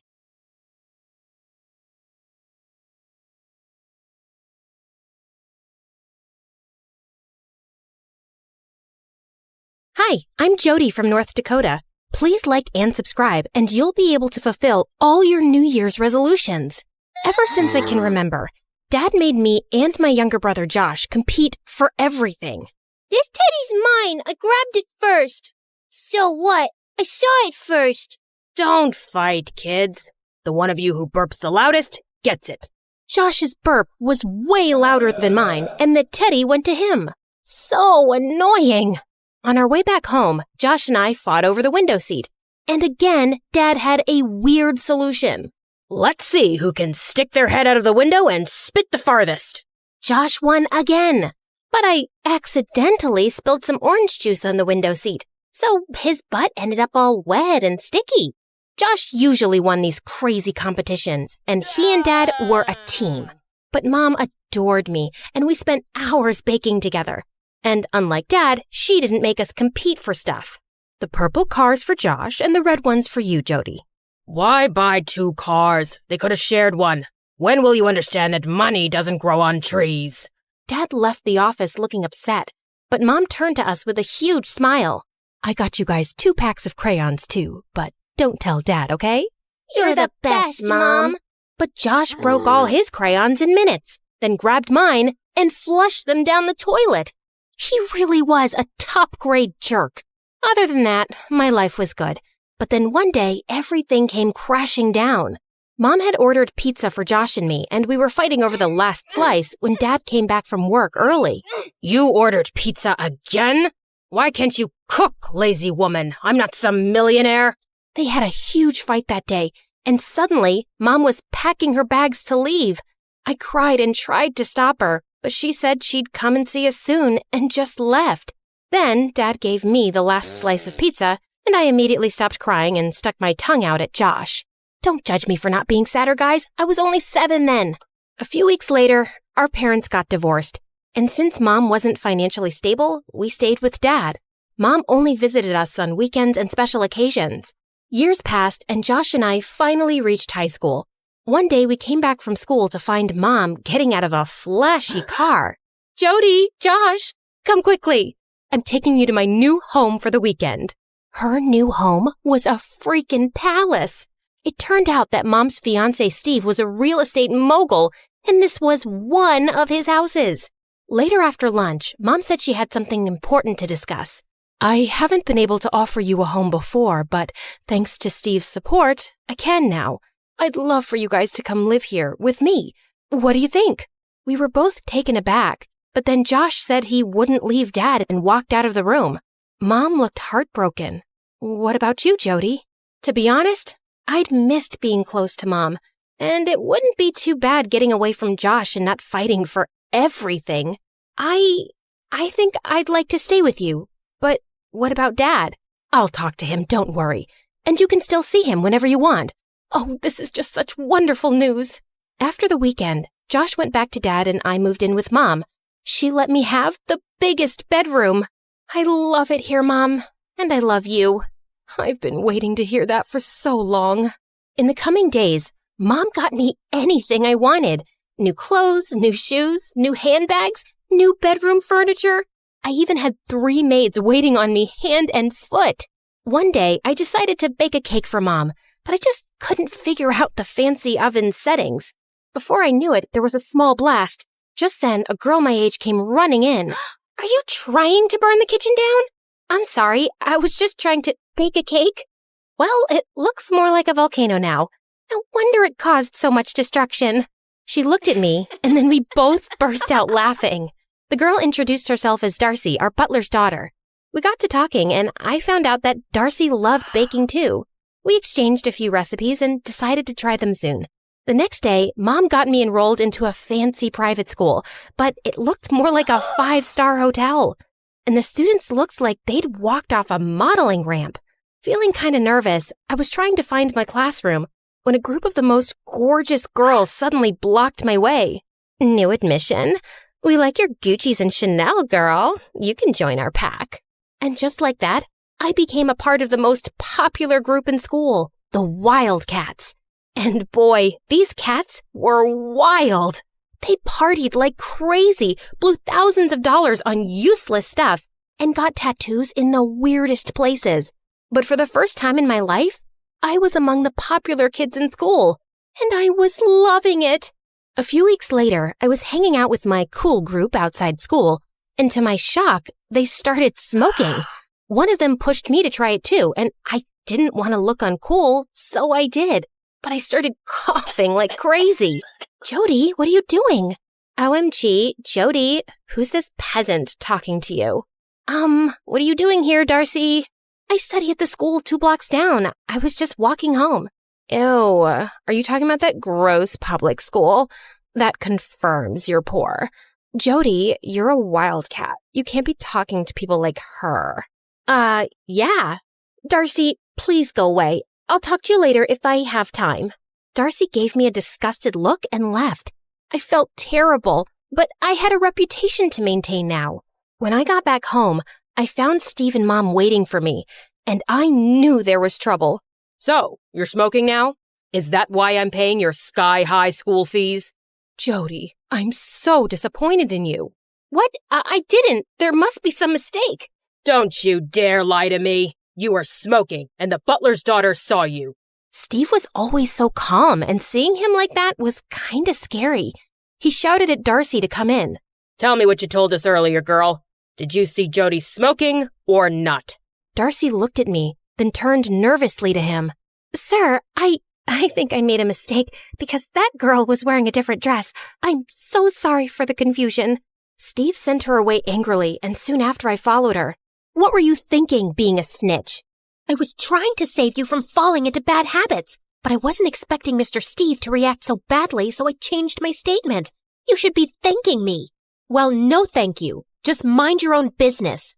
Yeah, I'll do that now. You're just a rich brat. I don't know why I thought you were different. I felt so mad at her, but I forgot about the fight soon because the following weeks, I had a crazy schedule. I went to school, attended salsa and French classes Mom enrolled me in, and then went out partying with my friends. I was so busy with my new life that I almost completely forgot about Dad and Josh, too. Then one day, I got a call from Josh. Can you come home this evening? I want to plan a surprise party for Dad. I promised Josh I'd be there, and that I'd also bake a special cake for Dad. But when I came back from school that day, Mom was already waiting for me. Jody, there's an important event tonight, and Steve says I need to look my best. So I was thinking we'll go shopping first, and then maybe we'll both get makeovers. That sounds cool. By the time we came back home from the mall, I was so exhausted that I took a short nap. And when I woke up, it was already so late. When I got to Dad's place, Josh was done with all the preparations. I am so sorry. No problem. At least you turned up. No need to be so snarky. I was just tired. Yeah, I know how exhausting shopping can be. I saw you at the mall with Mom. You've changed, Jody. No, I haven't. Really? Then where's Dad's birthday cake? That's when I realized I'd completely forgotten about it. Seems like life with us wasn't good enough for you. That's why it's so easy for Mom to buy your love with all this fancy stuff. That's not what she's doing. And maybe I like it that I don't always have to share things with you. And Mom and Steve never scold me for buying something I want. They aren't stingy like Dad. Just then, I realized that Dad had walked in. Oh, Dad, happy birthday. I know that I'm careful with money, Jody, but I've always worked hard and tried to give you a good life. I know that. I didn't mean it. Yes, you did. You just didn't mean for me to hear it. Dad said he was tired and just wanted to go to bed. And Josh was so mad at me for ruining everything. Back at home, I tried falling asleep, but kept feeling terrible. I didn't mean to hurt Dad. And was it true that I'd changed, like Josh had said? A few days later, Mom and Steve were out at some party, so I invited some friends over. We were having a great time, dancing, till one of them started a food fight, and the next thing I knew, they were all going crazy. Can you stop, please? My parents won't be happy about this. What? We're just having fun. And I'm sure you have plenty of servants to do the cleanup. Look, There's one. She pointed at Darcy, who just walked in with drinks and got hit by some food. Just then, one girl jumped on the couch, knocking over a large crystal vase and smashed it to bits on the floor. That's it! Enough! You guys don't get to disrespect anyone, and you don't get to act like spoiled brats in someone's house. Leave, all of you! You can't talk to us like that. We made you one of the most popular girls in school, and we can end that instantly by kicking you out of the Wildcats. Sounds amazing. That's exactly what I want. Now get out! The girls stormed off while Darcy and I stared at the mess. I'll take care of this. You don't need to help. You'll never get this done alone before Mr. Steve's back, so let's not waste time. We worked our butts off for the next 2 hours and finally sat down exhausted. Hey, I'm sorry my friends acted like jerks. I don't care about them, but I hadn't expected you to be like that, or even have such friends. I know. I don't even know who I am these days. I've been trying so hard to fit in with these people I don't even like. And also, I forgot my dad's birthday and hurt his feelings. And my brother, he thinks Mom's trying to buy my love by giving me all these gifts. Do you feel the same? Maybe. She hasn't spent much time with me ever since I moved in here, but she does get me whatever I want. Darcy suggested I tell Mom how I felt. So later that night, I walked up to Mom's room to talk when I heard her and Steve arguing. Steve, I changed myself completely for your sake. I tried my best to be a good partner, but I can't tolerate you cheating on me. Do you have another option? Do you want me to throw you and your daughter out of this house? No. There's nothing I wouldn't put up with for my daughter's happiness. I finally have her love after all these years. I wouldn't be able to bear it if she leaves me. Then stay quiet and don't interfere in my matters. I slid behind a statue as Steve marched out of the door. When I peeked into Mom's room, I found her crying. And just then, reality hit me. Mom wasn't trying to buy my love. She was just showering me with hers. Mom? Oh, Jody! I think I have something in my eye. I heard you and Steve talking, Mom. And I want you to know that I love you, whether you have money or not. But on my own, I don't even have enough to give you the kind of life you were living with your dad. I was just a waitress, and I met Steve. I don't care, Mom. It's you I want to be with, not your house or the stuff you can give me. You know what? I've always wanted to start a small baking business. Maybe we should do that together. The next day, Mom and I moved out of Steve's mansion with our hands empty, but our hearts full. We rented a tiny apartment and started our baking business from home. And I took the time to reconnect with Dad and Josh and even kept in touch with Darcy. In a few months, our business took off with massive help from Josh. Cake number 17 delivered. Thanks, bro. Aren't you the best? I know. That's why I want these headphones. What? No! Mom got those for me. Some things never change, do they?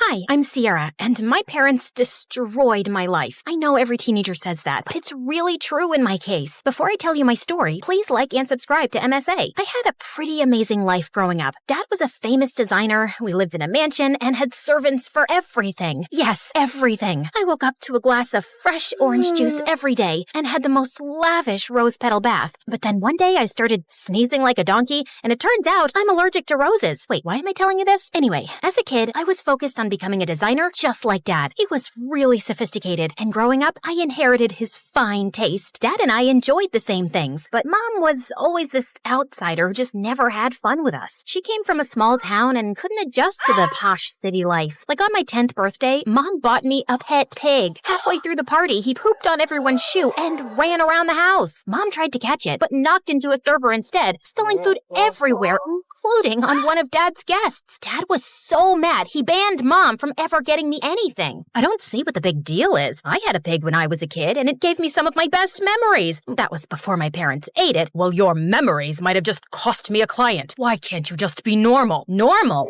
There's nothing normal about my life. You control everything. According to you, I'm always smiling too much or talking too crass.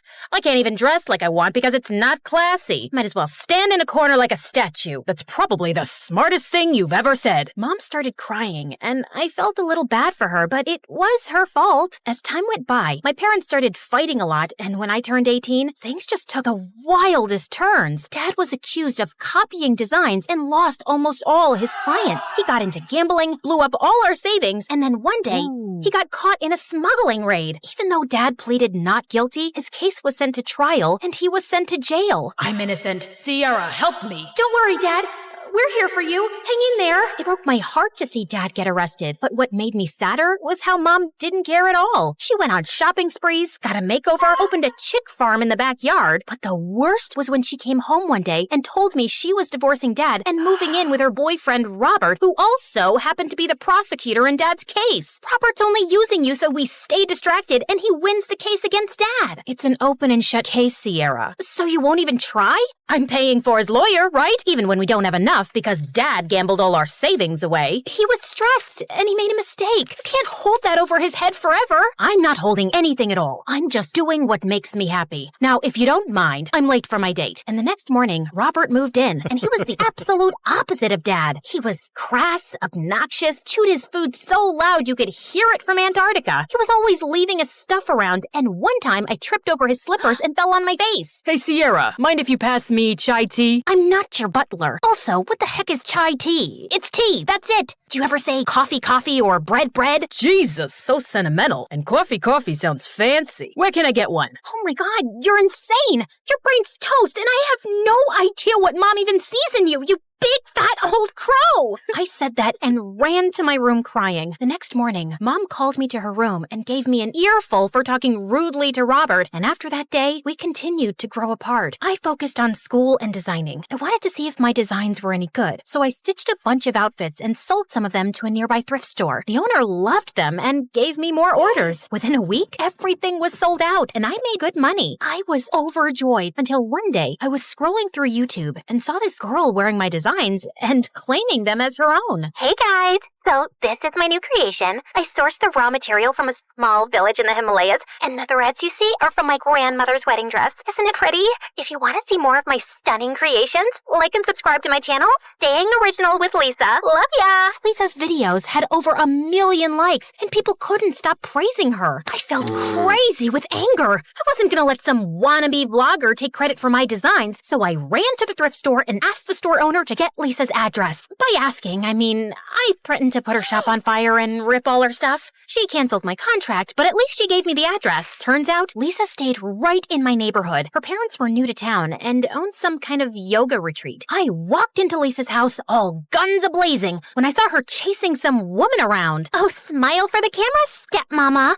Why don't you tell all my followers how you're a crazy woman who turned my dad's brain into jelly and made him sell his business to teach yoga with you? It takes talent to be so witchy and manipulative. Get that thing away from me, you brat! The poor woman looked horrified, and just then Lisa missed a step, tripped, and fell into a fountain. The lady she was chasing ran away, and I walked up to her as she struggled to get out of the water. Are you here for an autograph? No. Are you the gardener? No. So then you must be my new servant.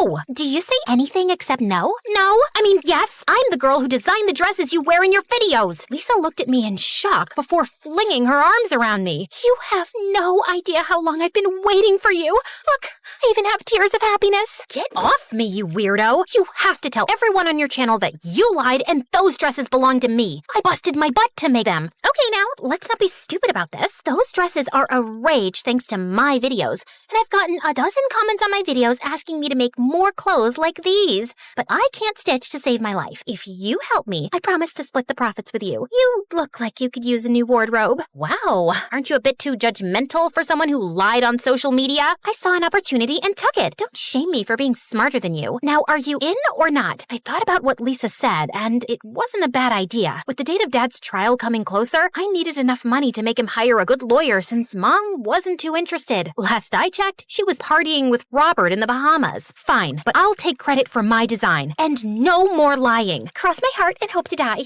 Lisa and I went into business. She accepted my terms, introduced me as her partner on her channel, and taught me a bunch of stuff about making videos. Lisa and I also shared a lot lot in common. Just like my mom, Lisa's dad was dating someone Lisa hated. My dad and I had such a nice life. We went surfing, fed the ducks, went shopping, and then one day, Dad went to India and fell in love with this crook. She convinced Dad to sell his business and move into this shady yoga business with him. I'm so scared that one day she'll get him arrested. Why do you say that? Because she's weird. She sells magic youth water for $20,000, fertility beads for $40,000. Everyone thinks she's some kind of god woman, but she's a creep with a crazy god complex. I hate her. I get it. My mom's in love with this moron, and I'm sure he's just taking advantage of her. Ugh, parents are the worst. Life was better with Lisa around, and over the next few months, our channel grew a lot. We got some high-paying collaborations, opened a small boutique, and by graduation, I had enough to hire a good lawyer for Dad. Of course, Mom wasn't too happy with the idea. You shouldn't waste this money on your father. I told you, it's very difficult to get him out. It's my money, and I'll do whatever I want with it. And yeah, if you care about saving money so much, maybe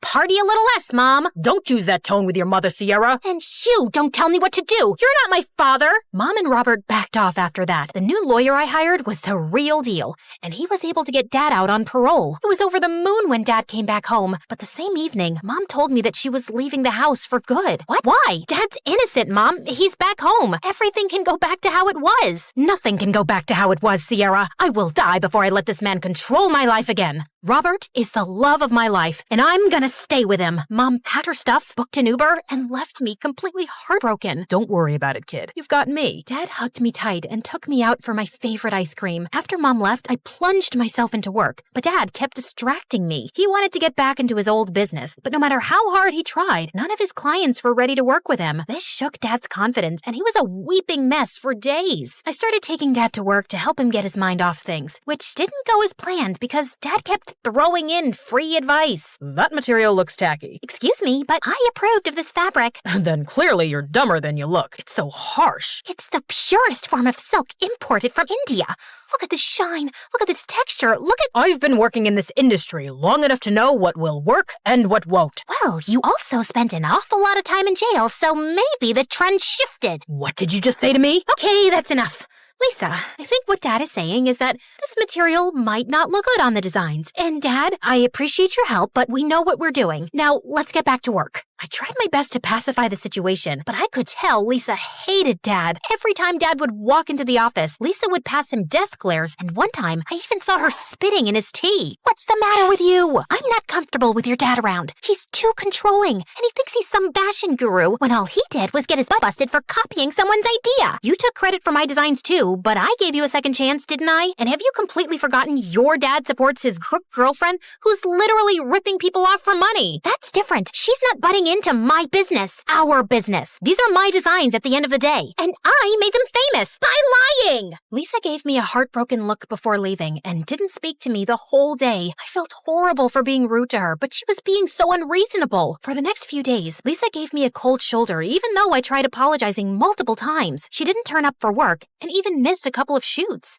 I was super stressed over the situation when one evening Dad called me into his office. After a lot of thinking, I have decided that we should cut Lisa off. She's using you. What are you saying, Dad? Lisa is my best friend, and she might be a bit edgy, but she's not a bad person. Then why did she lie to her audience about using your designs? How do you know about that? Dad looked at me sheepishly before telling me that he heard my conversation with Lisa in the office the other day, and he knew everything about her family as well. Sierra, sweetie, girls like Lisa are flaky. They don't have what it takes to be famous, and they'll only pull you down. But you have real talent, and I have all the right contacts to make you famous. All we need to do is confront Lisa, and I'm sure she's intelligent enough to step away. You mean blackmail her into signing the business over? If you want to put it like that. No way! This is my business, Dad, and I will make the decisions here. And I say we let this go. Don't be a fool, Sierra. This is business. You need to be brutal and ambitious. Then maybe I'm not as ambitious as you, and maybe I value relationships more than money. Saying that, I just turned around and left, and that day I realized that maybe my dad wasn't who I thought he was. I wanted to talk to Lisa and warn her about the information Dad had on her, but she didn't answer. I dropped her a text and waited for her to call back, but I guess I must have dozed off because the next morning, I woke up to the worst news of my life. Lisa's dad and his girlfriend were being booked under fraud for setting up a fake shop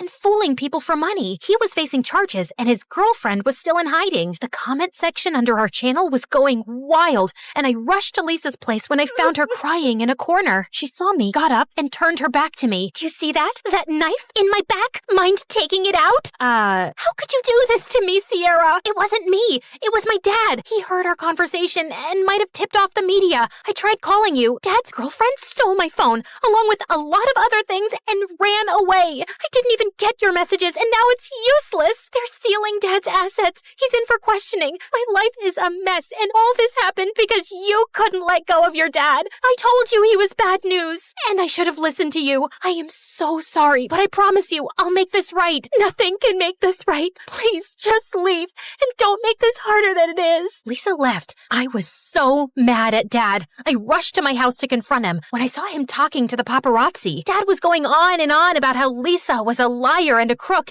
and how she stole the credit for my work, and I couldn't take it. I walked up to him and snatched the mic from his hands. Lisa is one of the most talented and amazing girls I know. Whatever her dad did has no bearing on her, and I will always and forever be grateful to have her in my life. Also, I wouldn't believe a word this man says. He copied an 18-year-old's design and claimed them as his own. What are you doing? And he was also caught smuggling. That was a false charge.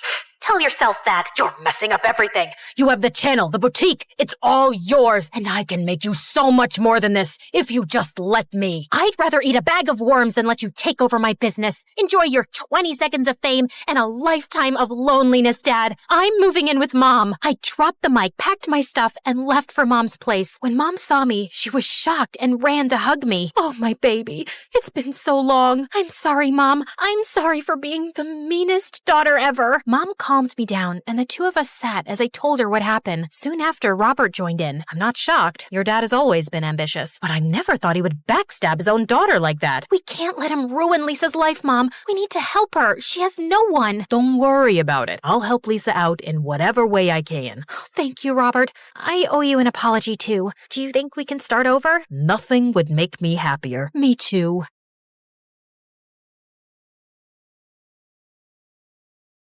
Hey MSA friends, I'm Rain from Belgium, and this is my journey. Don't forget to smash that like and subscribe button. New MSA merch alert, our latest bottles and notebooks are out now. Grab them via the link in the description and upgrade your gear. I've lived in an orphanage for as long as I can remember, wishing for a family of my own. My mom was still around, and she was, well, a bit different. She couldn't take care of me full time, but she'd pop in now and then with her wild stories and crazy outfits. One time, she showed up during lunch with a huge purple cape covered in shiny bits, telling everyone she was on a secret mission. Rain, my star! You're glowing today. Must be those good mashed potatoes. Then, right there in the middle of the room, she tried to make a spoon float in the air. Okay, so she was holding it with a string, but we all pretended to be shocked anyway. When she hugged me goodbye, she slipped a small rock into my hand. A piece of the moon for you. It was just a regular old rock, but in her world, it was something magical. You might think that the kids made fun of me because of my mom or something. Nah, let me tell you that I was respected and feared in the orphanage, along with my friend Leo. Leo and I were like the bosses of the orphanage. When we walked by, kids would stop talking and make room. Everyone just kind of knew to stay out of our way. One day, Leo and I were headed to our usual bench in the yard, where a group of kids were celebrating their good grades with a big cake. They saw us coming, and the laughter stopped. They looked at each other, then at the cake, and without a word, they got up to leave. We're leaving, I swear, but is there a chance we can take the cake? The whole thing seems a little much, don't you think, Leo? Tell you what, we will give you the big, huge third, and we will only take the tiny 2 small thirds. Oh, thank you, really. You guys are cool. I've been dreaming about you both. They say you dream about people you think about a lot. Wait, is that peanut butter in there? You know what? Just take the whole cake. I can't stand peanut butter. Yeah, this is how things were back then. One afternoon, when we were 12, as Leo and I were planning our next prank, the warden called us into her office. She told us we were getting adopted by the Morgans, a rich family with a pool and a daughter around our age. I was excited, but also scared Leo might like the new sister more than me, so I blurted out, "No thanks, I'll pass." But they want to adopt you both. That's their condition. Why do they want both of us? Who cares? We're getting our dream, being adopted together. And don't worry, I'm not gonna love her more than you. No rich girl can match your wild craziness. So I gave in. When the Morgans came to meet us, they were super nice and smelled like flowers. Look at you two, just adorable. Leo was practically starstruck by the Morgans and began spouting spouting off random facts to impress them. Did you know the country is pronounced Iran and not Iran? Also, I'm a whiz at geography. And hey, fun fact, the Earth isn't round or flat. There's a big chance it's shaped like a donut. I hung back, not saying much, but there was one thing on my mind. Where's your daughter? They pretended they didn't hear me, so I asked louder, and they looked a bit hesitant to answer. Then the mom just said that their daughter Emily was sick. I'm not an expert, but that looked like a lie. Even though the Morgans were nice, something about them just felt weird to me. Leo thought I was making a big deal out of nothing. Chill, they've got an awesome pool. Why are you so crazy about the pool? You're not a sea dog. Hey, I don't mind you insulting me at all, but please keep your voice down. I have a reputation to maintain around here. I just shrugged. Whatever was going on, we were moving to the Morgans' place in a month. A month flew by, and then boom, Leo and I were at the Morgans. It was wild, like stepping into a movie with their huge house and, yes, the epic pool Leo wouldn't shut up about. We had a blast that summer, splashing around and living it up. The Morgans even signed us up for a fancy private high school. Everything was pretty awesome, except we hadn't met Emily yet. Emily's spending the summer with her aunts in France. She'll be back when school starts. A week before school started, Emily finally arrived. She walked in with her suitcase, looking totally different from what I'd pictured. She was our age, but acted like she was something else. She had this snobby vibe that got on my nerves. And well, it was hatred at first sight. I could tell we weren't going to be friends. Hi, Emily. Sweetie, how was your flight? Mom, stop asking me about my feelings. Just ask sensible stuff, okay? I'm not a little kid anymore. You know, you are a kid, and don't snap at your mom like that. If you want us to get along, you've got to be nicer. Who are you, anyway? Emily, these are the kids we've adopted. Remember? We talked about this. I know why you brought them here, but I'd prefer if they didn't talk to me. I already don't like them. What reason could that possibly be? Let's just say it's better we don't talk. My IQ is 151. I'm a genius. You and I, we're not on the same level. Nope, that's not how it works. I'm the boss around here, and you'll do what we all want. The boss? Please, act your age, not your shoe size. Mom? Dad, I'm going to my room. Just bring my dinner there. Who did she think she was? Treating us like we were beneath her? Kids, don't take it to heart. Emily is unique, and she can be tough to deal with, but give it some time. She'll adjust. I'd rather go back to the orphanage than deal with this nonsense. Rain, come on, it's not that bad. I can't stand her already. I think I even hate her. Leo leaned in, whispering. Guess we can both hate her together, huh? He was spot on. I wasn't about to back down. I was the boss, and I would make sure to teach Emily who was running this place. The first week of school was tough. Emily seemed to have everyone charmed with her smarts, and Leo and I felt like we were fading into the backgrounds like nobodies. But we weren't giving up that easily. One weekend, the Morgans went out, leaving us three at home. I was still super angry because of Emily's attitude, and I decided it was time to make a point. I glanced at Leo and said, "Watch this." I snatched Emily's laptop and dashed outside. I heard Emily's footsteps pounding after me. "What are you doing with my laptop?" Without a word, I flung the laptop into the swimming pool. It hit the water with a loud splash, sinking quickly to the bottom. Oh my God! Why would you do that? That's what you get for thinking you're above us. We're in this together, whether you like it or not. I left her there and walked back inside. Leo caught up to me, whispering, "You know this means war, right?" But to my surprise, Emily didn't do anything. She didn't even tell her parents when they were back. So I continued. I started by hiding her favorite shoes and replacing her shampoo with green hair dye. Then, during dinner, I'd imitate her snobby tone, making Leo snicker. Each prank was my way of showing Emily she wasn't the boss of our new home. But she never reacted or even told her parents anything. After weeks of our pranks, Emily started doing something unexpected. She was being nice to Leo. One afternoon, she helped him with a tough math problem he'd been struggling with for hours. I saw them laughing together, and something twisted inside me. What's happening? I thought we were in this together. I know, Rain, but she's really good at math. She just wanted to help. So that's it? She does one nice thing and suddenly she's not so bad? It's not like that. Maybe we've been too hard on her. But you said we'd hate her together. I know, but maybe it's time we gave her a chance. How dare you! I pounced on him, throwing punches. When Emily jumped in to save him, I swung at her too. But just then, my parents burst in. They pulled us apart and kept calling me for a family meeting. But I ignored them, including Leo, the dumb traitor. A week later, Leo approached me, looking serious. Rain, I hate seeing you upset.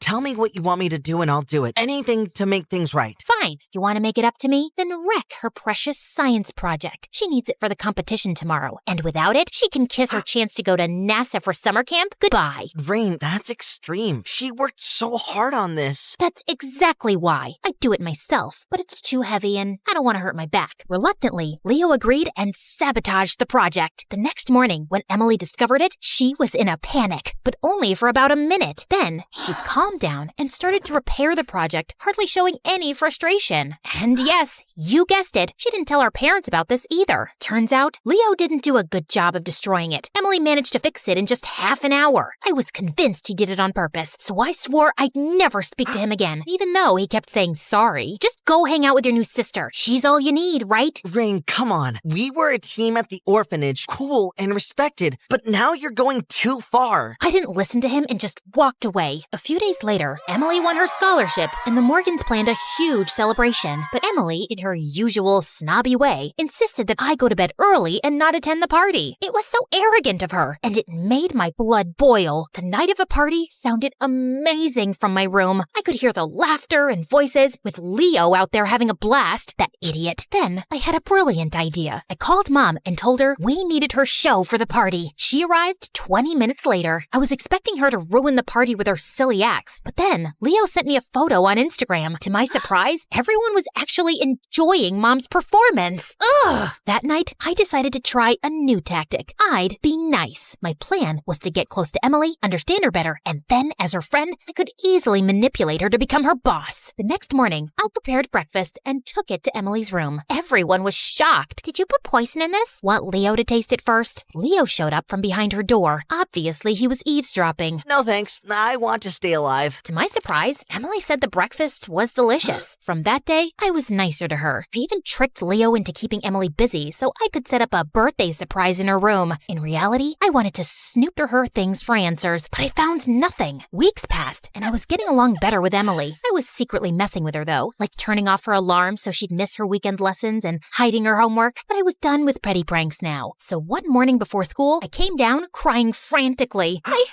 can't find my necklace. The one Mom gave me, the gold one. I've looked everywhere. I swear it was on my side table. I can't lose it. I just can't.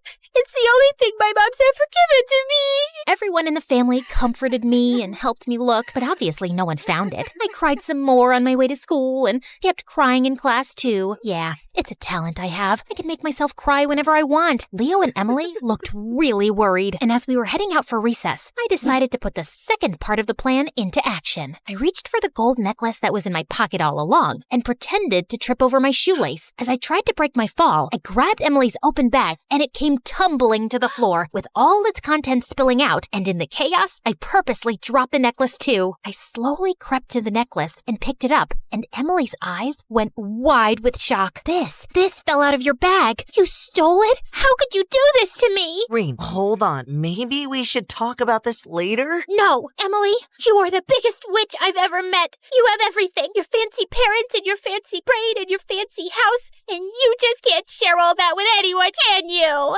You hate having me around so much. You decided to take away the one precious thing I had too. Who steals from an orphan? Only someone heartless. A crowd had gathered, and then the principal walked in on the scene and took Emily with her.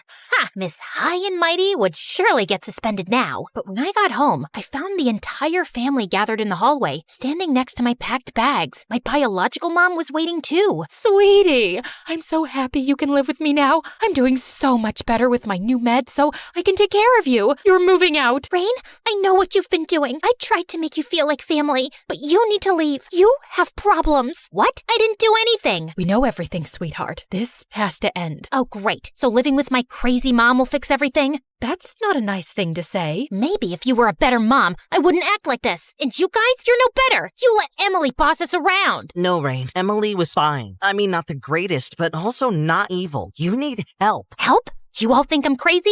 Fine, I'll show you crazy. Then I stood there for a bit. We're waiting. Well, I wanted to attack one of you, but that'll prove your point that I'm crazy. I'm not, but I like things to be under my control. Always. Come on, Mom. Let's go home. These people don't deserve me. Weirdos. I went with Mom, but honestly, I missed the Morgans a lot, including Emily. Leo and I kept in touch. I thought living with my biological mom would be the hardest part, but I was actually learning and thinking about new things. One day, after Mom's street performance, a girl asked her, sister. Can I be brave like you when I grow up? Bravery isn't just about doing daring things. It's also about being kind, accepting others, and understanding that we all have fears. On our way home, Mom talked about her past, how she pushed people away and felt lonely. She wished she had learned the importance of connection sooner. I was so busy being different, Rain, that I didn't realize I was alone in my own world. For the first time, I didn't see Mom as just crazy. She had her issues, but I realized it's never too late to change. She had improved, and now she was raising me with love. Then it hit me, and the next thing I knew, I was apologizing to my adoptive family. What I did was wrong. I'm not asking to come back. I want to live with Mom, but I want us to be friends. You're forgiven. We're more than friends. We're sisters, and always will be. I hugged everyone and left for my first therapy session.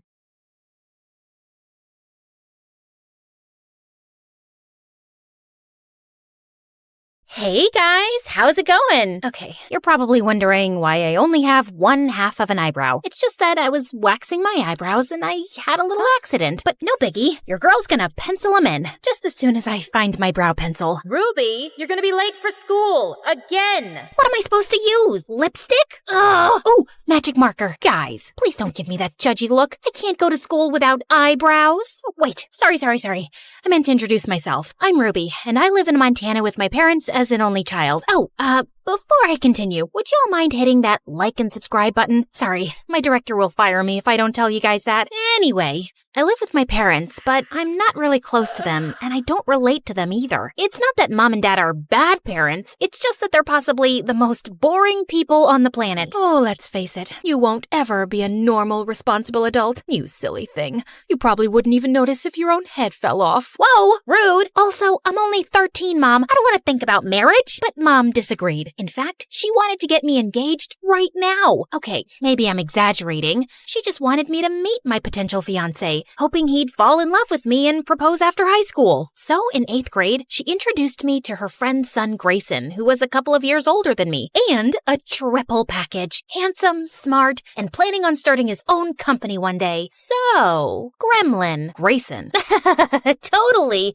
So, your biceps, they're huge. I've never seen biceps that big before. Not that they look bad. They look very, very fine. Sorry, did that sound creepy? I swear, I'm not a creep. Please kill me. Oh, I can't kill you. Sorry, I really can't go to jail for murder right now. At least not until the new Wednesday series gets canceled. Anyway, this has been a lovely meeting, Mr. Healthy-looking Biceps. Keep up the good work. Boy, that was awkward. I guess Grayson won't be my future husband after all. But secretly, I did really want a boyfriend. So that summer before 9th grade, I decided to give myself a makeover. A new skincare routine, a healthier diet, and a better wardrobe. Though when I was shopping at the mall for my wardrobe, things got a little crazy. While I was picking out dresses, I also decided to get some new bras. But just as I was walking into the changing room, I ran into my crush. His name was Colin, and I hadn't seen him all summer. He looked a million times more handsome. Hey, dude.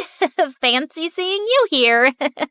These aren't mine. They're for my mom. Your mom likes bras with unicorns on them? No. I mean, what's wrong with unicorns? Do you have a problem with them? Because that's just racist. I ran off before Colin could answer. That didn't exactly go well. And when I got home, things just got worse. I found out Mom's friend's son Grayson was gonna start volunteering for her company. Remember that handsome snob with the enormous biceps? He wasn't exactly thrilled that we'd be seeing each other all the time at the house and at social gatherings. As if I was excited about it. Ignore stupid handsome Grayson. Back to my glow-up makeover. Not to brag, but I looked like a knockout the first week of 9th grade, and everyone showered me with compliments, including Mom and Dad. Finally, you cleaned yourself up a little. Look, sweetie, our ugly duckling has turned into a swan. Mom! She looked beautiful before, and she looks beautiful now. I don't get what the big deal is. She just caked on 10 layers of makeup to make herself look like a Barbie doll and put on flashy clothes. I just rolled my eyes hearing that. Of course the jerk had nothing nice to say about me. Well, his opinion didn't matter, because the following week at school, guess who finally noticed me? My longtime crush, Colin. Even after our embarrassing unicorn bra encounter, he asked me out to a movie, and a couple weeks later, we started dating. Talk about the perfect start to a girl's teenagehood and high school career. Colin writes me good morning texts and takes Instagram selfies with me. I remember the olden days when I was a sad, lonely girl. But now, my life is perfect. On the night before winter break, Colin took me to an exclusive cool kids party. But just as I was getting ready to leave, I saw Grayson waiting for me outside. What the frick was he doing here? And how did he even know where I was? Your parents asked me to come check on you and then drive you home. You're at a midnight party with your boyfriend, Ruby. Someone needs to supervise you. Who do you think you are? My dad? You can do whatever you want, but I don't need any supervision. I meant to do that. Anyway, I'm gonna go kiss my boyfriend now, so bye! I just hope he's available to kiss you. I saw him looking pretty happy talking to some other girl a few minutes ago. Yeah, because it's a crime to talk to other girls when you have a girlfriend. Grayson, get a life. He was really starting to get on my nerves, so to stick it to him, I took the bus home, and he had to drive all the way back to his house for nothing. It served him right for being such a control freak. Unfortunately, though, I couldn't see Colin after the party because he was going on vacation. I knew he'd be busy, but a week went by, and he didn't call or text at all. Okay, no reason to panic. Couples need space. I totally get it. I had other stuff going on in my life. I went to a yoga class, read books, painted my nails. Finally, when we got back to school, I searched everywhere for Colin. I didn't have much luck until I wandered into the school garden to find him kissing another girl. Ahem! Oh, Ruby. Sorry, I meant to tell you. I'm getting back with my ex-girlfriend. We've sort of been on a break, which is why I asked you out, because I was still getting over this precious girl. So I was just your rebound?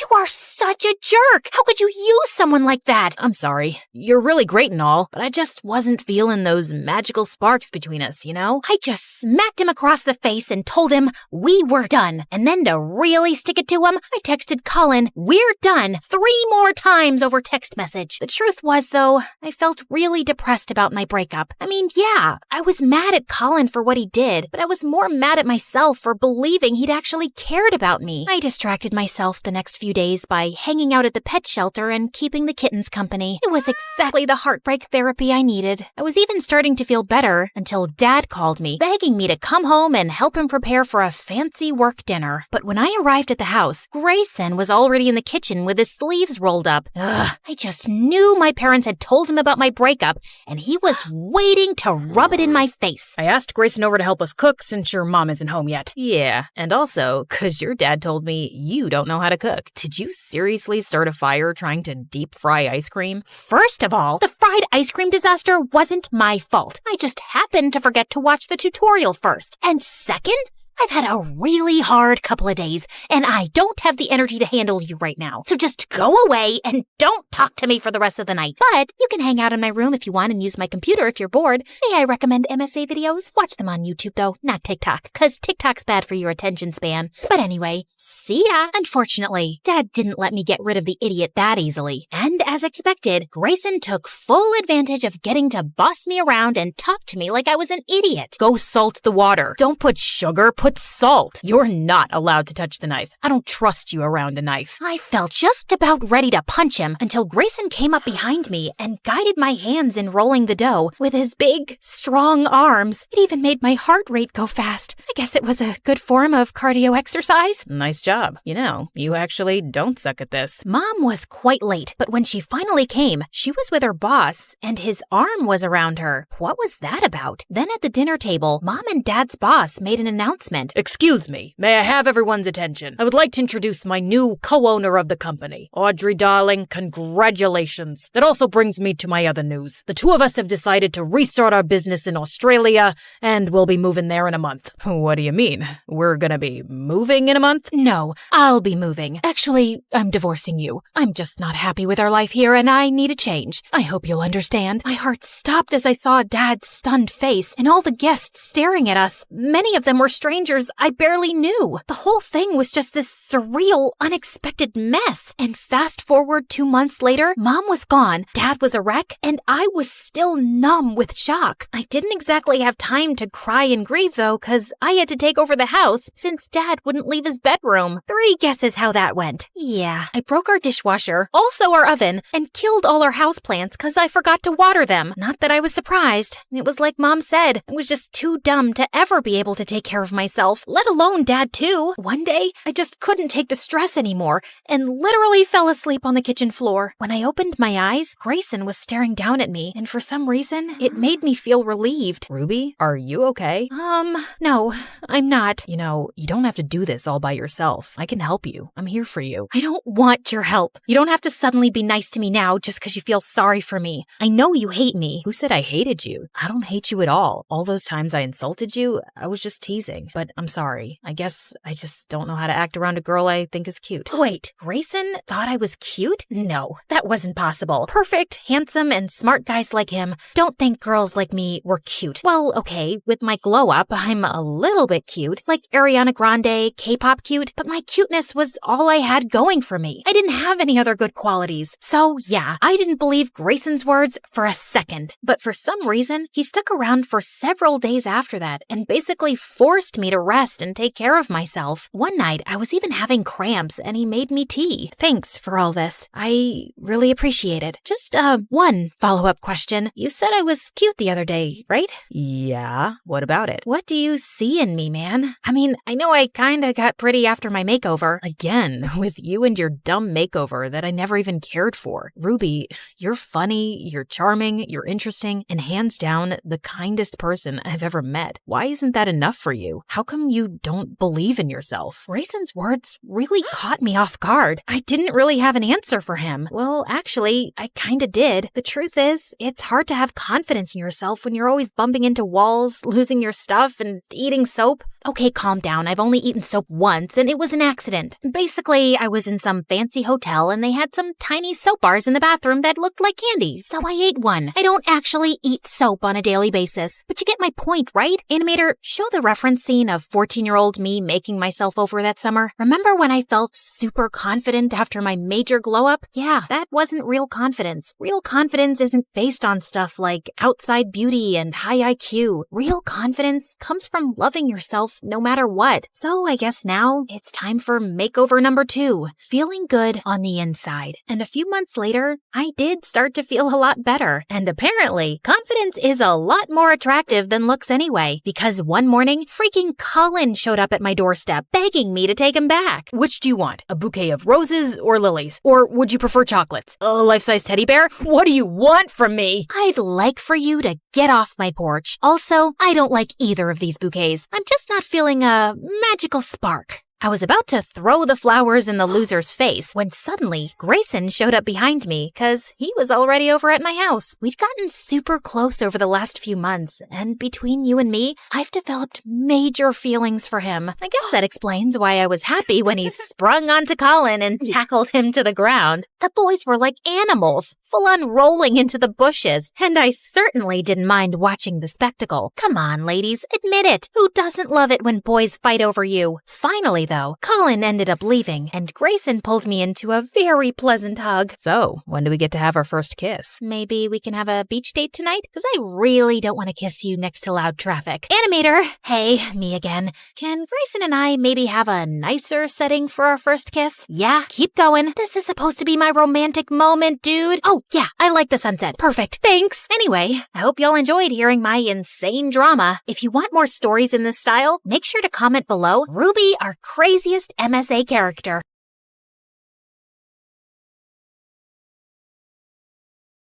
Hi, my name is Rose. When I was 10, I found out that the woman I called Mom was actually my aunt. My biological mother had given me to her as an act of charity, since my aunt couldn't have children and my mom already had 3. Ever since then, I haven't stopped wondering, was I an act of kindness or just an act of neglect? People always said I had a unique look, olive skin, this odd shade of green eyes. I started wearing glasses at 6, so maybe that ruined the effect. Doesn't matter. Let me just tell you up front. My life wasn't some wild adventure. Just me, drifting through school with a weirdly decent sense of humor, and a family situation no one could explain in one sentence. Now, my dad, God bless his midlife crisis, decided he wanted to be the next Steve Irwin. Not in a cute, let's volunteer at the zoo kind of way, but full-blown obsessed. Animal documentaries, snake facts at dinner, backyard traps to train my instincts. By the time I was 7, I could name more venomous reptiles than I could types of candy, which honestly explains a lot. So when Christmas rolled around, I didn't ask for Barbies or ponies or whatever other kids were crying about. I had one very specific, very non-negotiable wish. A snake. A real one. A snake? Absolutely not. But not just any snake. He's educational. So is watching a nature show. Why don't you print out a picture and hang it on your wall? His name is Venno. I already made a tank out of the rice cooker box. I'm not feeding it. I'm not touching it. And if it escapes, you're sleeping outside.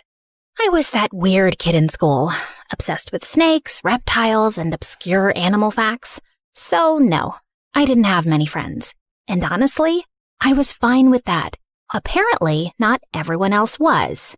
So, as you both know, Rose is different, and I think we should work together to help her make some friends. Well, you're saying it like there's something wrong with my daughter.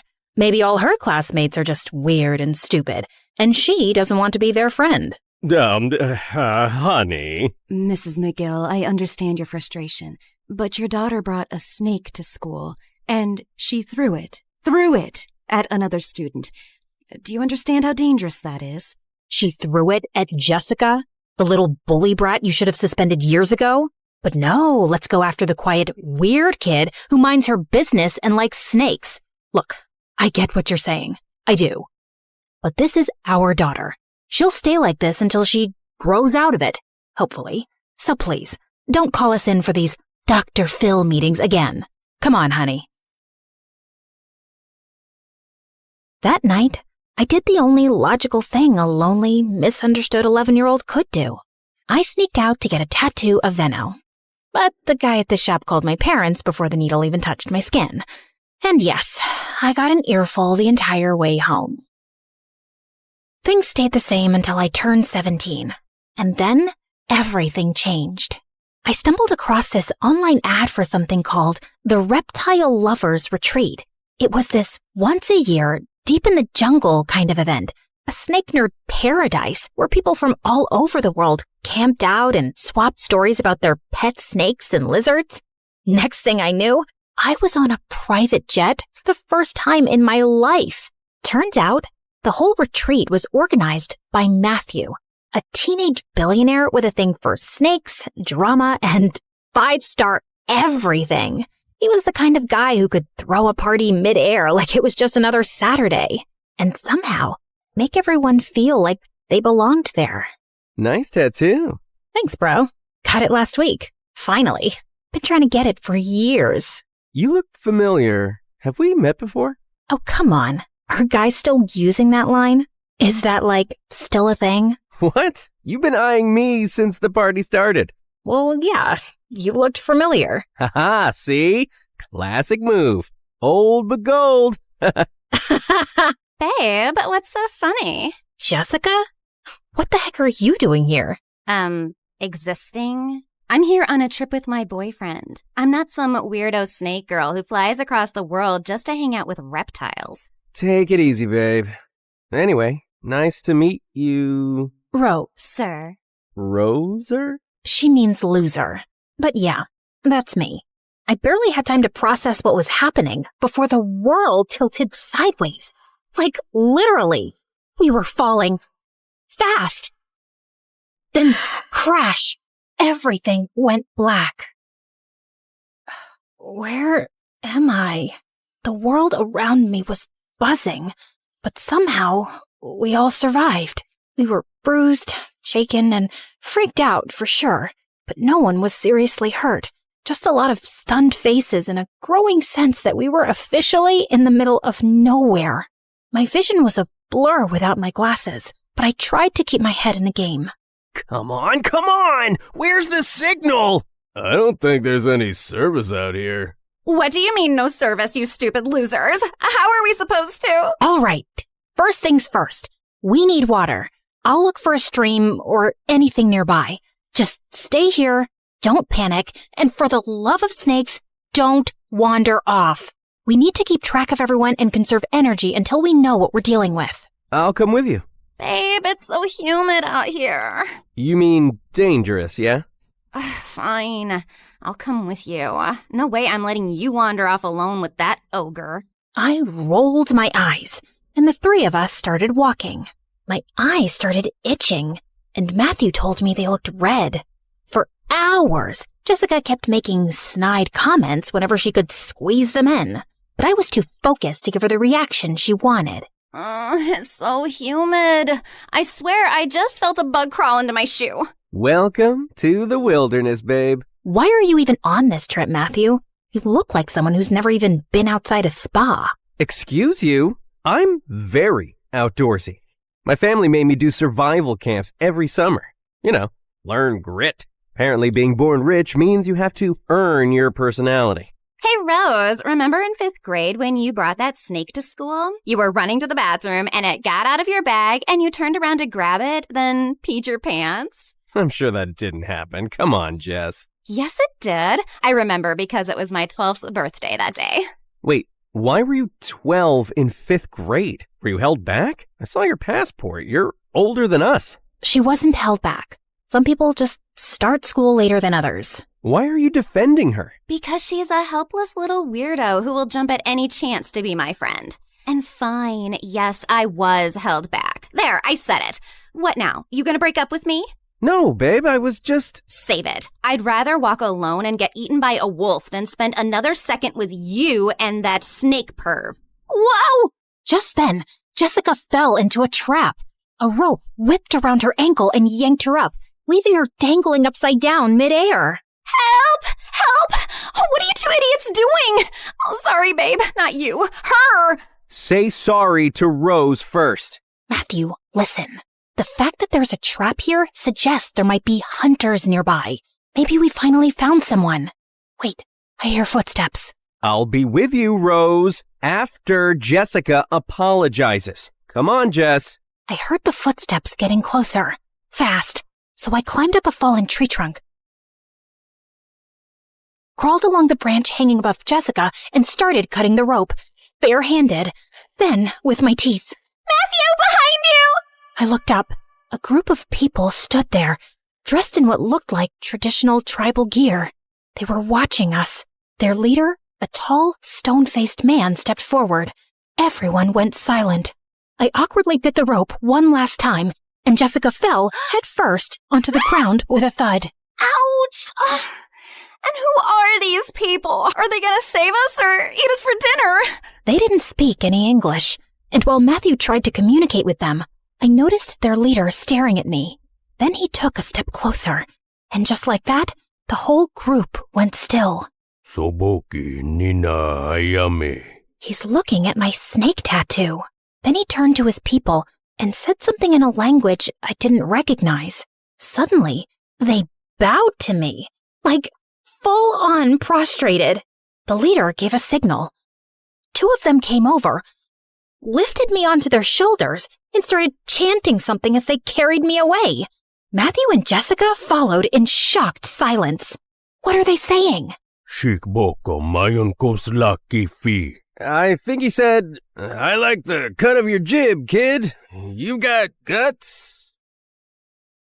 We were taken to the center of the tribe, where dozens of teepees circled around in open space.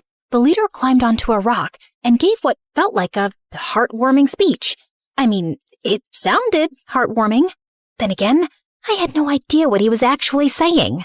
Once again, the entire tribe bowed down. A few of them stepped forward carrying a wooden chair, decorated with ribbons and colorful fabrics. They set it down, motioned for me to sit, and then lifted it up, carrying me like I was royalty. Why are they treating her like she's their god? They do think she's their god, Jessie. All hail our goddess Rose. I looked down at all these people, delighted to have me, at Matthew's proud smile and Jessica's jealous glare. And for the first time, I didn't see myself as an act of kindness or neglect or charity. I saw myself as a gift to humanity, or maybe a god. For starters, they placed me in a decorated teepee with round-the-clock security and women assigned to care for me. They bathed me in milk, washed my hair with oils that smelled like heaven, and fed me their best food. Every evening before sunset, they paraded me through the village on my chair and set me down at the center, where people lined up to kiss my hand and touch my feet, hoping for my blessings. Matthew and Jessica were given a separate teepee, way out on the edge of the tribe. I didn't speak to them for days. I only saw them from afar, where Jessica looked visibly annoyed. I knew they wanted to be saved, to go home, to call someone, but I figured that could wait. Besides, it's not like I could communicate with the tribe very clearly anyway. The tribe leader had a habit of presenting people to me during these blessing sessions, one person each day, so I could examine them and decide if they were worthy or pure. Naturally, I said yes to everyone. Who was I to judge? But one day, he brought me a young man, maybe in his early 20s. As he got closer, I caught a whiff of something unpleasant. Let's just say he didn't wipe well. I winced. Just for a second. It wasn't dramatic, just a face. The leader's eyes widened immediately. He turned to his men and made a gesture, sharp and fast. Before I could say anything, they rushed in, grabbed the guy, and started dragging him away. He burst into tears, trying to crawl back, begging, looking right at me. He reached for my feet and cried harder. I stood up, trying to stop them. I stepped forward, blocking his path, trying to say something, anything. But the leader suddenly turned toward me and placed his hand on my shoulder. His eyes were cold, wide, steady. I froze and just stood there, watching them drag the crying men out of the clearing. And there was nothing I could do. For the next few days, I pretended to be sick so I wouldn't have to leave my bed. I just wanted to avoid those blessing sessions altogether. There was this girl, Huna. I eventually learned her name. She was assigned to be my personal assistant, but really, she was more like a babysitter. She barely left my side, day and night. Over time, I managed to learn a few words from her and teach her a few English ones too. Of course, I had to keep up the I'm sick act the whole time. You've been staring at the necklace for a while now, Huna. Do you like it? I wish I could give it to you.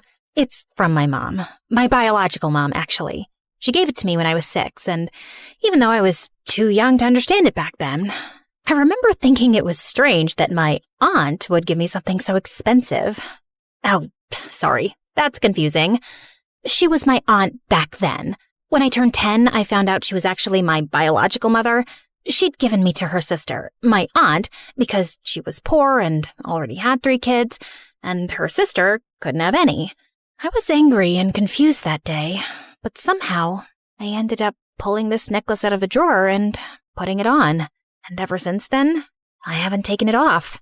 Una didn't respond. She just kept staring at the necklace. Sorry, girl, I can't give you this one. But here, take this bracelet. It's from Target, but it's cute. I'll give you the other bracelet if you like and subscribe and interact with this video so more people can see it and I become more famous. Huna gave me a side eye, but took the bracelet anyway. Just then, the leader barged in. He looked furious.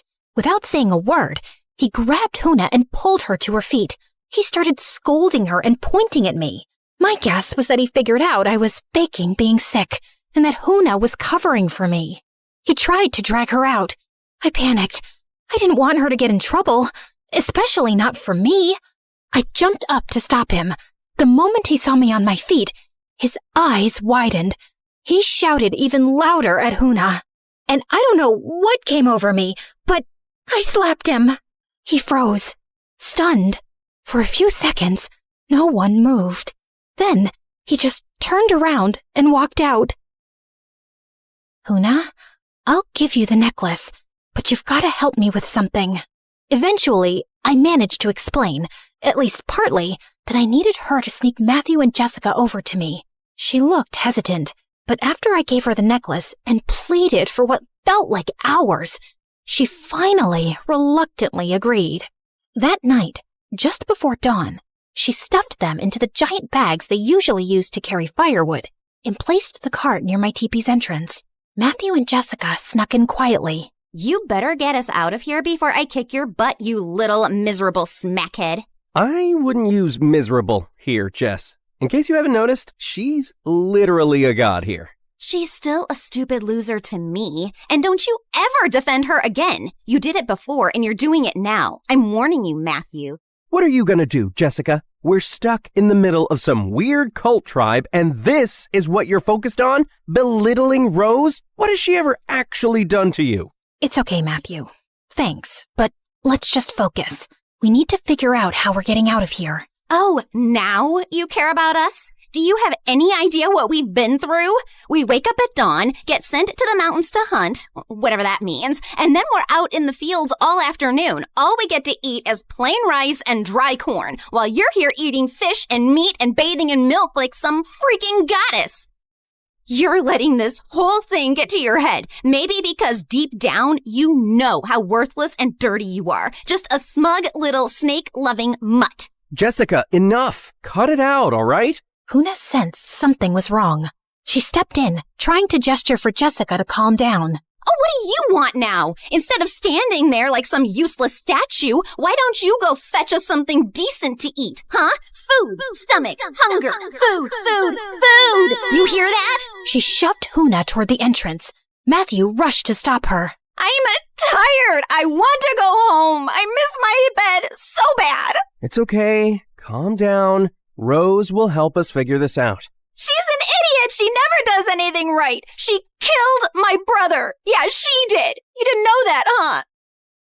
We were best friends, Rose, for 10 years. And then that night, you showed up crying, pouring rain, screaming about your mom, aunt, whatever. My brother, he came running down to check what was going on, and he tripped over you. Yeah, she was lying on the floor crying because she's that dramatic. He just had surgery, okay? He wasn't supposed to fall. Now he's in a coma. And every time I see you smiling and pretending like it didn't happen, I see him lying there. You didn't just ruin our friendship, you ruined everything. Jess, that's not fair. You can't blame her for that. I'm sure Rose is sorry. God knows how sorry I am. I think about it every single night. I've said I'm sorry more times than I can count. Yeah? Look how sorry you are. Getting pampered like royalty while we rot out there. You and your crocodile tears. I'll never forgive you. I'm sorry. I'm sorry. I'm sorry. I was crying hard. That incident never left me. It came right after I found out about my mom and aunt. And then Jessica completely cut me off. She hated me. Made sure everyone else did too. That's when I started isolating. When I got more into snakes. They didn't judge. I took a shaky step forward, trying to reach out, maybe just to plead. But Jessica looked at me with pure disgust. Then she spat on me. Don't you dare touch me, you pathetic little freak! She stormed off. Matthew tried to shout after her, but she was already gone. He followed a second later. I stood there, wiped her spit off my cheek, and blinked my last tear away. The next day, during the blessing ceremony, the leader brought forward a few villagers like usual, but I didn't even look at them. I shook my head. He stopped, looking confused. I scanned the crowd. Then slowly, I raised my hand and pointed at Jessica. The crowd turned to look at her. Jessica didn't move. Her eyes locked on mine, wide and panicked. Her face went pale. You wouldn't dare, Rose. The leader ordered his men to bring her forward. She didn't resist. She walked with them, calm, composed, almost proud. When she got closer, she looked straight into my eyes, cold, like she was daring me. What are you going to do, Rose? So now I'm just Rose? Not a pathetic loser anymore? She didn't say a word, just stared. But her eyes were saying, do the right thing. I looked at the leader and gave the signal to take her away. No, please, stop! Rose, tell them to stop! He tried to run toward us, but a few of the men held him back as Jessica walked away silently, without a fight, never once looking back. That night, I sat in my teepee with the worst headache of my life. My eyes were burning. I'd already kicked Huna out because I needed a break. Some rest without someone hovering around me like I was prey. Just then, Huna tiptoed back in, dragging Matthew by the ear. Oh, pakihiname! Shokomuhine! Matthew, why were you outside walking around my teepee? Do you know how dangerous that is? Good evening, Rose. Couldn't have a bad one if I tried. I needed to talk to you, and I didn't know how. Ow! Seriously, tell her to let go of my ear. If you're here to talk about Jessica, save it. She got what she deserved. I've been silent enough. I get your pain, I really do, but she's been through a lot too. I mean, I wanted to break up with her, but ow! What is her hand made of, metal? It's okay, Huna. You can let go of his ear now. I was gonna break up with her before the trip, but her dad asked me to wait. He's a friend of my dad's. Said she wasn't doing well, that this trip might help. Her therapist thought nature would fix things, I guess. She's all he's got. I just wanted to get her back safe. All of us. Boo and who? Come on, Rose, show empathy. Her going through stuff doesn't mean everyone else has to suffer for it. Her therapist should have taught her not to be a jerk, not to go out and connect with the trees. Now, if you don't mind, it's time for my nap. Huna pushed him toward the exit. Wait, Huna, right? Here, I picked this flower for you. Thought it looked cool. I've never seen anything like it. Huna clutched her chest, visibly touched, then promptly threw the flower away. Shokuri! It's poisonous, you idiot. Now get out. Huna gave him one last glare and dragged him out. That night, we had one of the biggest ceremonies yet, a celebration marking the night of arrival, a sacred tradition passed through generations, where they believed a god would descend from the sky to guide them. Apparently, I was that god. At one point, I noticed a kid staring at me with hatred. It was the first time I'd seen that kind of look directed at me here. Huna caught the tension. From what I could gather, the man they dragged away during the last blessing was his father. I was so tired of people blaming me for things that were completely out of my control. I mean, I was sorry it happened, but it wasn't my fault. Not really. So I stuck my tongue out at the kid. He hid behind his mom. A few moments later, the men came to carry my chair for some ritual. They lifted me high into the center of the gathering. Some people cheered, others bowed, and as I sat above them all, I felt it. No matter what I did, they would keep worshiping me. Even that boy from earlier had been pushed forward by his mom to join the celebration. Funny how I was someone's discarded kid. Now I'm someone's god. I still don't know which one hurts more. The boy stared straight at me. Then he pointed behind him. I followed the direction he pointed, half expecting nothing. But then, completely unrelated, I saw a glow. The glow was faint at first, but it quickly grew into visible flames, rising higher and spreading fast through the dark. I raised my hand and pointed, and the music slowly faded as people turned to look. Then came the gasps, and the shouting followed soon after. Panic broke out, and someone rushed to carry me away to safety. The next morning, smoke still hung in the air. Half the village was reduced to skeletons of ash and cinder. And yet, no one cried. Instead, they moved with an eerie calm, lining up in silence, carrying the last of their grain, jewelry, hand-carved trinkets, all for me, for their goddess.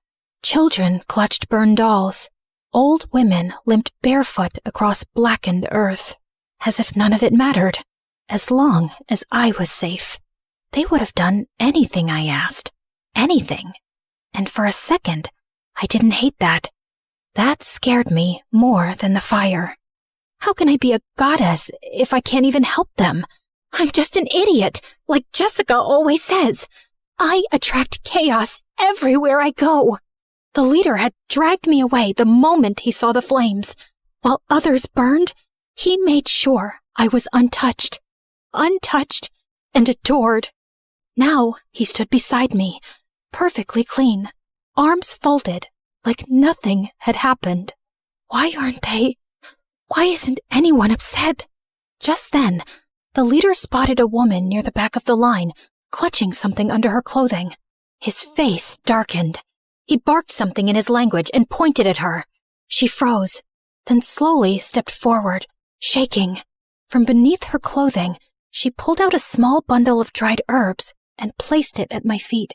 Her child clung to her side, coughing quietly. No, keep it. It's yours. You need it for your child. I tried to hand it back, but the leader yanked it from my hands and gave it to his men. He pointed at my hair, then nodded approvingly, muttering something about the herbs, as if they were meant for me, as if some miracle hair treatment was more important than a sick child. What is wrong with you?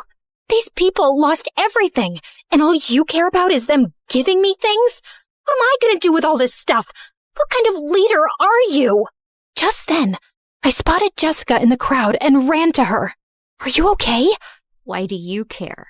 If you must know, I was assigned to clean the poop hole. Guess the fire saved me. Never thought fire could be a blessing, but here we are. We need to find a way off this island, Rose. I know, but we can't just leave them like this. We have to help them. Well, gee, isn't that wonderful? Help yourself first, Rose. Before I could respond, the leader started shouting orders, telling the villagers to rebuild. No rest, no mourning, just obedience. First we were asking how we'd survive the jungle. Now I'm wondering how we survive him. His men approached me again. I knew what that meant. Back to the teepee. Back to playing goddess. I didn't resist. I just walked silently, trying to figure out how the heck we were going to get out of here.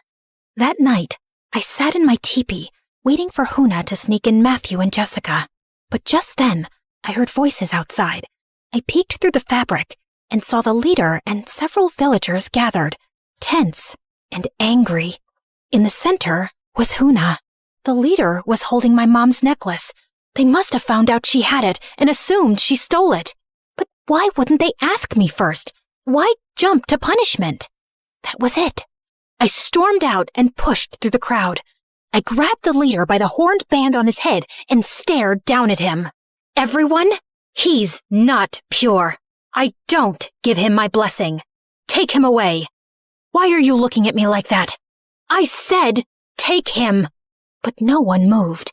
They all looked down. And then, quietly, so did he, his chin dipping just slightly, like he'd expected this, like he knew they would choose him over me, even now. So who do you fear now, God or man? I walked over to Huna and helped her to her feet, and for a second, everyone just watched, waiting for me to lead, to fix it. The weight of it hit me all at once, and it made me realize something. Maybe my biological mom didn't give me away because she didn't love me. Maybe she was just overwhelmed, trying to survive with more than she could carry. I used to hate her for that. But now, faced with such a big responsibility to help Huna and the others, I finally understood how overwhelming it could be. And I was going to make a different choice. I wasn't walking away. Inside, Matthew and Jessica were already waiting. Hey, Huna. Looking lovely today. Anyway, Rose, we found a boat on the shore. It looks solid, newly built. Since everyone's busy rebuilding the village, we figured we could take it. Tonight, get ready. And leave everyone? With that jerk still in charge? You didn't seem to mind when he was pampering you. Yeah, and you're really making it hard for me to regret punishing you. She rolled her eyes. Anyway, you guys can go. Try to get help. Sounds like I'm the only one who can stop that man from hurting more people. I'm their god, remember? I'm safe. Just then, Huna reached over and squeezed my hand. Father, leader. Wait, he's your father? Wow, this man just keeps giving. Huna gestured for us to wait and slipped outside. 5 minutes later, she returned with folded clothes, disguises, We changed quickly and followed her out. We walked through the woods in silence for about 20 minutes. Remind me again, why are we following this primitive girl deep into the jungle? What if she's leading us to be sacrificed? Let's go back, guys. I mean, this place is messed up enough, even for you, Rose. They think I'm something sacred, like a spirit their ancestors waited for. The tattoo, the crash, the timing, it all fits some old legend, I guess. Yeah, plus those weird red-green eyes and your olive skin. I mean, you're also like goddess-level beautiful. Whoa, look at that! We had arrived. In front of us was a hidden stash. Crates of food, piles of fruit, and even gold. Not a few coins, but full chunks and trinkets. All hoarded by the leader, probably taken from the people or gathered during raids. I wasn't even sure if he knew what gold was, or just kept it because it looked shiny. We need to leave tonight. If we make it to the mainland, maybe we can bring help, especially if we tell them about this. Smart thinking showing us this spot, Huna. Huna blushed, smiling shyly. Jessica rolled her eyes and ran toward the pile, stuffing gold into her pockets. If I'm gonna die in the ocean, I might as well die rich. I'm staying. I'll help these people. Or die trying. Just then, I spotted something. Movement. A snake slithering behind Jessica. I lunged, grabbed it, and flung it into the woods. It was right behind you. Are you okay? Yeah, I'm okay. Thanks, Rose. I gave her a small, tired nod. Come on, let's move. We've got some escaping to do. Why are you so excited about this? You do realize it's not one of your yacht trips, right? Yeah, and I was sent to jungle camps before I even learned how to shave. My dad called it character building. Character and mosquito bites. We get it. You're rich but humble. Very Disney Prince of you. The three of us laughed, and we kept walking toward the shore. Are you guys sure about this? More than ever. And I want to say something. I think I'm sorry for blaming you all these years. Look at me now, facing death and holding on to the thing that kept me bitter. Great speech. Now let's move on, babe. Don't babe me. I know you've been planning to leave me since forever. Just waited because you felt sorry for me. Pray I don't kill you on the way. Or maybe I will. Therapy is all about release, right? Hey, Huna, take care, all right? And then, to everyone's surprise, Huna hugged him. What was that? Seriously, what was that? What can I say? Everyone loves me, tribal or not. The next morning, I didn't wait for anyone to carry me out. I stepped out of my teepee on my own, hair tied up, eyes tired, but clear. The sky was still gray with ash, but the smell of smoke had dulled overnight. All around me, people were back to working, repairing what they could with what little they had. They didn't look up when I passed. No one bowed. Maybe they were tired of pretending. Maybe I was too. I walked up to the group building a new shelter frame and rolled up my sleeves. Where do I start? Before anyone could answer, the leader stormed over, his expression tight. Tako mohana, biki hana so. He pointed toward my teepee. It was clear. He wanted me to go back, to sit on my chair, to play the part again. No, I'm not going back. He stepped closer, his eyes narrowing. You want a goddess? Fine. But what good is a goddess who sits around while her people rebuild the world? I'm not above them. I'm one of them. And if I stay, I help. He didn't answer, just stared for a long time. Then, without a word, he turned and walked away. That was the last time he tried to stop me. Over the next few days, I did everything I could. I carried water buckets on my back, helped tie wooden beams with vine rope, sat with the old women, and learned how they cooked with next to nothing. Huna showed me how to sharpen sticks into tools, and even taught me the word for thank you in their language. I said it a lot. Some of the villagers still looked at me with confusion, others with quiet surprise. But a few started nodding back, offering me fruit, smiling, just a little. It was a slow shift, but it was real. This is how freedom is made. Working together, sharing what we have, Don't you want to live in a place where we smile at each other as we pass, instead of hurrying away worried you might be punished?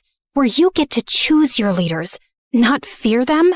I took Huna's hand and spun her around into a playful dance. She laughed, shy at first, then let herself enjoy it. Freedom doesn't mean chaos. It means you get to choose when to work, what to believe, who to follow. You don't have to give your food or your herbs or your memories to a god just to feel safe. You're already worthy. You're already free. You just forgot how to be. And then, on the 5th morning, I heard the sound. A low hum at first, then louder, unmistakable. A helicopter. I dropped the woven basket I was holding and ran. Others followed behind me, some hopeful, some scared. We burst out of the trees just in time to see it land in the open field beyond the village. Doors swung open. Medic stepped out first. Then 2 people ran past them. My dad and my mom. And behind him, her, my biological mother. I froze. She ran to me first, arms wide, eyes brimming. Rose! Oh my God, Rose! I let her hold me. She was shaking. I didn't know what to say, so I said nothing. I just let her cry into my shoulder. Eventually, the rescue crew tried to approach the villagers. They offered help, food, clean water. Some of the villagers nodded politely, but backed away. Others disappeared into the trees. They didn't want saving, not from strangers. I didn't blame them. Before we left, the leader and Huna approached me one last time. I stepped forward and hugged her tightly, burying my face in her shoulder. Come with me. You don't have to stay here. You can go to school, dance when you feel like it, be away from him, be free. But she gently pulled away and gave me a small, sad smile before stepping back beside her father. I wanted to scream at her, tell her to run while she could, but I didn't, because deep down, I knew what it felt like to still need the person who failed you. I reached back into my bag and took out my mother's necklace. I pressed it into Huna's hand and closed her fingers around it. She blinked at me, stunned. It's yours now. The leader held something out, a single, rough chunk of gold. I stared at it for a long moment, then slipped it into my bag. I'd never say where it came from. Some things deserve to stay buried, but some people, even the broken ones, deserve the right to choose what freedom means to them. Man, I'd kill to live this life. Freedom at its finest.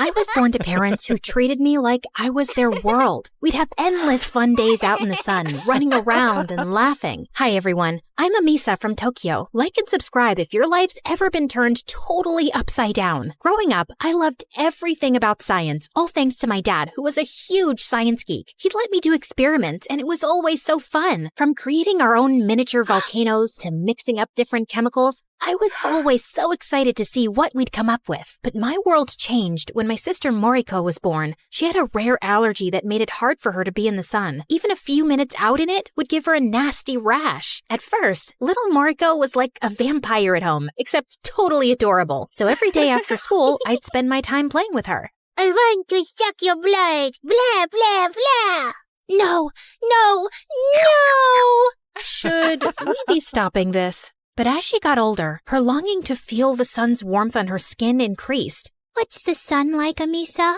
It's bright and beautiful, just like your dress. I hope I'll enjoy being in the sun one day. You will. Someday you will. My mom was scared that Moriko would grow up to be a sad kid because of being stuck inside, so I did all I could to cheer her up. I made her balloon animals, sang her songs, and dressed up like the characters from Frozen. And as time went on, Moriko became my everything. Sometimes I got sad seeing classmates post on Instagram about parties and roller rinks and baseball games, and I'd never even gone on a date with a guy. But I was doing the right thing by putting Moriko first. Honey, we know you love Moriko so much, but we also want you to think about yourself. Your aunt in Osaka has offered you to stay with her and finish high school there. What do you think? But Moriko needs me, Mom.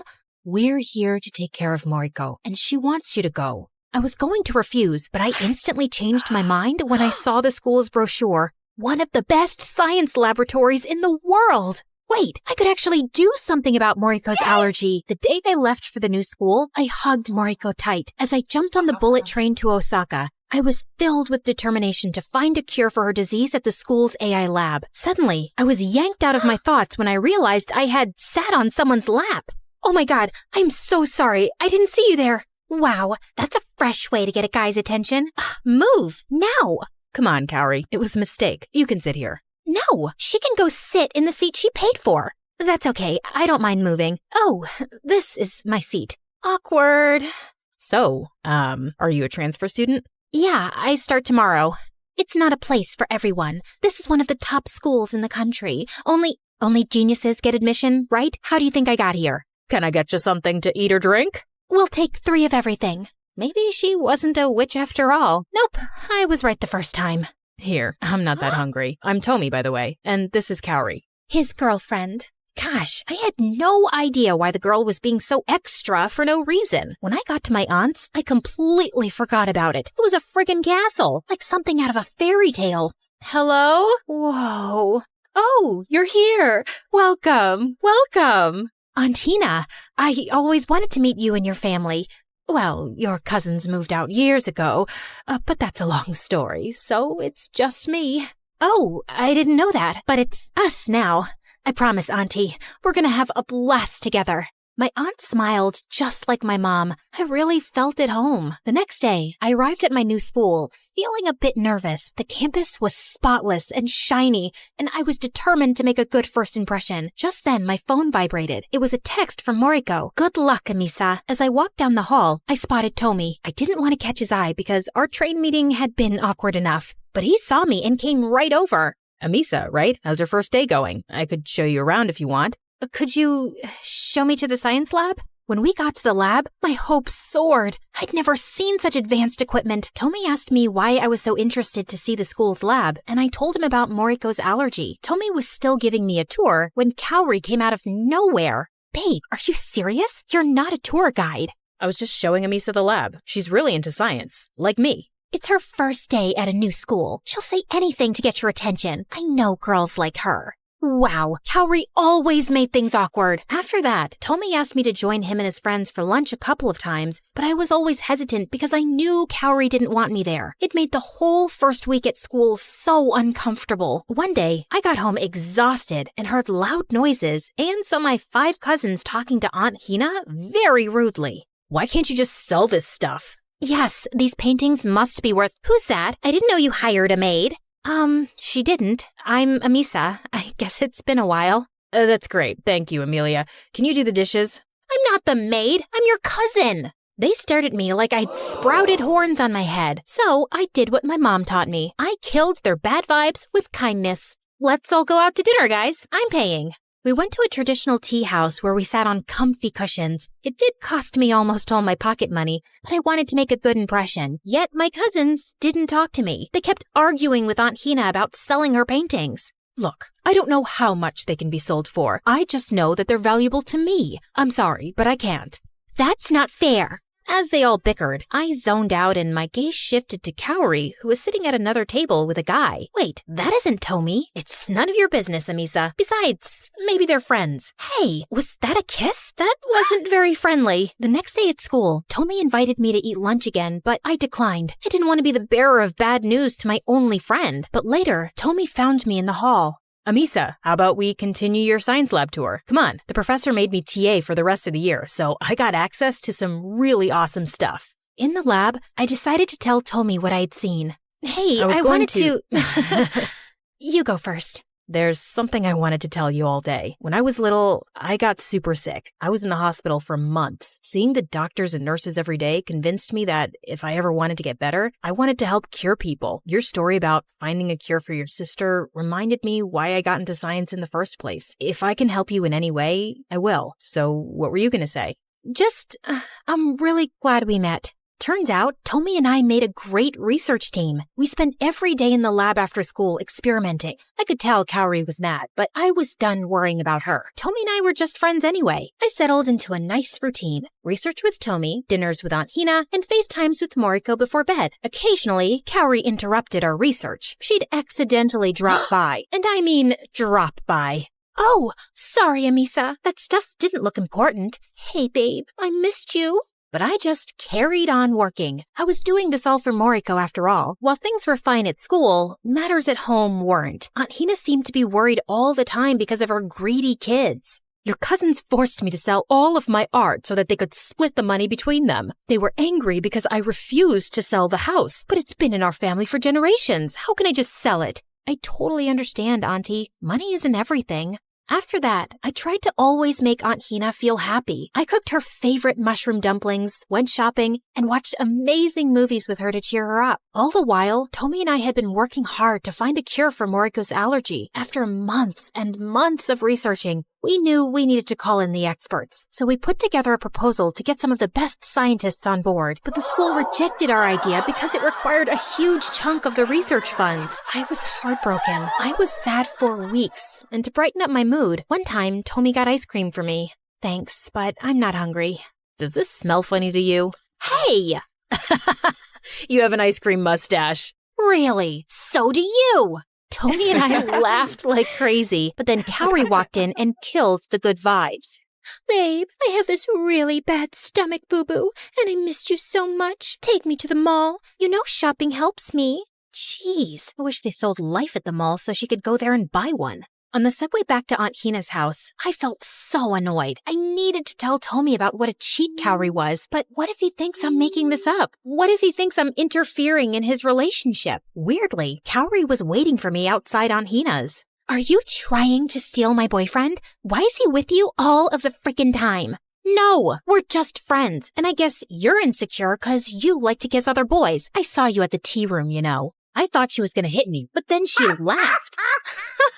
I don't even know why I'm so worried. It looks like you won't be living here for much longer anyways. As Kaori left, I saw what she meant. Aunt Hina had sold the house. Their removers boxes all packed up. First, my school didn't want to help us find a cure, and I couldn't help my baby sister. And now this. It felt like everything was falling apart. Aunt Hina, why? Because you were right. Money isn't everything. I sold my house so that I can make a donation to your school's science department. They'll have more than enough to support your scientific research now. But what? Oh my God, thank you so much. It was the best news ever. I returned to school super motivated, and I put my soul into the research. Tomi and I started to test our findings like real scientists. And weeks later, we were finally finished. A panel of scientists checked our work, and the medicine was ready. Wow, you two are amazing. You're both prodigies. This will help so many people. When I told Aunt Hina the great news, she congratulated me, but I could tell she was a bit sad. So, I guess you'll be going home. Yeah, but I'll be back. I promise. I'll make it up to you, Aunt Hina. At the train station, as I was struggling with my bags, I heard Tomi's voice. Need a hand? Okay, honestly, I couldn't let you go without a last goodbye. Tomi, I'm sorry. I was just so excited to get the medicine to Moriko, I forgot everything else. If anyone could find a cure, I always knew it would be you. It was us. Thank you for everything. I have to give you this before you leave. Tomi, it's beautiful, but Kaori... Don't worry about Kaori and her jealousy. We broke up. We weren't right for each other. But today is about you. Good luck, Amisa. Moriko is waiting for you. Once I reached home, I gave Moriko the good news, and her doctor soon started her treatment with the new medicine. After a few weeks, the doctor had run tests and was positive Moriko could go in the sun. We drove her to the beach that night. We waited for the sun to appear on the horizon with an umbrella, just in case. I was so nervous that it would give her a rash, but then there it was. The sun. I took Moriko's hand in mine and carefully walked on the shore. She giggled. For the first time in her life, she walked freely under the sun. Oh my gosh, it worked. Does this mean I can be like other people and go on holiday? Yes, it does. Sometime later, Moriko and I took a trip. We arrived at Aunt Hina's apartment out of the blue, and she gave us a warm welcome. It was the last day of Moriko's holiday, and I wanted to make sure everything was perfect. Don't forget your sunscreen, Moriko. Amisa, thank you for everything, but I'm not a baby anymore. You don't always have to protect me. That's not something I can just turn off, Mariko. I'm always gonna look out for you, but you're right. Maybe it's time we both go on our own adventures. That's good, 'cause I think there's someone here who wants to see you. The doorbell rang, and there he was, Tomi. Moriko didn't hesitate. She ran to him right away. You did so much for me, Tomi. That's from me, and also from my sister. Moriko then looked back at me, giggling. Seeing that smile on her face, everything became clear. I had to tell Tomi my true feelings, and I did.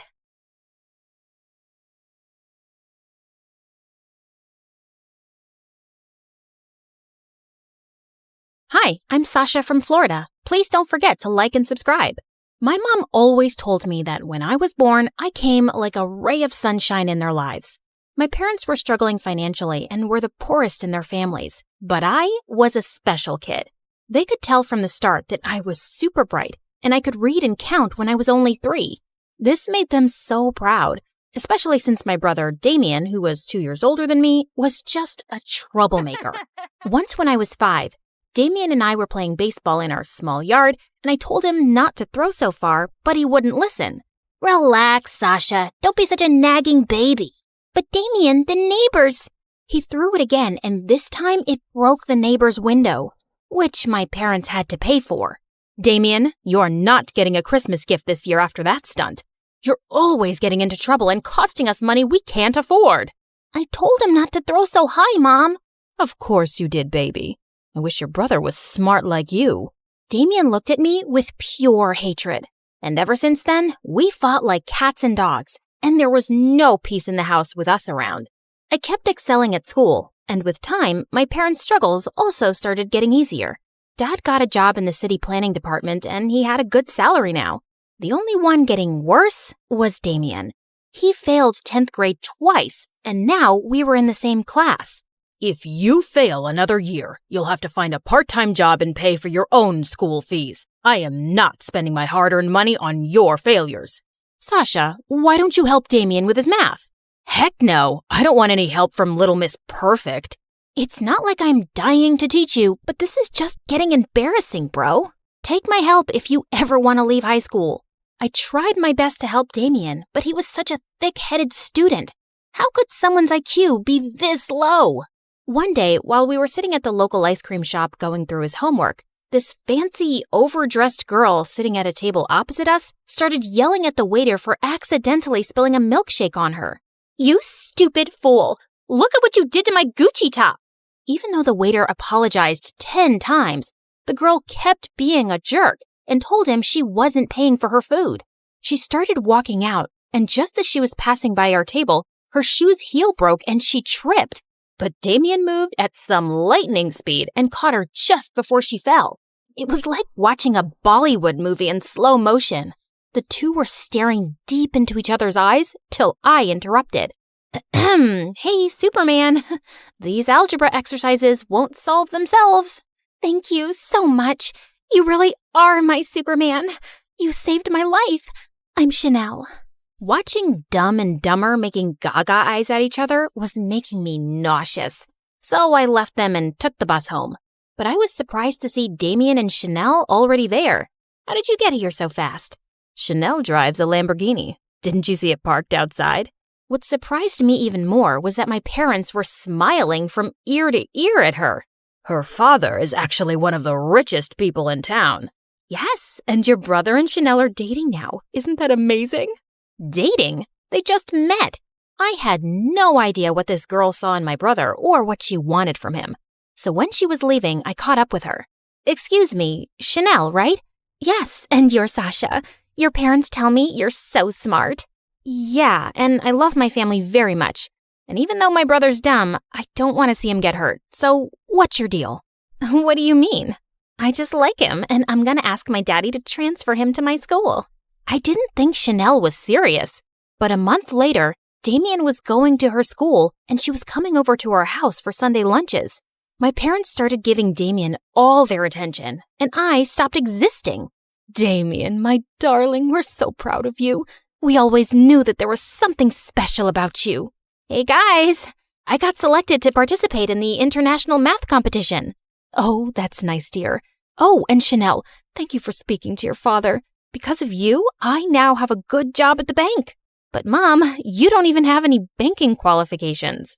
Who needs qualifications when you know people in high places? My house was turning into a fake zone, and everything was about Chanel and Damien now. I wasn't used to this at all. When I was in 11th grade, Chanel invited us to her mansion for her birthday party. We were welcomed warmly by her mother, but her father was forever on a phone call.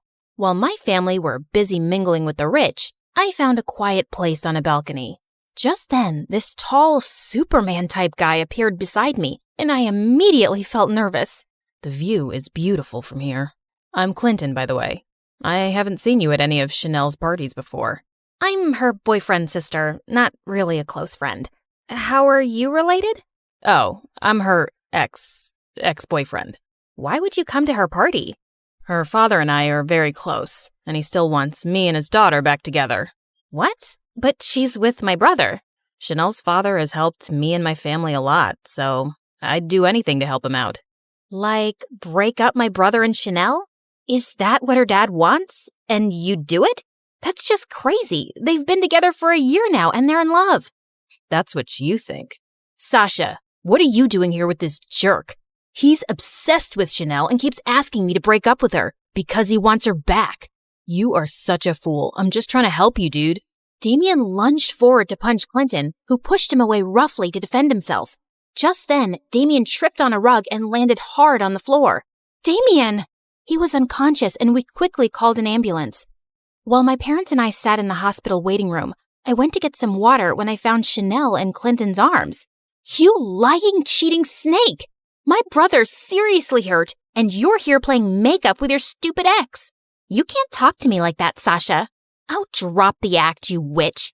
Sasha, why are you making such a commotion? Because your son is in the hospital, and it's all because of this stupid girl you adore.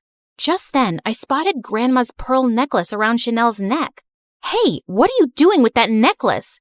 It was a gift from your mother. Mom, why would you give her that? You always said it was mine. Sasha, please calm down. Chanel has done so much for our family since she came into our lives. You need to be more thankful. Chanel is fooling all of you. She is not who she seems.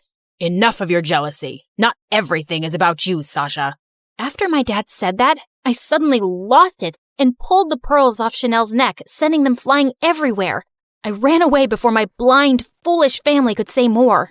When I went to see Damien later, he did not look great. You bruised like a peach, bro. But I'm glad you're awake. Where's Chanel? Listen, there's something I need to tell. I'm right here, Damien. Oh, you had me really scared, babe. Damien, don't trust anything she says. Just hear me out first. Sasha, just mind your business, okay? Chanel is the love of my life. Now please, get out. I saw that I was just wasting my time with my family, so I stopped talking to everyone and minded my own business. But a week later, everything came crashing down. Damien came home looking devastated because Chanel had broken up with him without any explanation. And when Mom returned, she said she'd also lost her banking job. I should have listened to you, Sasha. Chanel just threw me away like a toy she got bored of. And now, I'm back to being nothing. But you were never nothing, Damien. Yes, I was. I was always a disappointment next to you. But once I started dating Chanel, they finally noticed me. I was worth something.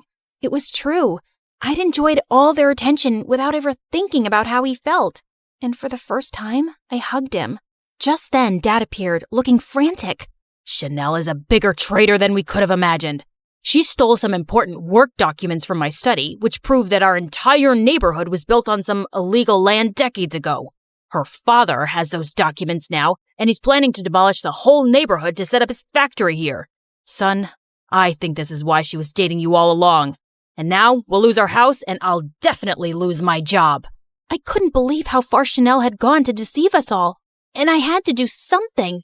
I was sitting at the local cafe wondering what could be done when I spotted Clinton in the corner looking upset. Why do you look like you've been crying? Aren't you back with Chanel? No, I'm not. That day at the hospital, I was only hugging her because she was really upset about your brother. Whose heart she broke, by the way. Upset my butt. She totally used him. You don't know everything. It's all because of her dad. Anyway, I told him I didn't want to get back with Chanel because I don't love her, and he fired me from his company. Well, I'm sorry to hear that, but right now I have to figure out how to save our entire neighborhood from getting bulldozed by Chanel's dad. I know how you can stop him. Look, I still don't really trust you, but I'm listening. Clinton told me that Chanel's father had some important documents in his safe at home, which proved he'd committed fraud to steal people's lands. I still have the access card to his home office, and the whole family goes to the golf course every Saturday morning. That's when we can get in. If we expose him, he'll be ruined. I was very nervous about this whole plan, but a lot of people were about to lose their homes, so I had to try. When the day arrived, we managed to get into his office and get the documents from the safe when suddenly Chanel walked in. What are you doing here? Chanel, I should call the police. I was scared out of my wits, but suddenly she took my hand. But I won't. My dad's been using me for his dirty business all this time, and I'm sick of it. I don't want anyone to lose their homes. So go and save your neighborhood. I suddenly hugged her. Thank you, and I'm sorry. No, you had every right to be angry, but you have to know, even if it started off as an act, I really did fall in love with your brother. Come on, Sasha, we have to go. They'll be back any moment now. The documents we had were enough proof to get tons of lawsuits slapped on Chanel's dad and shut his illegal businesses for good. And our neighborhood was safe. You did it, Sasha. We're so proud of you, love. Well, I wasn't alone. Clinton helped me. And Chanel. Just then the two walked in and Damien looked furious. What? Why would you have anything to do with these people, especially her, after what she did? She only hurt you because of her father, Damien. You have to give her a chance. Yeah, and all that time I warned you about breaking up with Chanel, I was just trying to protect you from her dad's plans. Because you're a good guy, Damien. Also, you should listen to your sister because she's strong and smart. I was taken aback by Clinton's words, and the way he looked at me gave me butterflies. We don't know about Damien, but we will never forgive her. Mom, Dad, you aren't completely innocent here either. You only started giving Damien attention when he brought a rich girlfriend home, and you accepted all kinds of favors from Chanel, even though you didn't deserve them. Let's just all forgive each other and start over, okay? We left Damien and Chanel to talk things over, and I was certain things would be right between them because they truly loved each other. We make a good team, don't we? I guess you could say that. We should, team up more often. Okay. I'll contact you next time there's another neighborhood that needs to be saved. Or how about you try to understand what I'm saying and realize I'm asking you out? Yeah, I understood that the first time. And sure, why not?